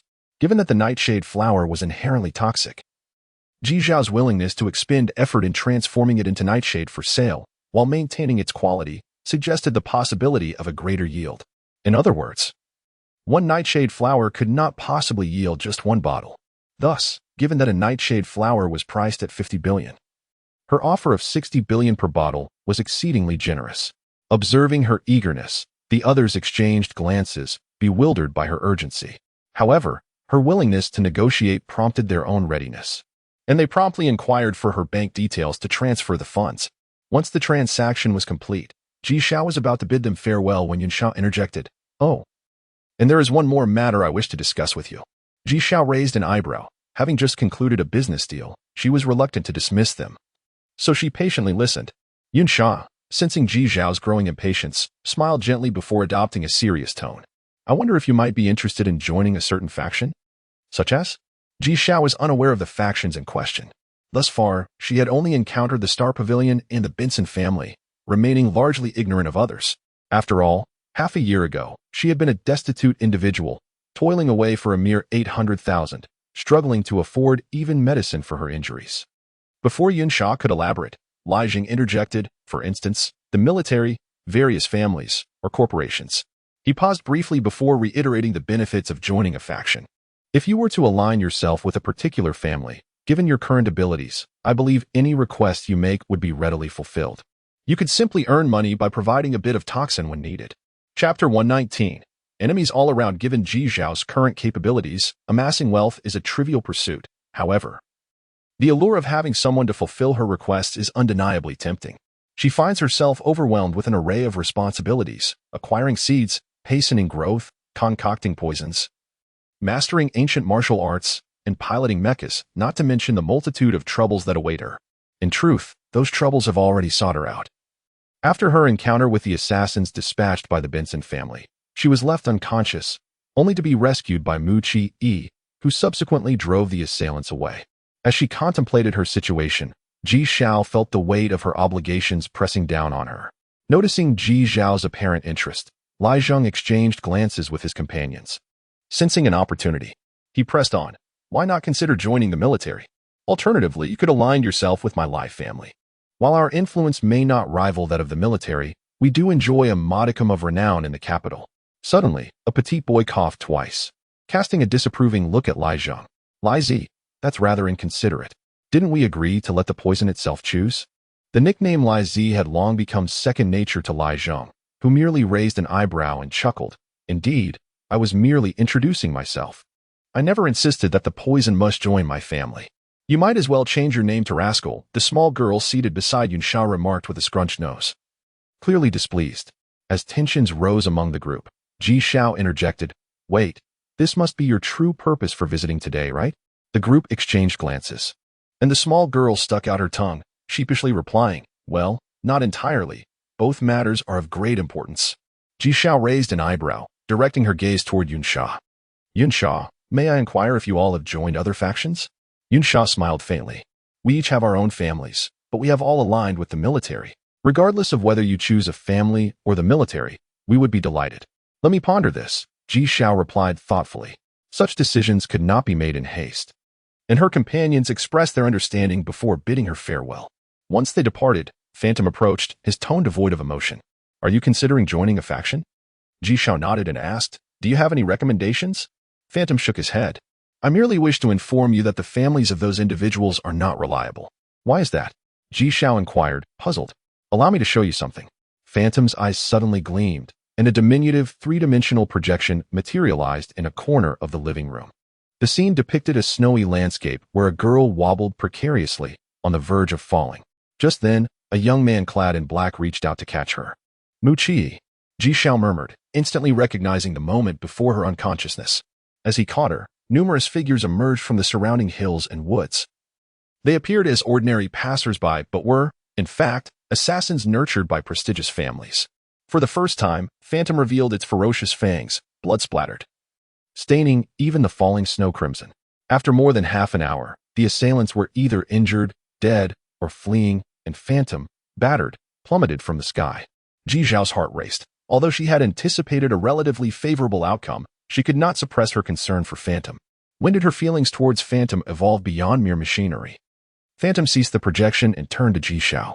I have investigated these individuals. They hail from the four major factions, the Yun family, the Lai family, the Blue Ocean Group, and the Ningtsong Exploration Company. While Ji Xiao had never heard of the last two names, the first two were enough to enlighten her. The Yun family and the Lai family belonged to Yun Sha and Lai Zheng, respectively. The smallest girl was Feng Xiaowei, daughter of the chairman of the Blue Ocean Group, while the petite boy was Ning Hao, son of the Ningtsong Exploration Company's owner. Phantom regarded Ji Xiao gravely. Though the latter two have yet to make a move against you, one cannot be certain of their intentions. Should you join their factions, it would be akin to offering yourself to a den of wolves. Ji Zhao's expression darkened. She had not anticipated that mere acquaintances would be coveting her treasures. Was she truly regarded as a global enemy? After a lengthy period of contemplation, she asked, "What about the military? So far, Commander Long has treated me rather well." Phantom countered her query with another. "When you visited him yesterday, he had already received word. Did he extend an invitation to you?" Ji Zhao felt deflated. No. Did Commander Long deem her abilities insufficient? Why did so many seek to allure her, while he remained silent? Enough of this, Ji Zhao muttered irritably, dismissing her thoughts with a wave of her hand as she entered her bedroom. She endured a restless slumber plagued by nightmares, awakening to find it was already evening. Perhaps it was Phantom's revelations that had left her so perturbed. Even in her dreams, she was pursued relentlessly. After finally befriending someone, she entrusted them completely, only to be betrayed. In another dream, Muchi came to her rescue, but just as she felt elated, his visage morphed into that of the grinning Aoda, leaving her horrified. Upon waking, Ji Zhao remained in a daze, the oppressive atmosphere of enemies surrounding her instilling a profound sense of insecurity. She hesitated to forge new friendships, fearful of hidden agendas. In the ensuing days, Ji Zhao devoted herself to training and hastening the growth of Jingguanyue, and before long, the end of the month had arrived. She kept the date firmly etched in her mind. With a stroke of luck, it could mark the demise of Aoda. Restlessly, she awaited news from Jingfeng, while the battle she was concerned about had already commenced on the Arid Stone Star. The Arid Stone Star was characterized by its jagged peaks, barren and devoid of life. Yet, at this moment, two individuals clashed fiercely, debris flying amidst the intensity of their silent struggle, an eerie spectacle. As the Arid Stone Star possessed gravity most akin to that of Earth, it did not hinder their capabilities. After a wordless bout, both warriors lay gravely injured, gasping for breath, finally acknowledging the vital importance of air. In their weakened state, they could no longer rely on their powers to sustain their lungs. Aoda gasped, inhaling nothingness, his chest ablaze with pain, his mind swimming in dizziness. He could not fathom why, despite their agreement to spar, the other had unleashed lethal strikes without provocation. However, it mattered little, even if he perished. His adversary would not fare any better. Their tempers flared, and even with their mechas idling nearby, neither would allow the other to escape unscathed. In the end, both would succumb to asphyxiation, deprived of air. Chapter 120. The suffocated OD. With great effort, OD propped himself up, casting a cold smile at the figure lying opposite him. Just then, two mechs soared into view from behind a nearby peak, and OD's eyes lit up, as if he had spotted a beacon of hope, vigorously waving his arms. As he desired, the mechs noticed him and flew over in the blink of an eye. Rising to his feet, OD gestured frantically for them to rescue him, promising boundless gratitude. Finally, one of the mechs opened its logistics compartment and retrieved a breathing apparatus. OD's face gleamed with joy. It was wonderful, though he had resigned himself to his fate. Who truly wishes for death when a reprieve is at hand? However, the smile quickly froze on his face as he watched the breathing apparatus twist and fasten onto his adversary's face. After securing the device, the mech turned and nodded at OD in a most courteous manner. The other mech was not idle either. It produced a small, specially designed grenade, ignited it, and tossed it aside, whereupon the explosive rolled ominously towards OD's mech. Boom. The mech OD was piloting was utterly obliterated. His eyes widened in horror as the realization dawned upon him. This was no mere sparring match. It was a sinister plot directed at him. The three figures were clearly in collusion. With this understanding, OD's face flushed crimson, his eyes refusing to close in the face of impending doom. Beep. The sudden sound from her wristwatch startled Ji Zhao, nearly causing her to leap from her seat. Upon seeing the incoming call, a mix of excitement and trepidation washed over her. In the projection, Jingfeng spoke with a faint smile, informing her that OD was dead. As he moved, the buildings behind him receded, but Ji Zhao focused solely on Jingfeng's words, incredulous yet elated. He really is dead? Jingfeng, seemingly understanding Ji Zhao's sentiments, patiently affirmed. Yes, I called you the moment I received the news. The scene shifted, and the three-dimensional projection transformed into a desolate mountain range, where OD lay motionless on the ground, eyes wide open. Despite his demise, Ji Zhao's gaze remained filled with resentment. After all, he had once severely injured her, nearly taking her life. Given his blood-stained past, he was hardly deserving of sympathy. A smile finally broke across Ji Zhao's face as she expressed her gratitude. Jing Feng, truly, thank you.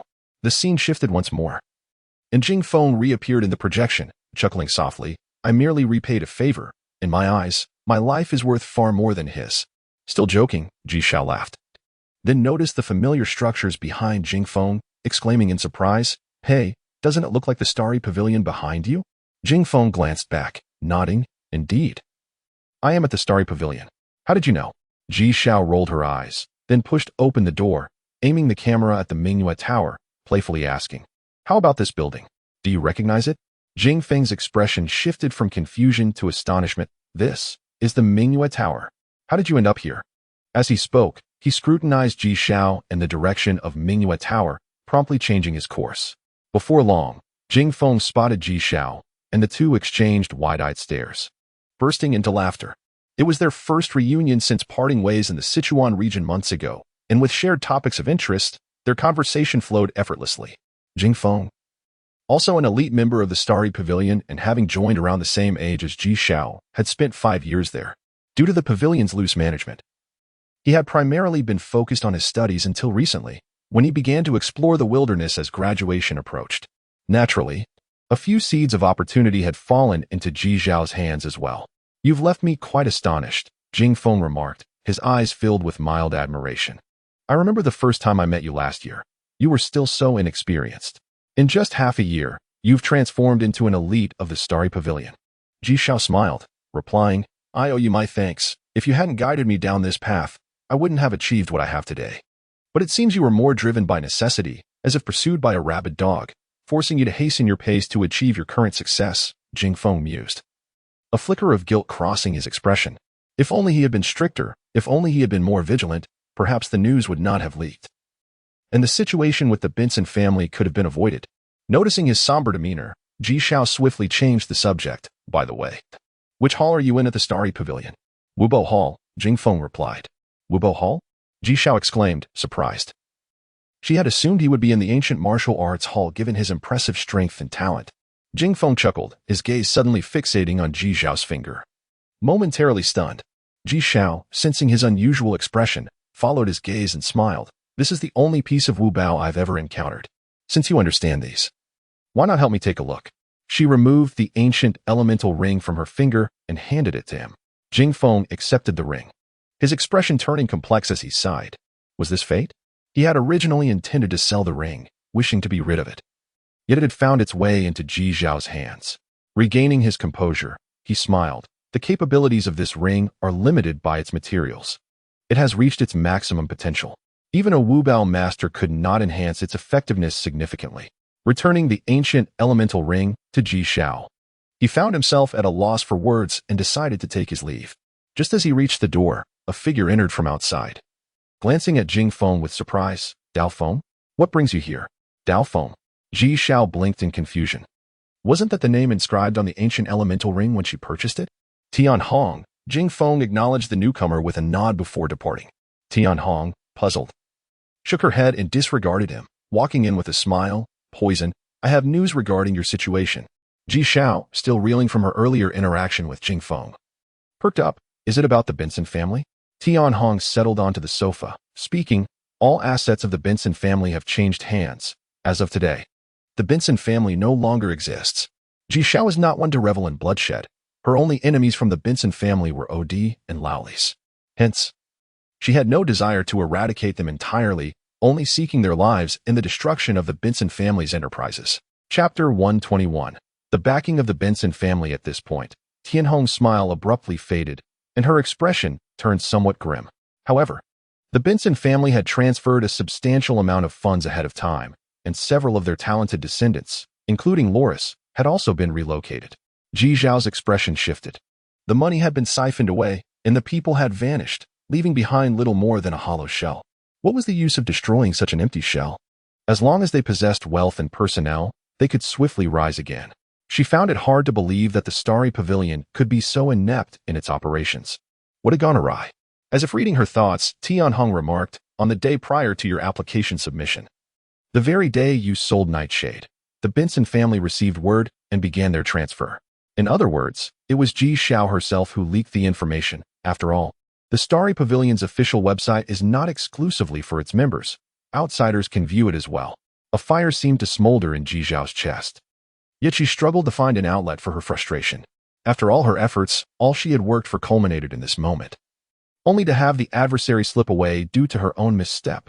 Consequently, she had no one to direct her anger towards. After a brief silence, Ji Zhao finally spoke.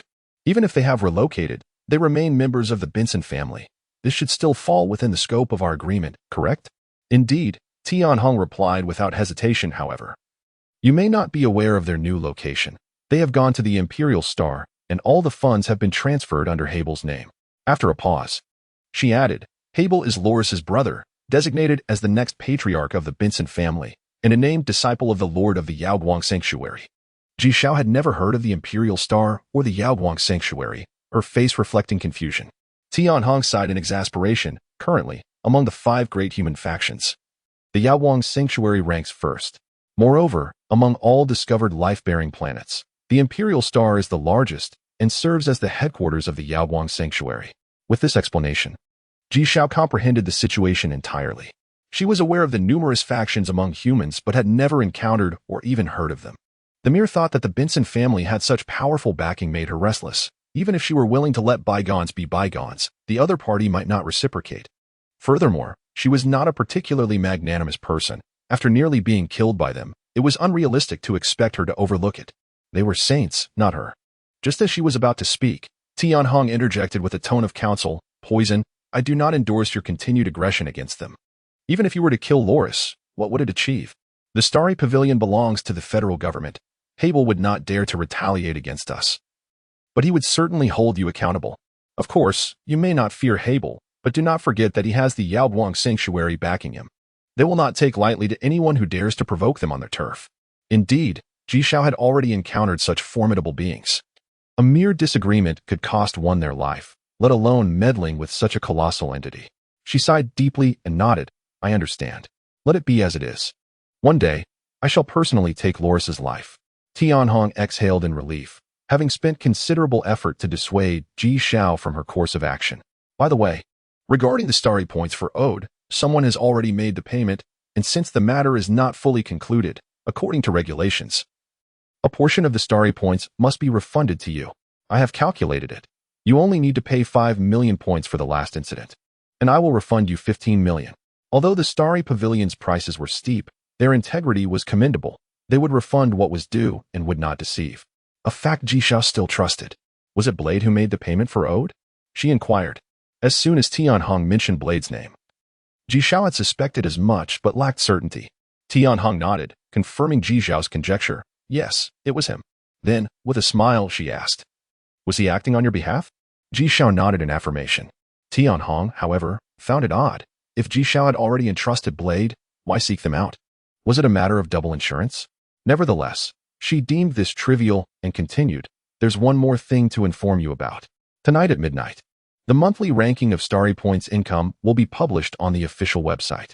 The top 10 earners receive rewards every month. So don't forget to collect yours from the Ming Web building tomorrow. February is just around the corner. Her words also implied that Ji Zhao's Starry Points income for the month would place her among the top 10 elite members. Ji Zhao agreed. And after Tianhong took her leave, she sighed. She had not anticipated the Benson family to possess such formidable backing. She would have to find another opportunity. At least the news of Ode's demise provided her with some solace. It was not entirely without gain. Feeling slightly uplifted, she ventured outside for the first time in days. Intending to have dinner at the cafeteria offered a rich variety of dishes. Since the introduction of mutated grain seeds, the dining tables had become abundant with food, no longer limited to the monotonous beast meat of the past. Thinking of her grandfather, Ji Zhao's lips curled into a warm smile as she ordered a bowl of white rice and a small dish, then found an empty table to sit down. By now, it was already 8 in the evening, and the cafeteria was sparsely populated, with only a few unfamiliar faces around, so she opted not to greet anyone. Just after she settled down, she overheard whispers behind her. Isn't that Poison? Yes, I haven't seen her for days. I didn't expect her to come out today. It's understandable.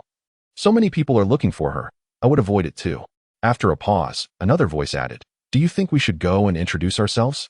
Ji Zhao was not accustomed to such scrutiny, which made her feel unsafe. She could not discern people's intentions and was unsure whether their approach held ulterior motives. Thus, upon realizing that the subject of their discussion was her, she contemplated leaving. Suddenly, her wristwatch emitted a series of beeps. Ji Xiao felt relieved. Surely those two would not approach her now. Answering the call, she heard Yuan Mingjuan's voice, edged with urgency and a hint of panic. Xiao Xiao. I think I'm being followed. Yuan Mingjuan's tone carried a slight tremor, indicating her fear. I don't know. I just got off work. And the moment I stepped out of the training room, I sensed something. The intuition of a warrior was often keen, unless one was vastly more powerful. It was easy to detect when someone was being pursued. Chapter 122. Yuan Mingjuan's nightmare, however, this was evidently not the moment to inquire about such matters. The priority was to rush over first. Ji Xiao was filled with anxiety, and after searching for a while, she finally heard the rustling sounds and soft whimpering emanating from a dim alley. It was Meng Jun. Ji Xiao's expression changed dramatically as she activated her electronic eye, casting a beam of bright light into the shadowy passage, where she spotted a man crouched on the ground, squinting as he lifted his head. Beneath him, a girl had her mouth tightly covered. Scoundrel!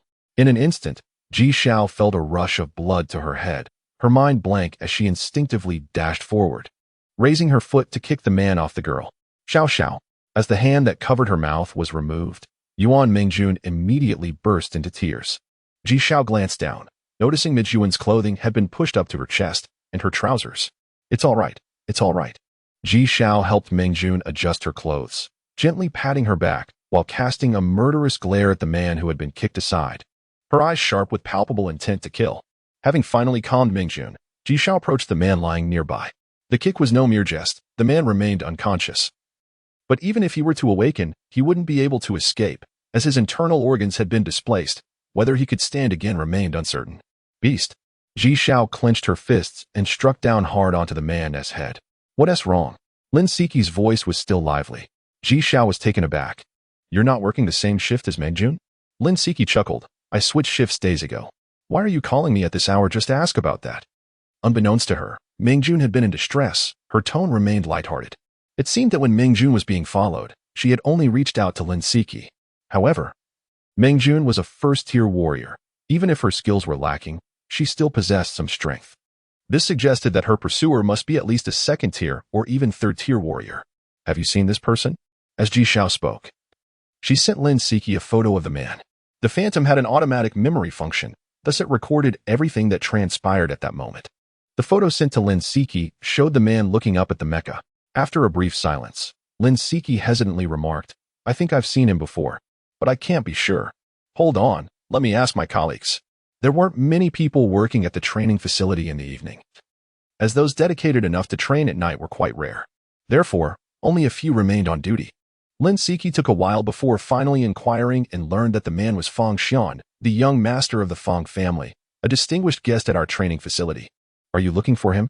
The Fang family. Could it be a coincidence? Ji Xiao shook her head.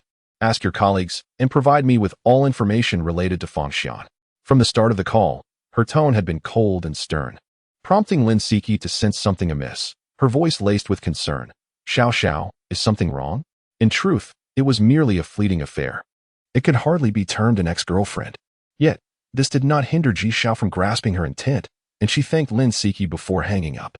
He was a notorious playboy, known for his romantic escapades. Had he taken an interest in Yuan Mingjun and followed her at this hour? Ji Xiao was uncertain if her conjecture was accurate, and such matters could not be broached with Mingjun. Nevertheless, it certainly seemed like an unfortunate accident. She lacked evidence to substantiate the Fang family's involvement. If it were merely an accident, that would be one thing. But if it were a scheme orchestrated by the Fang family, she would not let it go unpunished. What about Fang Xian? Lin Siki inquired, pulling Ji Xiao aside. Her voice filled with frustration. Ji Xiao patted her hand, shaking her head with a hint of significance. Lin Siki was taken aback. She was well aware of Ji Xiao's capabilities. If merely guessing could invoke such anger, one could only imagine Ji Xiao's fury having witnessed the scene firsthand. What would she do? Could it be? She refrained from asking further and quietly took her place by Yuan Mingjun's bedside. When Yuan Mingjun awoke, she neither cried nor made a fuss. Instead, she sat silently against the headboard, hugging her knees, lost in thought. The aching sensation coursing through her legs repeatedly reminded her that last night was not a dream, that nightmarish scene had indeed transpired. Ji Xiao and Lin Siki felt a pang of anguish, yet they could offer no solace. Such a matter was one that she must navigate alone. As friends, the only support they could extend was their presence. Ji Xiao even felt a tinge of self-reproach, wondering why she hadn't acted more swiftly had she been a moment quicker. She might have averted the tragedy. Days passed before Yuan Minjin's spirits lifted slightly, allowing her to converse with them, yet she steadfastly refused to step outside. Lin Siki had already taken the liberty of resigning her from the training facility. It was obvious that after such an ordeal, Yuan Mingjun would likely never summon the courage to tread that path again. What surprised Ji Xiao was that Jing Feng ranked last, not just among the elite members, but at the very bottom of all members of the Xingqian Pavilion, having earned not a single star point. Chapter 123. Monet Water. Aside from the name Jing Feng, there were two others known as Yi Zi and Zhan Wang, whose monikers were quite peculiar. The name Zhan Wang prompted Ji Xiao to scoff for quite a while, pondering just how flamboyant a character must be to adopt such a title. However, the individuals ranked first and second were familiar faces, Yun Sha and Lai Zheng. Meanwhile, Fang Xiaowei and Ning Hao occupied the 5th and 7th positions, respectively. None of these individuals had chosen aliases, which allowed Ji Xiao to recognize them immediately. It appeared that the 6 who had approached her that day were likely the elite among the top 10 of the Xingqian Pavilion. Upon arriving at Minghui Tower, the crowd was noticeably sparse. Perhaps due to the onset of the month, many were hastening to the wilderness or sequestering themselves in their chambers to delve into their studies, leaving only a handful of patrons in the hall. Ji Xiao, uncertain of the rewards, approached Lu Qinshan at the front desk to inquire. "I thought you had no intention of claiming it?" Lu Qinshan maintained his cheerful demeanor. Ji Xiao held a fondness for Lu Qinshan. His smile reminded her of her grandfather, prompting her to return his grin. Lu Qinshan retrieved 2 objects from beneath the counter, resembling glass beads but only half their size. Upon taking them, Ji Xiao discovered that these beads were soft and sponge-like, exuding a refreshing coolness. "What are these?" Ji Xiao inquired, glancing at Lu Qinshan. With a hearty laugh, Lu Qinshan replied, "These are known as Monet Water, a rare treasure. Be careful not to break them." Monet Water? Ji Xiao had never heard of such a name and smiled charmingly at Lu Qinshan. "Uncle Lu, please enlighten me. I am unfamiliar with this term." Seeing Ji Xiao display such a youthful demeanor was a rarity, causing Lu Qinshan to soften his gaze further. The name derives from Monet star. As it is a specialty of that realm, it can significantly enhance one's foundational power without any adverse effects. Ji Xiao's eyes brightened at this revelation. Her greatest concern was her slow cultivation speed. Possessing Monet Water would surely alter her circumstances. She pondered how much one bead could elevate her foundational power. If it was substantial, she would have to maintain her standing within the Xingqian Pavilion. Noticing Ji Xiao's expression of having struck gold, Lu Qinshan felt a sense of quiet pride. Although Monet Water was a product of Monet Star, it was scarce and had long been monopolized by the human empire of Yaoguang's Sacred Hall. The few drops offered as rewards by Xingqian Pavilion had been exchanged for other resources. With a hint of mischief, he remarked, "If you fancy this elixir, you must work hard this month." The quantity of Monet Water awarded varies, Lu Qinshan explained. For ranks 6 to 10, 1 drop is allotted. For ranks 4 to 5, 2 drops, 3 drops for 3rd place, and so forth, with the 1st place yielding as many as 5 drops. He paused, grinning, "If you desire more, then you ought to concoct additional poisons to sell this month." Ji Xiao understood his intentions but found no issue with it. Both Lu Qinshan and she were merely seeking to fulfill their respective needs. Yet, she wondered aloud, is there any efficacy in consuming too much Monet Water? Lu Qinshan nodded without hesitation. Rest assured, if it were ineffective, it would not be given as a reward each month. Monet Water's benefits are akin to those of foundational crystal stones, but unlike the crystals, which contain impurities, Monet Water is pure, rendering it even more valuable. Now I see. Ji Xiao expressed her gratitude and then inquired about the seeds she had asked Lu Qinshan to procure. He retrieved a palm-sized transparent bottle, now half-filled. "All of them are here," Lu Qinshan remarked, patting the bottle. Ji Xiao asked about the price. Since the seeds were obscure, their value was modest, costing merely over 100,000 stardust points. With 2 drops of Monet Water and a half-filled bottle of seeds in hand, Ji Xiao was about to leave when a familiar figure approached, blocking her path in the hall. Tian Hong's expression lacked its usual warmth, now tinged with gravity. "Poison. You cannot take the Monet Water." Sensing a shift in the atmosphere, the scattered patrons turned their attention toward the unfolding drama. Some discreetly dialing their phones to summon friends for the spectacle, quickly forming a crowd around the scene. Ji Xiao regarded Tian Hong, feeling the anger radiating from her. Yet she could not fathom what had incited it. Why? She asked. Thus far, she bore the weight of 2 lives lost. One, Li Mei Qian, whom she had betrayed. The other, Fang Shuren, who had deserved his fate. Ji Xiao felt no remorse. Given the chance to relive those moments, she would act the same. Have you recalled? Tian Hong huffed. Xingqian Pavilion accepts only the most talented individuals, nurturing exceptional talents for the benefit of the nation. We do not grant privileges for reckless indulgence. Since you have breached our regulations, I offer you a chance for redemption due to your potential, yet you are unworthy of the Monet water. For reasons unknown, Tian Hong extended Ji Xiao an opportunity for reform. Ji Xiao, however, found her reaction amusing. Madam Tian Hong, I am unsure where you acquired your information. But have you truly investigated the matter? On what grounds do you presume I have slain an innocent? Indeed, and Hong, a delicate voice interjected. Though poison may be somewhat cold in disposition, she hardly seems a person who revels in bloodshed. Might there be a misunderstanding? Ji Xiao turned to the source of the voice, only to be taken aback. It was Fang Shuren's sister, Fang Xiaowei, who had come to her defense. Were she to discover the identity of the person Ji Xiao had killed, would she still be able to maintain her composure and speak up for her? Nevertheless, Fang Xiaowei's words alleviated the suspicion surrounding the Fang family. Otherwise, she would not have appeared so composed before the murderer. Tian Hong cast an exasperated glance at Fang Xiaowei and asked an unrelated question. Xiaowei, where is your elder brother? Chapter 124. A heart of murder. Fang Xiaowei's complexion turned pale. Her brother, Fang Xian, was notorious in the capital district as a debauched scion. A prodigal son. Almost everyone who knew her was aware of this fact. Was Aunt Hong's mention of her brother a way to chide her for meddling or to deliberately put her in an awkward position?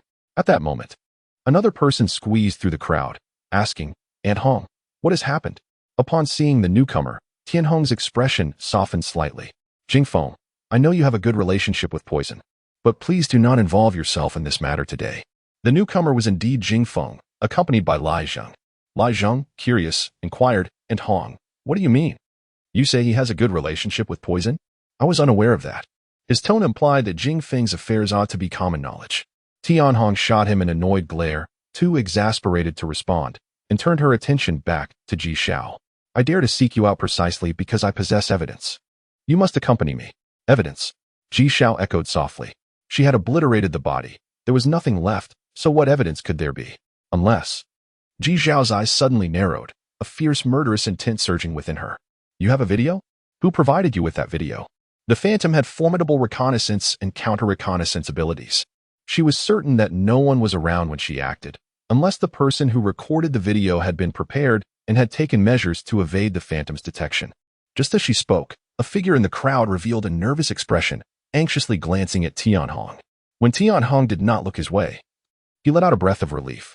Tian Hong's gaze flickered, her face flushing with indignation. Regardless of who provided me the video, do you dare to claim it is not the truth? Ji Xiao scoffed coldly. Truth? What one sees is not always the truth. Must I, as a junior, teach you this lesson? Madam Tian Hong. Her implication was clear. To address her as madam was a sign of respect for a senior, while she herself was merely a junior. Tian Hong's actions risked appearing as if she were leveraging her status to bully others. Tian Hong's expression darkened considerably. During her time at the Starry Pavilion, no one had ever dared to speak to her in such a manner. Ji Xiao was the first. As Tian Hong seemed poised to strike, Jingfeng suddenly interjected, Aunt Hong, why not heed my advice? Since Poison claims your understanding is incomplete, why not hear her side of the story? Others nodded in agreement with Jingfeng's suggestion. After all, even if a conviction were to be made, the accused deserved a chance for self-defense. But could Ji Xiao speak? Her good friend had suffered such an injustice. It was one thing for her not to help, but must she also make the matter public? Under the gaze of the crowd, Ji Xiao altered her previously assertive demeanor. Falling into silence, struggling to articulate, Tian Hong raised an eyebrow, a hint of schadenfreude in her eyes.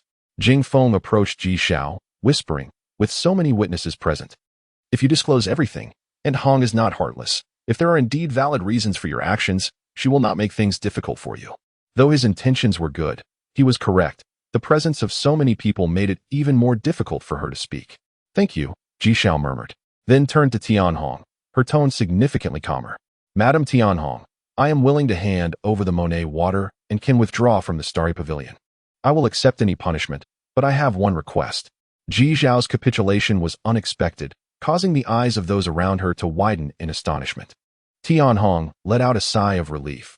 Geniuses often carried an air of arrogance, and for Ji Zhao to humble herself in front of so many was a gracious exit for her. Very well, speak. I want to know who provided you with the video. As she spoke, a glint of murderous intent flickered in Ji Zhao's eyes. The person had clearly prepared to capture that moment, indicating premeditation. It was evident that this individual was targeting her, while Yuan Mingjun was merely a victim of circumstance. Tianhong's expression shifted. You wish to pursue this person? Initially, she thought Ji Zhao had repented, but now it seemed otherwise. Xiao Xiao. A voice suddenly interrupted. The electronic eye of the phantom flickered and spoke. System intrusion complete. I have identified the individual who transmitted the video. At this declaration, the crowd was left in confusion, except for one person whose face paled. Soon, others too began to change their expressions. What did it mean that the system intrusion was complete? Clearly, this beautiful mech had breached the Starry Pavilion's system. When had the Starry Pavilion's defenses become so weak that an unaccompanied mech could infiltrate it so swiftly? Was it that the Starry Pavilion system lacked security? Or was this mech simply too formidable? The Phantom's gaze fell upon that individual, and others followed suit, revealing none other than Wang Zhun, Ji Zhao's neighbor. Wang Zhun's expression shifted slightly. Seeing everyone look at him, he snorted, Poison, I merely transmitted a video. You wouldn't hold a grudge over such a trivial matter, would you? After a pause, he added, I never imagined you would be as ruthless as your codename. Fang Xian had no enmity with you, yet you crushed his skull with a single blow. Fang Xian, was he not Fang Xiaowei's brother? She had just been defending Poison moments ago. The crowd turned their attention to Fang Xiaowei, who went pale, disbelief etched on her face as she exclaimed, What do you mean, Fang Xian? Wang Zhun, clarify this for me. What has happened to my brother? Fang Xian's face displayed a pained expression as he said, Xiaowei. You did not mishear. Your brother has. He glanced at Ji Zhao. You should ask her. I do not understand why she would act so brutally. Fang Xiaowei looked at Ji Zhao, her eyes reddening with fury. You killed my brother? Why? What did he do to offend you? Regardless of how the world perceived him, he was still her brother. She remembered how her brother had always known how to comfort others, making everyone happy. Whenever she faced difficulties, he would devise various ways to cheer her up, and she would soon find herself smiling again. No matter how he appeared to outsiders, in her heart, he had always been a good brother. Chapter 125. Decisive and resolute Fang Xiaowei's heartache failed to evoke any sympathy from Ji Zhao's. A disdainful smirk curled at her lips as she retorted, If you adore your brother so much, why did you not teach him how to conduct himself long ago? Given his behavior, should you not have anticipated his fate? What do you mean? Fang Xiaowei's expression shifted, realizing Ji Zhao's words were laden with hidden implications. Was she insinuating that her brother had brought this upon himself? Ji Zhao merely regarded her coldly, her gaze dripping with evident mockery. Fang Xiaowei, incensed, declared, Just wait. For every life taken, there must be a reckoning. I will not let you off. My Fang family will not let you off. Awaiting your arrival, Ji Zhao replied, turning her attention to Wang Zhun. Wang Zhun, by uttering Fang Shuren's name, you merely seek to create another adversary for me. But as you can see, here in the Xingqian Pavilion, she dares not lay a finger on me, yet I am willing to act against you. In the Xingqian Pavilion, murder was forbidden, and members were prohibited from harming one another. Wang Zhun's face darkened, and the expressions of the others also shifted. For Ji Zhao had blatantly disregarded them in the Xingqian Pavilion. Perhaps Ji Zhao had remained silent for too long. Throughout her life, she had been the obedient child, the one praised by parents, striving to ease her grandfather's worries. Coupled with her own insecurities, she had reveled in this role. Yet, as the saying goes, one either erupts in silence or perishes in silence. She had chosen to erupt. The myriad experiences of the past 6 months had nearly driven her to madness. Her grandfather had been kidnapped. Formidable foes she once felt unworthy even to admire had emerged in droves, and countless burdens weighed heavily upon the shoulders of a mere 15-year-old girl. With no one to consult, her character had grown increasingly silent and restrained. Amidst the multitude of adversaries, only a few genuinely cared for her. Now, due to her, Yuan Mingjun was embroiled in this predicament. If she continued to endure in silence, she would undoubtedly succumb to madness. Poison, what do you intend to do? Tianhong began. But Ji Zhao interrupted her. Madam Tianhong, you may do as you wish, but please allow me to conclude my affairs first. Conclude what affairs? Are you seeking trouble with Wang Zhun? Or do you intend to kill him in front of everyone? Tianhong's countenance darkened. Yet Ji Xiao offered her no further opportunity to speak. She turned to Wang Zhen and inquired, "Why? I believe I have not wronged you. Why would you act thus?" Wang Zhen would never admit guilt. However, before he could articulate his thoughts, Ji Xiao continued, "Even if I have offended you, why not confront me directly? To orchestrate such a scheme, are you even a man?" Wang Zhen wished to protest that he had no idea what she was referring to, but Ji Xiao would not grant him a moment to speak. Her demeanor was aggressive, yet it evoked an inexplicable sorrow in the listener. What had Wang Zhen done to compel a girl to utter such words? Ji Xiao, though rarely seen in the Xingqian pavilion, was known to many. She seldom engaged with others and preferred the solitude of her room, appearing haughty and aloof. Yet, she possessed no inclination to deceive. Even Tianhong's face flickered with doubt, questioning whether she had been too hasty in her judgments.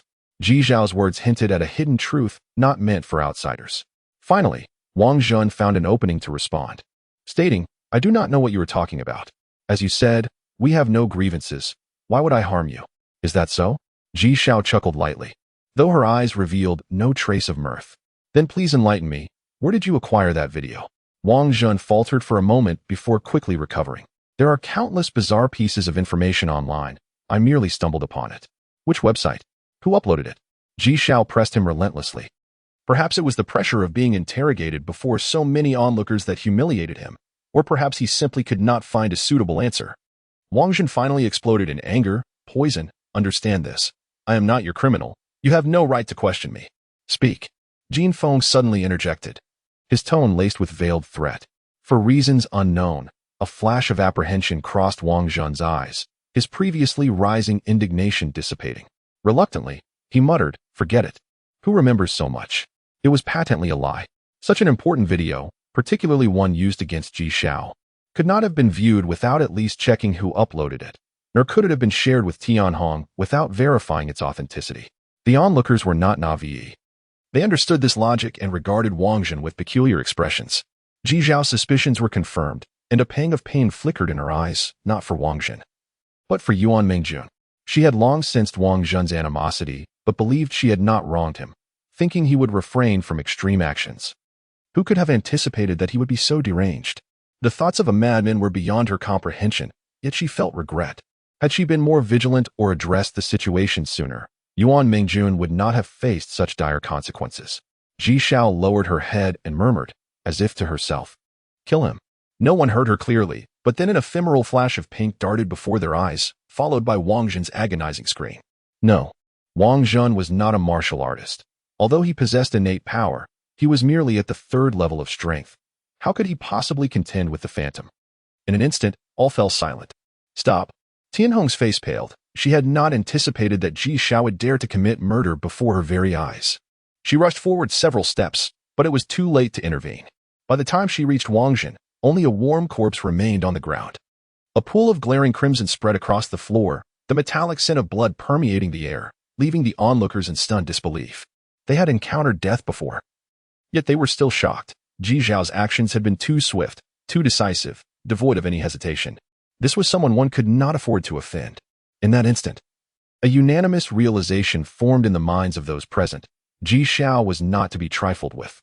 An eerie silence enveloped the hall, and after a prolonged moment, Tianhong finally turned with palpable fury. "Poison, do you recall your words? I can relinquish the Monet water to you, or withdraw from the Xingqian pavilion. I will accept any punishment, but I have one request." Ji Xiao had completed her task, and it was time to fulfill her promise.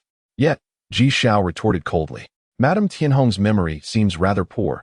You did not agree to my request. It was the phantom who uncovered Wang Zhen, not you." Tianhong, enraged, laughed spitefully. "So, you intend to stand against the Xingqian pavilion?" As the reception officer of the Xingqian pavilion, Tianhong managed all its affairs. Whether she could represent the pavilion's stance was a question Ji Xiao had yet to ascertain. Chapter 126. A Life for a Promise. Ji Xiao fell silent for a moment before speaking. "If the Starry Pavilion insists on this, then let us become adversaries.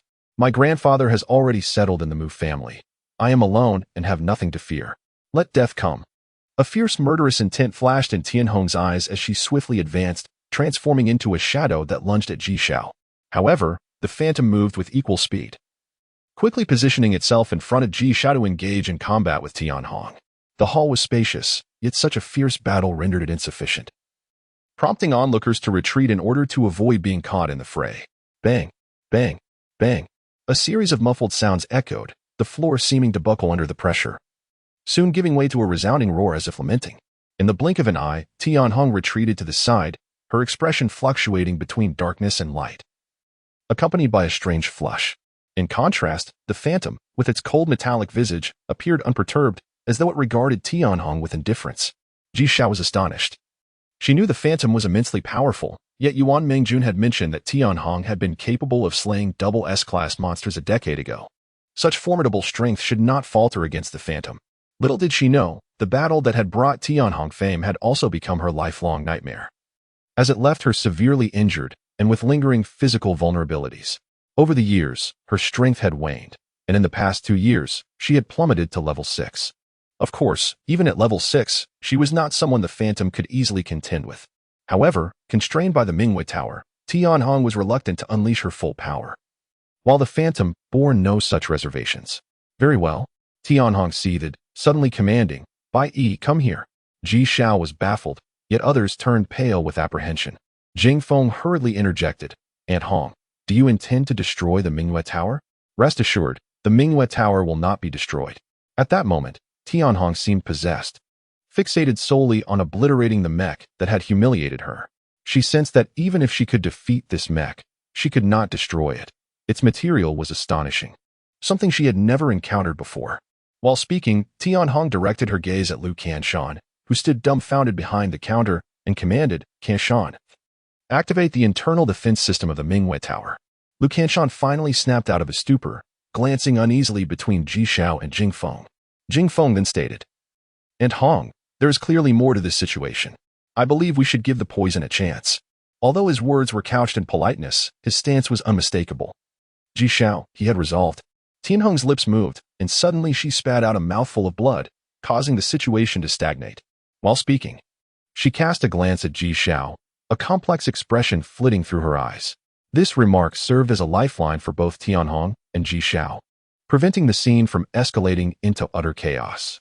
However, the sole drawback was that Ji Xiao was still compelled to follow Tianhong. Ji Xiao, of course, could not simply follow Tianhong, given the circumstances. Who could predict whether Tianhong might act against her in secret, perhaps burdened by her thoughts? Ji Xiao perceived this seemingly benevolent suggestion as a means of assisting Tianhong. Yet she could not fathom why Tina, whom she barely knew, should not at least remain neutral, especially after that look Tina had just cast her, which left her feeling vaguely uncomfortable, as if tinged with resentment. "Do you guarantee it?"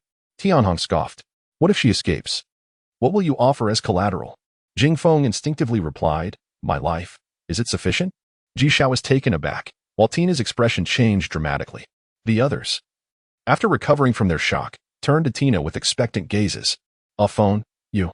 Tina's anxious expression was cut off as Jing Feng interjected, "I have made my decision. There is no need for further discussion." Saying this, he roughly grasped Ji Xiao's arm and dragged her along. With her arm painfully wrenched, Ji Xiao said nothing, following Jing Feng for an indeterminate distance until he finally halted. "Can we speak now?" Jing Feng turned to Ji Xiao, inquiring. "How ominous." Ji Xiao mused quietly, "Are you not afraid I might flee?" If she were to escape, Jing Feng would have to pay with his life. How could he dare to take that risk? A faint smile graced Jing Feng's lips, radiating confidence. "You will not. I will remember this."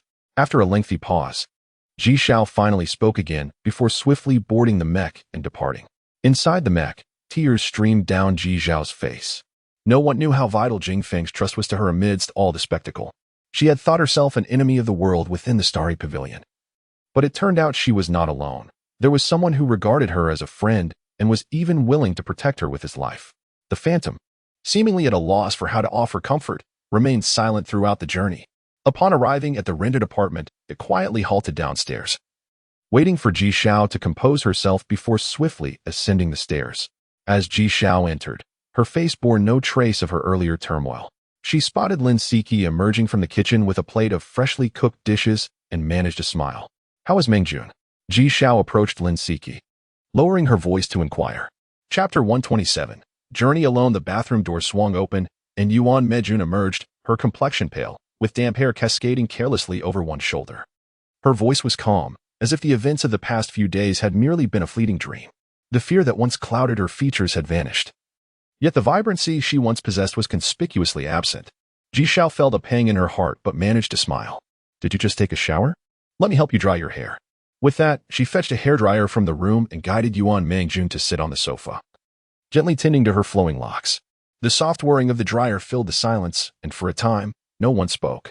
By the time Yuan Mengjun's hair was completely dry, Lin Siki had prepared several dishes and was waiting patiently, prompting the group to move to the dining area. Lin Siki had not cooked at home before. It was only in these past few days, while caring for Yuan Mengjun, that she began to practice. Her culinary skills were rather average, yet Yuan Mengjun devoured her meal with enthusiasm, cheeks stuffed, which prompted a shared glance of surprise between Ji Xiao and Lin Siki. Before Ji Xiao could take more than a few bites, Yuan Mengjun put down her bowl and chopsticks, looking at both Ji Xiao and Lin Siki. I want to go to the wilderness. To the wilderness? The two were taken aback, and Lin Siki instinctively questioned, with whom? You can't go alone. Yuan Mengjun replied. I will go alone. Their expression shifted immediately. Ji Xiao, struggling to maintain her composure, asked, What made you suddenly want to go to the wilderness? Is there something troubling you? Yuan Mengjun shook her head. There's nothing wrong. I simply wish to train. A fleeting look of melancholy crossed her eyes. She did not want to be in crowded spaces, especially those with men, which filled her with dread. Over the past few days, she had contemplated her choices, and the wilderness seemed to be her only option. Reflecting on it now, men were far more terrifying than the monsters of the wilderness. At least the creatures sought only her life, not her very essence. Lin Siki, unaware of Yuan Mengjun's inner turmoil, grew anxious. The wilderness is extremely dangerous, and your abilities are still weak. What will you do if you encounter peril? Without waiting for Ji Xiao and Lin Siki to voice their objections, Yuan Mengjun resolutely declared, I have made up my mind. If you truly care for me, do not try to dissuade me. Ji Xiao and Lin Siki exchanged glances, resigned to their fate. When do you plan to leave? Ji Xiao inquired. Yuan Mengjun sighed in relief. She had feared they would try to stop her. If you agree. I would like to leave tomorrow. Such haste? Lin Siki's expression shifted. Ji Xiao subtly shook her head before addressing Yuan Mengjun. Let us postpone it for a couple of days. I can prepare some poison for you to take for protection. That sounds good, Yuan Mengjun nodded. Although she was eager to venture into the wilderness, she did not wish to do so unprepared. Once the door was closed, Ji Xiao quickly emptied her backpack, rummaging through its contents while asking Phantom, is there anything else suitable for Mengjun to take? Phantom, having thoroughly understood Ji Xiao and her belongings, responded without hesitation.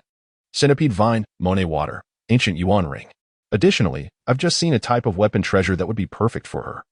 You might want to ask her if she is interested. The centipede vine had remarkable elasticity and could serve many purposes in the forest. While Monet water could rapidly enhance one's foundational power, and the ancient yuan ring could provide a surprising advantage in critical moments. A weapon treasure? Ji Xiao paused, finally looking up from the clutter, curiosity evident in her gaze. What kind of weapon treasure? It is a whip. A three-dimensional projection materialized before Ji Xiao, revealing a curled, jet black whip. According to the seller's description, this whip was crafted from the tendons of an A-grade thunder eagle, highly compatible with foundational power, capable of unleashing several times the user's strength, provided the user's power did not exceed that of the thunder eagle. An A-grade thunder eagle? The only one reported in recent years was in the Sichuan region. How fortuitous! Ji Xiao mused, intrigued. After a moment's reflection, she said, then purchase it for now. I will ask her shortly. Understood. Phantom had no hesitation, knowing Ji Xiao had ample funds at her disposal, perhaps out of guilt. Ji Xiao prepared an abundance of items for Yuan Mengjun, including the ancient yuan ring and Monet water, items she herself desperately needed. Without a second thought, she bestowed them upon Yuan Mengjun, along with various poisons, filling nearly half of her backpack. As Yuan Mengjun departed, Ji Xiao offered a brief farewell, while Lin Siki clung to her, anxiously reminding her to be cautious. Remember to take your mech with you. If I had the mech that day, things might have turned out differently. Ji Xiao's tears flowed freely. Once Yuan Mengjun left, the apartment felt significantly emptier. With Lin Siki working the night shift and sleeping through the day, their time for interaction dwindled. Left alone, Ji Xiao either practiced her skills, nurtured her well, or researched the various seeds Liu Canshan had helped her acquire. Unfortunately, most of them were rather ordinary, yielding little in the way of results. 2 months slipped by in the blink of an eye. During this time, the atmosphere was notably tranquil. Jing Feng had not sought her out, and Tian Hong had not made contact either, leaving her uncertain if matters had been resolved. Of course, the efficiency of the Xingqian pavilion could not be so lacking. It seemed Tian Hong was merely holding a grudge for the embarrassment she had suffered previously, wanting to keep her at bay. Even those who had been covertly monitoring her had since withdrawn, for reasons unknown. The Fong family had also remained unusually quiet, not troubling her for 2 months, which fostered a deceptive sense of tranquility. Yes, I understand. I'm not a child anymore, so you needn't worry. Ji Xiao sat on the balcony, basking in the early spring sun while chatting with her grandfather over the phone, exuding an air of contentment. After a few exchanges, Ji Chongbing suddenly asked, "By the way, have you been in contact with Teacher Mu?" Ji Xiao hesitated, a shadow passing over her eyes before she quickly regained her composure. "We rarely speak." "Why do you ask?" Chapter 128. The arrival of Yunsha Phantom once remarked that the journey from Earth to the Azure Star would take approximately a month. Now, as early April approaches, nearly 3 months have elapsed since Mu Qi's departure, and he has long since arrived at the Azure Star. However, Mu Qi has yet to reach out to Ji Xiao, who has hesitated several times but ultimately refrained from making the call, leaving her unaware of Mu Qi's current situation. Ji Xiao's expression stiffened momentarily before she quickly forced a smile. "Grandfather, isn't the Azure Star delightful? I have been longing to visit." Yet, with Li Juan's threat looming over her, she dares not venture beyond the Mu family estate, let alone explore the wonders of the Azure Star. Just as she considered offering some words of encouragement, Ji Chongbing spoke again, his face etched with confusion. "However, last time, Teacher Mu asked me to inform you that it seems Li Juan has left the Azure Star, though his whereabouts remain uncertain." He voiced his concerns. "Do you suppose he might come to Earth in search of you?" "Xiao, you must exercise caution." Ji Xiao felt a flicker of alarm within, but maintained her smile. "How could that be? After all, he is a 9th-level powerhouse, burdened with countless responsibilities. Surely he cannot afford to concern himself with me. Furthermore, I am currently at the Starry Pavilion. It would not be easy for him to create trouble for me." Despite her reassurances, the old man remained apprehensive. Regardless of the circumstances, Li Juan represented a formidable adversary. If he seeks you merely to alleviate his poison, you might consider assisting him as though the previous events never transpired. Although he recognized the importance of pride, his primary concern was his granddaughter's safety. "Rest assured, I am aware of my limits," Ji Xiao replied, nodding vigorously. Taken aback, Ji Xiao pondered his statement. Due to Ji Chongbing's residency in the Mu household, she had acquired some knowledge about the family. She understood that the current head of the Mu family was Mu Qian, the second uncle of Mu Qi, while Mu Qi descended from the eldest, Mu Yu. Nevertheless, Ji Chongbing had spent months in the Mu residence without ever encountering Mu Yu or hearing anyone mention him. Mu Qi shared a close bond with Mu Qian and maintained a cordial relationship with several cousins, which explained Ji Chongbing's bewilderment upon hearing Mu Qian's anger directed at Mu Qi. After ending the call, Ji Xiao contemplated whether to reach out to Mu Qi, but her indecision was interrupted by the ringing of the doorbell. A sense of resignation washed over her as she trudged to answer the door, only to find it was her again, Yunsha. With a sigh, Ji Xiao remarked, "Miss Yunsha, what is it that you desire? You arrive every few days. We are hardly acquaintances." Though the individuals who had been monitoring her had withdrawn, Ji Xiao found herself vexed by Yunsha's persistent visits. The latter's audacity was astonishing, as she remained undeterred by Ji Xiao's frosty demeanor. Their exchange took on the tone of casual banter between old friends. Ji Xiao rolled her eyes and replied curtly, "Miss Yunsha, we are not familiar, and your family previously sent someone to assassinate me. Do you truly believe we could ever become friends?" Indeed, Yunsha's usual justification for her visits was simply to make a friend. Setting aside the veracity of her claim, Ji Xiao could never entertain the idea of friendship with Yunsha, especially given the prior attempts on her life by the Yun family. Furthermore, she had no faith that Yunsha would engage in any trivial pursuits. Yunsha's expression shifted to one of contrition. "The actions of my family were indeed inappropriate. And while I have apologized numerous times, perhaps to the point of your annoyance, why not propose a condition? What might it take for you to forgive me?" Ji Xiao felt a wave of fatigue wash over her. "To be honest, if you cease to disturb me, I would consider it a blessing." She had never contemplated revenge. First, due to her insufficient strength, and second, because she did not wish to create yet another powerful enemy. After all, besides the Yun family, there were also the Fong, Lai, and Ning families to consider. Establishing 4 formidable foes would not be a judicious choice. especially since she had not suffered any significant harm. I anticipated this outcome. Ji Xiao mused, slumping against the sofa before sitting upright again, her tone turning serious. Yusha, my patience has its limits. If you have something to convey, I urge you to do so directly. Her lack of outright rejection could be interpreted as a step back. Yunsha's eyes glinted momentarily before her demeanor turned earnest. Very well. I shall speak plainly. However, I hope you refrain from dismissing my words outright. At least consider them. She had discerned that Ji Xiao's forbearance was nearing its end. Seeing Ji Xiao nod in acknowledgement, Yunsha continued, I wish to invite you to an ancient tomb. An ancient tomb? Ji Xiao's expression grew serious upon hearing Yunsha's words. Clearly, the site that had captured Yunsha's interest was no ordinary burial site. It must possess some extraordinary characteristics. Yet, Ji Xiao was perplexed as to why Yunsha sought her out. Surely, if there were tomb raiding to be done, one would enlist the help of professionals. Yusha suddenly queried, what knowledge do you possess regarding ancient ruins? Yusha chuckled softly, finding Ji Xiao's naivety endearing. How could one possibly expect every detail to be recorded in textbooks? There would inevitably be some information withheld. With a sigh, she elucidated. That particular ancient ruin is a collapsed ancient city. When discovered, only one palace remained relatively intact. Chapter 129, Empty Hands Catching a White Wolf?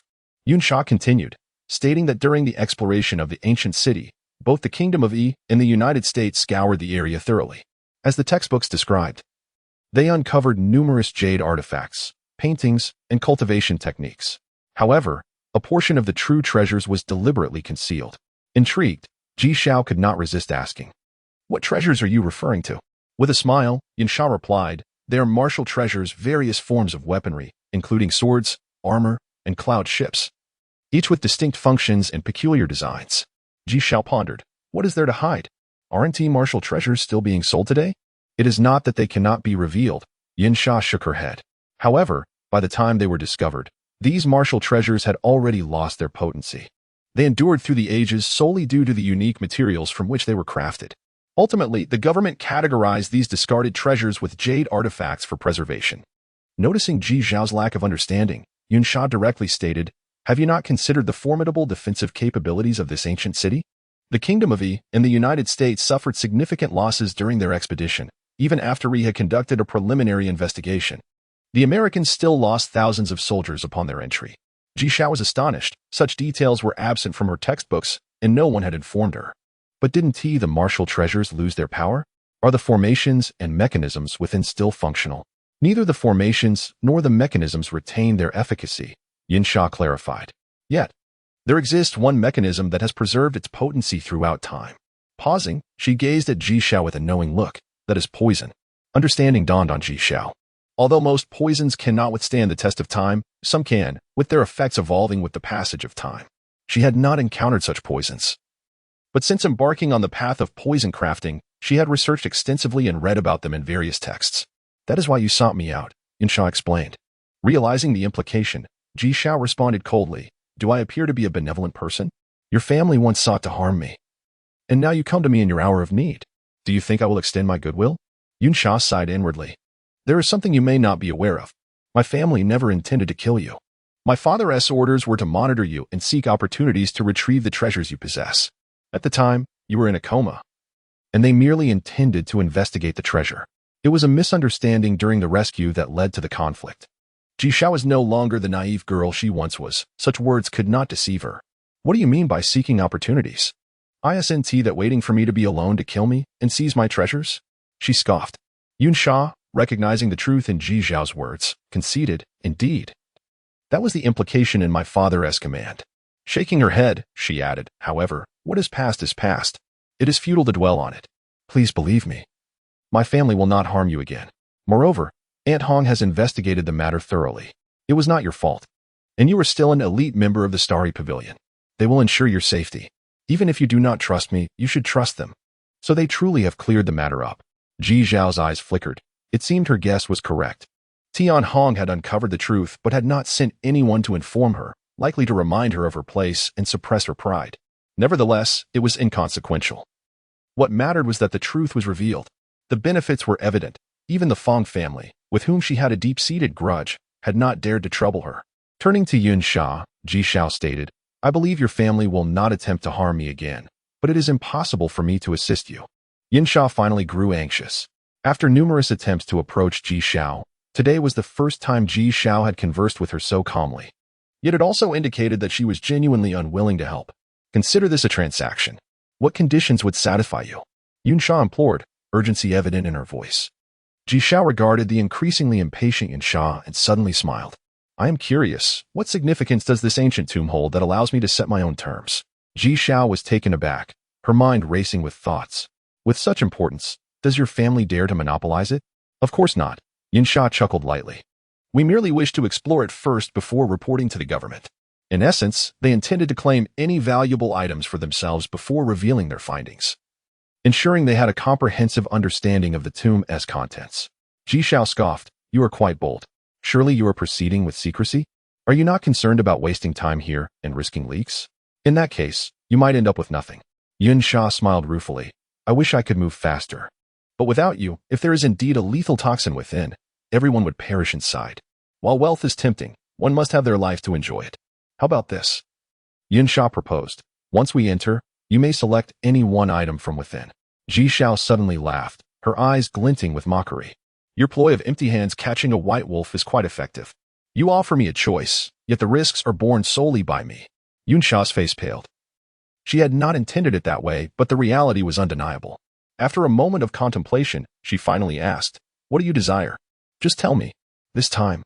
Ji Xiao did not refuse. She had to admit her own intrigue regarding the ancient tomb. If it indeed belonged to the same era as the ancient relics, it would undoubtedly contain numerous treasures. Even if they could not be utilized, they would serve as valuable references for her future cultivation.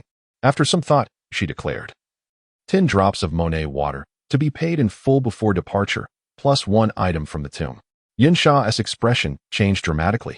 The item from the tomb was one thing, but how could she possibly procure such an amount of Monet water?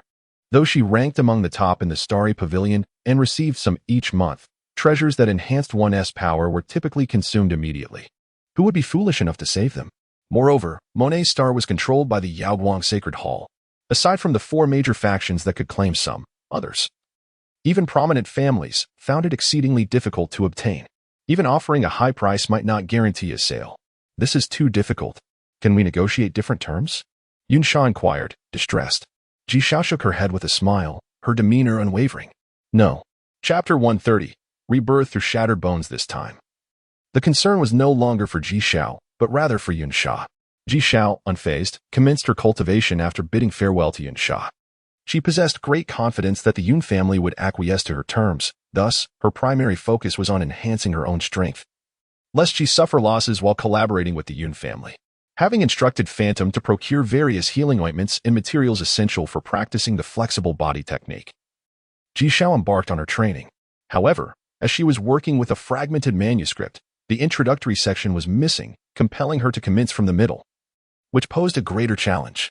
At that moment, Ji Xiao sat on the ground, her legs extended straight, upper body pressed against her thighs, and her arms twisted behind her back in a tortuous fashion. Unable to manage on her own, she had to rely on Phantom's assistance. After only a couple of twists, Ji Xiao was in excruciating pain. Can we not continue? Ji Xiao lamented while maintaining the position, casting a pitiful glance at Phantom. Phantom remained unfazed, responding stoically, certainly. I merely follow my master's commands. Ji Xiao, momentarily speechless, retorted indignantly, Phantom, you lack empathy. What I require is comfort. Do you understand? Yet, how could she possibly give up? This matter was pivotal to her strength, and her complaints were merely a plea for solace. Comfort? Phantom paused in silence for a moment before delivering a few heavy slaps to Ji Xiao, curiously inquiring, is this how it's done? Cough. Ji Xiao could no longer sustain her position, releasing her twisted hands to cough violently. What on earth is this? This is outright murder. I was mistaken. I should never have sought comfort from you. Ji Xiao glared at Phantom with a look of deep sorrow, bending once more to place her hands behind her back. Phantom's electronic eyes flickered, and she stated with newfound seriousness, this approach is ineffective. What? Ji Xiao struggled to grasp Phantom's meaning. Phantom elaborated, your bones have already set. Even if you force the movements, they will merely mimic the form without capturing the essence. Upon hearing this, Ji Xiao ceased her exertions. Do you have a solution? Phantom hesitated briefly before nodding. Yes, but it will require enduring some hardship. This method is rather unpleasant. Not a problem. Ji Xiao waved her hand dismissively. Exuding a bold demeanor, I can withstand it. Half an hour later, a prolonged, harrowing scream echoed from the living room. Ji Xiao's eyes widened in agony. Her visage contorted with pain as she cried out, "No! Phantom, spare me. I can't take it anymore." Following this, shouts of indignation resonated from both upstairs and downstairs. Ji Xiao's complexion fluctuated between crimson and pallid, red from embarrassment, white from pain. Gritting her teeth, she looked at Phantom with a pitiful expression. "Phantom, I truly cannot continue with the flexible body technique. Please have mercy." "Are you certain?" Phantom shook Ji Xiao's delicate, bone-like arm, eliciting further cries of anguish from her. The network recommended, having progressed this far, abandoning now would render the preceding efforts entirely futile. "Xiao Xiao, are you all right?" Lin Siki's concerned voice called from outside the room, having been roused by the commotion. "I'm fine. You should continue sleeping," Ji Xiao replied hastily. Lin Siki breathed a sigh of relief. "I won't sleep anymore. I'm preparing to go to work. Remember to eat, and call me if you need anything." Off you go," Ji Xiao responded quickly, waiting until she heard the door to the living room open and close before gritting her teeth, saying, "All right, continue." Her tone was laced with resignation. Phantom then grasped Ji Xiao's feet, her broad metallic hand enveloping Ji Xiao's thigh. Ji Xiao's eyes widened, a cry of pain nearly escaping her lips, but she bit down hard on her lip, a trickle of blood seeping from the corner of her mouth. Minutes later, Ji Xiao succumbed to a semi-conscious state. Phantom lifted her and placed her in a prepared bath, the murky liquid within exuding a potent medicinal aroma that wafted through the room.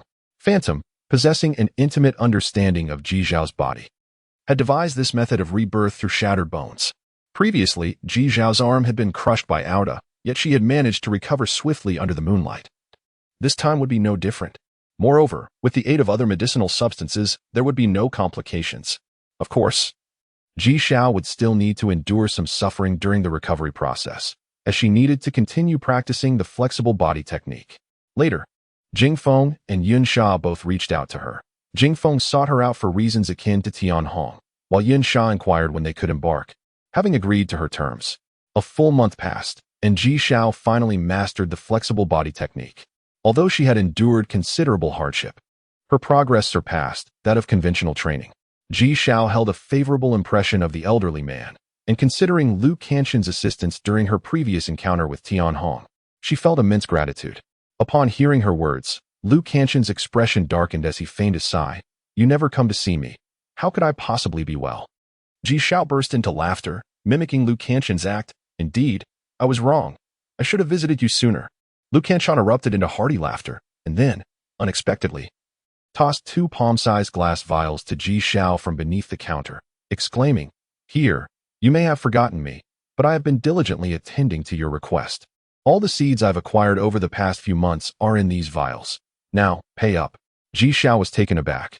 She had not anticipated that despite the turmoil with Tianhong, when everyone presumed she would abandon the starry pavilion, Lu Qanshan had continued to procure seeds on her behalf. Receiving the 2 vials, Ji Xiao felt a wave of emotion, but Lu Qanshan glowered at her. "What are you dawdling for? Pay up. Do you intend to swindle this old man?" Chapter 131. The inverted dream. Lu Qanshan continued to wear a smile on his face. As Ji Xiao left the Mingyue building's hall, others greeted her along the way.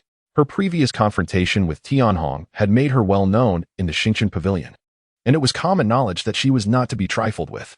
Upon returning to her residence in the Xingqian pavilion, Ji Xiao instructed Huaning to sift through the seeds while she stepped aside to make a phone call. "Yunsha, it's me." Yunsha seemed to breathe a sigh of relief. "You finally found me." Ji Xiao raised an eyebrow. "What happened?" Yunsha's tone was somewhat somber. "Half a month ago, a 20-person exploration team we dispatched met with complete disaster." Ji Xiao's expression darkened. "You sent people in first?" "There was no other choice," Yunsha replied. "Your seclusion lasted far too long, and this matter was meant to be handled discreetly, so we could not afford any delays." She had already wasted a considerable amount of time trying to persuade Ji Xiao. In truth, they had hoped to solve the issue themselves. Had they succeeded, they would have saved the 10 drops of Monet water.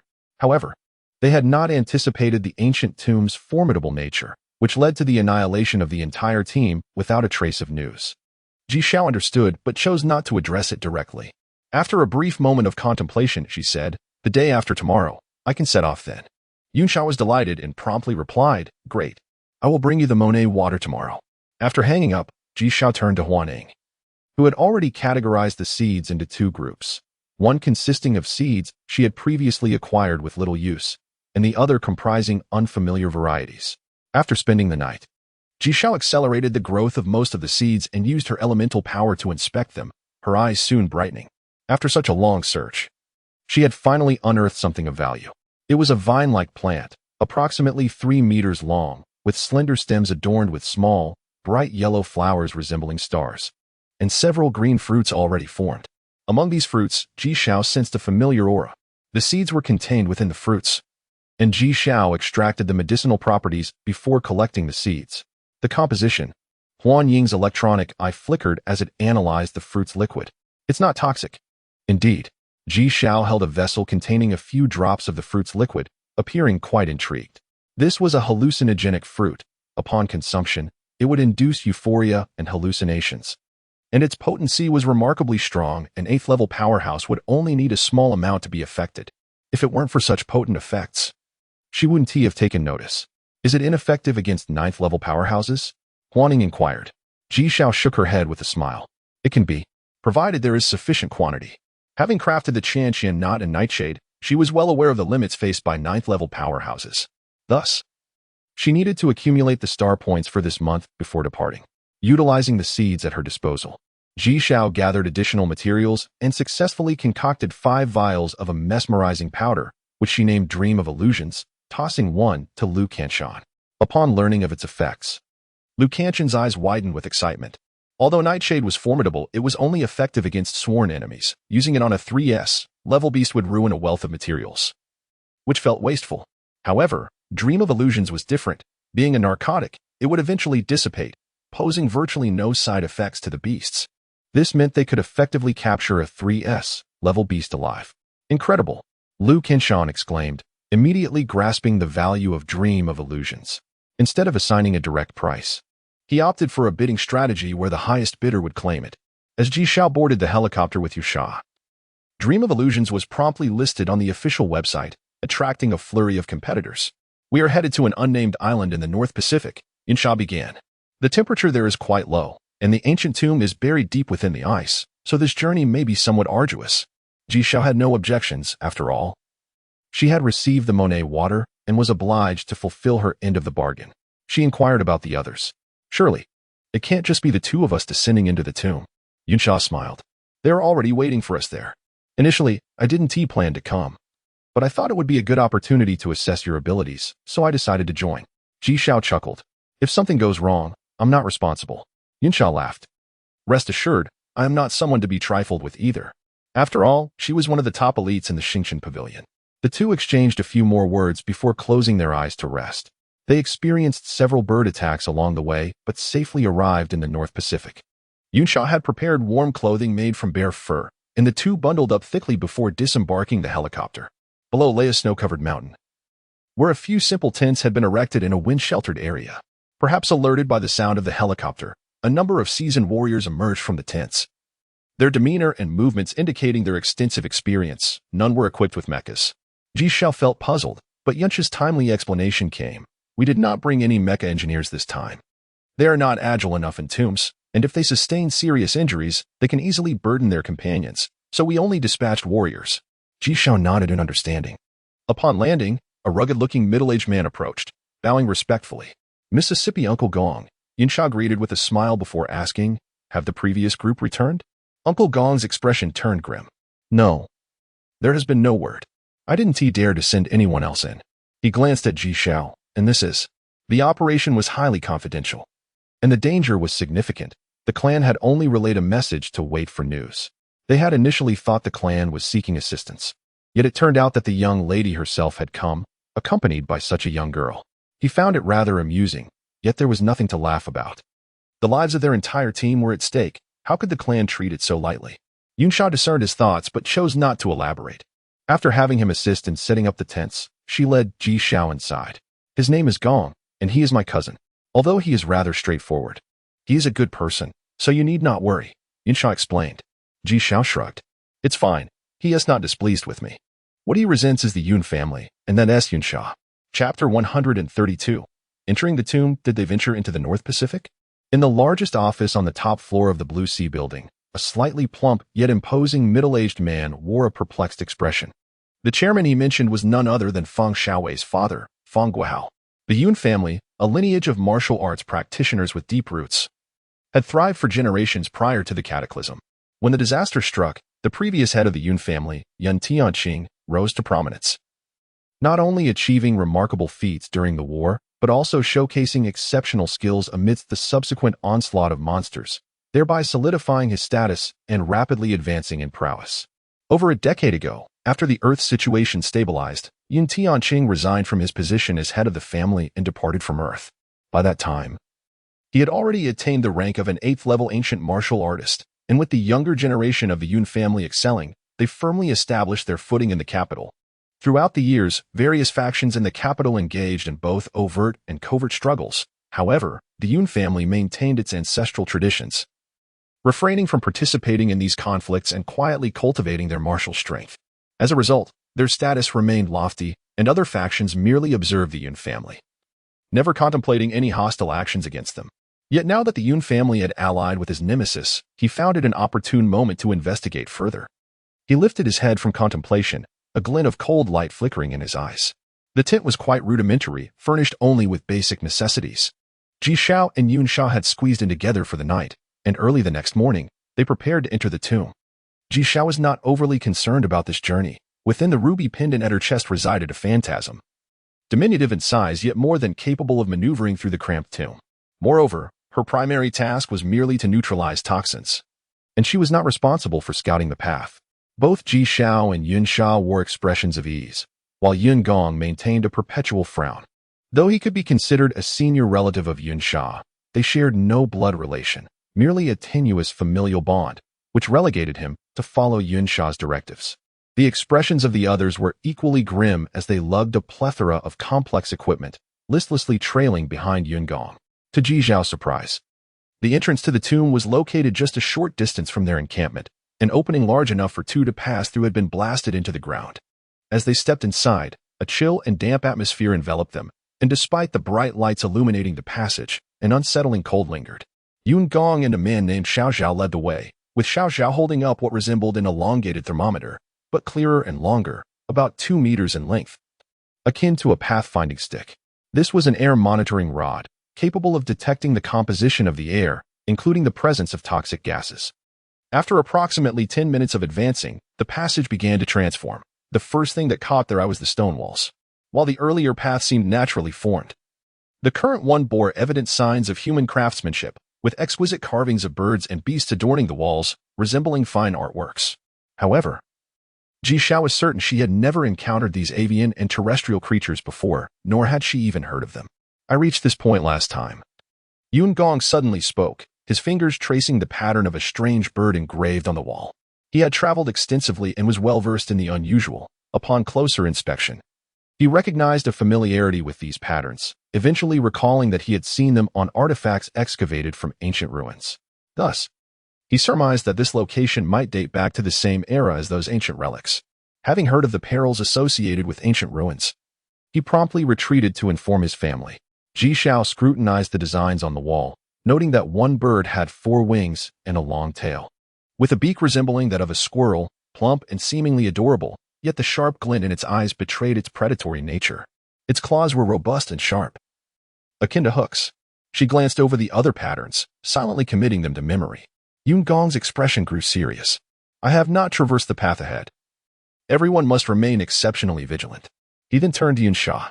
Miss, you and Miss Poison should proceed with caution and maintain a safe distance from us. He assumed Yun Sha was eager for adventure, and his sole responsibility lay in ensuring her safety. Yun Sha nodded without elaborating, pulling Ji Xiao back to the rear of the group. Their party consisted of 20 individuals, with Ji Xiao and Yun Sha making it a total of 22. However, in the narrow passage, it still felt cramped, and Ji Xiao quickly lost sight of the situation ahead. After another half-hour of trekking, a faint crack echoed from the front, causing the team to halt abruptly. Moments later, Yun Gong's voice rang out from the front. It's nothing. We merely triggered an abandoned mechanism. No need to panic. Yun Sha had mentioned that even within ancient ruins, most of the traps had long since become ineffective. So the danger was minimal. Their primary concern lay with toxins. Subsequently, the sound of cracking echoed intermittently, initially startling everyone, but soon they grew accustomed to it. Nevertheless, Ji Xiao felt a sense of trepidation. She estimated that they had encountered no fewer than 100 abandoned traps along the way. "Hey, Captain, there's something here." A voice suddenly called from the crowd. Yungong approached, following the person's gaze to see a small puddle of dark brown liquid in the corner at the base of the wall. Just then, the air monitoring rod in Xiao Zhao's hand began to emit a series of urgent beeps. Everyone's hearts raced, and they quickly turned to Xiao Zhao, whose face had turned pale. "Captain, there are toxins in the air, and the concentration is rising rapidly." The group hastily pressed their lips together, holding their breaths as their expressions grew increasingly frantic. Yun Sha's gaze fell upon Ji Xiao, and she spoke softly, "I entrust this to you." In that moment of stillness, Yun Sha's gentle words resonated clearly in everyone's ears, and they all directed their puzzled glances at Ji Xiao. "I need a moment. Please step back," Ji Xiao replied. "All right. Be careful," Yun Sha cautioned with concern before signaling for the group to retreat. As the crowd began to backtrack, Yun Gong approached Ji Xiao carrying a small bag. "Miss Poison, just in case, please put this on." It contained a protective suit and a small canister of pressurized oxygen. Chapter 133, The Phantom's Program Settings. Young Miss, can she truly manage the poison? Yun Gong expressed his deep concern. At this moment, they had donned protective suits, and the alarm of the air monitoring device had ceased. Thus, they held their gas masks in hand. Nevertheless, this did little to alleviate his feeling of insecurity. As a fourth-level warrior with exceptionally keen senses, he had not detected anything unusual earlier, yet the alarm had sounded, indicating that the toxins in the tomb were exceedingly potent. This was the reason they had not initially worn the protective suits. The cumbersome nature of the suits would significantly hinder their movements, especially for warriors. If they triggered any traps within the tomb, the suits would become a liability. However, now faced with the poison, they had no alternative but to wear them. Yun Sha appeared lost in thought, hoping to place her trust in Ji Xiao. Based on Ji Xiao's performance at the Star Chamber, she should be capable, right? At that moment, in the darkness ahead, Ji Xiao silently communicated with the Phantom, "Trust me, it's fine. Look, I have been here for quite some time without incident." The Phantom disagreed, saying, "In the path of cultivation, carelessness is the gravest sin. A single misstep could cost you your life." After a brief pause, it continued. "Your heart rate has already reached 120 beats per minute and is still rising, while the flow of your blood is slowing. This situation is highly abnormal. Normally, a faster heartbeat would correlate with an increased blood flow. Ji Zhao's current condition was decidedly irregular. The exchange between the two, a human and a mech, occurred through Ji Zhao's brainwaves, a silent yet fervent dispute. The Phantom then added, "I have detected an unidentified substance within you, rapidly making its way to your brain." Suddenly, the Phantom's speech quickened. "Xiao Xiao, you must leave this place, quickly." Ji Xiao barely had time to grasp the Phantom's words before she felt as though someone had struck her head with tremendous force, plunging her into a daze. She shook her head, instinctively summoning her primal energy. A gentle coolness surged from her very essence, and under the enhancement of this energy, the aura grew increasingly potent. While the unidentified substance seemed to encounter its nemesis, becoming agitated and accelerating its rush towards her brain. The two forces soon intertwined, devoid of pain or sound, as Ji Zhao's body transformed into a silent battleground. After what felt like an eternity, Ji Xiao finally opened her eyes, fatigue etched across her features. The Phantom had been correct. She had been careless. She had believed that after absorbing the water droplet, she would be impervious to toxins, but that was not the case. The poison in this tomb likely dated back to the origins of ancient martial arts, necessitating utmost caution. Fortunately, there did not appear to be any severe consequences this time. Merely a greater expenditure of time. What if she encountered an insurmountable toxin? "Phantom, thank you." Though she had not heeded the Phantom's warning, she could not forget its reminder. The Phantom remained silent for a moment before responding, "No need for thanks. My main program is designed to prevent you from encountering unknown poisons. However, as of now, you are my master, and I must obey your commands. Otherwise, I would have intervened more forcefully." Ji Xiao was taken aback by this revelation, her mind recalling Mu Qi. The Phantom was his creation, from the programming to the assembly of each component, all crafted by his hands. Thus, it followed that the Phantom's warning essentially originated from him? A fleeting shadow of concern crossed her eyes as Ji Xiao rose and stepped back. Yun Sha and the others quickly approached, their faces radiating joy. "Are you all right?" Yun Sha inquired, a gentle smile gracing her lips. Ji Xiao shook her head. The poison is formidable. I can only manage it with great effort. I am uncertain what lies ahead. The expressions of the group immediately darkened. Yun Gong spoke up. This tomb is riddled with traps. Given the density of the mechanisms we previously encountered, there is likely more than one layer of poison. Indeed, Yunsha concurred. Unless the toxin is exceedingly potent and one is confident that no one could counter it, it is impossible for there to be only this single layer. Pausing. She looked at Ji Xiao with hope. How confident are you regarding the poison? With uncertainty looming, Ji Xiao replied with a bitter smile, I want to withdraw. After all, I fear for my life. However, if I were to exit, I would have to relinquish 10 drops of Monet water, and I cannot bear to part with it. She now truly understood the saying, men die for wealth, birds die for food. For those 10 drops of Monet water, she was willing to take the risk. Let us proceed. Ji Xiao resolved, her determination solidified. Hand me an air monitoring device. Seeking fortune in peril, she understood that evasion was futile. It was time to confront the challenge head-on. Yun Sha regarded her intently before handing over the device, suddenly declaring, I will accompany you. Young Miss Yun Gong exclaimed in shock. Yun Sha did not give him a chance to protest. You stay here with the others. I will accompany the poison expert to scout ahead. Once we ascertain that it is safe, we will notify you. After a moment, she added, this is an order. Yun Gong felt a shiver run down his spine. He understood the gravity of the family rules.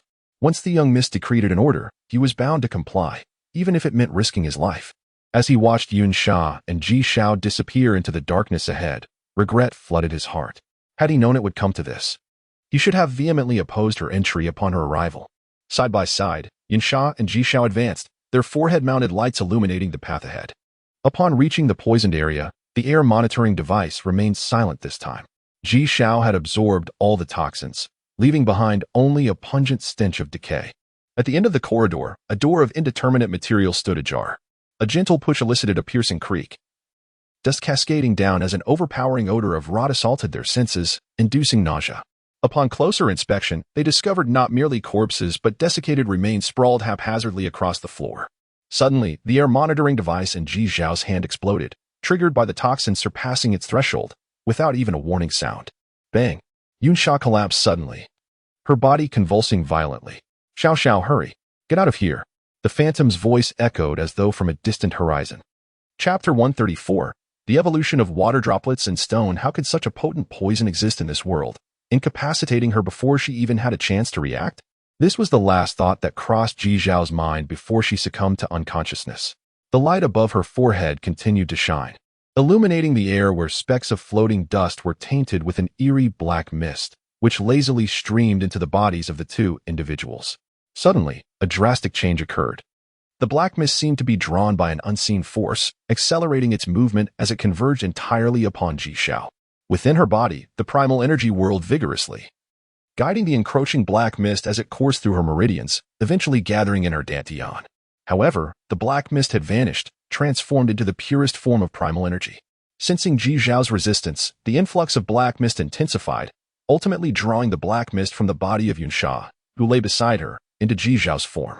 The aura of the water droplet stone grew increasingly refreshing, even congealing into frost that enveloped Ji Xiao's exterior in a delicate layer of white mist, yet it remained resolute. Observing the series of changes, the illusory shadow halted its intention to emerge from the alternate space, meticulously monitoring the alterations within Ji Xiao. Under its scrutiny, the cool energy within Ji Xiao evidently strengthened, suggesting that the capabilities of the water droplet stone were augmenting. Could it be that the water droplet stone was capable of evolution? A significant red question mark appeared in the illusory shadow's data repository. A cerulean helicopter circled in the sky before descending, releasing 5 figures, 4 men and 1 woman. The men varied in age, yet all were over 30 and bore expressions of cold indifference, while the woman appeared to be in her 20s, her face marked with frost. As the helicopter departed, the woman's gaze fell upon a hillside, and she promptly set off. A short while later, the encampment of the Yun family was marked by 2 additional corpses and 1 man rendered crippled with a broken leg. Are you still not going to speak? The woman's voice rang clear, yet it was tinged with a chilling indifference to life. The crippled man crawled on the ground, cold sweat beading across his forehead despite the frigid weather, his lower lip marred by blood from gnawed teeth. He let out a cold chuckle. You only dare to act against us insignificant figures. Your Fong family is no better. From the moment he began to serve the Yun family, his fate along with that of his family, became intertwined with theirs. The thought of betraying the Yun family was but a dream. You have spirit. The woman, known as Feng Xiaowei, felt a flicker of anger and turned her back, dismissively waving her hand. A sound akin to a blade piercing flesh echoed, followed by a faint groan. And another body crumpled to the ground. One of the men stepped forward, respectfully inquiring, "Miss, what should we do now?" Feng Xiaowei surveyed the encampment, pondering before replying, "Dashin, you take a group and search the area. Since the Yun family dares to establish their camp in such a conspicuous location, their destination should not be far off." A cold smile crept onto her face. For years, the Yun family had maintained an unparalleled status in the capital, unchallenged, which had only led to the complacency of their subordinates. "There is a cave entrance?" Feng Xiaowei squinted, filled with doubt. "Are you certain they have entered that cave?" Dashin confirmed. "Yes, there are numerous footprints at the entrance." Feng Xiaowei's eyes brightened as she stood, declaring, "Then let us proceed. We must uncover what treasures the Yun family has discovered." Dashin hesitated. "What is it?" Feng Xiaowei's impatience was evident. After a moment's deliberation, Dashin spoke. "Miss, considering the number of tents, the Yun family must have dispatched an exploration team. Their strength is not to be underestimated. If we go in, we may." His implication was clear, though he did not finish his statement. With a disdainful snort, Feng Xiaowei retorted, "What? Are you afraid of death?" Dashin's face darkened. Yet he did not lash out. "I am merely concerned for your safety. Before we departed, the chairman specifically instructed me to ensure your protection. If anything were to happen to you, I could not face the chairman. Do you remember that clearly?" Feng Xiaowei responded with a cold huff. "But do not forget. Before we left, my father appointed me as commander. This operation is under my jurisdiction, and you must obey my orders unconditionally." After a brief pause, her tone softened. "Of course, I understand your good intentions. However, with the poison rarely leaving the capital, this may be my only chance to avenge my brother. You mentioned they are numerous, which is precisely why we should infiltrate and seek an opportunity. Otherwise, when they are free, it will be our lives at stake." Dashin suddenly understood, responding earnestly. "You are indeed astute, Mississippi." He had only considered her safety, failing to see the larger picture as she did. Feng Xiaowei smiled, then led the way. As if awakening from a refreshing slumber, Ji Xiao opened her eyes to a shroud of darkness, unable to see anything. Remembering something, she quickly reached out, and upon touching Yunsha's warm body, she sighed in relief. She attempted to turn off the bright light on her forehead, pressing the switch repeatedly, but it yielded no response, perhaps having depleted its power. At that moment, the voice of the illusory shadow reverberated in her mind. "The circuit is damaged." "Huh." Ji Xiao was taken aback. The illusory shadow elaborated. "The poison was too tyrannical. It damaged the circuit of the bright light." Astonished, Ji Xiao reflected on how the poison had overwhelmed her without affording her a moment to respond. It truly was formidable. "Illusory shadow, why am I unharmed?" Ji Xiao inquired, puzzled. The illusory shadow fell silent for a moment, seemingly weighing its words, before finally responding. "The water droplet stone has evolved." It had meticulously analyzed Ji Xiao's condition, and this was the only explanation for why she had been poisoned, yet remained unscathed. The illusory shadow had witnessed Ji Xiao expelling poison before, but this instance was entirely different. While Ji Xiao had previously forced toxins out of her body, this time, she had absorbed them, even enhancing her cultivation significantly. Before Ji Xiao could voice her questions, the illusory shadow continued, "Feel the primal energy within you." Although uncertain, Ji Xiao obeyed, only to gasp in shock. "What is going on? How did I break through to the third level?" If her memory served her right, it had been less than 3 months since her last breakthrough to the second level. No one with exceptional talent could possibly ascend to the next tier so swiftly. Ji Xiao was astounded by her rapid progress. Noticing her astonishment, the illusory shadow asked, "Isn't this what you desired? Otherwise, why would you risk your life to come here?" For reasons unknown, Ji Xiao detected a hint of resentment in its tone. Chapter 135, The Cultivation Cave in Truth. Ji Xiao felt somewhat guilty towards Yunsha. Yunsha placed such unwavering trust in her, yet she had nearly caused Yunsha to lose her life. Although everything was fine now, it was purely a stroke of luck. Thus, when they reached the grand entrance once more, Ji Xiao dared not allow Yunsha to accompany her. Upon hearing Ji Xiao's explanation, Yunsha suddenly burst into laughter. "You need not worry so much. I am not in the habit of entrusting my life to others." Saying this, she pulled apart her heavily layered protective clothing and retrieved a completely dried pink flower from her pocket. This was the Qiangziwa, a unique flower species exclusive to Feisha Mountain, reputed for its ability to absorb miasma with remarkable efficacy. Although the freshly picked Qiangziwa was slightly less effective, it was still better than nothing. Ji Xiao took the flower, inhaling its faint and refreshing fragrance. Although she had never visited Feisha Mountain, she had heard tales of it. According to Jing Feng, the mountain was rife with marsh miasma. Yet it was astonishing to discover such a flower thriving in such a treacherous environment. What puzzled Ji Xiao was why Yunsha had fainted earlier despite possessing the Qiangziwa. Yunsha, with a perplexed expression, replied, "I am unsure. This is my first time using the Qiangziwa. Perhaps it requires some time to take effect." Ji Xiao raised an eyebrow, contemplating but arriving at no conclusion, and thus she stepped through the grand entrance alongside Yunsha once more. "I possess data on the Qiangziwa." The voice of the phantom suddenly resonated in Ji Xiao's mind. Indeed, the Qiangziwa has the ability to absorb miasma, but it is not particularly effective against the toxins here. At best, it can only delay the onset of poisoning. Ji Xiao was taken aback, maintaining a stoic expression while mentally conversing with the phantom. "So, it was merely luck that saved us. Thus, you should be more cautious," the phantom reminded her in a nonchalant tone.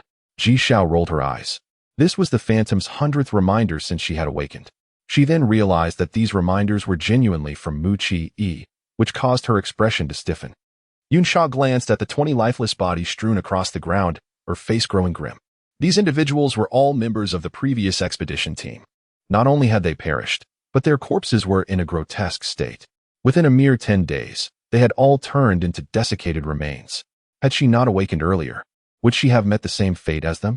Ji Xiao refrained from examining the bodies. Having absorbed the toxins, she was already well aware of their effects. There was no need for further investigation. "Let us proceed," Ji Xiao sighed, leading the way around the corpses into the depths of the cave. Inside, another door awaited. Cautiously, she pushed it open, revealing a vast, empty space, reminiscent of a grand hall. Thick layers of dust coated the wooden windows and doors, all of which had weathered significantly. The hall contained no furniture, allowing one to survey the entire area at a glance. Beyond the hall lay a desolate courtyard, dominated by a 2-meter-wide, entirely dried-up water basin. Nearby, one could vaguely discern a stone table and several stone stools, surrounded by a few dark, shadowy stone chambers. The passage of time was particularly evident here, evoking a profound sense of desolation. Upon entering one of the rooms, a stone bed immediately caught their eye. Yunsha spoke with an air of confusion. "This is not a burial site." Ji Xiao nodded. "Some records mention cultivation caves. If my guess is correct, this should be the so-called cave." Having traversed a significant portion of the cave, both women felt a considerable weight lifted from their hearts. They moved swiftly, soon exploring all the stone chambers. There was a bedroom, a study, and 2 chambers of unknown purpose, rendered unrecognizable by the ravages of time. As for the study, it was more aptly described as a treasure chamber, containing scattered volumes of thread-bound books made from an unknown material, as well as several martial treasures that had lost their spiritual essence and were mostly rendered useless. After their exploration, Ji Xiao found the experience to be far from the adventurous escapade she had envisioned, with only a handful of meager findings. If each expedition yielded such sparse returns, it would scarcely suffice to cover the salaries of the expedition team members. There is actually a complete book here. While gathering the scattered items, Yunsha suddenly exclaimed. Inspecting it under the light, she observed the cover adorned with dozens of intertwined lines, rendering the characters entirely unrecognizable. Ji Xiao leaned closer, just as Yunsha opened the book, and an inexplicable coolness wafted from its pages, as if something was emanating from it. Yunsha's expression shifted abruptly. "This is bad. What is it?" Ji Xiao inquired, bewildered. Yunsha's demeanor was filled with frustration. "I once heard my father mention that within ancient ruins, some exceedingly precious artifacts possess special sealing methods. However, due to the passage of time, these seals are on the verge of failing. If the method to unlock them is improper, it could damage the seal, causing the sealed item to deteriorate swiftly." Ji Xiao had never heard of such matters. Gazing at the book in Yunsha's hands, she asked in confusion, "But the book seems fine, does it not?" Yunsha shook her head, gently brushing her fingers across the book's surface, which began to shed a thin layer, as if the cover were peeling away. Ji Xiao was left utterly astonished, taking some time to process the situation before shaking her head. "Whatever can be preserved, let it be.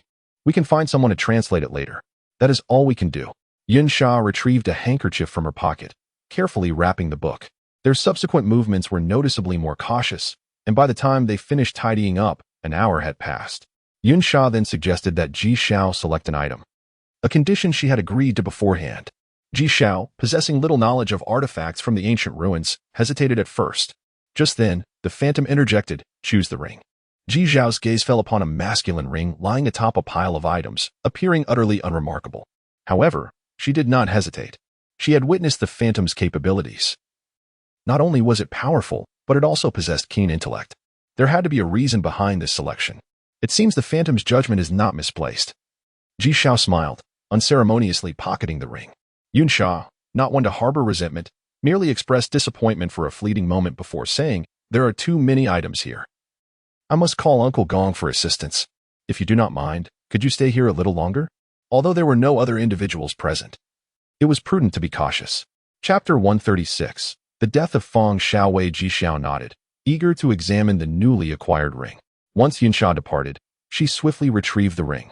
Under the illumination of a bright light, the ring exhibited an ancient, dark hue, resembling black iron, adorned with a simple decorative pattern that revealed no extraordinary features. Yet, its remarkable preservation throughout the relentless flow of time spoke volumes of its uniqueness. At that moment, the voice of the phantom resonated. "Xiao Xiao, place a drop of your blood upon it and see." Ji Xiao paused, surprised. "Do you suspect this to be a spatial ring?" The phantom had previously elucidated the principles of mecha recognition, much of which Ji Xiao struggled to comprehend, yet she grasped the essence of the recognition process. The phantom had claimed its identity using a drop of her blood. The alternate space where the phantom resided was a replica crafted from the mysteries of spatial rings. In the era when ancient martial arts thrived, spatial items included not only spatial rings, but also spatial bracelets and earrings, predominantly fashioned into adornments for ease of wear and use. The phantom continued, "I have researched ancient relics and discovered that men of that age seldom wore rings. Only warriors did. Given that we are in a training cave, and this is a male ring, untouched by wear, the sole explanation is that it is indeed a spatial ring." Understanding the phantom's implication, Ji Xiao's eyes gleamed with anticipation as she eagerly placed a drop of blood on the ring. Instantly, her vision blurred, and an invisible thread seemed to connect her mind to the ring. Perhaps due to her complete focus on the ring, she soon glimpsed the space within it. "Why are there so many items?" Ji Xiao exclaimed in astonishment, surveying the mountain-like piles of objects. 5 individuals?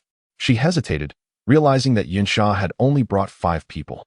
Yet, even with a limited inventory as an exploration team, they would surely conduct another search to prevent any oversight.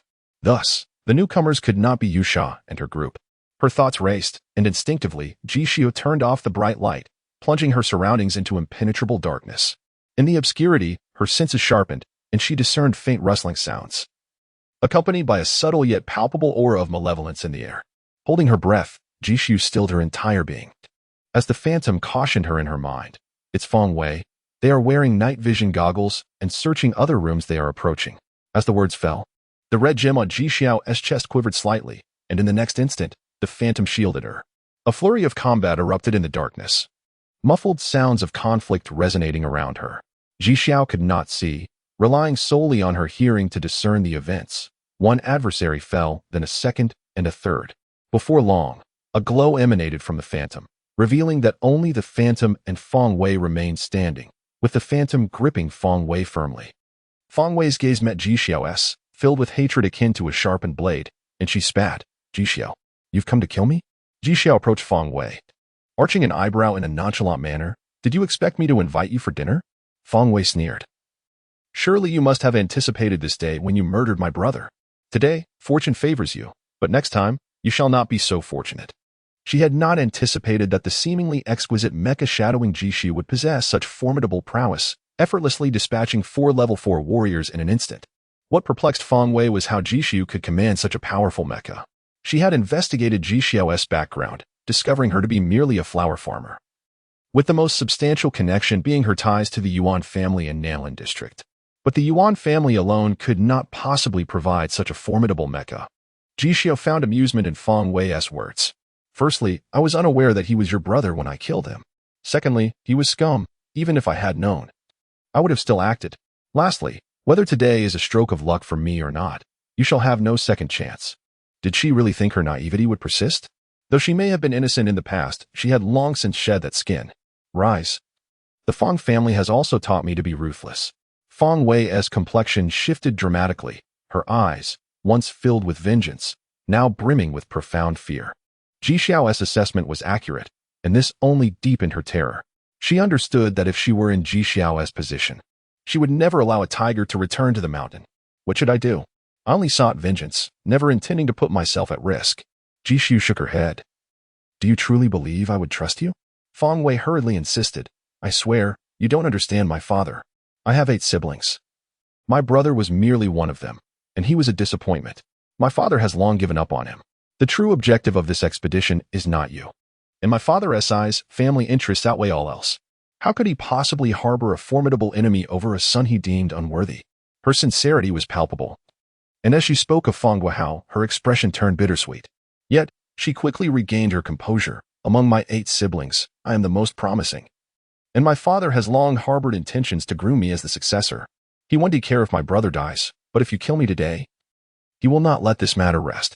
Please, spare me. I swear to the heavens, I will not seek revenge. Ji Xiao observed the genuine fear in Fong Wei's eyes, pausing momentarily before ultimately shaking her head. Make your move. Ji Xiao Fong Wei's scream was abruptly cut off, her eyes wide with confusion, unable to fathom the sudden shift from conversation to confrontation. Ji Xiao's expression darkened. There was only one passage leading in from the outside, and Yun Gong was stationed with the team halfway through. How then had Fong Wei managed to enter? Let us hope it is not as I fear. Chapter 137. Deputy Commander Jing. It should have nothing to do with the Yun family. The Phantom sensed Ji Xiao's thoughts and spoke. Although the relationships among prominent families are intricate, yesterday's enemies may become allies today for the sake of profit. However, the value of allying with the Blue Ocean Group pales in comparison to this cultivation cave. From a purely financial standpoint, the Yun family would not foolishly ally with the Blue Ocean Group in such circumstances, as doing so would require them to share the gains from this cultivation cave, a deal that the Yun family would certainly reject. Hearing the Phantom's words, Ji Xiao felt somewhat reassured. She did not wish to harbor unfounded suspicions, but the Yun family had previously harmed her, which made her hesitant to trust them completely. She pondered, if you are correct, then how did Fong Wei manage to pass through the passage? There are various methods, the Phantom replied nonchalantly. But the most probable one is through the use of drugs. For instance, a sedative. In this confined space, it is the perfect environment for such a drug. Simply standing by the ventilation opening would allow the wind to carry the sedative into the passage, and anyone who is not cautious would fall victim to it. Before Ji Xiao could respond, the Phantom continued. However, Yin Sha has the Qiongji flower on her person, which likely makes her resistant to ordinary sedatives. Suddenly, Ji Xiao's expression changed as she recalled the 5 vials of dream illusion she had hung up at the Star Pavilion before leaving. Surely, it couldn't be mere coincidence? Just as she was thinking this, a synchronized sound of footsteps approached, unmistakably. Ji Xiao rushed out of the stone chamber and looked toward the entrance, stunned. Jing Feng? At the entrance stood a tall middle-aged man in camouflage, exuding an air of authority. Ji Xiao noticed that his features bore a striking resemblance to Jing Feng's. Standing side by side, their expressions mirrored one another. Jing Feng stood slightly behind him on the right, while Yun Sha was positioned on his left. Behind them stood 2 rows of soldiers, also clad in camouflage, their expressions solemn, and the atmosphere grew tense. Yun Sha offered her an apologetic smile before addressing the middle-aged man. Uncle Jing, this is my friend Poison. She then turned to Ji Xiao and introduced, Poison. This is Deputy Commander Jing from the military district. The mention of the Jing surname piqued Ji Xiao's interest, prompting her to glance at Jing Feng, who winked at her in response. Jing Yanqin regarded Ji Xiao with an inscrutable expression, his piercing gaze unwavering, exuding a palpable aura of intimidation that made Ji Xiao break into a cold sweat. This pressure was unprecedented, even more intense than that from Long Qinyuan, who had always treated Ji Xiao with a degree of consideration. The oppressive atmosphere dissipated as Jing Yanqin nodded at Ji Xiao and then turned to Yun Sha, inquiring, Have you all searched thoroughly? Yun Sha replied obediently, Poison and I have conducted a search, but we are unsure if there are any hidden chambers. With a wave of his hand, Jing Yanqin signaled the soldiers, who swiftly split into 2 groups and entered the adjacent stone chambers, leaving the area feeling emptier. Jing Yanqin remained silent, and the others dared not speak, creating a stifling ambience. After a lengthy silence, he finally said, I have heard of you from Commander Long. Ji Xiao was taken aback, realizing he was addressing her. She leaned in attentively. Jing Yanqin's expression softened slightly. He holds you in high regard. Do not disappoint his expectations. Commander Long. Ji Xiao felt a flicker of concern. Is he in good health? She had been hastening the ripening of the moonlight dew from the Jingguanyue plant, hoping to obtain a drop, but the maturation process had been prolonged. However, with this unexpected advancement to the third level, she believed the time required to ripen the Jingguanyue could be shortened to a year. Jing Yanqin was somewhat surprised by Ji Zhao's reaction. It was not what he had anticipated, yet it revealed Ji Zhao's kind-hearted nature, contrary to the ruthless and self-serving reputation attributed to her by the Star Pavilion. Very well, Ji Xiao agreed. Long Qianyuan did not say anything further, striding toward one of the secret chambers. As he left, the atmosphere lightened considerably. Yunsha's expression fell, appearing dejected. You're in trouble, this time. You've lost a lot, haven't you? Jing Feng interjected, his tone teasing rather than serious. Yunsha shot him an irritated glance. Jing Feng, spare me your sarcasm. Even if I can't claim the items this time, I can at least ensure that my Yun family has first access to them in the future. It's not a total loss. Ji Xiao then inquired, will everything this time belong to the Federation? Yunsha shrugged her shoulders, clearly exasperated. With Deputy Commander Jing personally here, do you think I could take anything away? She shot another glare at Jing Feng, despite her usual serene demeanor. Her playful gestures in this moment felt entirely natural and even more captivating. However, it was evident that she was genuinely upset. After all the planning and her repeated invitations to Ji Xiao, fearing leaks, this was the outcome. Had she known, it would have been better to inform the military from the start, avoiding the trouble of scouting and spending 10 drops of Monet water to invite Ji Xiao. Thinking of the Monet water inevitably reminded her of the ring Ji Xiao had taken, which was a condition she had initially agreed upon. However, Jing Yanqin had not even asked about it, which struck her as odd. Could it be that he had not considered it? Impossible. Yunsha quickly dismissed that thought. Jing Yanqin's rise to the position of deputy commander was due to his formidable strength and remarkable acumen. He could not have overlooked such a detail. Coupled with his earlier change in attitude toward Ji Xiao, it became clear that both he and Commander Long held favorable views of her, thus deliberately allowing some leniency. Ji Xiao was taken aback, but soon felt reassured. If Fang Wei intended to kill her, she could hardly refrain from defending herself.